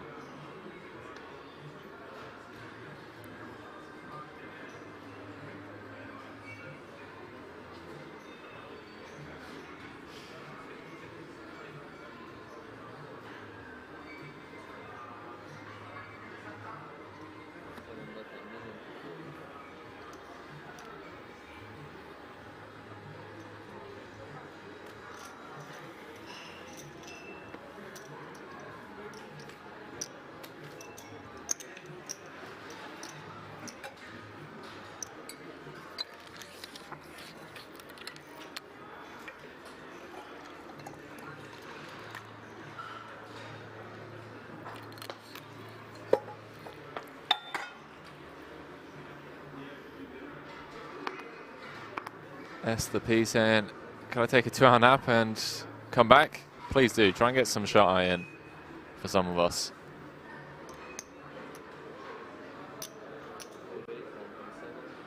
Surprised to not see the jam there from Pastore.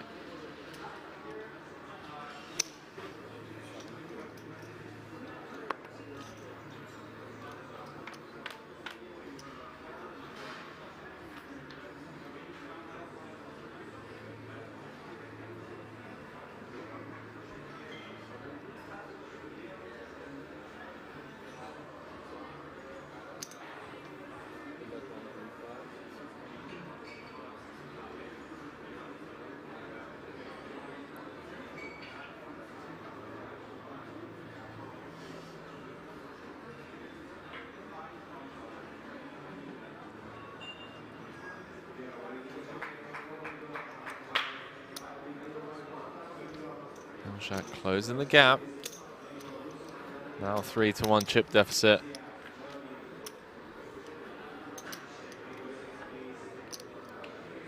For someone who's the first to admit that Hold'em rather isn't his game of choice,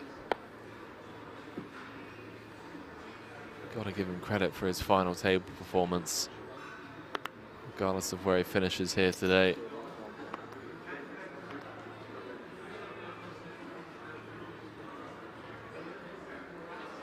I haven't seen people still thinking Omar's going to make the reverse sweep. Tony Doge saying, Henry, take a shot every additional 10 minutes this goes. Then I'll definitely miss my flight.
Von Patrick saying this has been really good poker. It really has, man. Pastore's energy coming into this. The 5-bet bluff with the King Queen O. The hero call with 17 left for his tournament life. That massive bluff earlier on with the king 10 of hearts. Just had it all. Omar Elzak has had his moments as well. Both of them have just played so well. I think regardless of the outcome here today, we're going to be seeing plenty more of these two in the years to come. Pastore, with a win here today, will become the first French poker player to have had I'm out of it, chat, 8.5 hours in, to have ever won 2 Hold'em bracelets.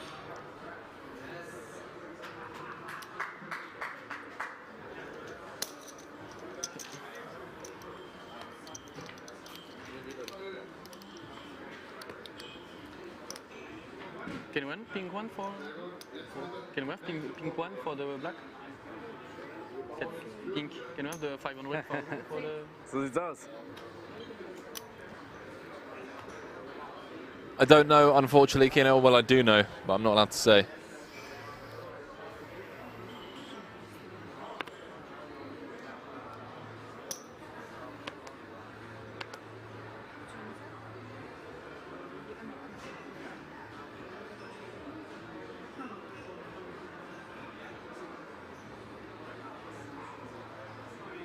Chat, I will tell you this. Just received a couple of text messages.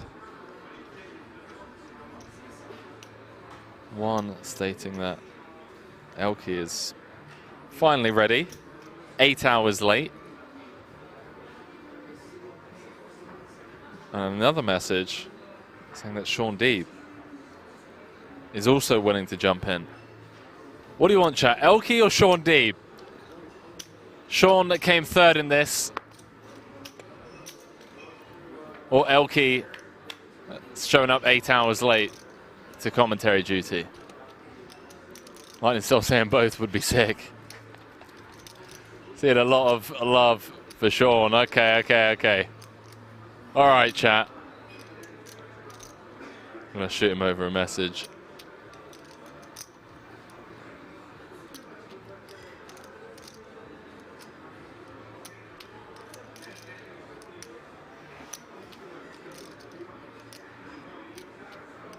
Carlos saying Deeb or Riot.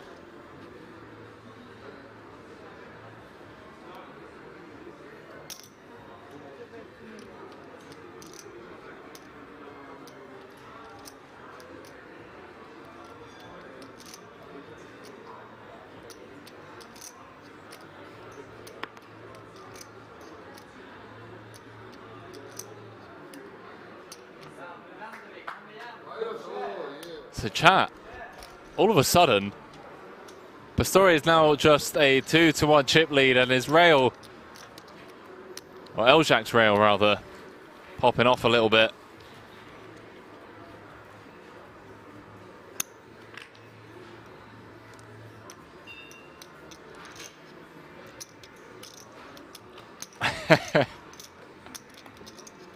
Chat has already spoken, indeed, Apocalypse.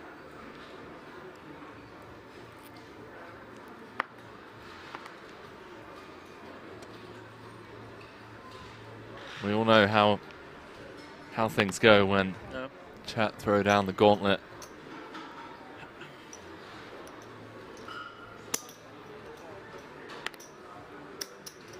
Came on saying pretty strong of Ajax.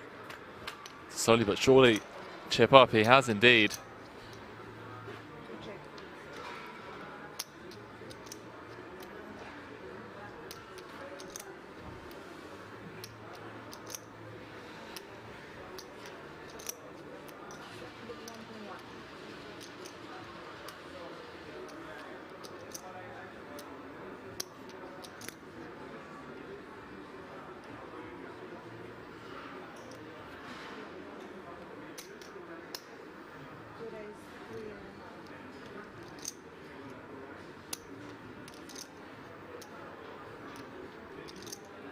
Elzak with the check raise. With the open ender. Bit of momentum here for the Swede. Lightning Soul saying Eljack clearly won Best Dressed and Styled Poker Player of 2022. Someone call up the GPI Awards. First nomination to that category. Omar Eljack. Although, Espen Jorstad. Best sunglasses on a player to have ever won a tournament.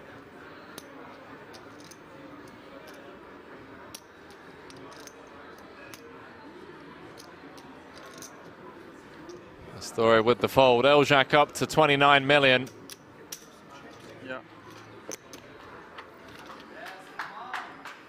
Closing the gap.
Chat, Sean Deeb is going to be joining me, chat.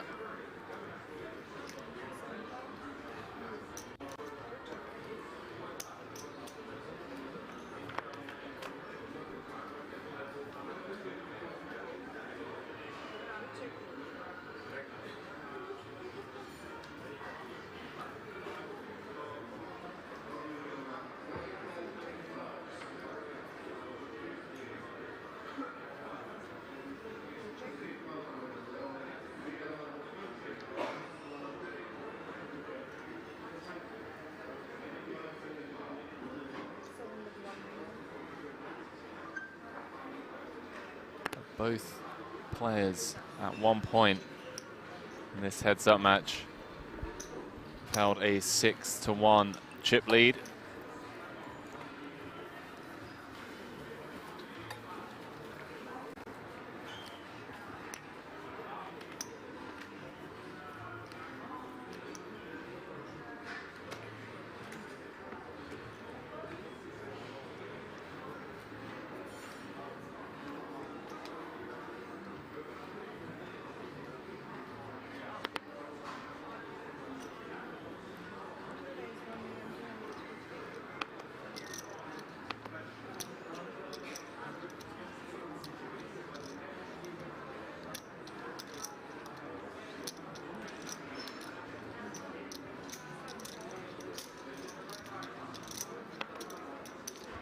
Fun Patrick saying if you ain't first, you're last. True, true, true, true. We ain't handing participation medals out up in here. 60 big blinds effective, 10-5 suited on the button. Isn't open, thank you chat. Heads up as well.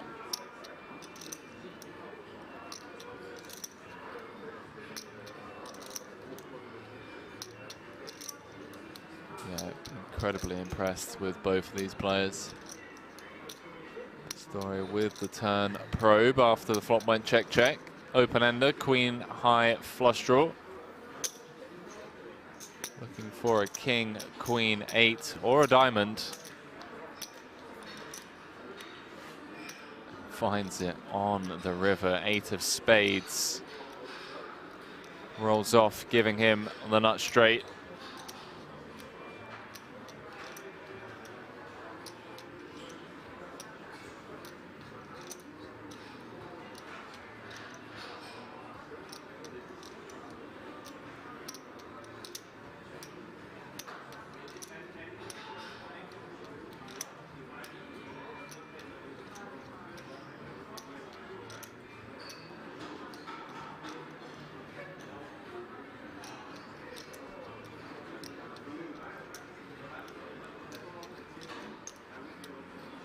Looks like a close to pot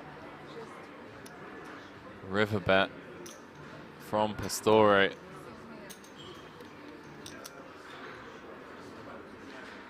Jack with a 10 in hand. Looking queen 10 and 10-7, unblocking diamonds.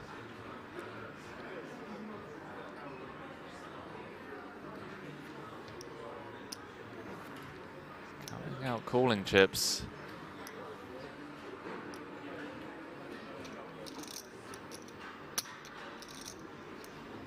Done so well to come back from a 6-1 chip deficit. Now just the 3-2 dog. If he calls here, however,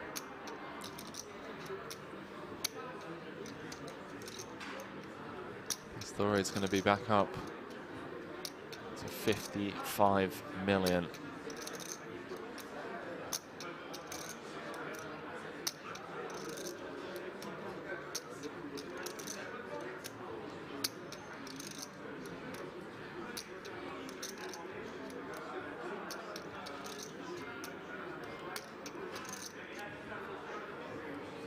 Eljac does get away from it.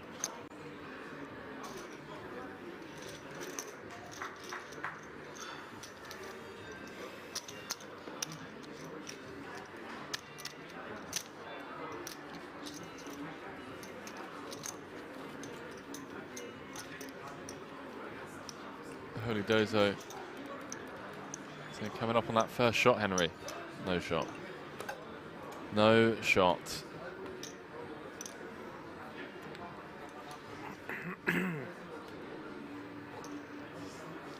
It's my birthday in 15 minutes, though.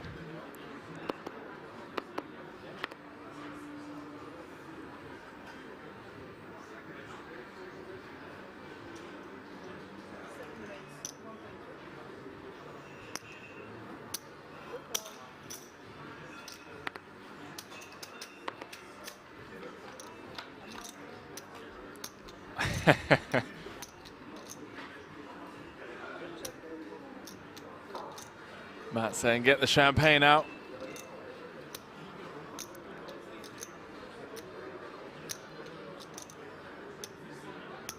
Queen deuce for Eljac. It's flop trips.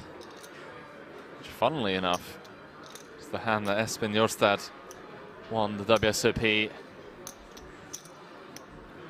main event in Vegas with.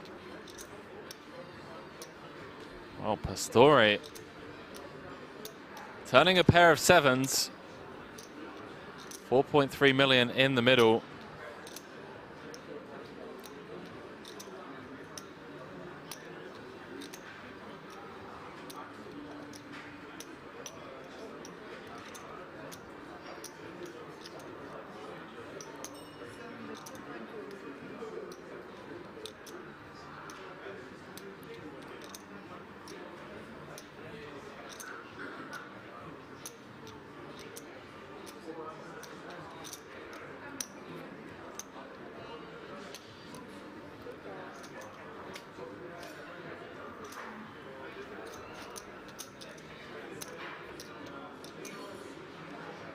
Of clubs on the river.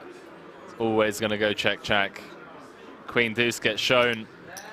45 million plays 31. Is it Eljac's turn to turn this around?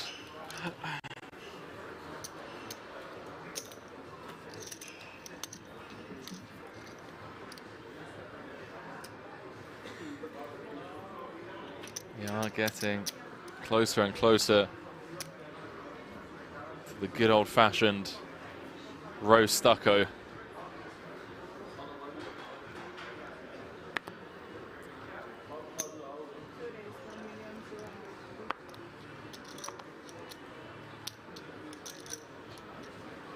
But they're saying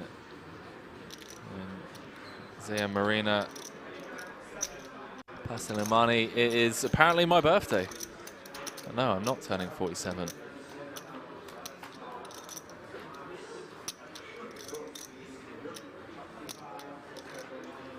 Yeah, they both are incredibly tired, and it's completely understandable. Another action flop, ladies and gentlemen. Top and bottom for Eljac.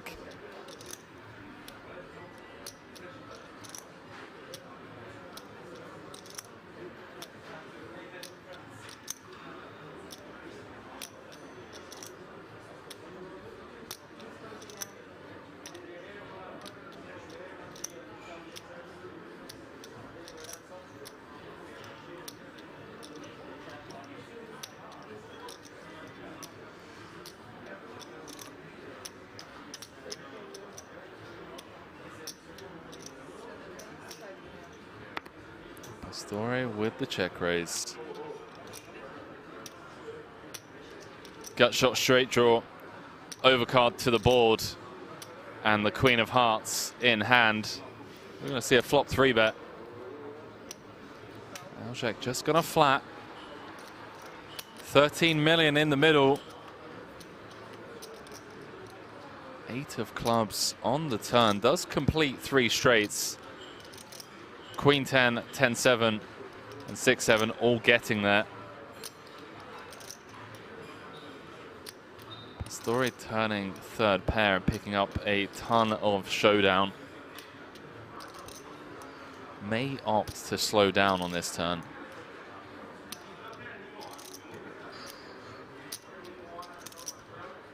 Stand corrected, ladies and gentlemen. He's cutting out chips.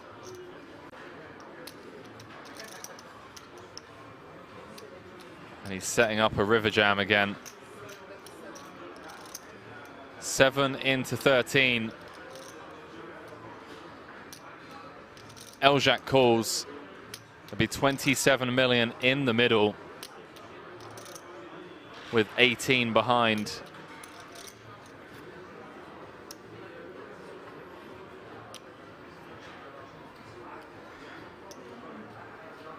People in the chat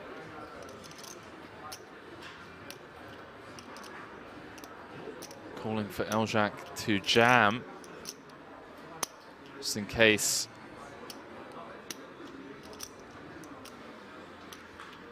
action killing river cards roll off. Does he just want to give Pastore as much rope as possible? Not this time. Does rip it in, and Omar Eljac is going to regain the chip lead.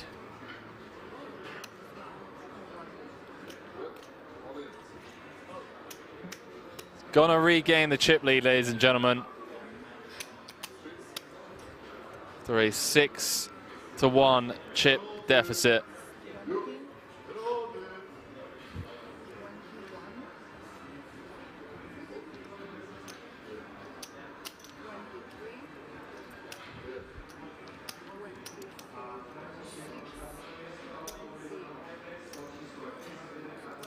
Story asking for a count.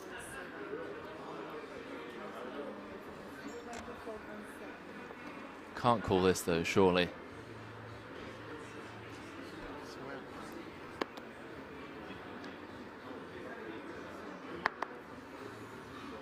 Weird.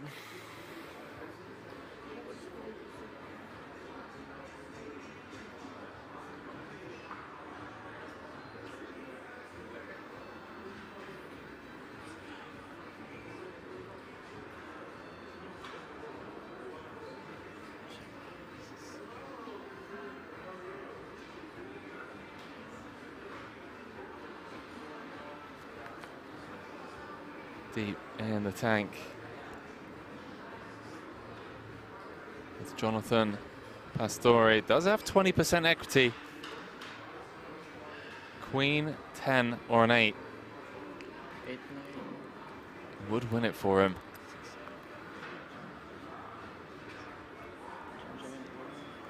Just hitting the swings.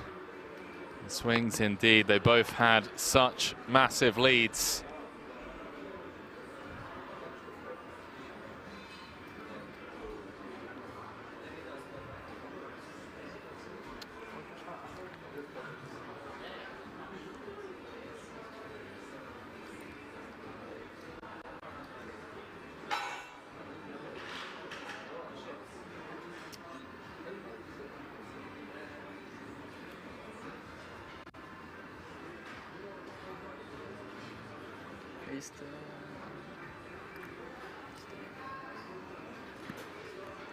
King 10. He's doing what he did against Tamas before, making the call with the King Queen. That huge hero call with 17 left.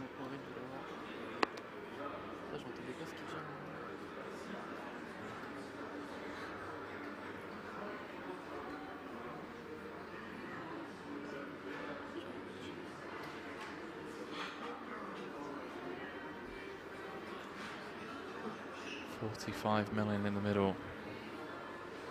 18 million to call.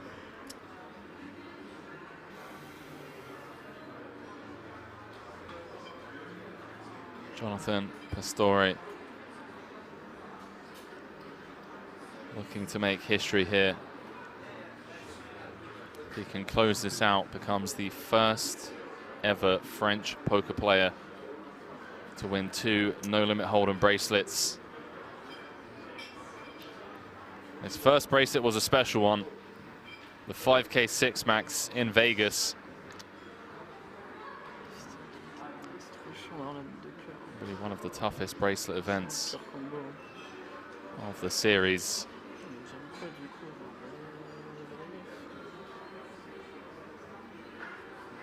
Fallait vite quoi, mais j'ai envie dans les mains, c'est chaud quand même. Oh, il a des combos draw, mais c'est trop chiant d'avoir la dame de cœur. I understood the words combo draw. It's about as far as my French goes. C'est trop chaud, genre, depuis tout à l'heure il a pas arrêté de me laisser bête, enfin genre, il a jamais de jam de turn. The only reason is because en fait, je bloque dame 10 quand même, donc en fait, it's direct translation. Je bloque dame 10, je bloque aussi dame 10 ou 3. Et du coup, il jam pas straight. Et genre, il jam. Ouais, c'est trop la merde d'avoir la dame de cœur, c'est un enfer. C'est vraiment un enfer. C'est jamais de jam quoi. Tous les 10x shoot. Ouais, mais s'il a des valets, c'est dramatique aussi. Talking this one through out loud. C'est vraiment drama là. C'est vraiment drama. J'ai l'impression qu'il doit jamais jam quelque chose quoi. Si, genre des 2 paires quoi, mais je lock vraiment valet vite. Open the button. Story check raise the 9, 5, jack, 2 hearts, 1 spade board. Oh yeah, j'ai envie de le faire. Hein. 5, 7 into 13 on the 8 of clubs turn. Parce que depuis tout à l'heure, il a slopé toutes ses mains quoi. C'est pas de bluff flush reboard quoi. Juste flush reflop quoi. Faudrait vraiment qu'il est genre. Valet vite. Mais c'est atroce d'avoir la dame de cœur, c'est un enfer. Hein. C'est vraiment un enfer. Hein. C'est vraiment le pire combo à bet call. Là, j'étais parti pour mettre trop all-in. I think he said une décision de turn quoi. happy birthday to the English commentator Henry Kilbane. Thank you, Pastore. It's been a pleasure to call the action. Il vient pas de straight, je pense. Enfin, c'est impossible qu'il ait straight. On your main event. Genre 2 paires quoi. Pour Roland non plus, je pense. Final table.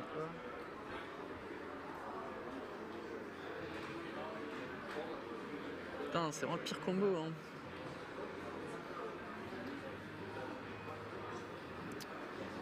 C'est vraiment le pire combo. Ah, si je me trompe, je suis encore bien. Hein. C'est vraiment le pire combo, putain, c'est chiant d'avoir la dame de cœur. C'est trop chiant d'avoir la dame de cœur. Les trucs ils jamment genre 2 paires et c'est dramatique de call quoi. Je sais même pas comment je peux me retrouver dans ce spot turn quoi. Je sais même pas comment je fais pour me retrouver. En fait je pense qu'il jamme. Il faudrait vraiment qu'il jamme 8 et 9 quoi. Ouais, qu'il jamme 8 et 9 quoi. Et je bloque 8 et 9. Et je bloque dame Deeb. Bon, de toute façon, les strats il en a pas. Ouais, il a roi 10 de cœur aussi. J'ai la dame de cœur. Deep in the tank here. Clean les dames de cœur quoi. 9 hours. Putain, c'est dramatique ce spot hein. To the final table of the World Series of Poker Europe main event.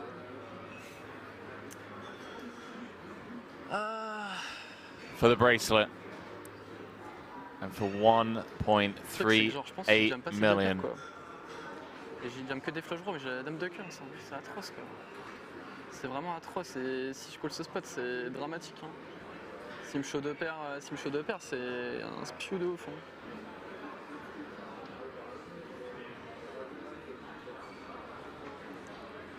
Le truc c'est que si je suis mon raid et que genre, le fait que je lock valet 8 et 9 et 8 c'est 2 paires et qu'il jamme. Enfin, des fois il jamme. Il y a trop de 10x de cœur quoi. As 10.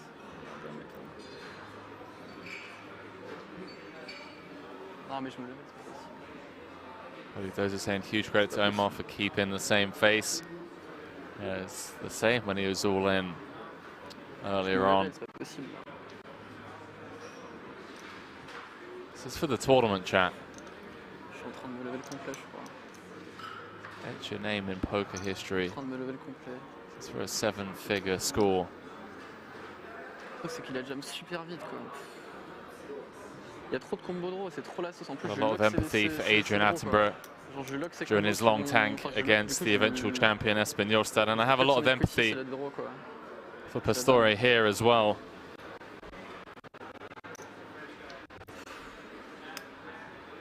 Career-defining moment.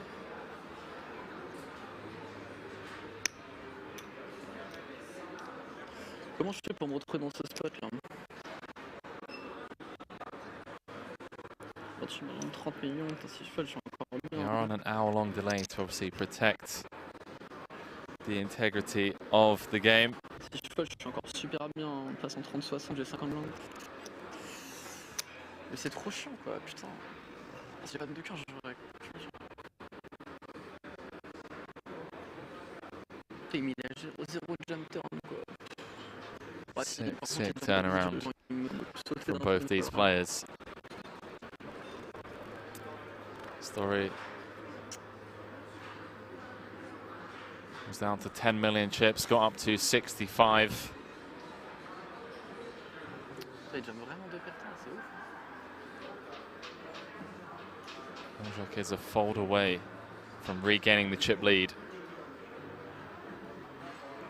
Ça veut dire qu'il jamme vraiment de pétain. Can't fold a friend in this game. Non, mais je me can't level, fold a c'est friend, possible, can't call a friend rather. Et si, par contre, s'il a des draws, quoi, on run super bien, quoi. Parce que du coup, on lui lock vraiment, genre, ses tirages, quoi. Bah, c'est trop bien s'il a genre 10x, quoi. S'il a 10x shoot, on est trop bien, quoi. Enfin, on lui lock des outs, quoi. Du coup, c'est un peu chiant spot si je pars du principe qu'il jamme pas des 2 paires. En fait, si je pars du principe qu'il jamme pas des 2 paires et qu'il a des draws, les draws en gros c'est genre. Mais je suis trop chiant dans la dame de cœur, ouais, c'est un enfer. Mais le truc c'est du coup c'est 10x de cœur et. C'est des 10x de cœur quoi. 10x de cœur, roi x de cœur et c'est tous les combos draws quoi. Genre roi 10. I feel like on a few occasions now, ouais, been very close to clicking call. Omar's done with this hand at this point. He was stoic for the first 10 minutes. Time, please. Has eventually called the clock after a 15-minute tank.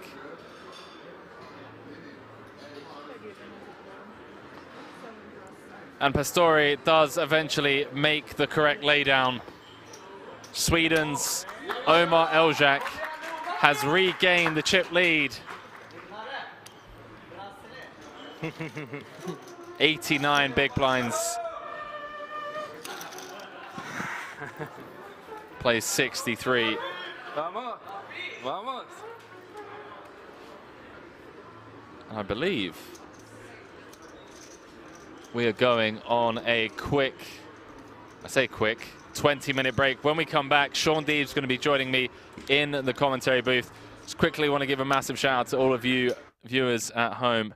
Appreciate the birthday wishes, and I'll catch you on the flip side it's hard to kill Deeb, of not gonna this lie. 20-minute break. Done. And Paul Flat getting right back on the horse. Two very playable hands back to back. Kardashians in the hole for him. 20 big blinds in the chip lead. 800. Comes with them in this time. Negreanu gets out the way. Oh, wow. It's a cruel game sometimes. It really is. This entire final table has just been so cruel. Ben Heath came in 1 of 9, out in 7th, I believe. Out in 6th, rather. Julian Martini announces himself, and Bourbois just gets the click call with the Cowboys. Going to win this 4 out of 5 times, and he's going to have a huge chip lead. Oh, wow. King of spades too. Queen, Jack, 10. Middle set for the Frenchman, but he's not out of dodge yet. Ace or a 9 would give Paul a straight. King would give him a bigger set, and obviously running spades also working for him. Wow. Ace, King, 9, right? Turn. Well, could be down to 2 million. 6-hit game. Really unfortunate for him, unless he can find a miracle river. Ace 9 or King needed. 9-ball corner pocket. And the Triton boss man Finally win one. extends his arm as a token of GG's to Julian Martini. 5th place. Get some GG's in the chat for a true legend of the game. 107k. And now the Triton head honcho, chip leader with 4 left, looking for bracelet number 1. Absolutely. Really unfortunate run out is the hope that kills you, as we say. But a valiant effort from Martini, out in 4th place.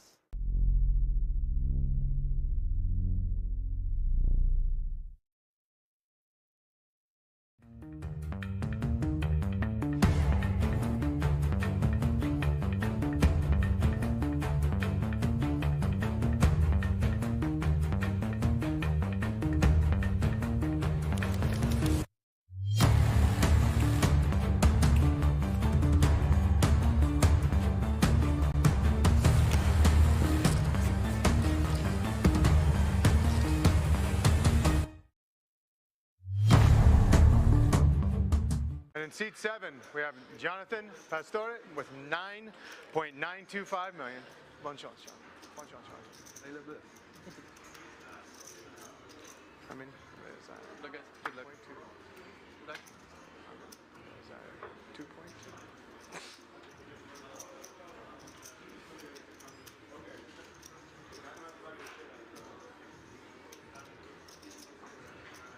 I'm here with bracelet winner Jonathan Pastore. And Jonathan, I don't want to take too much of your time, but I just wanted to speak about the fact that you must be feeling pretty confident about your game at the moment. You took down the 5K 6 max during the World Series this summer, and now you find yourself here at the World Series of Poker Europe main event.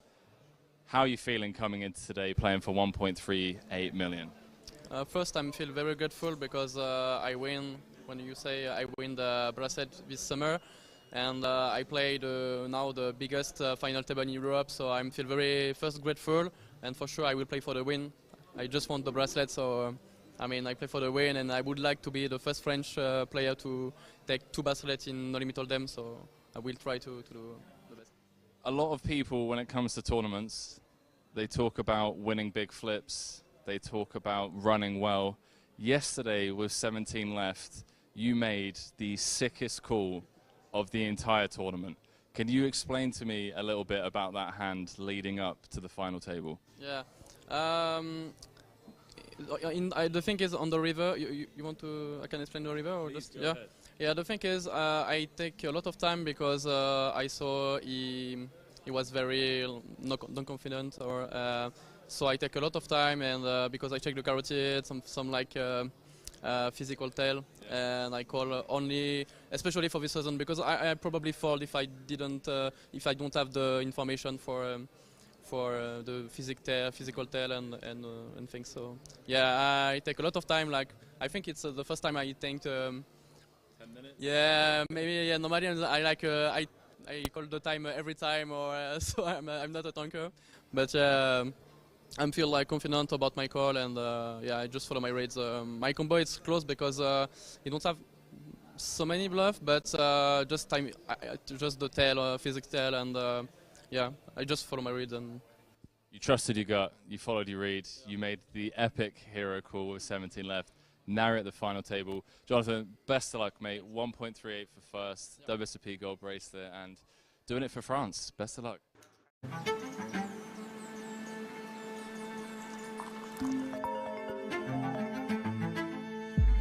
What's up? Good morning. Are you ready for today? Yeah. See you at games.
Good boy saying, yeah, I've been using the no fold quite often. It's pretty cool.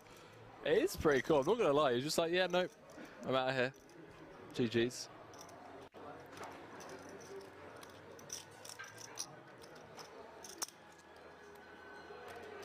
German just like, we've spotted the tanker, chat. We've spotted the tanker. Red Misty said, Poker Room Kings, good afternoon, sir, and thank you for the great coverage. Red Misty, welcome to the stream. I understand, like, tanking and whatnot in marginal decisions, but the tanking with, oh boy. The tanking with, you know, the Queen 7 from +1 earlier, now the 10-4, it feels a bit. Poker City now saying, hi Henry, great job as per usual, keep it up, greetings. Peter from Poker City, provide Dutch commentary for Kings every now and then. Shout out Poker City, and now shout out to all the Dutch community members. A lot of love for the Dutchies. They've been a big support over the years as we dive back into this, ladies and gentlemen. If a club finds its way to the river, could be losing a true legend of the game very quickly here on day 3.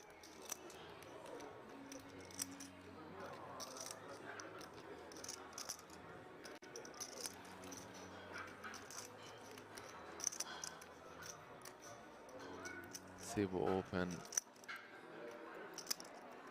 brings on the turn. 72k in the middle. I'm going to slow down. Comes with B50. Two-tone broad texture.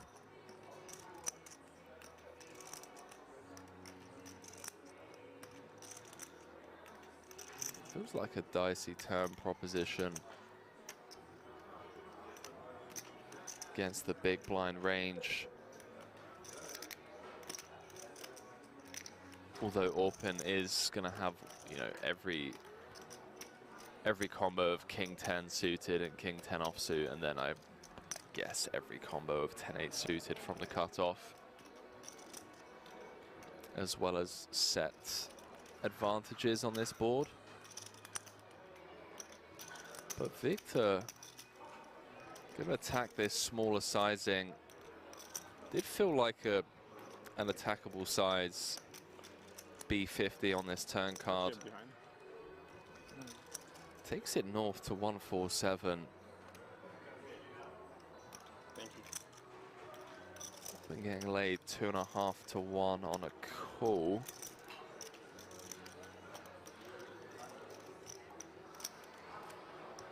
Obviously doesn't know that he has the best hand.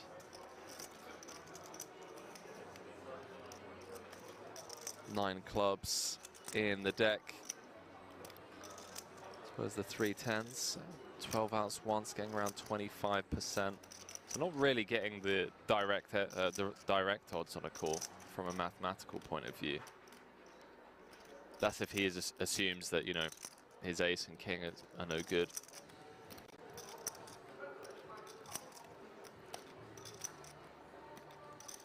Victor Blom just picking up on this weak turn barrel.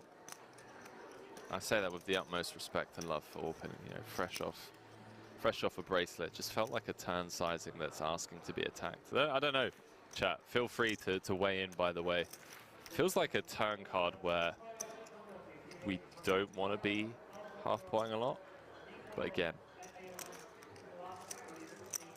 zero authority from me in the booth here. Just felt like a natural big size or a check. Orpin does make the call. 3-6-6 in the middle. Brick rolls off, and Victor Blom with the snap jam on the river with 8 high. Says Isildur, ladies and gentlemen. The fact that Orpin has taken this long with this decision here, with just ace high, actually thinking this one through. I mean, this isn't posturing, chat. This is one of the best players in the world, #1 on Turkey's all-time money list. Competes festival in, festival out with some of the best players in the world. Typically see him traveling the circuit with Daniel Dvorak, Sam Grafton, Timothy Adams.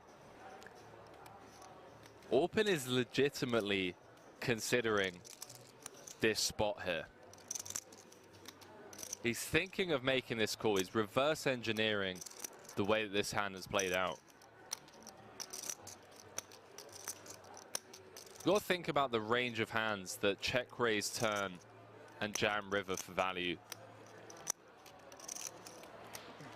Blocking King 10, that's obviously one of the immediate good things about this as a bluff catcher.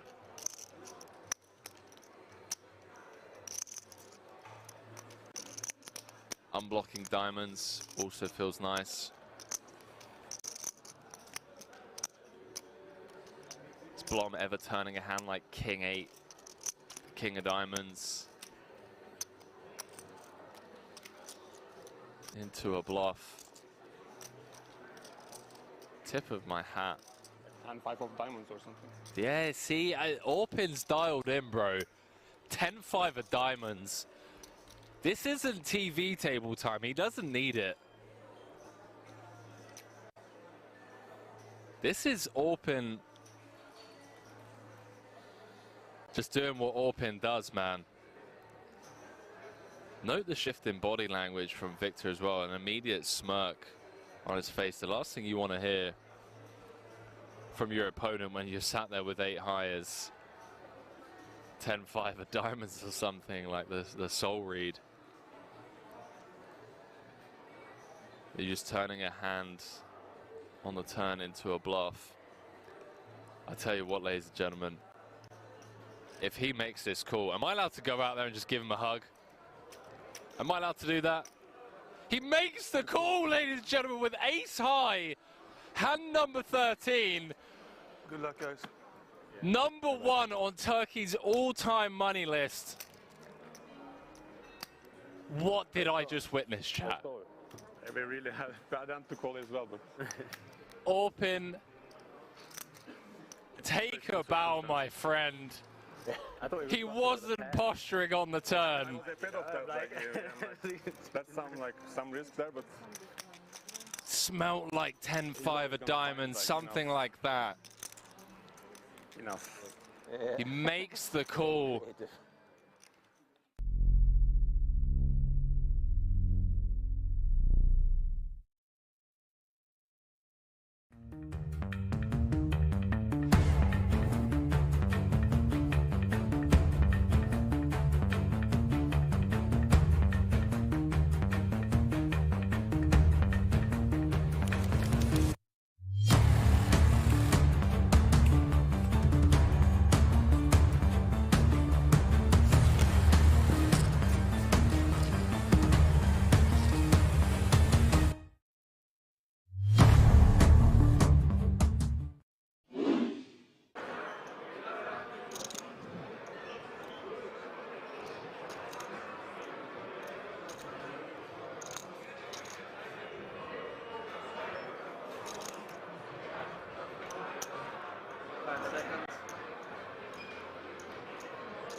Wow, blind v blind.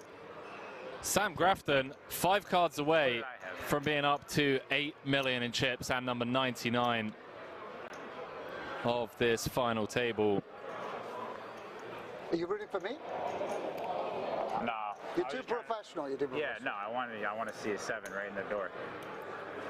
Too much. Nicky P being honest, saying he wants to see a 7 right in the door. If Squiddy can hold here, he's going to have over 30 big blinds, needs to fade a 7, and now needs to fade a 6 or a jack. 7 would give him the straight. Adams going from 3 to 7 outs. I wish you called them kings. 10 on the turn. Now giving Adams some chop outs.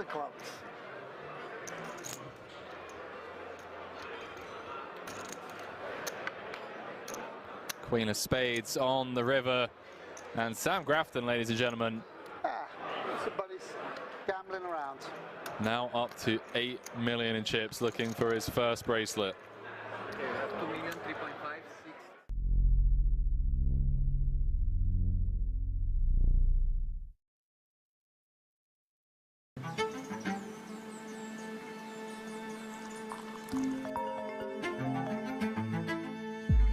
What's up? Good morning. Are you ready for today? Yeah. See you at games.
It's 20 past midnight, ladies and gentlemen, and we are back at King's Resort.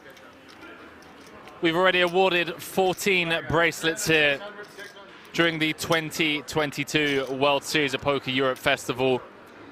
And we have one more bracelet to award here.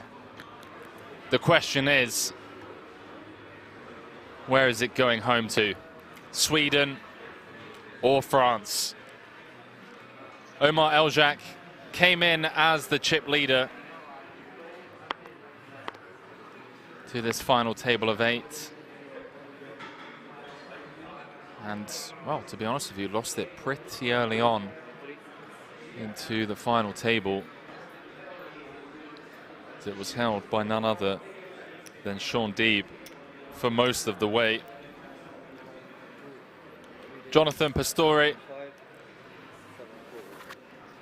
in my opinion, winner of the best hero call of the tournament.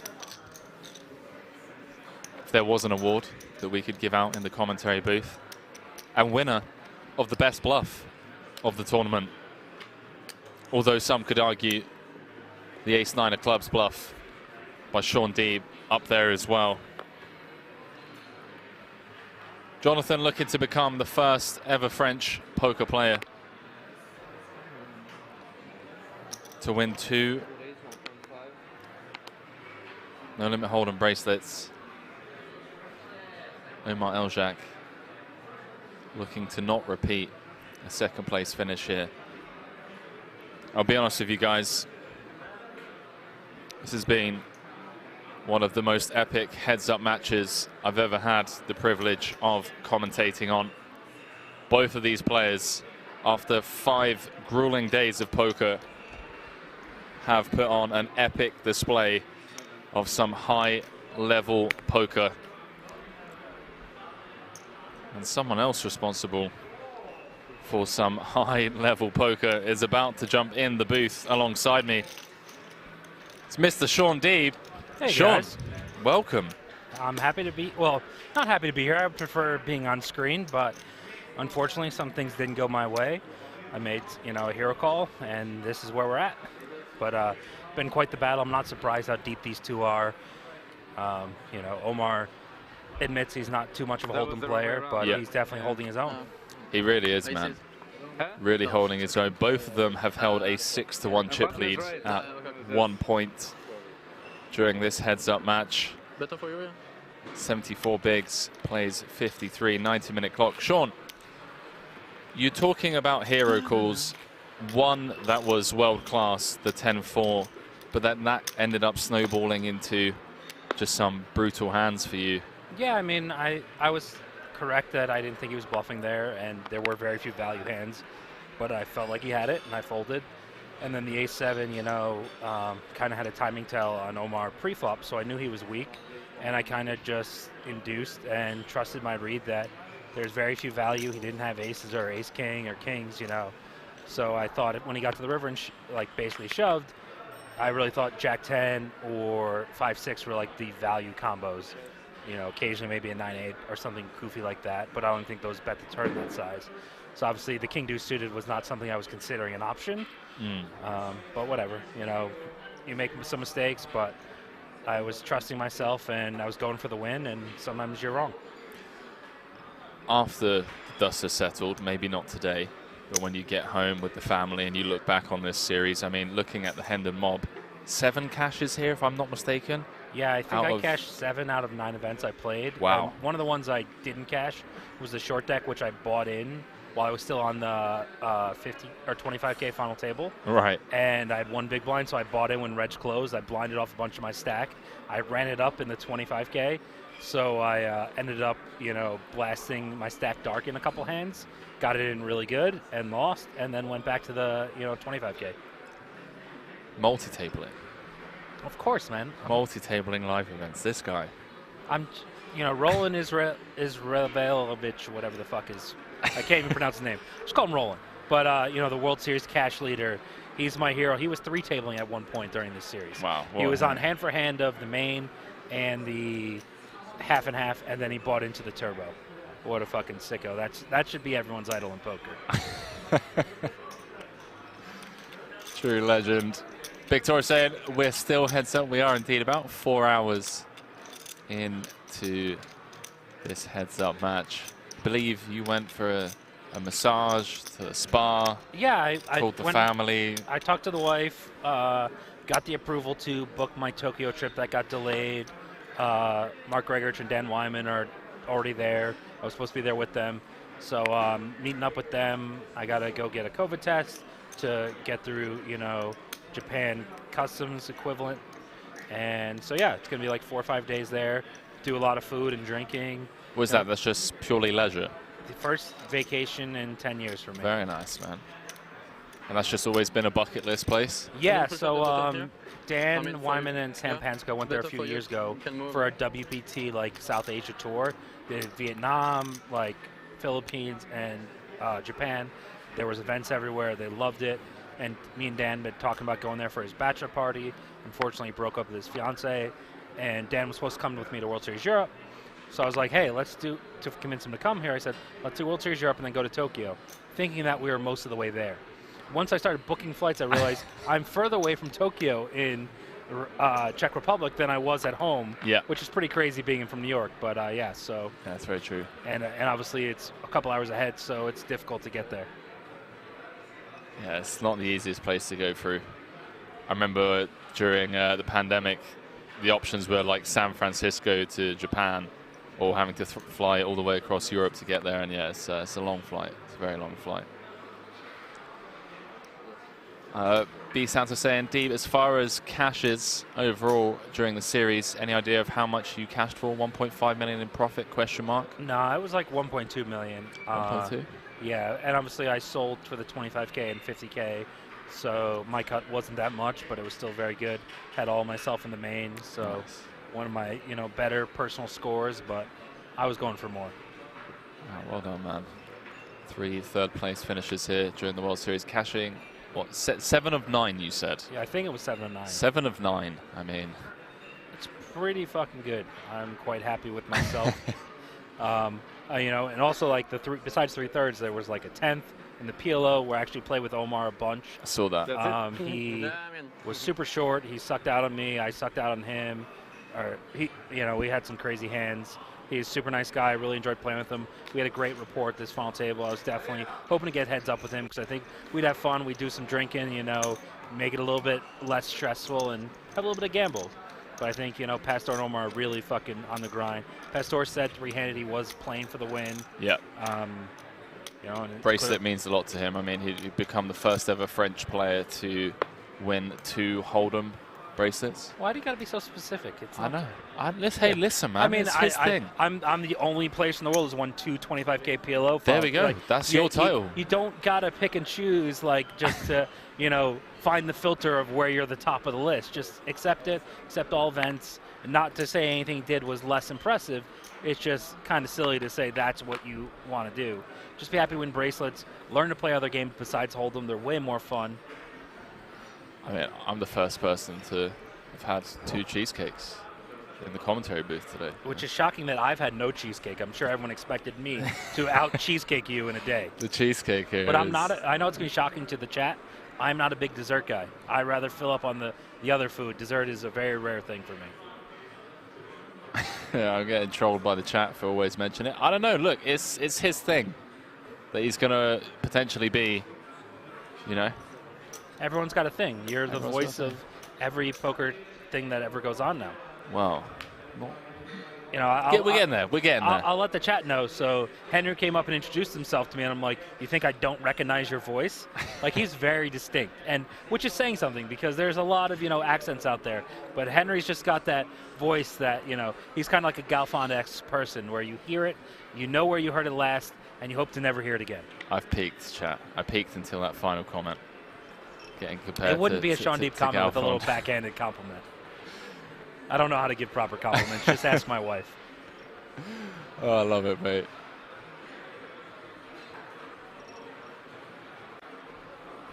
I see QWERTY asking if I'm a better Nobleman Hold'em or PLO player. I'm a better tournament player of either game, but I'm definitely think I'm better at PLO tournaments. It fits out with my style of being more aggressive pre. You know, those who watched Final Table saw I had a lot of wide, you know, bullshit hands, and they don't really have equity too often. There's a couple of questions further up. Great question by Apocalypse asking about just like the inflow decision-making process. Saying, Sean, I've been curious, did the fold you made with the trip fours affect your decision in the next hand with the ace-7 at all? No. I trusted my instincts on my timing tell. I could have reacted differently and just 4-bet or ripped on his face. But there was a couple things that Omar did early in the tournament, like when he 3-bet the ace-8 of diamonds, he insta-3-bet reared open, and then he got jammed on by the Romanian guy. I'm terrible with names. And then when he had aces at the final table and Alex opened again, he kind of took his time, looked a little more serious. And so when he limp raised me to 3.5 mil, he did it instantly. And so in my eyes, I'm like, he does not have the top of his range. And I could have reacted a few different ways.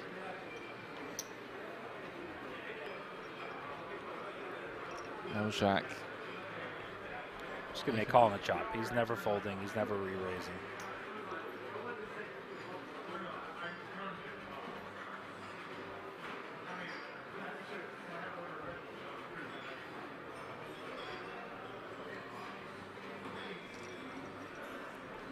$16 million in the middle. Story just taking his time with this one. Certainly, it's funny because the pace of play throughout the final 3-4 tables was so swift. Now these players, after 5 hours of play, taking their time, obviously 530,000 euros on the line.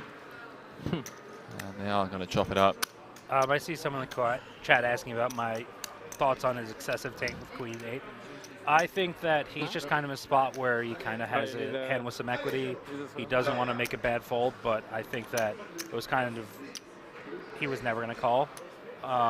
He shouldn't call with that hand, but you never know. Like, we've obviously seen some impressive hero calls from both players so far this final table, so I wouldn't be surprised to see the final hand go out kind of like the World Series Vegas final table, where, you know, the second pair calls and just showing the nuts. Yeah, my crazy Swedish friends are not here. Even as it can get here. 65 bigs for Eljack, 61. Everybody left.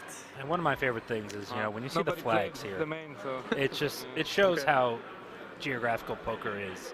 And at Kings here in Czech Republic, we get everyone from so many different locations, all come here, all have a great time. The event was insane. Everyone talked about how soft it was. And yes, obviously the people we got four-handed were really great players. Yeah. But, I mean, some of the stuff you saw on day 1 and day 2 is stuff I haven't seen in 15 years. Even Henry could probably beat this game. I got to say, the quality of poker that was played, the final 3 tables all the way down to the final table, there's some world-class stuff being done. I'm Bastang saying, Henry, could you please tell Deeb is my idol? There you go, Deeb. And what? That you are his idol. Oh, you got to have a better idol than that, man.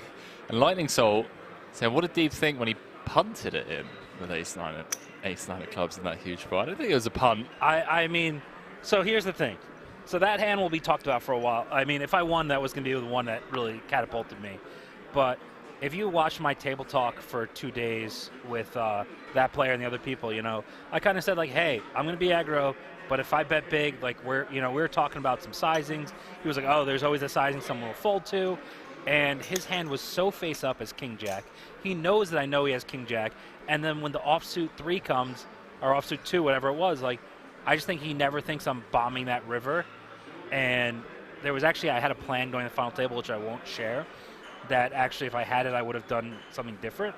But yeah, so I kind of felt like when I bet the turn, when Omar tank folded 8-4 clubs, which, you know, I talked to a few people about his fold, whether they think it's good or not.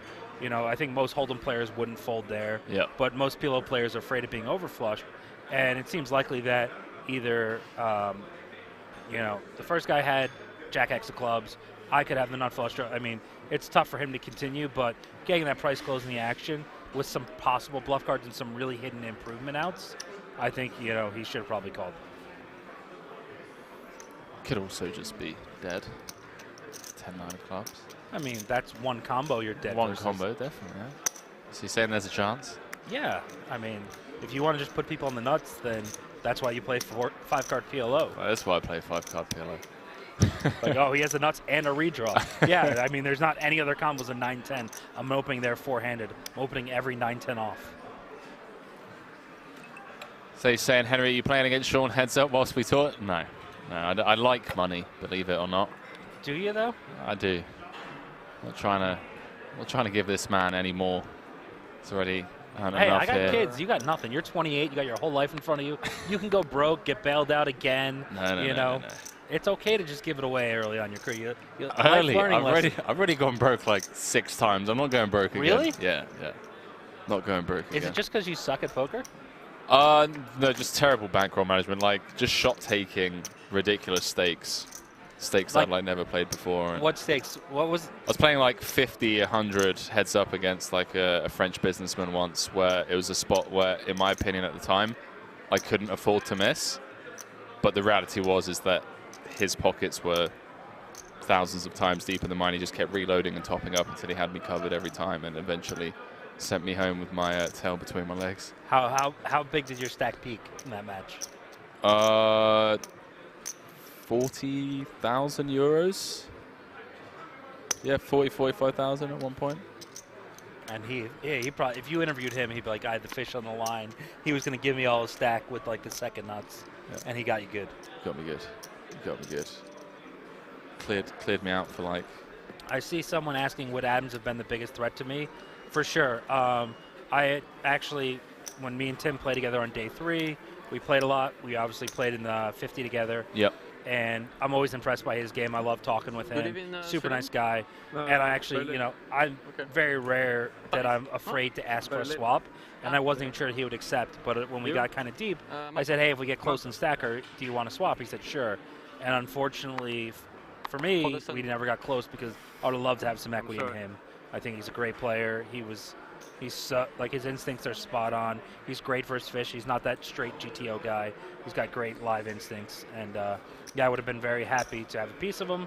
And when he busted, because I didn't have a piece, I was quite happy because he was one to my left. And I knew that if anyone was going to, abuse me even off a short stack, it was going to be Tim.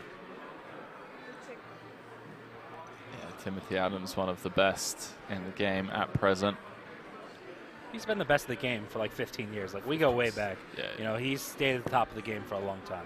Yeah, really enjoyed actually that little conversation, that tangent that you guys went on about players from the Turning Stone days. Yeah, the Turning Stone days. Yeah.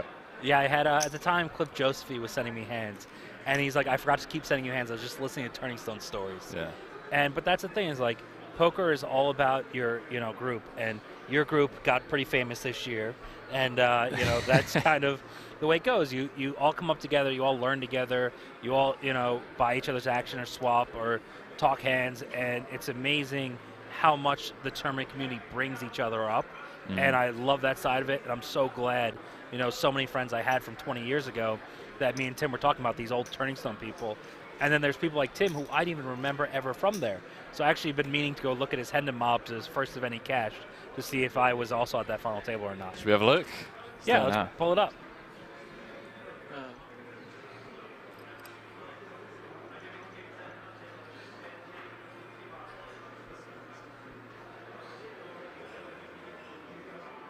Timothy Adams. Yeah, like casual 29.5 million in earnings.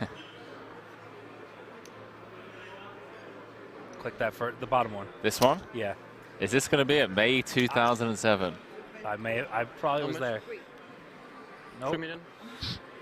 He was trying to think of Rich Frobach. Okay. He was saying Rich somebody.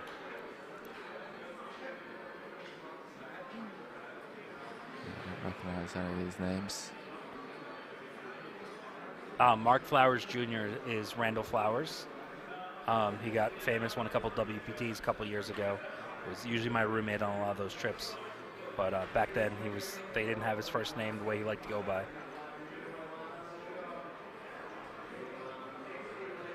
Yeah, so Timothy just like disappeared for 3 years and then just comes back, and I don't know if it's disappearing when his events were 300, 500s, he was playing cash games. He'd just go to Turning Stone, a couple Canadian tournaments, and Right. then, you know, pop up at the World Series finally in 2010. Yeah.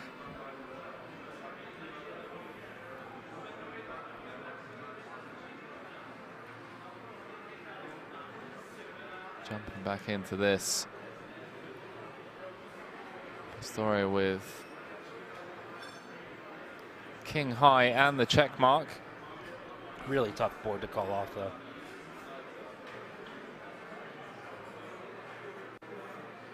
Oh, take a bow, young man.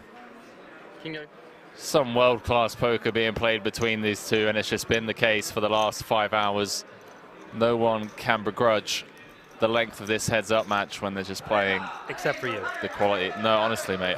When I say this has been one of the most entertaining heads-up matches I've ever had the privilege of commentating on. Some truly world-class poker being played.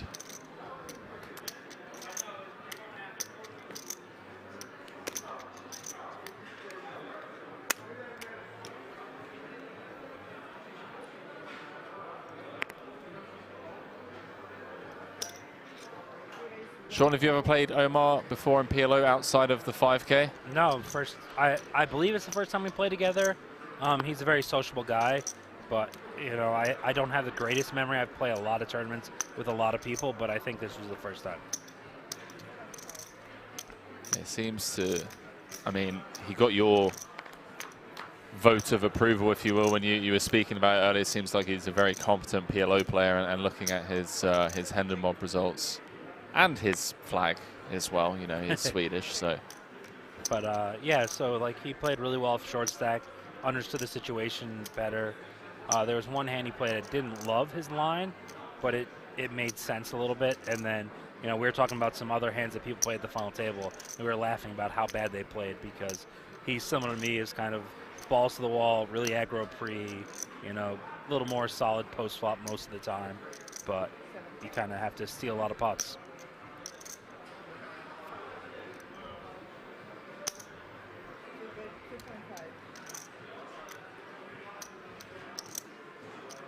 Jack turning top pair.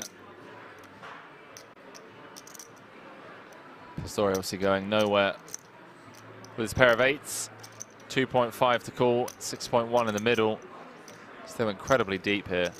Over 100 big blinds in play. Average stack around about 60 bigs.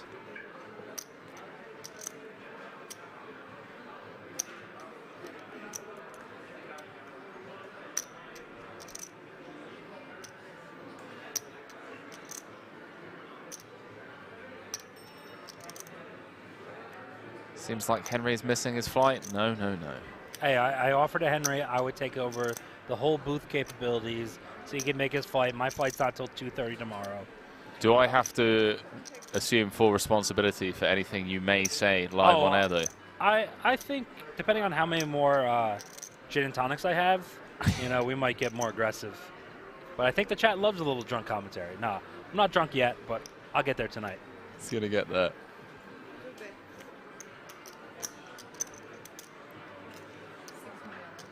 How much? 6? Pappy Van Winkle saying, I'll say Pappy Van Winkle's overrated. You know I always say that whenever you're in any chat. It's not nearly as good as the other for its cost. There's 1,000 better whiskeys that are cheaper than that. It got this super cult following because of the fire, and they didn't even, too many barrels weren't even destroyed. So sorry, it's just not as good as other stuff. I'll take Booker's any day, and you know that.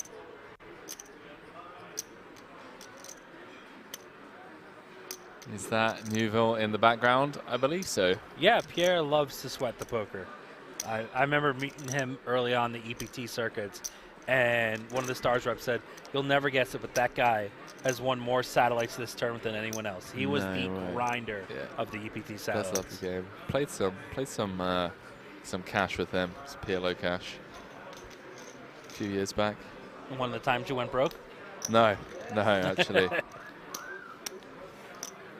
Although the way I was playing at the time, easily could have, to be perfectly honest with you.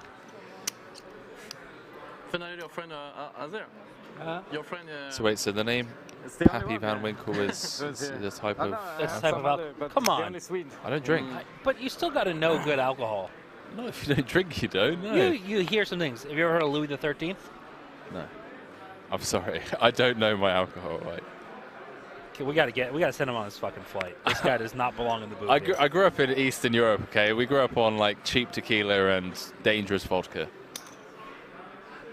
Potato-based vodka, at least. Rakia as well. Like that's 80% proof. That stuff will set your throat no, on fire. That's not 80% proof. Is not a statement. All so right. 80% alcohol will be 160 proof. Let me teach you some math, since you clearly don't know it. That's why you keep going broke every time in your career. Sean Deeb, ladies and gentlemen. It was indeed Nerd King. Perry hit saying, do you know any good Poor soccer Henry's teams? been too nice to me. I gotta give him a little jabs. I know my family was in the chat. They're not here anymore, so I can, say some things, and he knows it's all in good fun. It's bad news for you because You got my Aunt Chrissy's number now. I know. What? That and I feel like the Deeb family back home are open to adopting me. I am homeless at the moment, so We have an empty house if you want it. there we go. I'm thinking of moving to Vegas, of all places. We're not in Vegas, so Albany, New York. There's a little 5-10 no limit. You can play a couple days a week. That's your only hope. No PLO there. Even you could beat the game there, though. Wow, thank you. No chance of me going broke.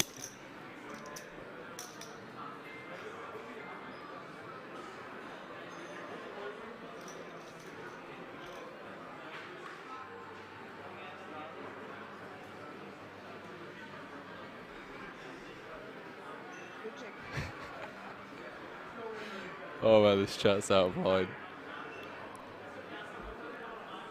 Jack was just king high. 7.2 in the middle.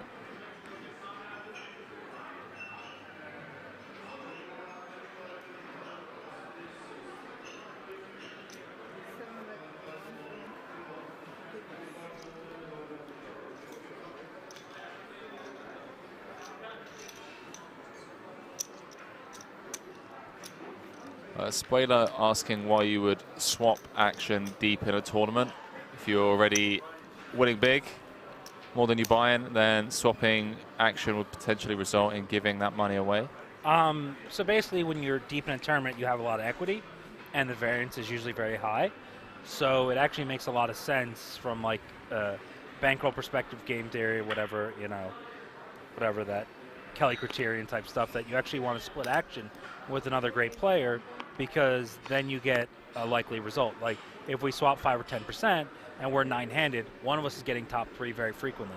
So whether it's me or him, it kind of diversifies my variance, so it makes a lot of sense to swap with other good players deep in a tournament.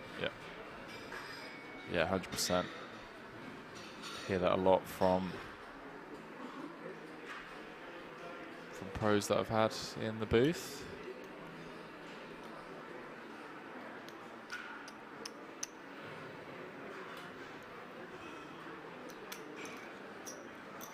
I've got to ask you, when you come here, come to Europe, cash 7 out of 9 events played, your Twitter bio says professional poker player that spends more time with his wife and family. Do you not get the itch to grind, or do you think that the time that you spend at home with the family in between series is what actually gives you the motivation and the energy to grind through these series? So if I didn't do that, I would lose over half my net worth in my divorce. So it would be way less profitable to play poker, and I would have a much worse bankroll. So no, I think it's very important for me. I love spending time with my wife and kids. It sucks that, I have to leave at times for a couple weeks at a time or a couple months. Yeah. But my kids, they love watching these streams, so it motivates me even more to go a little bit deeper. So I know they can watch me. My sons are doing the, math on chip stacks and other stuff. And my wife taught them, small blind, big blind, button today. Really? Yeah. I love that. I didn't want to teach my kids poker, so at least my wife teach them they're going to suck and not be successful enough to stay in it. You don't want to continue the legacy? No. You don't. What about it? You think poker's gonna be that good in 20 years for people to make a living off of? All right. Okay. So like that's when they're 6 and 8 years old. It's impossible to say though. It's very likely. You got all these TikTokers and YouTubers and Instagram influencers now that have large followers, and they bring, you know, millions of dollars to the game, think they're beating the games, and they're not. Yeah, but just because some people are bringing fish to the game does not mean it's going to make a good profession. It's going to get tougher and tougher. I mean, you look at this, there's people I play with I've never seen before who are better than me, and I played for 20 years, you know, and I was the highest volume guy for a long time. The game has passed me by. The game has improved so much, and the resources they have to study and learn from, and they just play so many stack sizes differently. Their sizings are so creative. Their board texture understanding is so in-depth. It's too much effort to become a profitable player now. There's just no reason for them to start. Fair. It's fair enough. I think that's why we're not seeing as many young superstars as we did, you know. Well, I think part of the reason you don't see it is because the gambling connotation as well as the monetization of esports. You see so many people switching to being streamers or YouTubers on various, you know, video games, and they never get into poker because they have the money. We all played video games as a kid, but we couldn't make money from it. Now that they can make money from video games, that their idols tend to be those people. And so a lot of people who have the mind for poker and the reactions and the instincts end up doing that stuff instead. Yeah, shout out Simple. Any CSGO fans? What are your boys into? I know it's going to be shocking, but we were into Fortnite for a very long time. Nice. Played with REA, Glance, Panska, Wyman, Volpe. You know, we had a good crew who would regularly play Fortnite every single day for multiple years. My 2018 results, I give credit to Fortnite, because every break we used to go up when they had this stage set up with these computers, and whatever company had them, and we just play Fortnite every single break and every dinner break. Omar's rail consistent after 5 hours of play. Oh, I heard them after the King Deuce A7 end. Yeah. Unfortunately, I did not have a rail, being the lone American here, still in Rostov since everyone left me. It's all right. You got the fans in the chat. Hey, I know I got some enemies too. Stop acting like everyone supports me. It's okay. I think you just love pointing out that you got enemies, but I haven't seen many, not going to lie. Oh, I was in the chat a couple times after I busted. I saw some of the comments. I debated getting in there and getting fired up, but, you know, my typing is so bad that it's just better I come in the booth and then lay down the law. There we go. Dunning-Cougar saying PLO is still going to be profitable 100 years from now. I agree, Dunning-Cougar. It's not even profitable for you now, Henry. Wow, jeez, you just won't let it slide. The only thing you let slide is your bankroll. That's true. That is true. Keep touching myself like I've lost my wallet. You should be careful using that line. What, touching myself like I've lost my wallet? Yeah. What's wrong with that line? Because when you say the second part, people are like, what are you fucking talking about? Wallet? You don't know what a wallet is? Touching yourself has different connotations. Oh, mate, you can't twist words. Like that's what you said. There's no twisting words. Those are the exact words used. And you're never rushing out the door looking for your car keys and you're like checking your pockets and your jacket and no? No. Never? I have a wife for that. She carries the car keys and does all that shit. There you go. I don't have a wife. Wonder why. What have I got myself into, chat? Holy Does saying, happy birthday, Henry, getting roasted by Deeb. Honestly, this is a dream come true. This is a great start to my 29th orbit around the sun.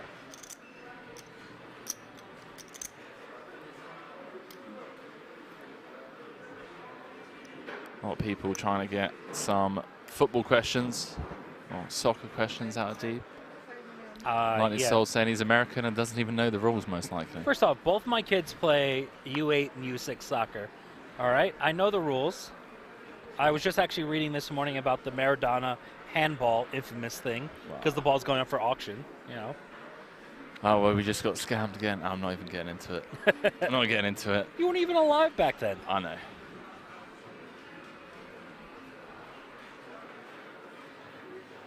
Poker Bratster saying, I guess a lot of people respect you because you're brutally honest and you chase the liars and the cheats. I got to agree with that. I do respect the directness and honesty. You've never been scared to kind of call a spade a spade.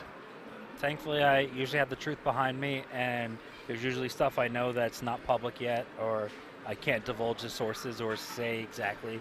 But, you know, Henry got to pull me. We talked a little bit this trip, and he learned some things that I know and opened his eyes a little bit. Yeah, I think a lot of people take what they see on socials at face value, and yeah, you know. Yeah, those are the people who fall for the scams and the bullshit. You know, it's unfortunate, but there will always be people in society trying to steal from other people. Especially in a game like this. He's back to hand number 430, which isn't true, chat. This is the 430th hand since we started yesterday's stream.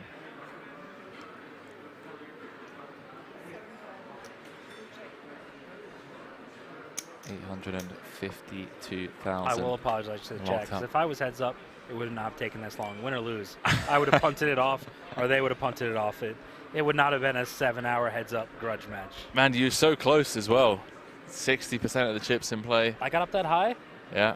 Thought I only got up to 40. You got up to 43, right? 42, 43? I don't. You guys keep track better than I do. Yeah. I thought I was like 41.5 was my peak. Maybe I'm off by it. But yeah, it looked like you got up to. It felt good at one point when I had all those chips in front of me. And then a few hours later, have the stack I started day 2 with, and I'm out. I normally ignore stuff like this. Jay Crafty saying, if you just turned 29, you're actually starting your 30th orbit around the sun. I just turned 28, hence me saying I started my 29th orbit around the sun. But thank you for your comment. Oh, wait. You just turned 28? I assume you just finished 28. No. You're such a child. You're almost closer in age to my kids than me. What are you doing? Oh, man.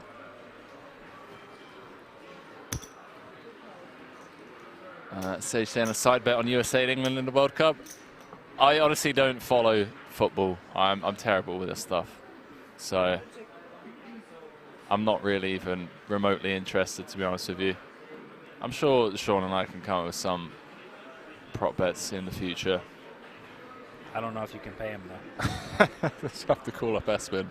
I mean, I hope Pastor's going to bluff with this combo. It's just too weak of a hand, too good of a runoff. It's going to be tough for Elijah to call.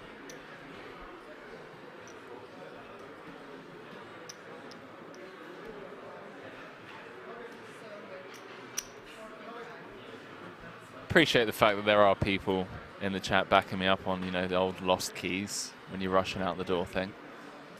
I don't sound like a complete weirdo. I'm just shocked you have a card. Yeah, I gave it to my brother. He's been looking after it, and last time I hadn't been back in the UK for 2.5 years. It wasn't in the condition that I left it to him in. Let's put it that way. How about this? Oh. How about this? All right. I knew he wasn't going to call, but the old bluff raise, great combo to do it with. And it's definitely going to work. Omar Eljak. Now this is a PLO hand. The check raise to 14 million. And chat, when Pastore folds, which maybe in some worlds is overly presumptuous of me, they're going to be neck and neck, both with 38 million apiece, unless Pastore somehow comes back over the top with the 10-4. Swift fold. It's even, chat. 38 million plays 38 million.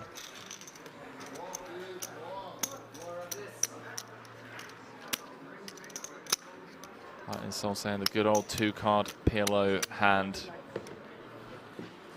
Thanks. I had more chips than that once. Oh man, you did. You did. Well, you've won 5 bracelets. Longest heads-up match for a bracelet for you? None of them were that long, I don't believe. Maybe the most recent 25K PLO versus Kakwao, Lon, or whatever. We played like 2 levels. But usually I'm a fast baller. So I'm full potting, I'm 3Xing, I'm going for it. The 2 times I played Volpe was not that long. Ben Yu was not that long. Maybe the one I lost versus Ben Yu would have been the longest. When I lost him in triple draw. Yeah, so you have 3 second place finishes. And a few thirds now, obviously. I think I have 4. 4, okay. I have Volpe, not Volpe, sorry, Ben, Friedman, the random guy in Europe. I feel like there's another one in Vegas that I'm forgetting about. Knocking on the door, mate. Knocking on the door here in Europe for sure. No, the door is heads up, okay? I was on the outside looking in. All right, yeah. I wasn't there with the cash and the bracelet on the table. You're about to go through the front gate, yeah, to enter Looking the for garden. my keys still, yeah. and I just never got in. No, the Rottweiler just came running out, and you ran off. I hope the chat knows how much I love that. Because it's Europe, we have real money on the table. There's no fake ones in between like they do in Vegas. This is real €1,000,000 on the table in cash. I'm sure security is around the corner with some assault rifles waiting to get someone if they go crazy.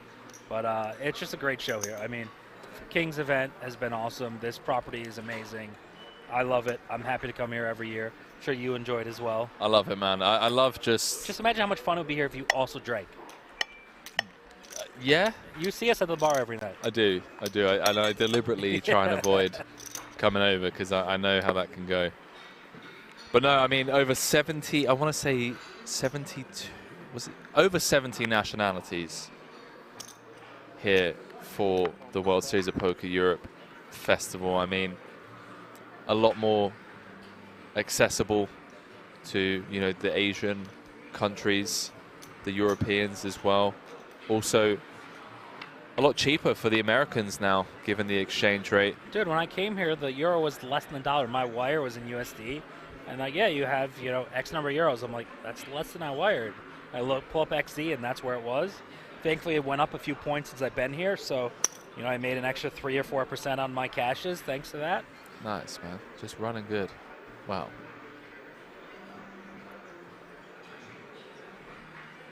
Depends on how you look at it. Low 3-4%. Hey, those percents matter when you start dealing with, you know, 7 figures. Oh, 100%, mate. That's no small amount. It's a business class flight back. No, I'm not that big time. No? No, I'm a nit when it comes to that stuff. Yeah, same. So's Espen. It's just, it's a silly thing to waste money on.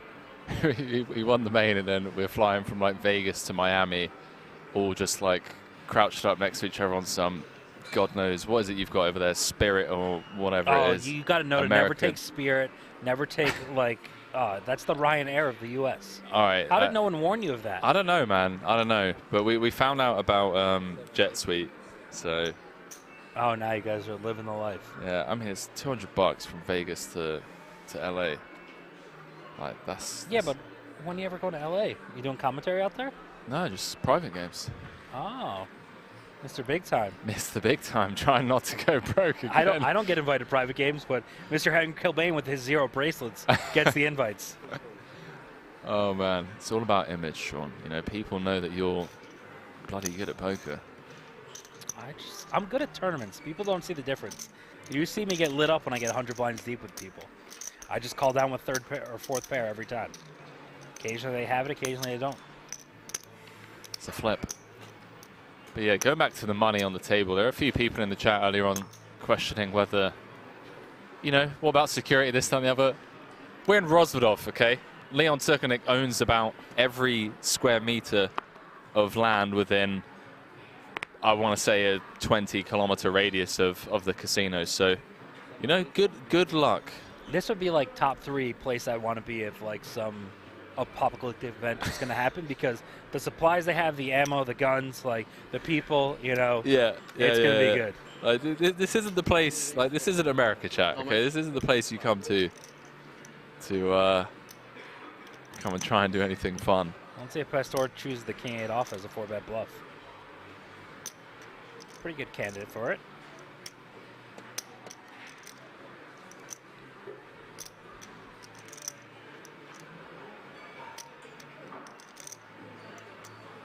Haven't had many during heads up.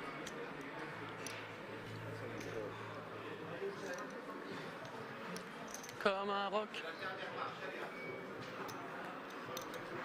T'as cru que c'était un podium ou quoi?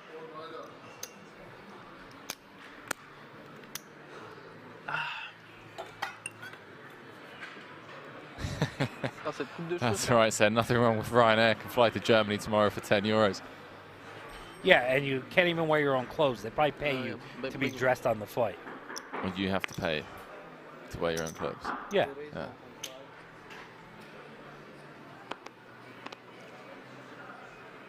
Those of you just joining us, heads up here in the World Series of Poker Europe main event. 852,949 euros locked up. 1.38 million for first. About 5 hours in to heads up. Thereabouts. It's been. Yeah, it was less. I spent less time on this final table than they've spent heads up. Yeah. Yeah, I mean, it started off three-handed play incredibly deep. Someone asking who do I want to win. Obviously, I had more conversation with Omar, so I'll be rooting for him. But, you know, Pastor, me and him had a lot of good conversation on day 4, so he's obviously a great player. That king-queen hand was pretty cool. You know, it was... 5-bet riffing the king-queen. Oh, no. I'm talking about the one where... against the 10s. He checked, yeah, against the 10s. Yeah. I was so sure that Vlad had 10s on the button. I was going to feel so smart if he ended up folding. Be like, show him the 10s that you have. And then when he got called, I knew the 10s were no good. But it was a cool hand, and I was happy at that point because I wanted their stacks to even out, because I didn't want one of them to get deeper because they were definitely, I knew, better than me. So if I had the stack leverage, I could abuse them more. But if one of them covered me or got close, they were going to go to war. And that was with 17 left. There's tournament life. Fast forward a day and a half. His heads up against Omar Eljak.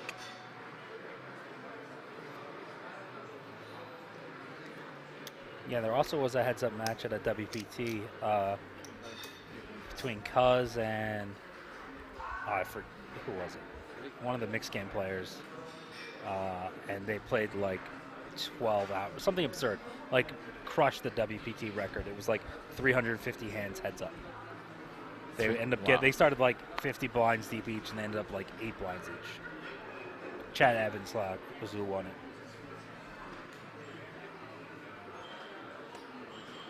Conning asking Sean, whilst looking at this heads up, are you trying to find more tells? Yeah, that's an interesting question, because I'm surprised Pastor, he kind of did the whole robotic arms under the table for the whole match and for the whole, couple days.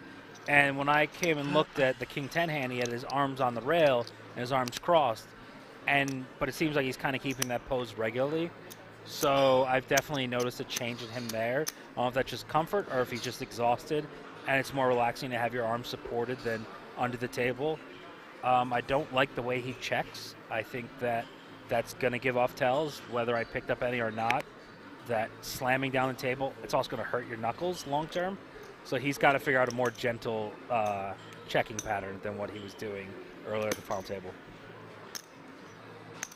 Because going back to that 10-4 hand, Pastor made a comment to you after the hand, right, saying something along the lines of, "What were you looking for, Sean? What did you?" Yeah, he thinks he's not going to give off anything. And like you straight away, you're just like, well, maybe I saw something, pal. Listen, he's a good player. He's still young. I don't even know how old he is, but he's not as old as me. Has been playing poker for 20 years. There's some things that, the white magic shit is real, and I think more and more of the GTO guys are starting to believe in that stuff, especially in these big field events. There's always going to be someone giving off something. Is that he's saying congrats on a sick European series, Sean? Shut the push the euros. She's saying this will go down to a flip soon. I don't think so. Still incredibly deep. I mean, if they get the queens, ace king, jacks, ace queen, like there's a lot of combination. Those two hands get dealt, they're going to get the money in.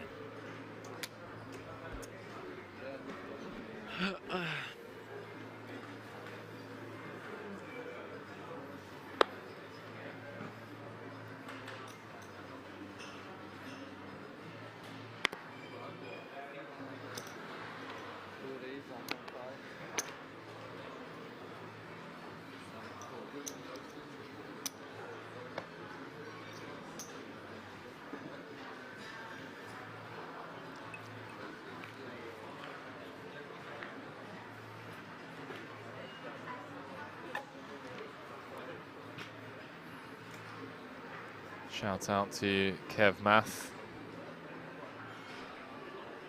OG putting the word out that Sean Deeb is in the booth over on Twitter. I had a nice little tweet of you with the birthday cake. I didn't get it before the candle was still lit. I accidentally took video. I don't know how to. I don't know your thing, so I didn't tag you. Sorry, buddy. That's all right, mate. Just like don't tag the creators, you know. You're a creator now? That's all right, mate. I follow you, but you know it's fine. Hey, I follow under 100 people. I know. I'm the same. Let me see how many.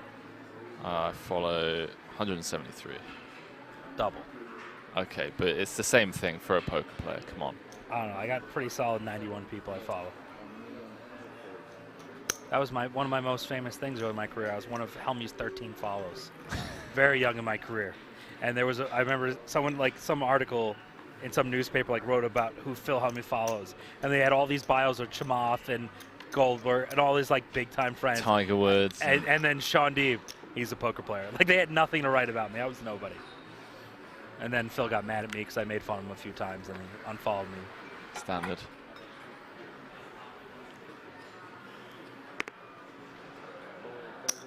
I see someone asking if I'll play the W Coops or Coops again in the future. Seems unlikely. Scooping in May, it's before the World Series, just not worth it. W Coop is around, you know, World Series Europe. There's just no justification in playing online tournament series where I'm not good enough at no limit. The mixed game fields aren't big enough to justify it. So I'm just losing too much money. So there's no reason to leave my family to donate to the online wizards. 50% if you get divorced, was it? Of your net worth you'd have to give up? More than that. More than that. I have no prenup. I purposely did it to keep myself in line to do no shady shit. So I definitely don't partake in all the things that Razadov has to offer.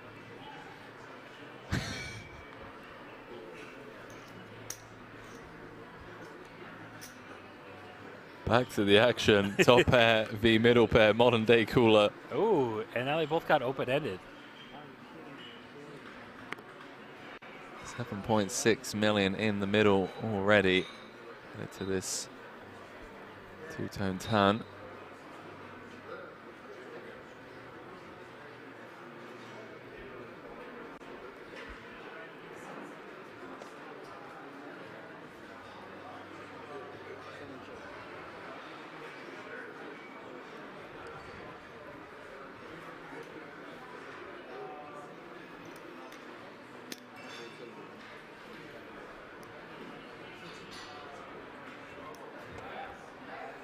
What size Omar brings? He's going to go heavy. Kilo player on that wet of a board. He has 2 key cards, you know, blocks both flush draws, has, you know, straight blockers and the open-ended. He's going to bomb and check back a lot of rivers. Yeah, 6.5 into 7.5. Nearly popped on the turn. Pastor just can't fold this good of a hand.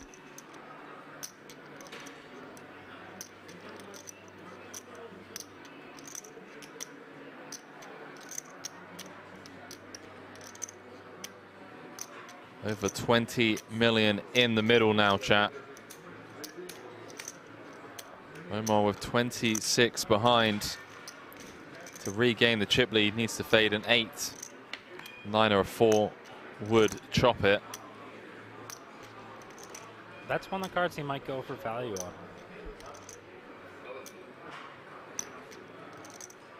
Who's the clubs? Brickest of bricks. It really doesn't get any brickier than that. That is a ridiculous river card. Huh? 8. Check, check. Pastor thought he won by the quick jet back, but if I'm Omar there, I think you got to think about betting that river. You got a lot of bluffs. We've seen Pastor is very stationary. The way he called him down with the deuce on Jack 3 deuce 7. You know, I think you're playing for too much money. Take your time. You know, that's the time. Take 20 seconds. Think about, do you want to value bet this particular hand or not? He's having the most fun. He is indeed.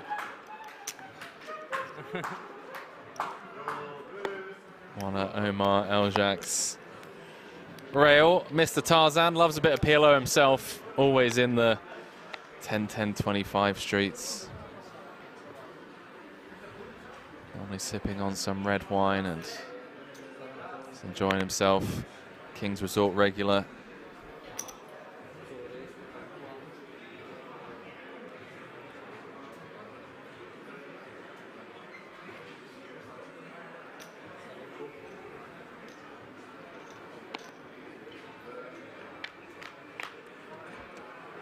Yes, chat. See many of you drifting in the late or early hours of the evening or morning, depending where you're tuning in from. Shocked that we are still live, but here we are. Wouldn't have it any other way for a main event, for it to end with an epic heads-up match. I had a way for it to end three-handed. You did. With the Chipley, just You cooler, did. cooler. If you had just 4-bet jam the ace-7. Or the ace-deuce off 5-bet was one of the spots I thought about. The ace-deuce off 5-bet. Which hand was that? The one Pastor ended up 5-bet shoving king-queen. Oh, really? Yeah. I really didn't think Omar had it, but I thought Pastor was more likely to have it. So that was kind of an interesting spot to fold. Okay. Oh, yeah. I thought that whole hand kind of played out really strange because you open button, Omar's got king, queen, O. Felt like he's just going to flat. Pastor had king, queen off. Sorry, Pastor had king, queen off, yeah. Thought he was just going to flat a lot out the small. No, he was 3-betting a very high frequency with those offsuit broadways. Jack 10, a bunch of those hands. I was raise folding a lot, but he didn't realize that I just had the bottom of my range every time. Like, I never folded a suited hand. I never really folded anything of value. I'd have like ace-deuce off, ace-3 off, you know, the 9-8 off. I never really had a good hand to even consider calling. I definitely had a decent calling frequency, especially when he's going smaller. You know, one of the hands, like I finally flatted king jack and he had ace jack. So it was just kind of, I think he thought I was more exploitable than I was, but I just really had, you know, reasonable hands to open the button and just not good hands to continue with. Yeah, it did feel like there was going to be a huge collision, eventually hand v hand, and then it just ended up being King deuce, ace 7 is a big hand. Yeah, three-handed. But yeah, I mean, obviously, it's easy to play, you know, Monday morning quarterback and say, I should have done this, but I trusted my instincts that he was light, and then I played post-flop accordingly.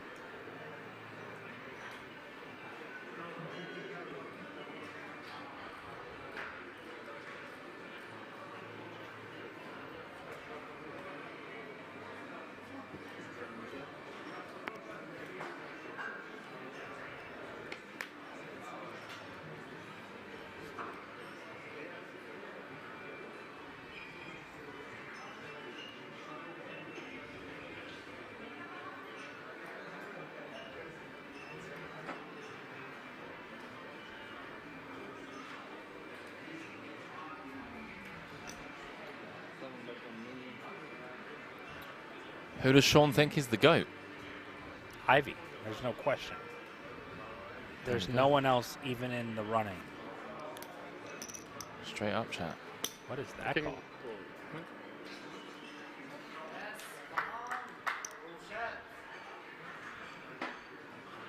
Jack keeping Pastore honest with the ace high.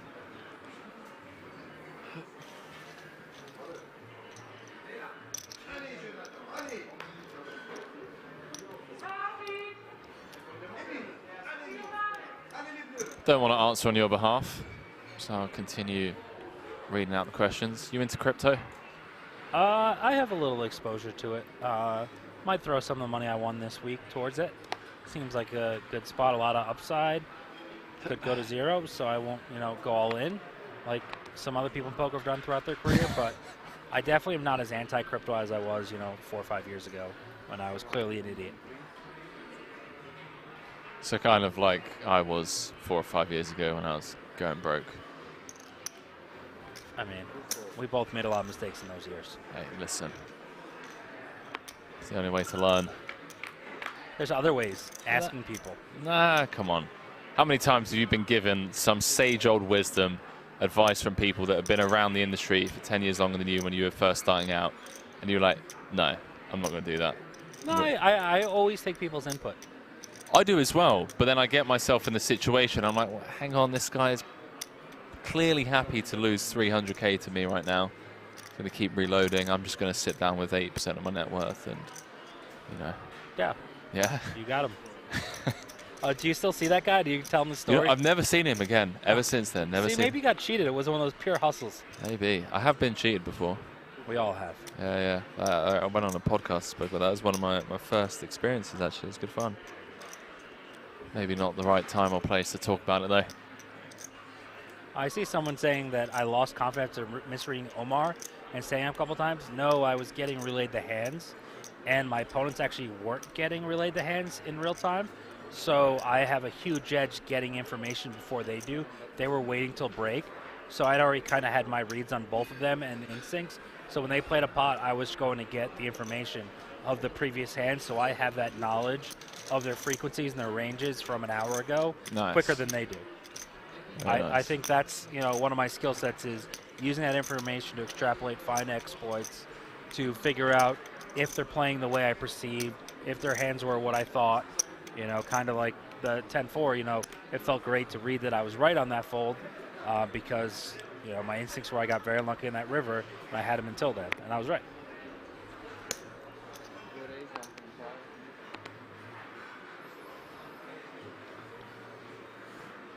Pokerboard saying, Deeb, who's the best UK player? And don't say, well, it ain't Henry. It's not me, so. I mean, Stephen Chidwick, 1,000%. He's great at all games. Works so hard. He's got great table presence. If he just made his decision 15 seconds quicker, everyone would always rave about how good he is. I'm a little disappointed the last hand that Omar didn't 3-bet the ace-8 suited. For these button frequencies and big blind ante, you really got to ramp up your 3-betting frequency. And ace-8 suit is just too good of a hand. Yeah, I'm a big Chidwick fan. So 3-bet pot, 11 million in the middle, chat. These hands could collide on certain board textures. This might be the one. You're going to see some barrels from Pastor, and Omar is going nowhere. Ace, 7, 6, 2 diamonds, jack high diamonds for Omar. Pre-flop 3-better with equity. Pastore with the gut shot. This could be it, chat.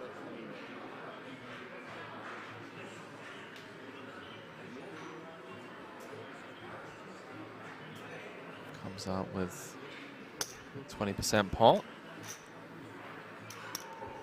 15 mil in the middle going to the turn, 24 behind. And well. Eljac with the check mark on the deuce of diamonds turn. Thoughts on Jonathan's spot here? I mean, since he bet so small on the flop, even with no diamond, I think he's going to continue. Get the king high hands to fold. Kind of sucks having the 10 of clubs though, right? Blocking some of the... It's heads Jack up. The 10, ranges Queen are wide. 10.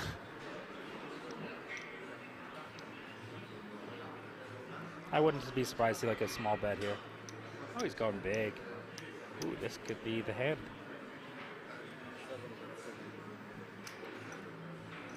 $7 million into 15, 22 million in there, and Omar has his opponent drawing dead in position as well. He makes the call. Be 29 million in the middle. Story was 17 behind. Offsuit 8 would end it. That's for sure. Is there ever a world where Omar goes for the jugular here right now? I don't mind it actually versus Pastor. This comes with a smooth call. 29 million in the middle.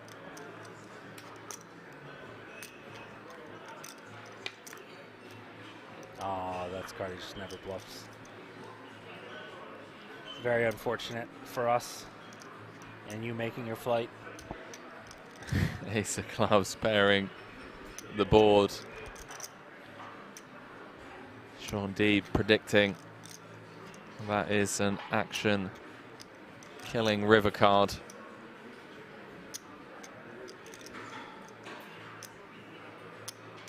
I mean, he could bet like 5 million and get, you know, the king or queen high with 1 diamond to fold. But I just imagine he's going to give up. He doesn't want to get on to 30 bigs.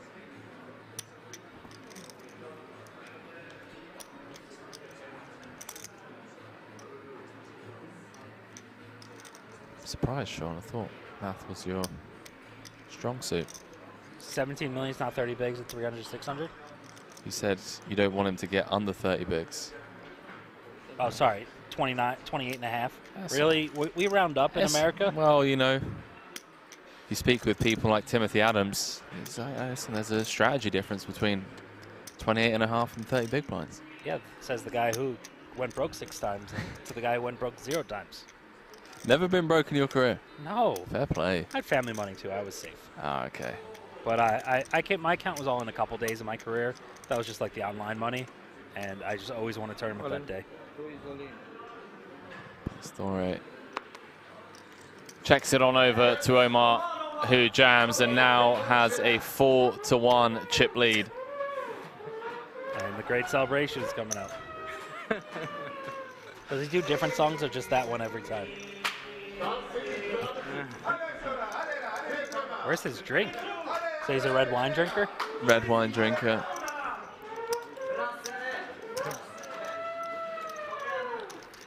That's why you know, like, Omar's a good guy. Like, one of the, you know, you say kind of key fun players of the circle. He's sitting here around him late in the morning because he really likes Omar. He's a good guy. He is a good guy. Yeah, regular here. Everyone loves a young kid that loves the great game of PLO. Nah, you're an old kid. How you had your birthday? PLO cash games, you know, for the most part, seem to draw some really cool people. If you think they draw cool people, why do you play mixed cash games? Nah, there's too many killers in those mixed cash games, man. I've seen the lineups the circles that you run with. It's okay. Dan Zach. Yeah. Hey, he's a little autistic, but I love Dan Zach. I mean, what's the Dan Zach, eh? What's the Dan Zach? Stone cold killers. What's the biggest cash game pot you've ever played? I think like 250K. I ran it 3 times. I got 1/6 of the pot. You ran it 3 times? Yeah. Oh, okay. And the worst thing is, like, we were playing a super long session, and I was completely oblivious. And so I end up getting, I like raise king deuce off because that's what I do. Comes like king 5 deuce, get all in versus guy with like king high flush draw, king 6. And I thought I got 2/3 of the pot. And then he realized that we chopped one of them, and then he realized he won the other one as well. So like I went from, in my head, getting 2/3 of the biggest pot I've ever played to getting 1/6. Wow. Yeah, it was pretty brutal. I was a little annoyed. Did you leave? No. Straight after? No. I was playing 4-handed. It was me, the guy I played the pot with, Jennifer Tilly, and like one other not pro. So it was a good spot. It was during the World Series many years ago, before I decided to fully commit to the Player of the Year and tournament schedule. The grind. Pastore's sub 30 now. It is big blind ante. Yeah, I'm not a fan of the min raise in big blind ante. When I do this, 2.5 is the smallest I go. I do a lot of 3x, even this shallow, just because you are getting a great price. You want folds. and you want to just keep chipping them down. Lightning Soul said it sounds like Patrick Antonis, who ran it 4 times, having 75% and lost them all there. That was against Roble, right? Yeah, Roble, first time he ever played PLO. Yeah, I mean, it's just Roble, chat. If you ask anyone who's ran the best over the last 10 years in high stakes poker scene, you know, I've heard the name Roble pop up. I've always said I've ran pretty much the best. Yeah? Than most people. Like, some of my final tables, some of my results are way too skewed for any player, let alone myself. That was Barney watching in the background. Thank you. The Barney Boatman assassin in the booth. I don't know what camera angle you have, but the Barney hand had a beautiful moment for me. So when he bet the flop, you know, I stare people down, as you know, like I'm tuned in. He blew me a kiss on the flop. Did he really? Yeah. Oh, that's fantastic. I didn't see that. Yeah. Didn't see that. I probably should have blew him a kiss on the way out the door, but no. No, Barney's awesome. He's one of those old school guys, just good sense of humor, good table talk. His 5-4 suited squeeze was super nice. Yep. Like, I knew Rezai's never continue. Omar's opening too much. It's a great spot. Terrible hand to do it with, but a great spot. And that's what old school guys do, is they look for good spots, not for good hands. And the GTO guys look for good blockers in good spots. To be fair, he was blocking the 4-bet bluffs. Ace-4 and Ace-5. You think one of those guys was 4-bet bluffing Barney with Ace-4, Ace-5 suited? We were listening to the rest of the table after the hand. They're like, right, if that's not aces or kings, and like I think Jonathan said it definitely wasn't Ace-5 suited or something along those lines. Like, oh no, I think I called him out for some bullshit. I think I said like Ace-Jack off, like something weak, like because he was Hollywooding like he had a strong hand. I knew that he had marginal. I felt like it. Because you just don't get aces and be like, oh, what a great spot to wake up with that hand. Yeah, like, it was just so over the top. I felt like he was reaching to keep his image good. And, it's the same reason when me and Tim talked about his bust out first hit, well, the crippling hand, is Barney does kind of those, like, cheeky little small 3-bets off a shallow stack and abuses his old man image. Yeah. And that's why Tim ended up shoving the ace-queen. I had a similar hand on day 3 at the end of the night where I 4-bet shoved on him because, you got to know those old guys who still have some tricks up their sleeve. oh yeah, he's definitely got some tricks up his sleeve. Apocalypse saying, I'm off in a minute, guys. Thank you, Henry, for the amazing work all festival. Been absolutely brilliant. Been lucky to have you. Apocalypse, thank you to you and all of the moderators on the Poker Room Kings Twitch channel. And everyone for tuning in across the board. Would love to know the total number of viewers we've had over the last 2 weeks. I know it's... At least 30 Deebs were in here. At least 30 Deebs. My dad had you on the big screen. It was nice. So now if you come visit, my whole family will be like, recognize that voice. You're going to get scolded when you get home, mate. Keep trash talking me in the booth. Do you want to see what my wife's texting me right now?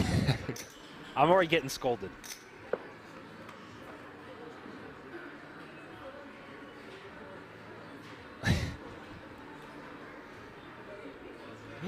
Oh, man. Yeah. She was kind of on the fence about the Tokyo trip, and she didn't want to be the one to say no to me. She knew I was kind of tilted. And so she's like, well, if you're looking for me to say no, I'm not going to. I was like, okay, I'm going then. And then her voice kind of changed. So I realized I made the wrong decision. But, I promised Dan I'd go visit him. And it's going to be a couple weeks of making it up to her and then going out to Vegas for the Win Series. Should be fun. Diving back into this. Astoria with 8 high. Tough hand to call. A lot of things got there. You blocked the most likely bluff combo. Jack with 3rd pair, no spade. Getting a great price on a call. As Sean already mentioned, blocking some of the bluff combos.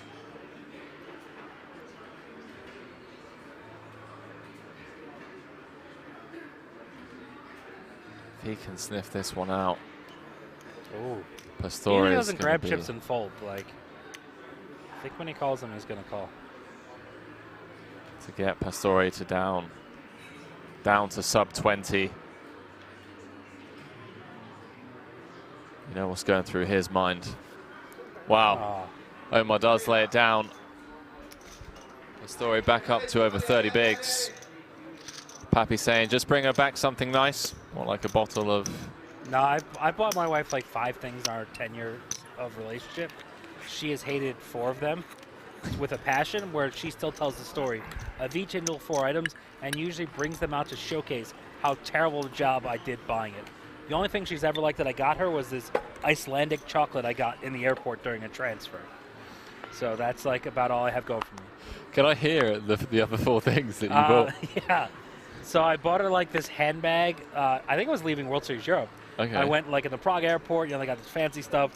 Bought like 100, 200 euro handbag. Right. Looked nice, a little small one. She doesn't like big stuff. Yeah. Hated it. Called it the ugliest thing she's ever seen. Okay. She literally brings it out to people and says, this is what happens when my husband tries to buy me gifts. I tried to buy her a wedding ring once. Okay. After we got married for a couple of years. She complained she only had an engagement ring. I bought her 2 to see which one she would like. She said they both suck. She went and returned it and got a different one. What else did I get her? Oh, this Christmas I got her caviar. Caviar? Caviar. Oh, come on. Even I know that. You're just drawing dead with that. Are you kidding me? I don't even know Caviar's your wife, and I know you're drawing dead with that. How could you be drawing dead with caviar? I mean, based off of you saying you fly economy, you know, you don't go around buying bougie Gucci hoodies and whatnot, and Louis Vuitton handbags. They don't come in my size. Not like I would rock it anyway. That's not true, because Really? they do, yeah. They have 3X? They do, yeah. Oh, okay. So like, go based off the read and the fact that you both seem like you love needling each other, especially if she's kept the presents that you've given her that she hates, just to show them off to other people. I feel like caviar was a bad read on your part. The caviar was... So, like, the whole history was... I had some really good caviar in Vegas. Told her about how amazing it was. It was great. I then say, I'm going to get her a gift for Christmas. She always buys herself stuff. I think we should just see a shove here. And anyway, so I get it for her. It arrives. It's, like, from the caviar guy. Like, he's in my phone as Caviar Joe. Like, I got it from Ben Lamb, you know, who knows high-end stuff. He shipped it across the country, like great stuff, got it like 500 grams worth, and it shows up. We get both, and I get COVID around Christmas. I'm like telling her about it. She's like, so what you got me for Christmas was something you want me to make for you. And I was like, no, I think you'll like it. My wife loves fine dining like I do. Like, we bond over food. That's clearly important looking at me. And so, come on, just rip it in. You're not doing anything else. But yeah, so she got real mad. I couldn't even eat the caviar. She brought it to my sister's, brought no garnishes whatsoever, just opened it up and served it with crackers. And unfortunately, she let it all go to waste. Let it all go to waste, eh, chat? Jesus. The money some of these poker players have lying around. Calling up a guy called Caviar Joe, eh? And it just sits under the tree. It was great.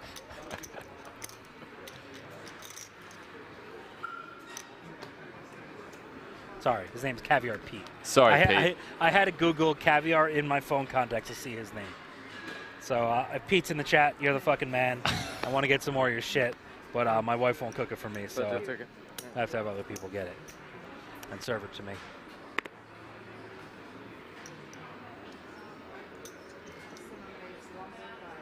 Like this old saying, how do you like the King's Restaurant, Sean? I think it's one of the greatest casino restaurants there is. Oh my God, I had my best meal of the trip here after busting. I went there, they had a lobster salad as a special, some oysters, got the steak with foie gras. Really, really good. The chef there, like, when you meet Leon, you know he knows the finer things in life. And for him to own a restaurant in his casino, you knew it's going to be top quality chef, top quality staff, great, great customer service. And you can't beat it. Yeah, couldn't agree more. Food here really like, is where exquisite. else can you be? I've been here 2.5 weeks. Yep. I've not left. I've gone outside, got fresh air for 1 hour one time because the massage here was booked, so I had to go across the street to Chiquita to get a massage. Yeah. All right, let's see. You've been outside once in the Yeah. Jesus, man. I'm sorry, I go deep in every tournament, man. That's true. That's true. Do you know what? I literally bag, go to sleep, wake up, go right. I literally wake up 5 minutes before the tournament starts. Like, Chat, I'm out here trying to biohack every part of my life, not drinking, not smoking. Like, 8 hours of sleep, different supplements, Whoop bands. Well, how many third places did you have this trip? You know, all of this stuff, I'm getting knackered, and he's out here. I'm getting sunlight every morning, you know. Sunlight doesn't grow money. Hey, listen, right, there's a lot of science behind the positive impacts that sunlight exposure first thing in the morning or first hour of waking up. Some great effects. But listen, I'm not gonna argue with you with your results. I think Andrew Huberman's been pieing us all off. I don't even know who that is, but he's probably wrong. Having a posh voice only gets you so far. I wish. I wish.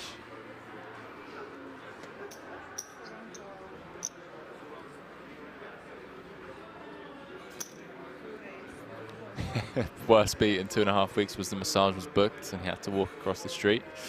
He did.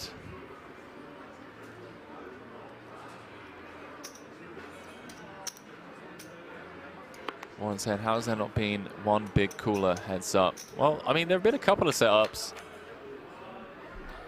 but they've just managed to avoid each other.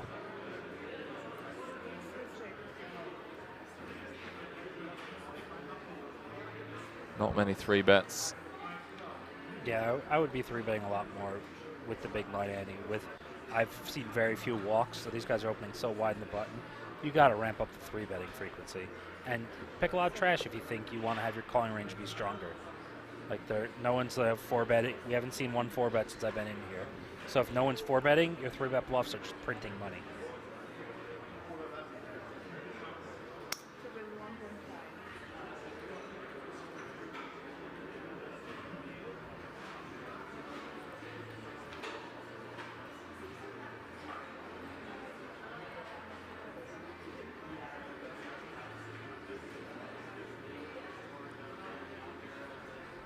Very weird for me to check back flop and bet this turn. I mean, it's a good one to also be checking.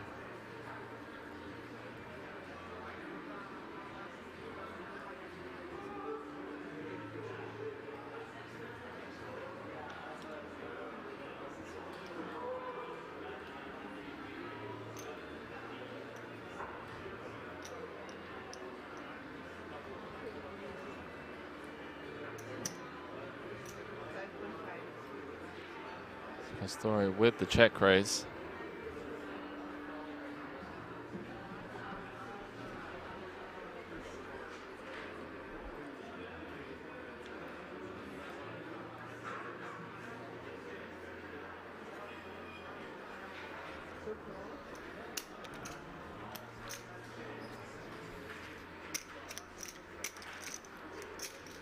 Yeah, I think once you bet and get check raised here, it's really tough to continue. Kind of just got to tap the table, and he's called with so many draws. I don't think he's check raising, 10x or jack x too often.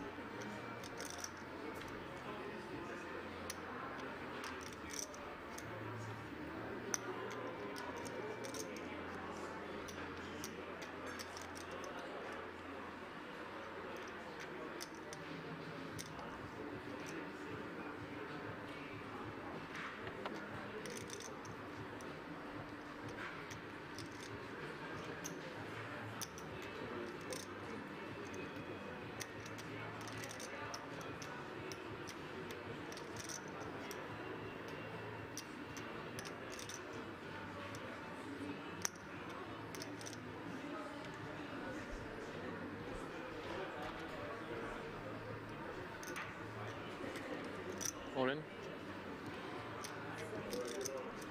Count, please.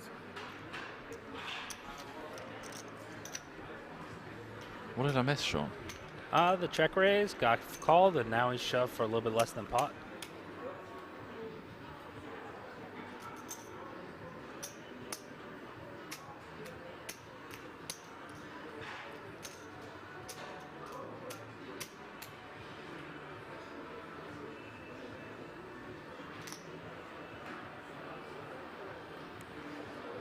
Your thoughts on this calling combo? Not the fan. I was not a fan of bet calling the turn. Okay.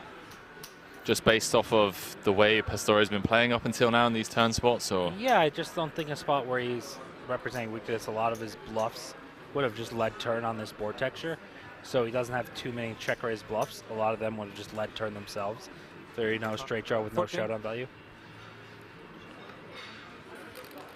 It wasn't a check raise. But he check raised the turn. He's on the button. Oh, sorry.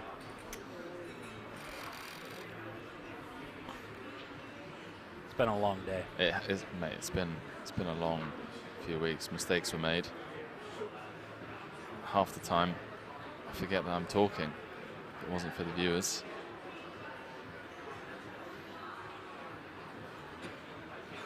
Elzak in the tank.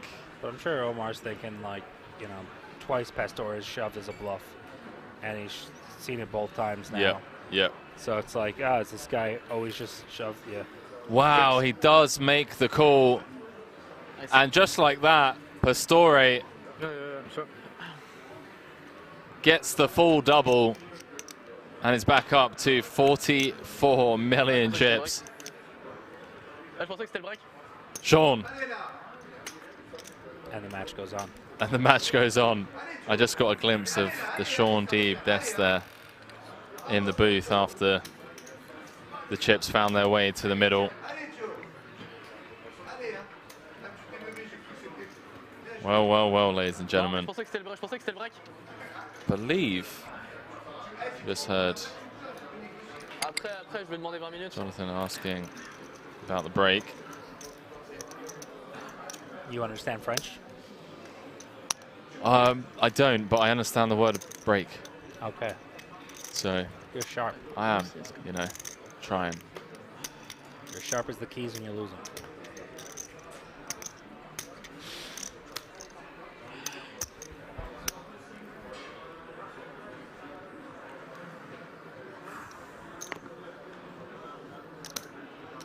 Have to get one of those. What they, you know? I mean, you guys probably have some fancy porcelain bowl by the front door with all your keys. And We have a tile Okay. on all our keychains, so we can hit a button and find them. Yeah, sure. Or, you know, you can look on your phone, it'll show you where it is. Or my wife also has, you know, her Apple Watch also tied into that. Like, And you guys are.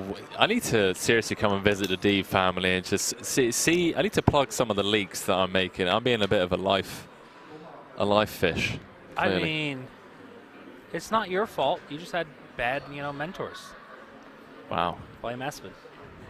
It's not Espen that I'd blame. Check.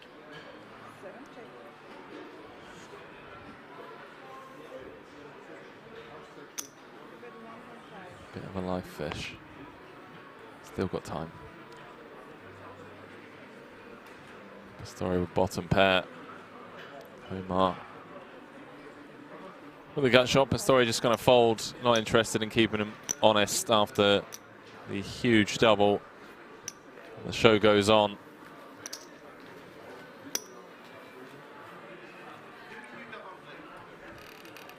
This is fantastic.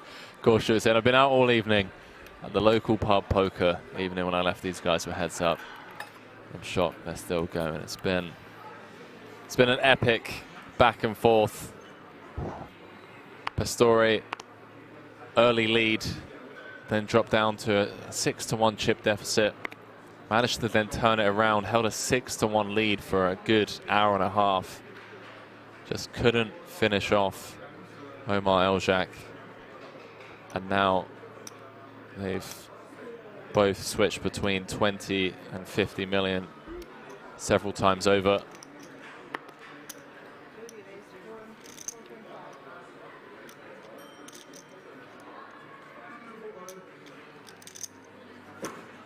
Kept saying, Henry, you're missing your flight, right? I've got about, I'd say, an hour and a half. Is the car already booked?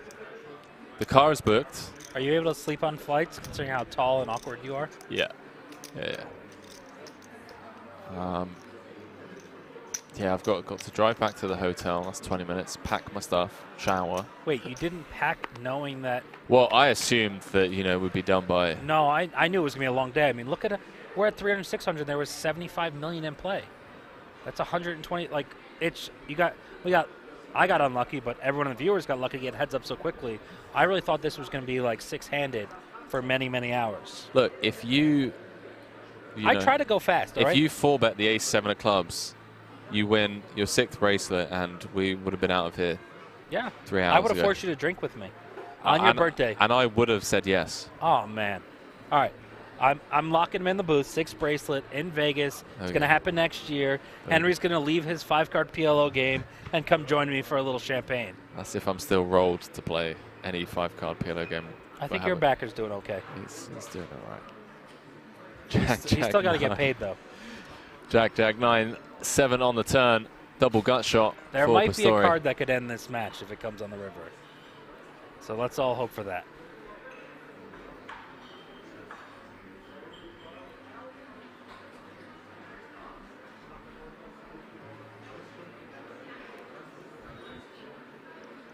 Carlos saying Sean Deeb would have closed this out a long time ago. He tried. I would either close that or would have lost, all right? I'm a go big or go home type of guy.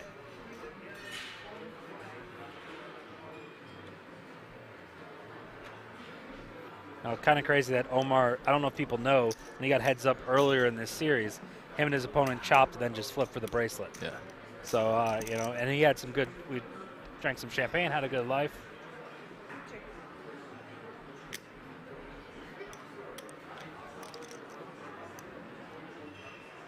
Yeah, it's always baffled me that people do that. Seen it before. I think it was Adamo that I first saw do that back in 2018.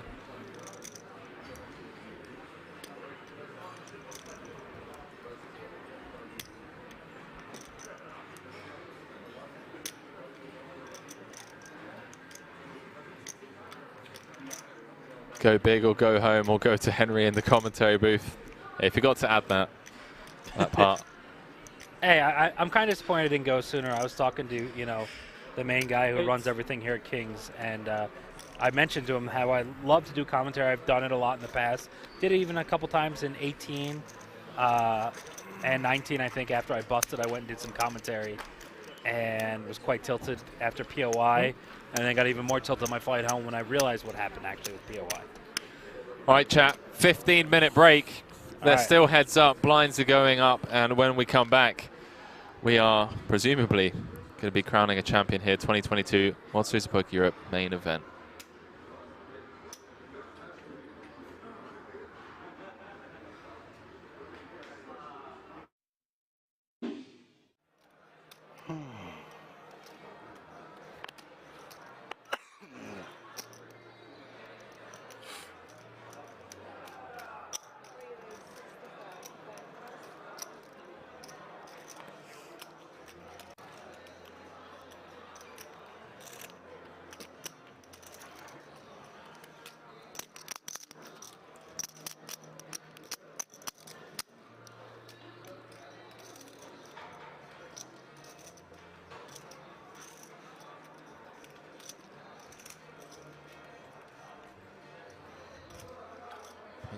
With the queens, second time in the space of 2 orbits.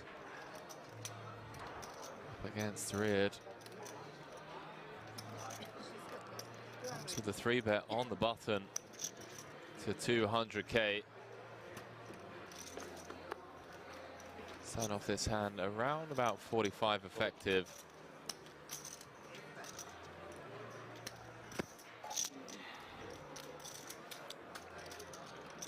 How deep are we here? 43 button. I mean, it's button v hijack. It's a very aggressive, very competent. Put out Punsri. Wow, he does announce all in. Chat, this is a chip lead pot here. Wow. And a snap call from Punsri. And again, he sees that he's got his opponent drawing 2 outs. Chat, this is the biggest tournament of the feature table after 13 hours of play. Yeah, yes. I know. Queens again. Wow, good luck. Queen 2. Well. Possible. Jack 5-3, all clubs. Reid picking up a bunch of outs and just has Punsri dead on the turn. Helemaal Freund, zweimal. Queens verloren. Wat ga je doen? Wauw. Queen, zweimal Punkt. Wow. Takes it on the chin like an absolute champion. Punat Punsri saying, what can you do? Wow, nice. Has Zidek draw into 2 outs. Queens against 9s. 1.1. Again for a chip lead pot. 1.1, yeah. 1.1, yeah. 1.6. 9 on the flop. Now had Reid drawing to 2 outs. 1 for 50. Queens against 10s. This is Gets 4 flushed. Punat Punsri still smiling somehow. Says, what can you do? I tell you what, chat. 1,450,000. Wow. That man on your screens right there. 450? Yeah. Remember the name. Punat Punsri. We're going to be seeing a lot more of that young man from Thailand.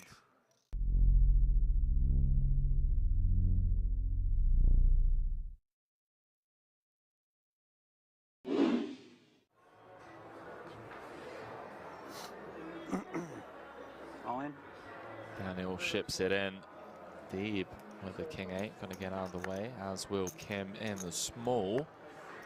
See if Paul wakes up with anything. Wakes up with 4s. May look this up here. For 10 big blinds more. 4. Well, 4, 3, 60, yeah. And it Does make the call, and would you believe Negreanu is in great shape. Gonna win this. You better get there. You got 2 suits though. 4 out of 5 times. You rooting for me? I think he's rooting for you. If Paul can drill a 2-outer or find some clubs or spades, he's going to have 20 of the 30 million in play. 5 to come, chat. I'm like, I had him. You know, he's the monster. Phoenix looking for bracelet number 7. Can he find the hold here? 12 of them on my stack. Jack 4 deuce. Paul flops middle set. You do have hearts. Nasty. Up 3. It's a 6-8 game, chat. I know, just like that. Yeah. So at least it's not a selfie stick. Deuce of hearts on the turn does present a flush draw, but unfortunately for D-Negs, Poir has boated up. You too. All right. Early, maybe this helps. Premature handshake between the two. GG. GG. GG's all around as the ace of spades rolls off on the river, and we lose 6-time bracelet winner. And let's just name it, all-round poker legend Daniel Negreanu in 4th. Great start to him, or for him rather, here at the World Series of Poker Europe. Yeah, really swingy day for Daniel. Did ever so well to build his chip stack up to 11 million, and then the blinds got big. It became a bit of a shove fest. He got it in good, was in pole position to jump into 2nd place, but a very cruel ending for Daniel Negreanu. And Paul Foy with 20.7 million, 2/3 of the chips in play.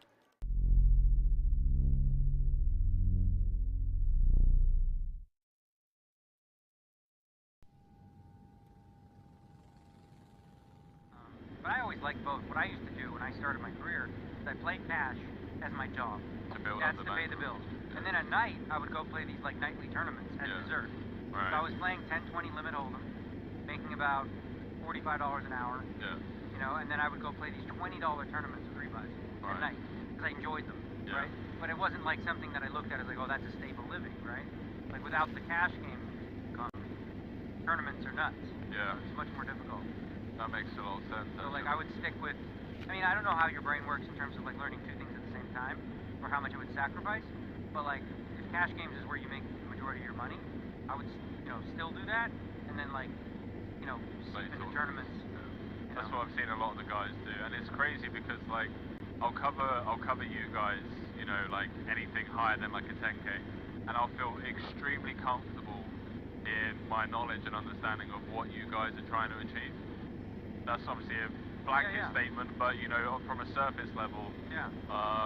And I do love tournaments, I do, but for me, I've just always treated poker like a lifestyle business. Well, if you play cash, like most cash players that are good that play deep, like playing tournaments is easier, except when it gets short. Yeah. So like you'll have an advantage deep at the start, right? Yeah. You know, when it's more like a cash game. Yeah. And then you'll just have to learn the nuances of like, you know, playing really nitty-in spots and, you know, ICM, boring stuff like that. That makes sense. Boring, but obviously really important if you're playing for money. Yeah.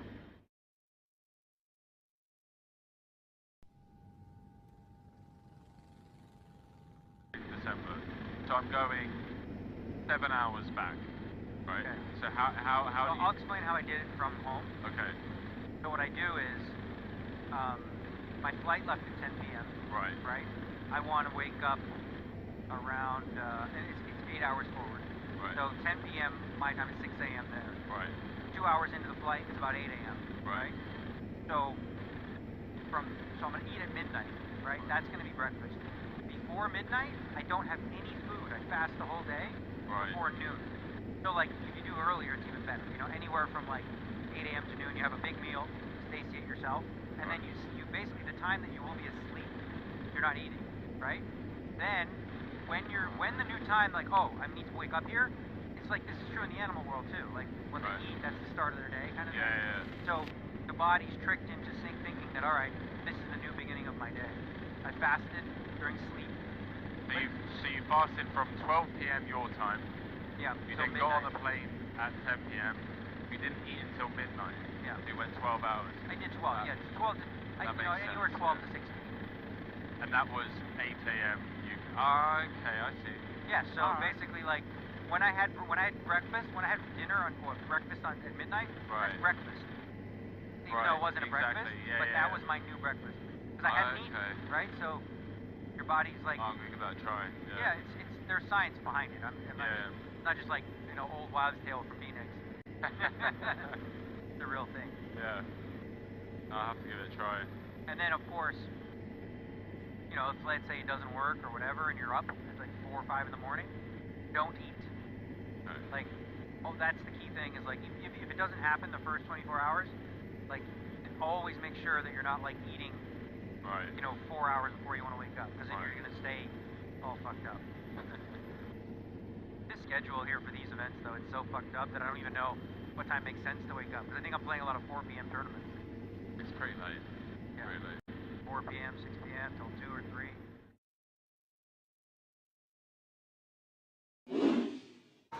It's going to be a fun one, ladies and gentlemen.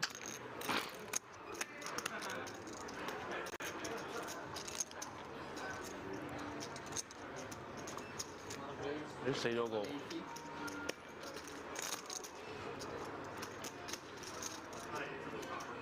你死咗邊個咧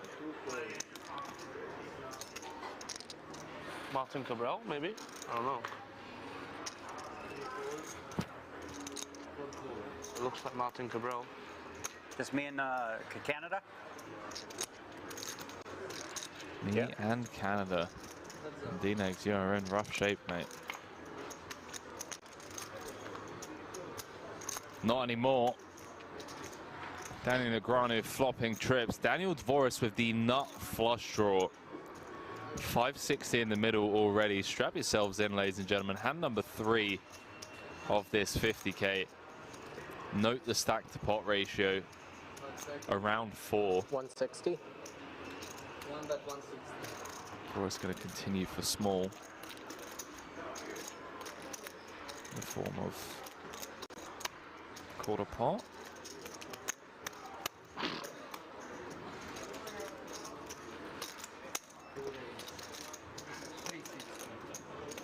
Man, D-Neck's just gonna click it.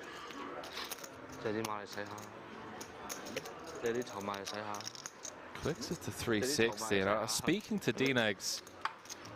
Went to pick him up from the airport. He's telling me about some of this new funky stuff he'd been working on, and I gotta admit, I'm a big fan of this. I mean, you could get Dvoris to just pile here. Although Dvoris blocking some of the King Jacks, Jack 10s of the world. That may try and get a sneaky one through. Yeah, Daniel was telling me how he's been coming with, you know, some limps, some like 4.5x, just taking some really unorthodox lines, some quirky stuff. And look at this. Daniel Negreanu has leveled Dvoris into 3-betting on the flop to 800K. Oopsie doopsie. Oopsie doopsie. I might be fucked here, but I'm not. 5 seconds. All in. All in. Yeah, fuck it. I mean, if you got it, you got it. Just what are you gonna do, right? At this point, you gotta play to win. All of it. How much is it? Can you get a count? Let's see it. Okay, we got Announces 1 million. all That's the in. ones that he asked, right? Because then he's probably doesn't have a queen. 1.1. Daniel fading the snap call. Absolutely loving this. No, you can't. You have to pause the clock. Yeah, he gets while it you're at counting. 20. So that's 1.6, 1.9. This is more than I thought. Okay, 2 million. He could effectively increase his stack by over 50% without seeing Eternal River.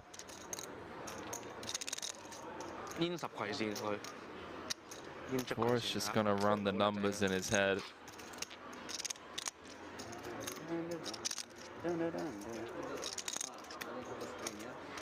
Chat, I do apologize. I'm so confused. I didn't hear call announced or anything. Cards are on their backs. The dealer didn't say call. I'm trying to calm myself because I have PTSD being all in. This is a chip lead pot. Stress disorder. Okay. Ace on the turn. Changes nothing, although Dvoris does pick up an additional 2 outs. Ace or a spade needed for Daniel Dvoris. And there it is, 6 of spades, corner Nobody pocket. would believe me, I promise you. Nobody would believe me of how, like, I could feel that one. I could feel 6 of spades, corner pocket, and we're gonna lose Daniel Negreanu. Oh, you know, you need to fold, yeah. You got me covered, right? Okay. Daniel Negreanu gonna bow out. No, no. If anyone knew, I swear, like, I guess you guys see it. I'm always on TV when it keeps happening. Oh, boy. Yeah, you almost have it. That's every fucking 3 days. Wow. As I said, we have PTSD with you, Daniel. I'd never go all in. I don't think I'd ever be busted. That is how it works.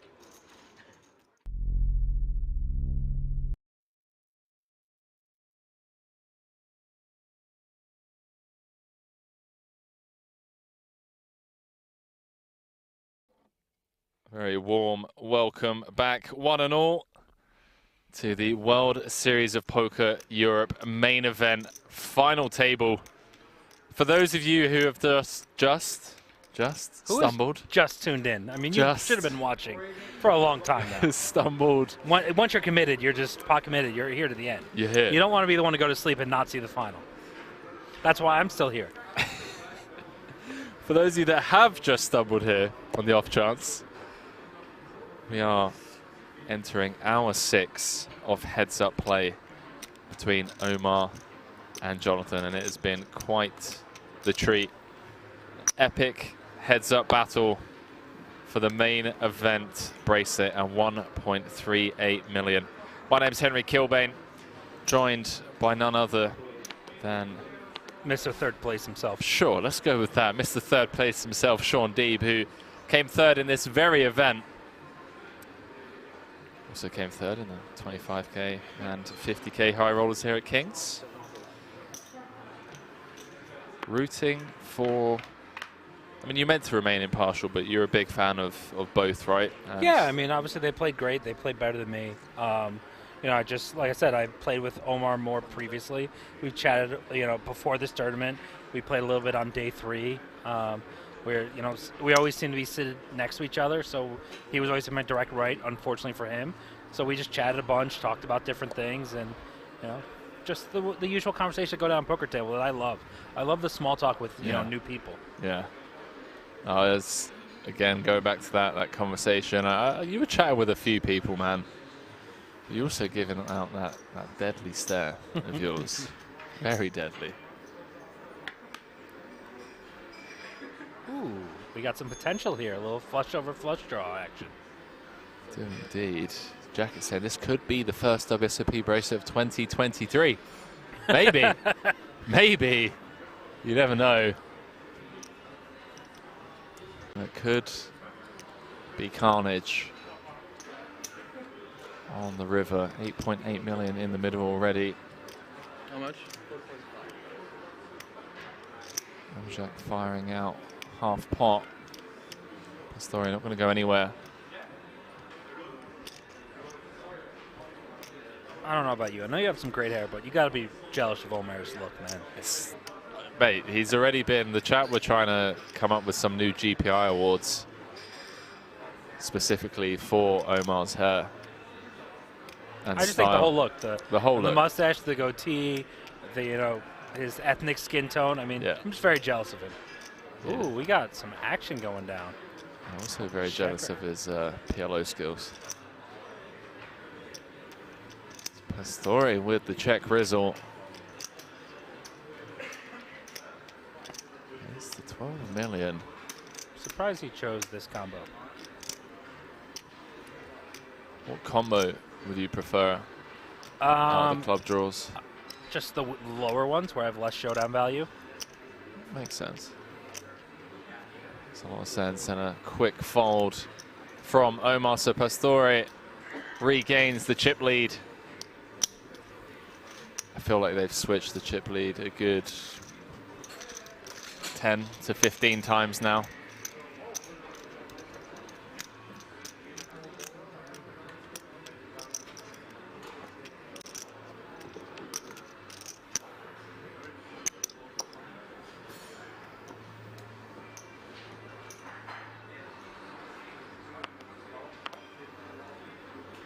It's finally less than 100 bigs in play, Sean.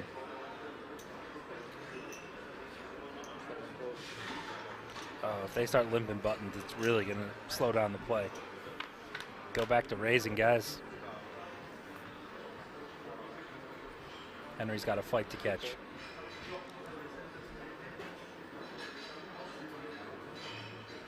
Silent us saying what time is it there? It's 2:15 in the morning.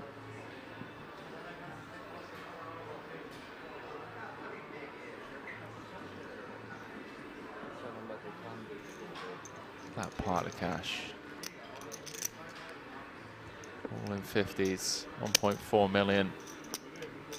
Plus the bracelet. Almost what I cashed for out here. All right, mate. Listen, man, my ego is hurting right now. All right, mate. I got to stroke it a little bit. Could have made it 2 million. Could have made it 2 mil. Yeah. One day.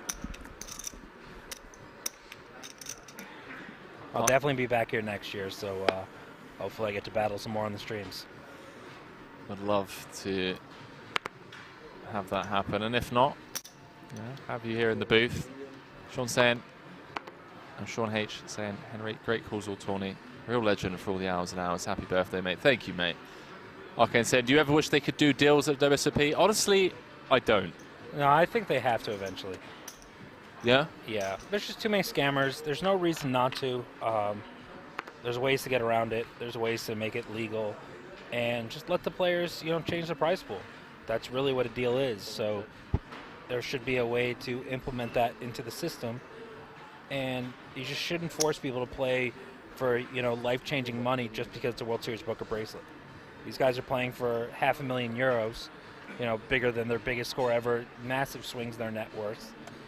And it's just, if they want to make a deal and play for 100K or play for less, they still have the bracelet up top and you're still going to see people battle. Even though Omar flipped for one, but that was, a smaller one.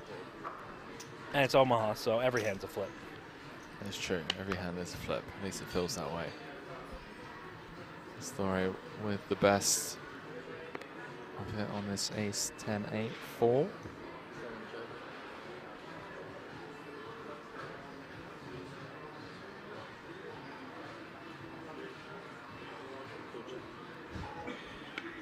Fun Patrick said, I think Henry's had 2 birthdays since we've been here. You had 2 cheesecakes, so that counts. I did. I guess I gotta try this infamous cheesecake. If it's that good. It is good. And the kind of different spreads that they have with it. the fruit. You think I eat fruit? Hey, listen, if it's served on cake, then yes. No, if it's dipped in chocolate, maybe. I mean, there are some sauces, mate. Some sauces.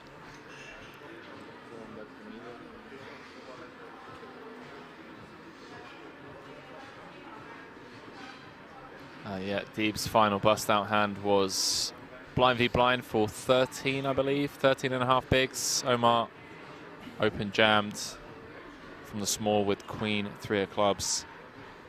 Sean called it off with ace, jack, and Omar spiked to 3 on the flop and held. But it was for very few chips. Like, even if I won, I still would have had 11 million. You still would have had 30 big blinds. Yeah. And they were just kept outplaying me like they were doing.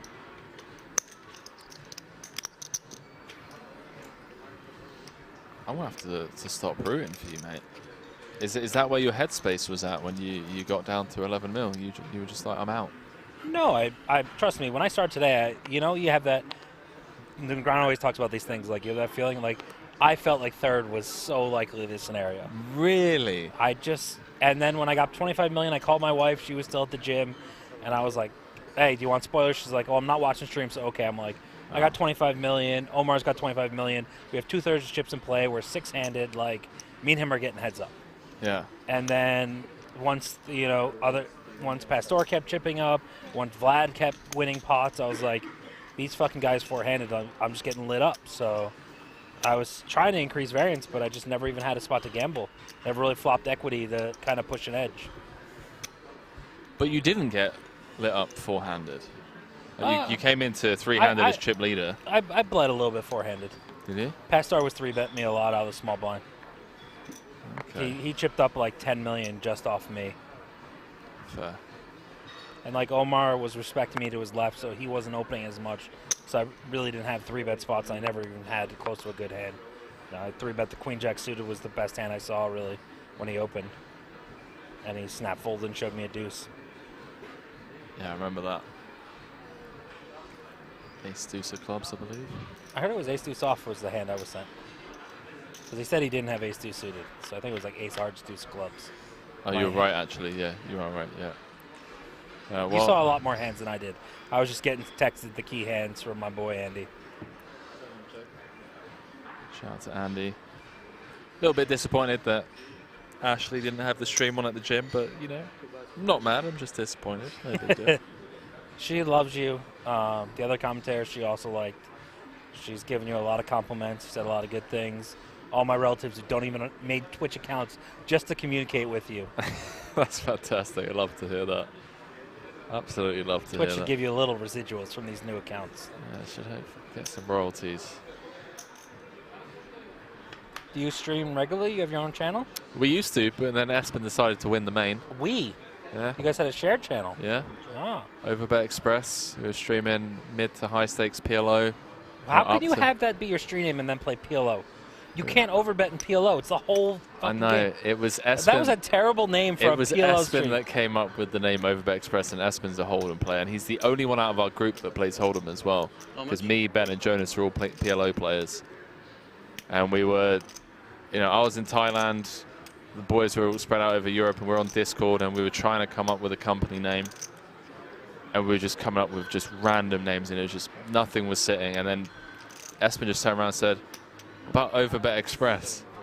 And we're like, yeah, you know, like let's just, yeah, it sounds cool. Let's do it. And yeah, we're playing like high stakes and you tournaments. weren't drinking or doing drugs when you thought that was a cool name? No, Wow. I wasn't. Your instincts are terrible. I mean, we were like envisioning this over betting on life kind of mantra, you know. Sucks that we can't overbet in PLO, but well, on GG you can, because they have their yeah, no limit yeah, PLO. Yeah. Played some of those. That was so weird to be at a final table, knowing people can just shove for 4x pot. Caused some weird dynamics for sure. Well, yeah, we were streaming. You know, had a lot of momentum. Like our channel just grew. Like we were like, you know, competing with the top dogs within a couple of months, and then we went to Thailand for a month, ended up staying for 6. Espen then went to Vegas for his first World Series trip. I got a video of him leaving the villa, leaving the house in Thailand. And I say something along the lines of, don't come back unless you win the main. And then fast forward, like something ridiculous. So when I saw the film crew in Florida, was that over PokerXpress, or did he cut you guys out and now became big time? No, that's Tumlock, who was like our main videographer, and he was basically the mastermind behind all of the social media, all of the Twitch channel, all of the, the editing of the podcast with like Galfon and Berkey and some other poker players. Oh, thanks for the invite for your podcast. Listen, I didn't know you in person up until now, but I definitely want to sit down. Do you think most people who ask me to be on a podcast know me in person? I prefer to. I like knowing the people. I try and avoid the typical generic poker player podcast because they're so monotonous. And I feel like they're super repetitive in everything that's been said. So if you just start needling people like I do, you're going to get non-poker podcasts. You get them fucking fired up, and you get them a little feisty, and you're going to see some fucking jabs and some uppercuts, some body shots. I mean, look, we do need a new podcast to just go viral. Poker Twitter's died down a little bit over the last week or two. It was going off tonight. I was fired up. Part of the reason I thought of going commentary was Savannah Hale, Rip's wife, went on a tweet tangent about what a piece of shit Robbie is, and that she wanted to go on Joe Ingram to talk about it. She was tweeting at him, and I told Joe I was ready. And Joe's like, I thought you were winning WSOP main. I was like, nope, I'm out. Let's go fucking podcast. So unfortunately, Joe was a little busy, so now I'm here with Henry. Not a terrible trade for me. Definitely. We'll arrange something, mate, when you get back from Tokyo. Yep. Diving back into this modern day cooler. Omar with top pair on the Queen Jack 6. Pastore with second pair. Yeah, but the 8 of hearts is going to slow things down. That just seems to be the consistent theme of this heads-up match. Just the card kill, the action killer, yeah. 100%. Like, and then even worse river card, like just going to go check, and the best hand's going to win. But there definitely were a lot of runoffs where a lot more chips went in. Oh, for sure. I mean, when Omar turned the flush, but then the ace paired the board on the river, just like Pastore shutting it down with the 10-9. There was just so many different spots where it could have ended. So I didn't watch it all. Was there any all-in calls where someone was at risk? Pre or with the card to come? Yeah, with the card to come. No. Just river. Not a single time. It's crazy, man. Not a single time. Yeah, not a single all-in or a call. Okay to see the card. Yeah, my eyes are also bit fucked. Yeah, so Omar came into heads-up play with 55% of the chips. Jonathan took a quick lead to it was like 40 plays 36. Then Omar just chipped away at Jonathan up to 65 million, played 10 million. Then Jonathan turned it around, his 65, played Omar's 10.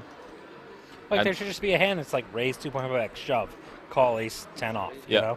Those hands should have happened already. They just didn't. They just didn't happen. And then they've just traded blows. Chip lead back and forth for the past 3 hours now. All right, Omar, 3-bet this hand. Let's go.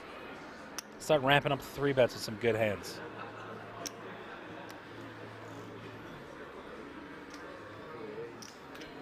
Here's a crazy 500k heads up.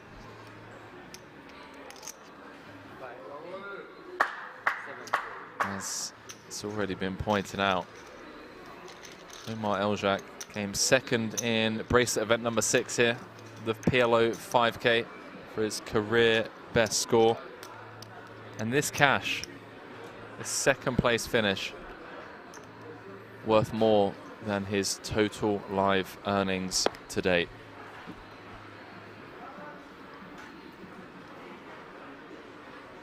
Playing heads up for 530,000 euros after 5 days of play.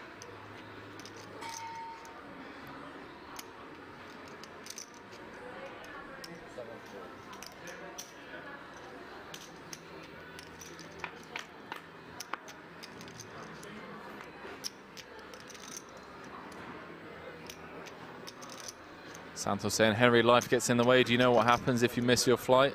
I book another one. Yeah, your flight's a lot easier than mine. That's an action turn card all of a sudden. King 9 deuce. Thought this hand was going to be over and done with. Jonathan's turn an open ender. Omar with a pair of 9s.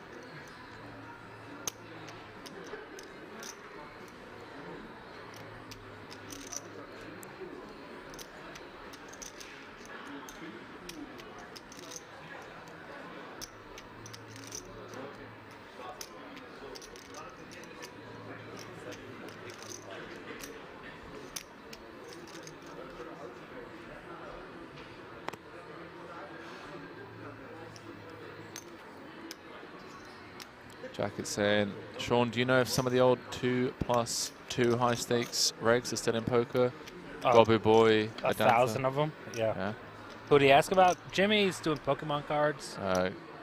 Adanthar, he's doing a lot of crypto trading, politics. He worked for Stars for many years. UCLA Bruins, have not heard of him.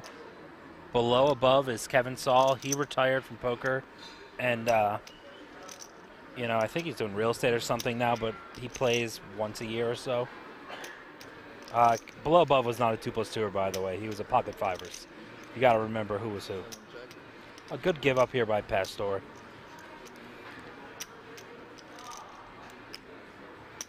I must say I've been incredibly impressed by Pastor's discipline to give up in certain spots. There are a couple of key hands throughout the final 3 tables where I felt like it could blast off.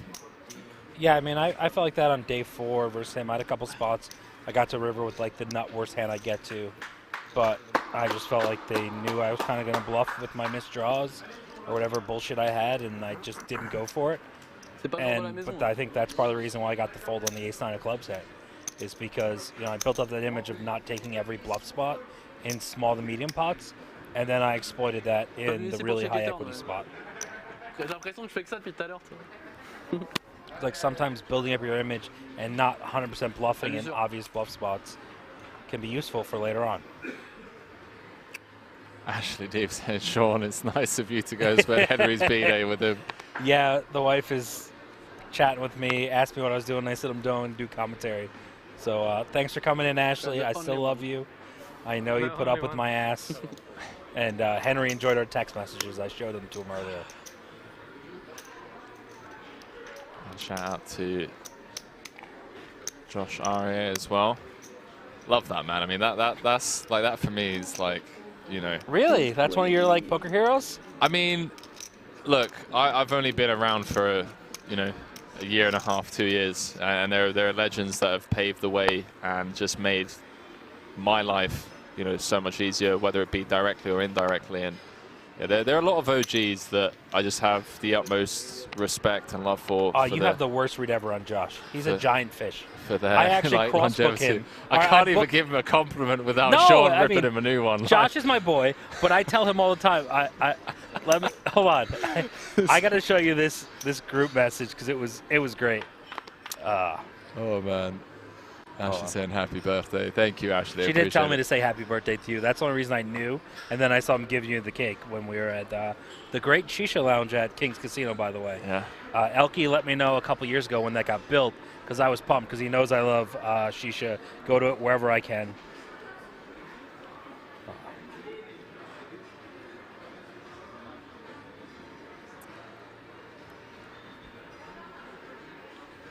Those of you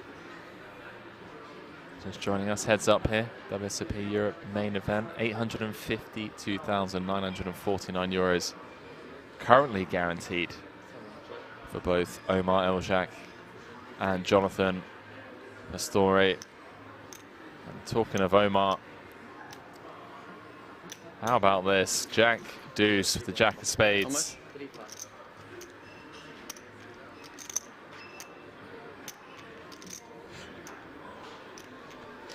Oh, I love that. Yeah, so I was tweeting about the bad beat I took versus Barney Boatman, and I said, he wins a flip, then 80-20. Old idiots who suck, it's like playing versus you, Josh.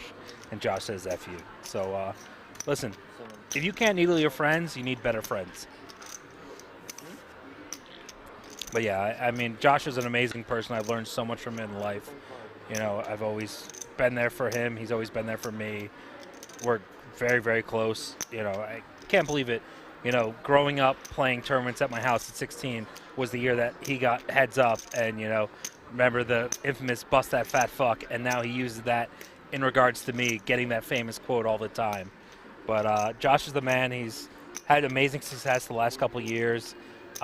My biggest goal coming to World Series Europe was oddly enough to pass him in all-time money list, and I did. I knew where my fucking bubble was today, so I can't wait to show him that I'm ahead of him again, because this summer he needled me after he cashed in like the 25K no limit or 50K PLO. We got some action going down here.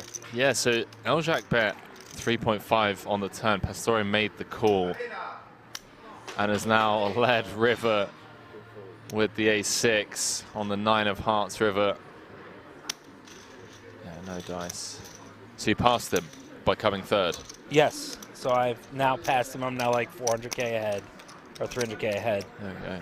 So hopefully I can keep that lead, because he constantly reminded me in our group chat that he has more money than me in earnings. And considering how much better I'm at poker, he just keeps laughing about how good he runs.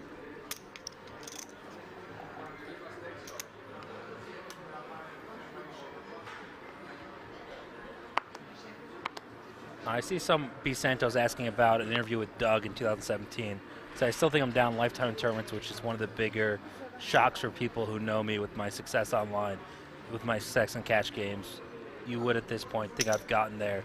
I mean, I've had plenty of wins, just haven't had at the millions I lost over my career. Well, thankfully, in 2018, I won a tournament for 800K and 1.4 million. Then I won another tournament for 800K, got second for 500K, and then another 1.3 million score. So I'm up lifetime in tournaments now live, thankfully. Took me 16 years, but yeah, I mean, I definitely played bad early on. Negreanu loves to needle me about stuff I used to talk about back in the day about 5-bet shoving with king, queen off, because I block kings and queens, ace, king, ace, queen. He's like, but the guy always has aces.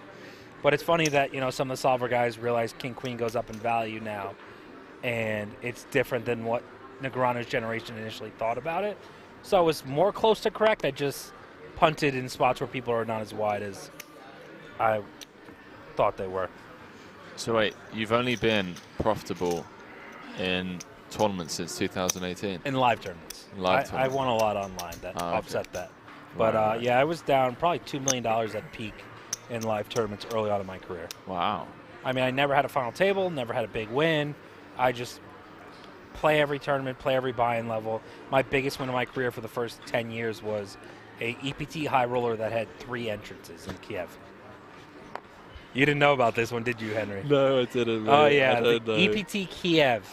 All right? Back in the days, eh? Yeah, so it was supposed to go to Moscow. Russian laws changed, so they moved the event. All right, we got some action. I don't think Omar's going to be folding to a 3-bet, depending on sizing, queen 6 of clubs. I think he should, based on Pastore's 3-betting frequency. I mean, have we really seen him go with some bullshit yet? He's been flatting a ton of hands, and 3-bets have been value since I've been in the booth. That's fair. That is fair. See how this one plays out. Pastore, the effective stack, hovering around 35 bigs to start the hand. That is a sizable 3-bet as well. 3.5x, pretty standard. 6.5. Oh, even less.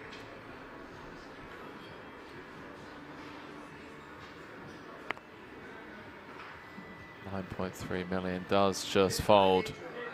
Yeah, I think Omar has a good understanding of Pastore thinks he's a better player and he's trying to play more post-flop. So his pre-flop lines tend to be more value.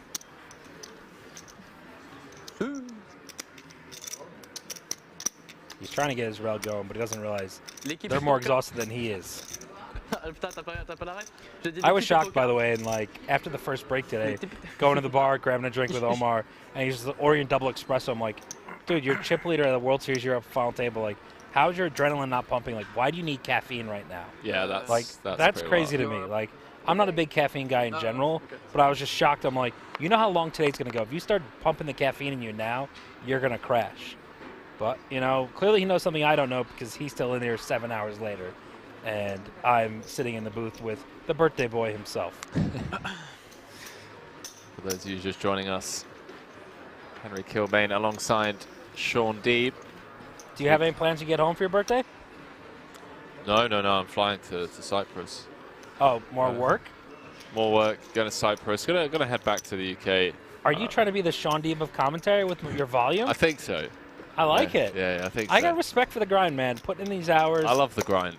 And honestly, whenever I like take time off, I took like 2 weeks off before coming here. I was in Bulgaria and like rented an Airbnb. And after like the first 2 hours of the day, I just end up walking around my apartment like, well, what do I do? Like, I need a Twitch chat to communicate with. Like, yeah, like, you know, should I fire up a stream? Just start like, live streaming your life. Just be like, do like the, what was it? EdTV? What was the? Yeah, I know what you're talking about. Yeah. There's some. There was 2 movies that came out like the same year. I'm sure Twitch chat will tell us. I mean, there are some real IRL streamers that I know personally, like Jake and Bake. He's like a famous live streamer that moved to Japan actually. You know, before YouTube and Twitch became like huge. Yeah, loads of people. I had a crazy idea that unfortunately the World Series shut down, but I love some of the IRL streams as well. And I thought about IRL streaming my whole World Series. That'd be epic. I mean, it would be awesome. That would be epic. Live hands, like the whole thing, like involving Twitch chat, like get the streaming backpack. Ooh, this could be the action hand, boys. Pastor with ace-8 off. Elijah with queens, 3 bets. Totally reasonable hand to rip, you know, sub 40 bigs.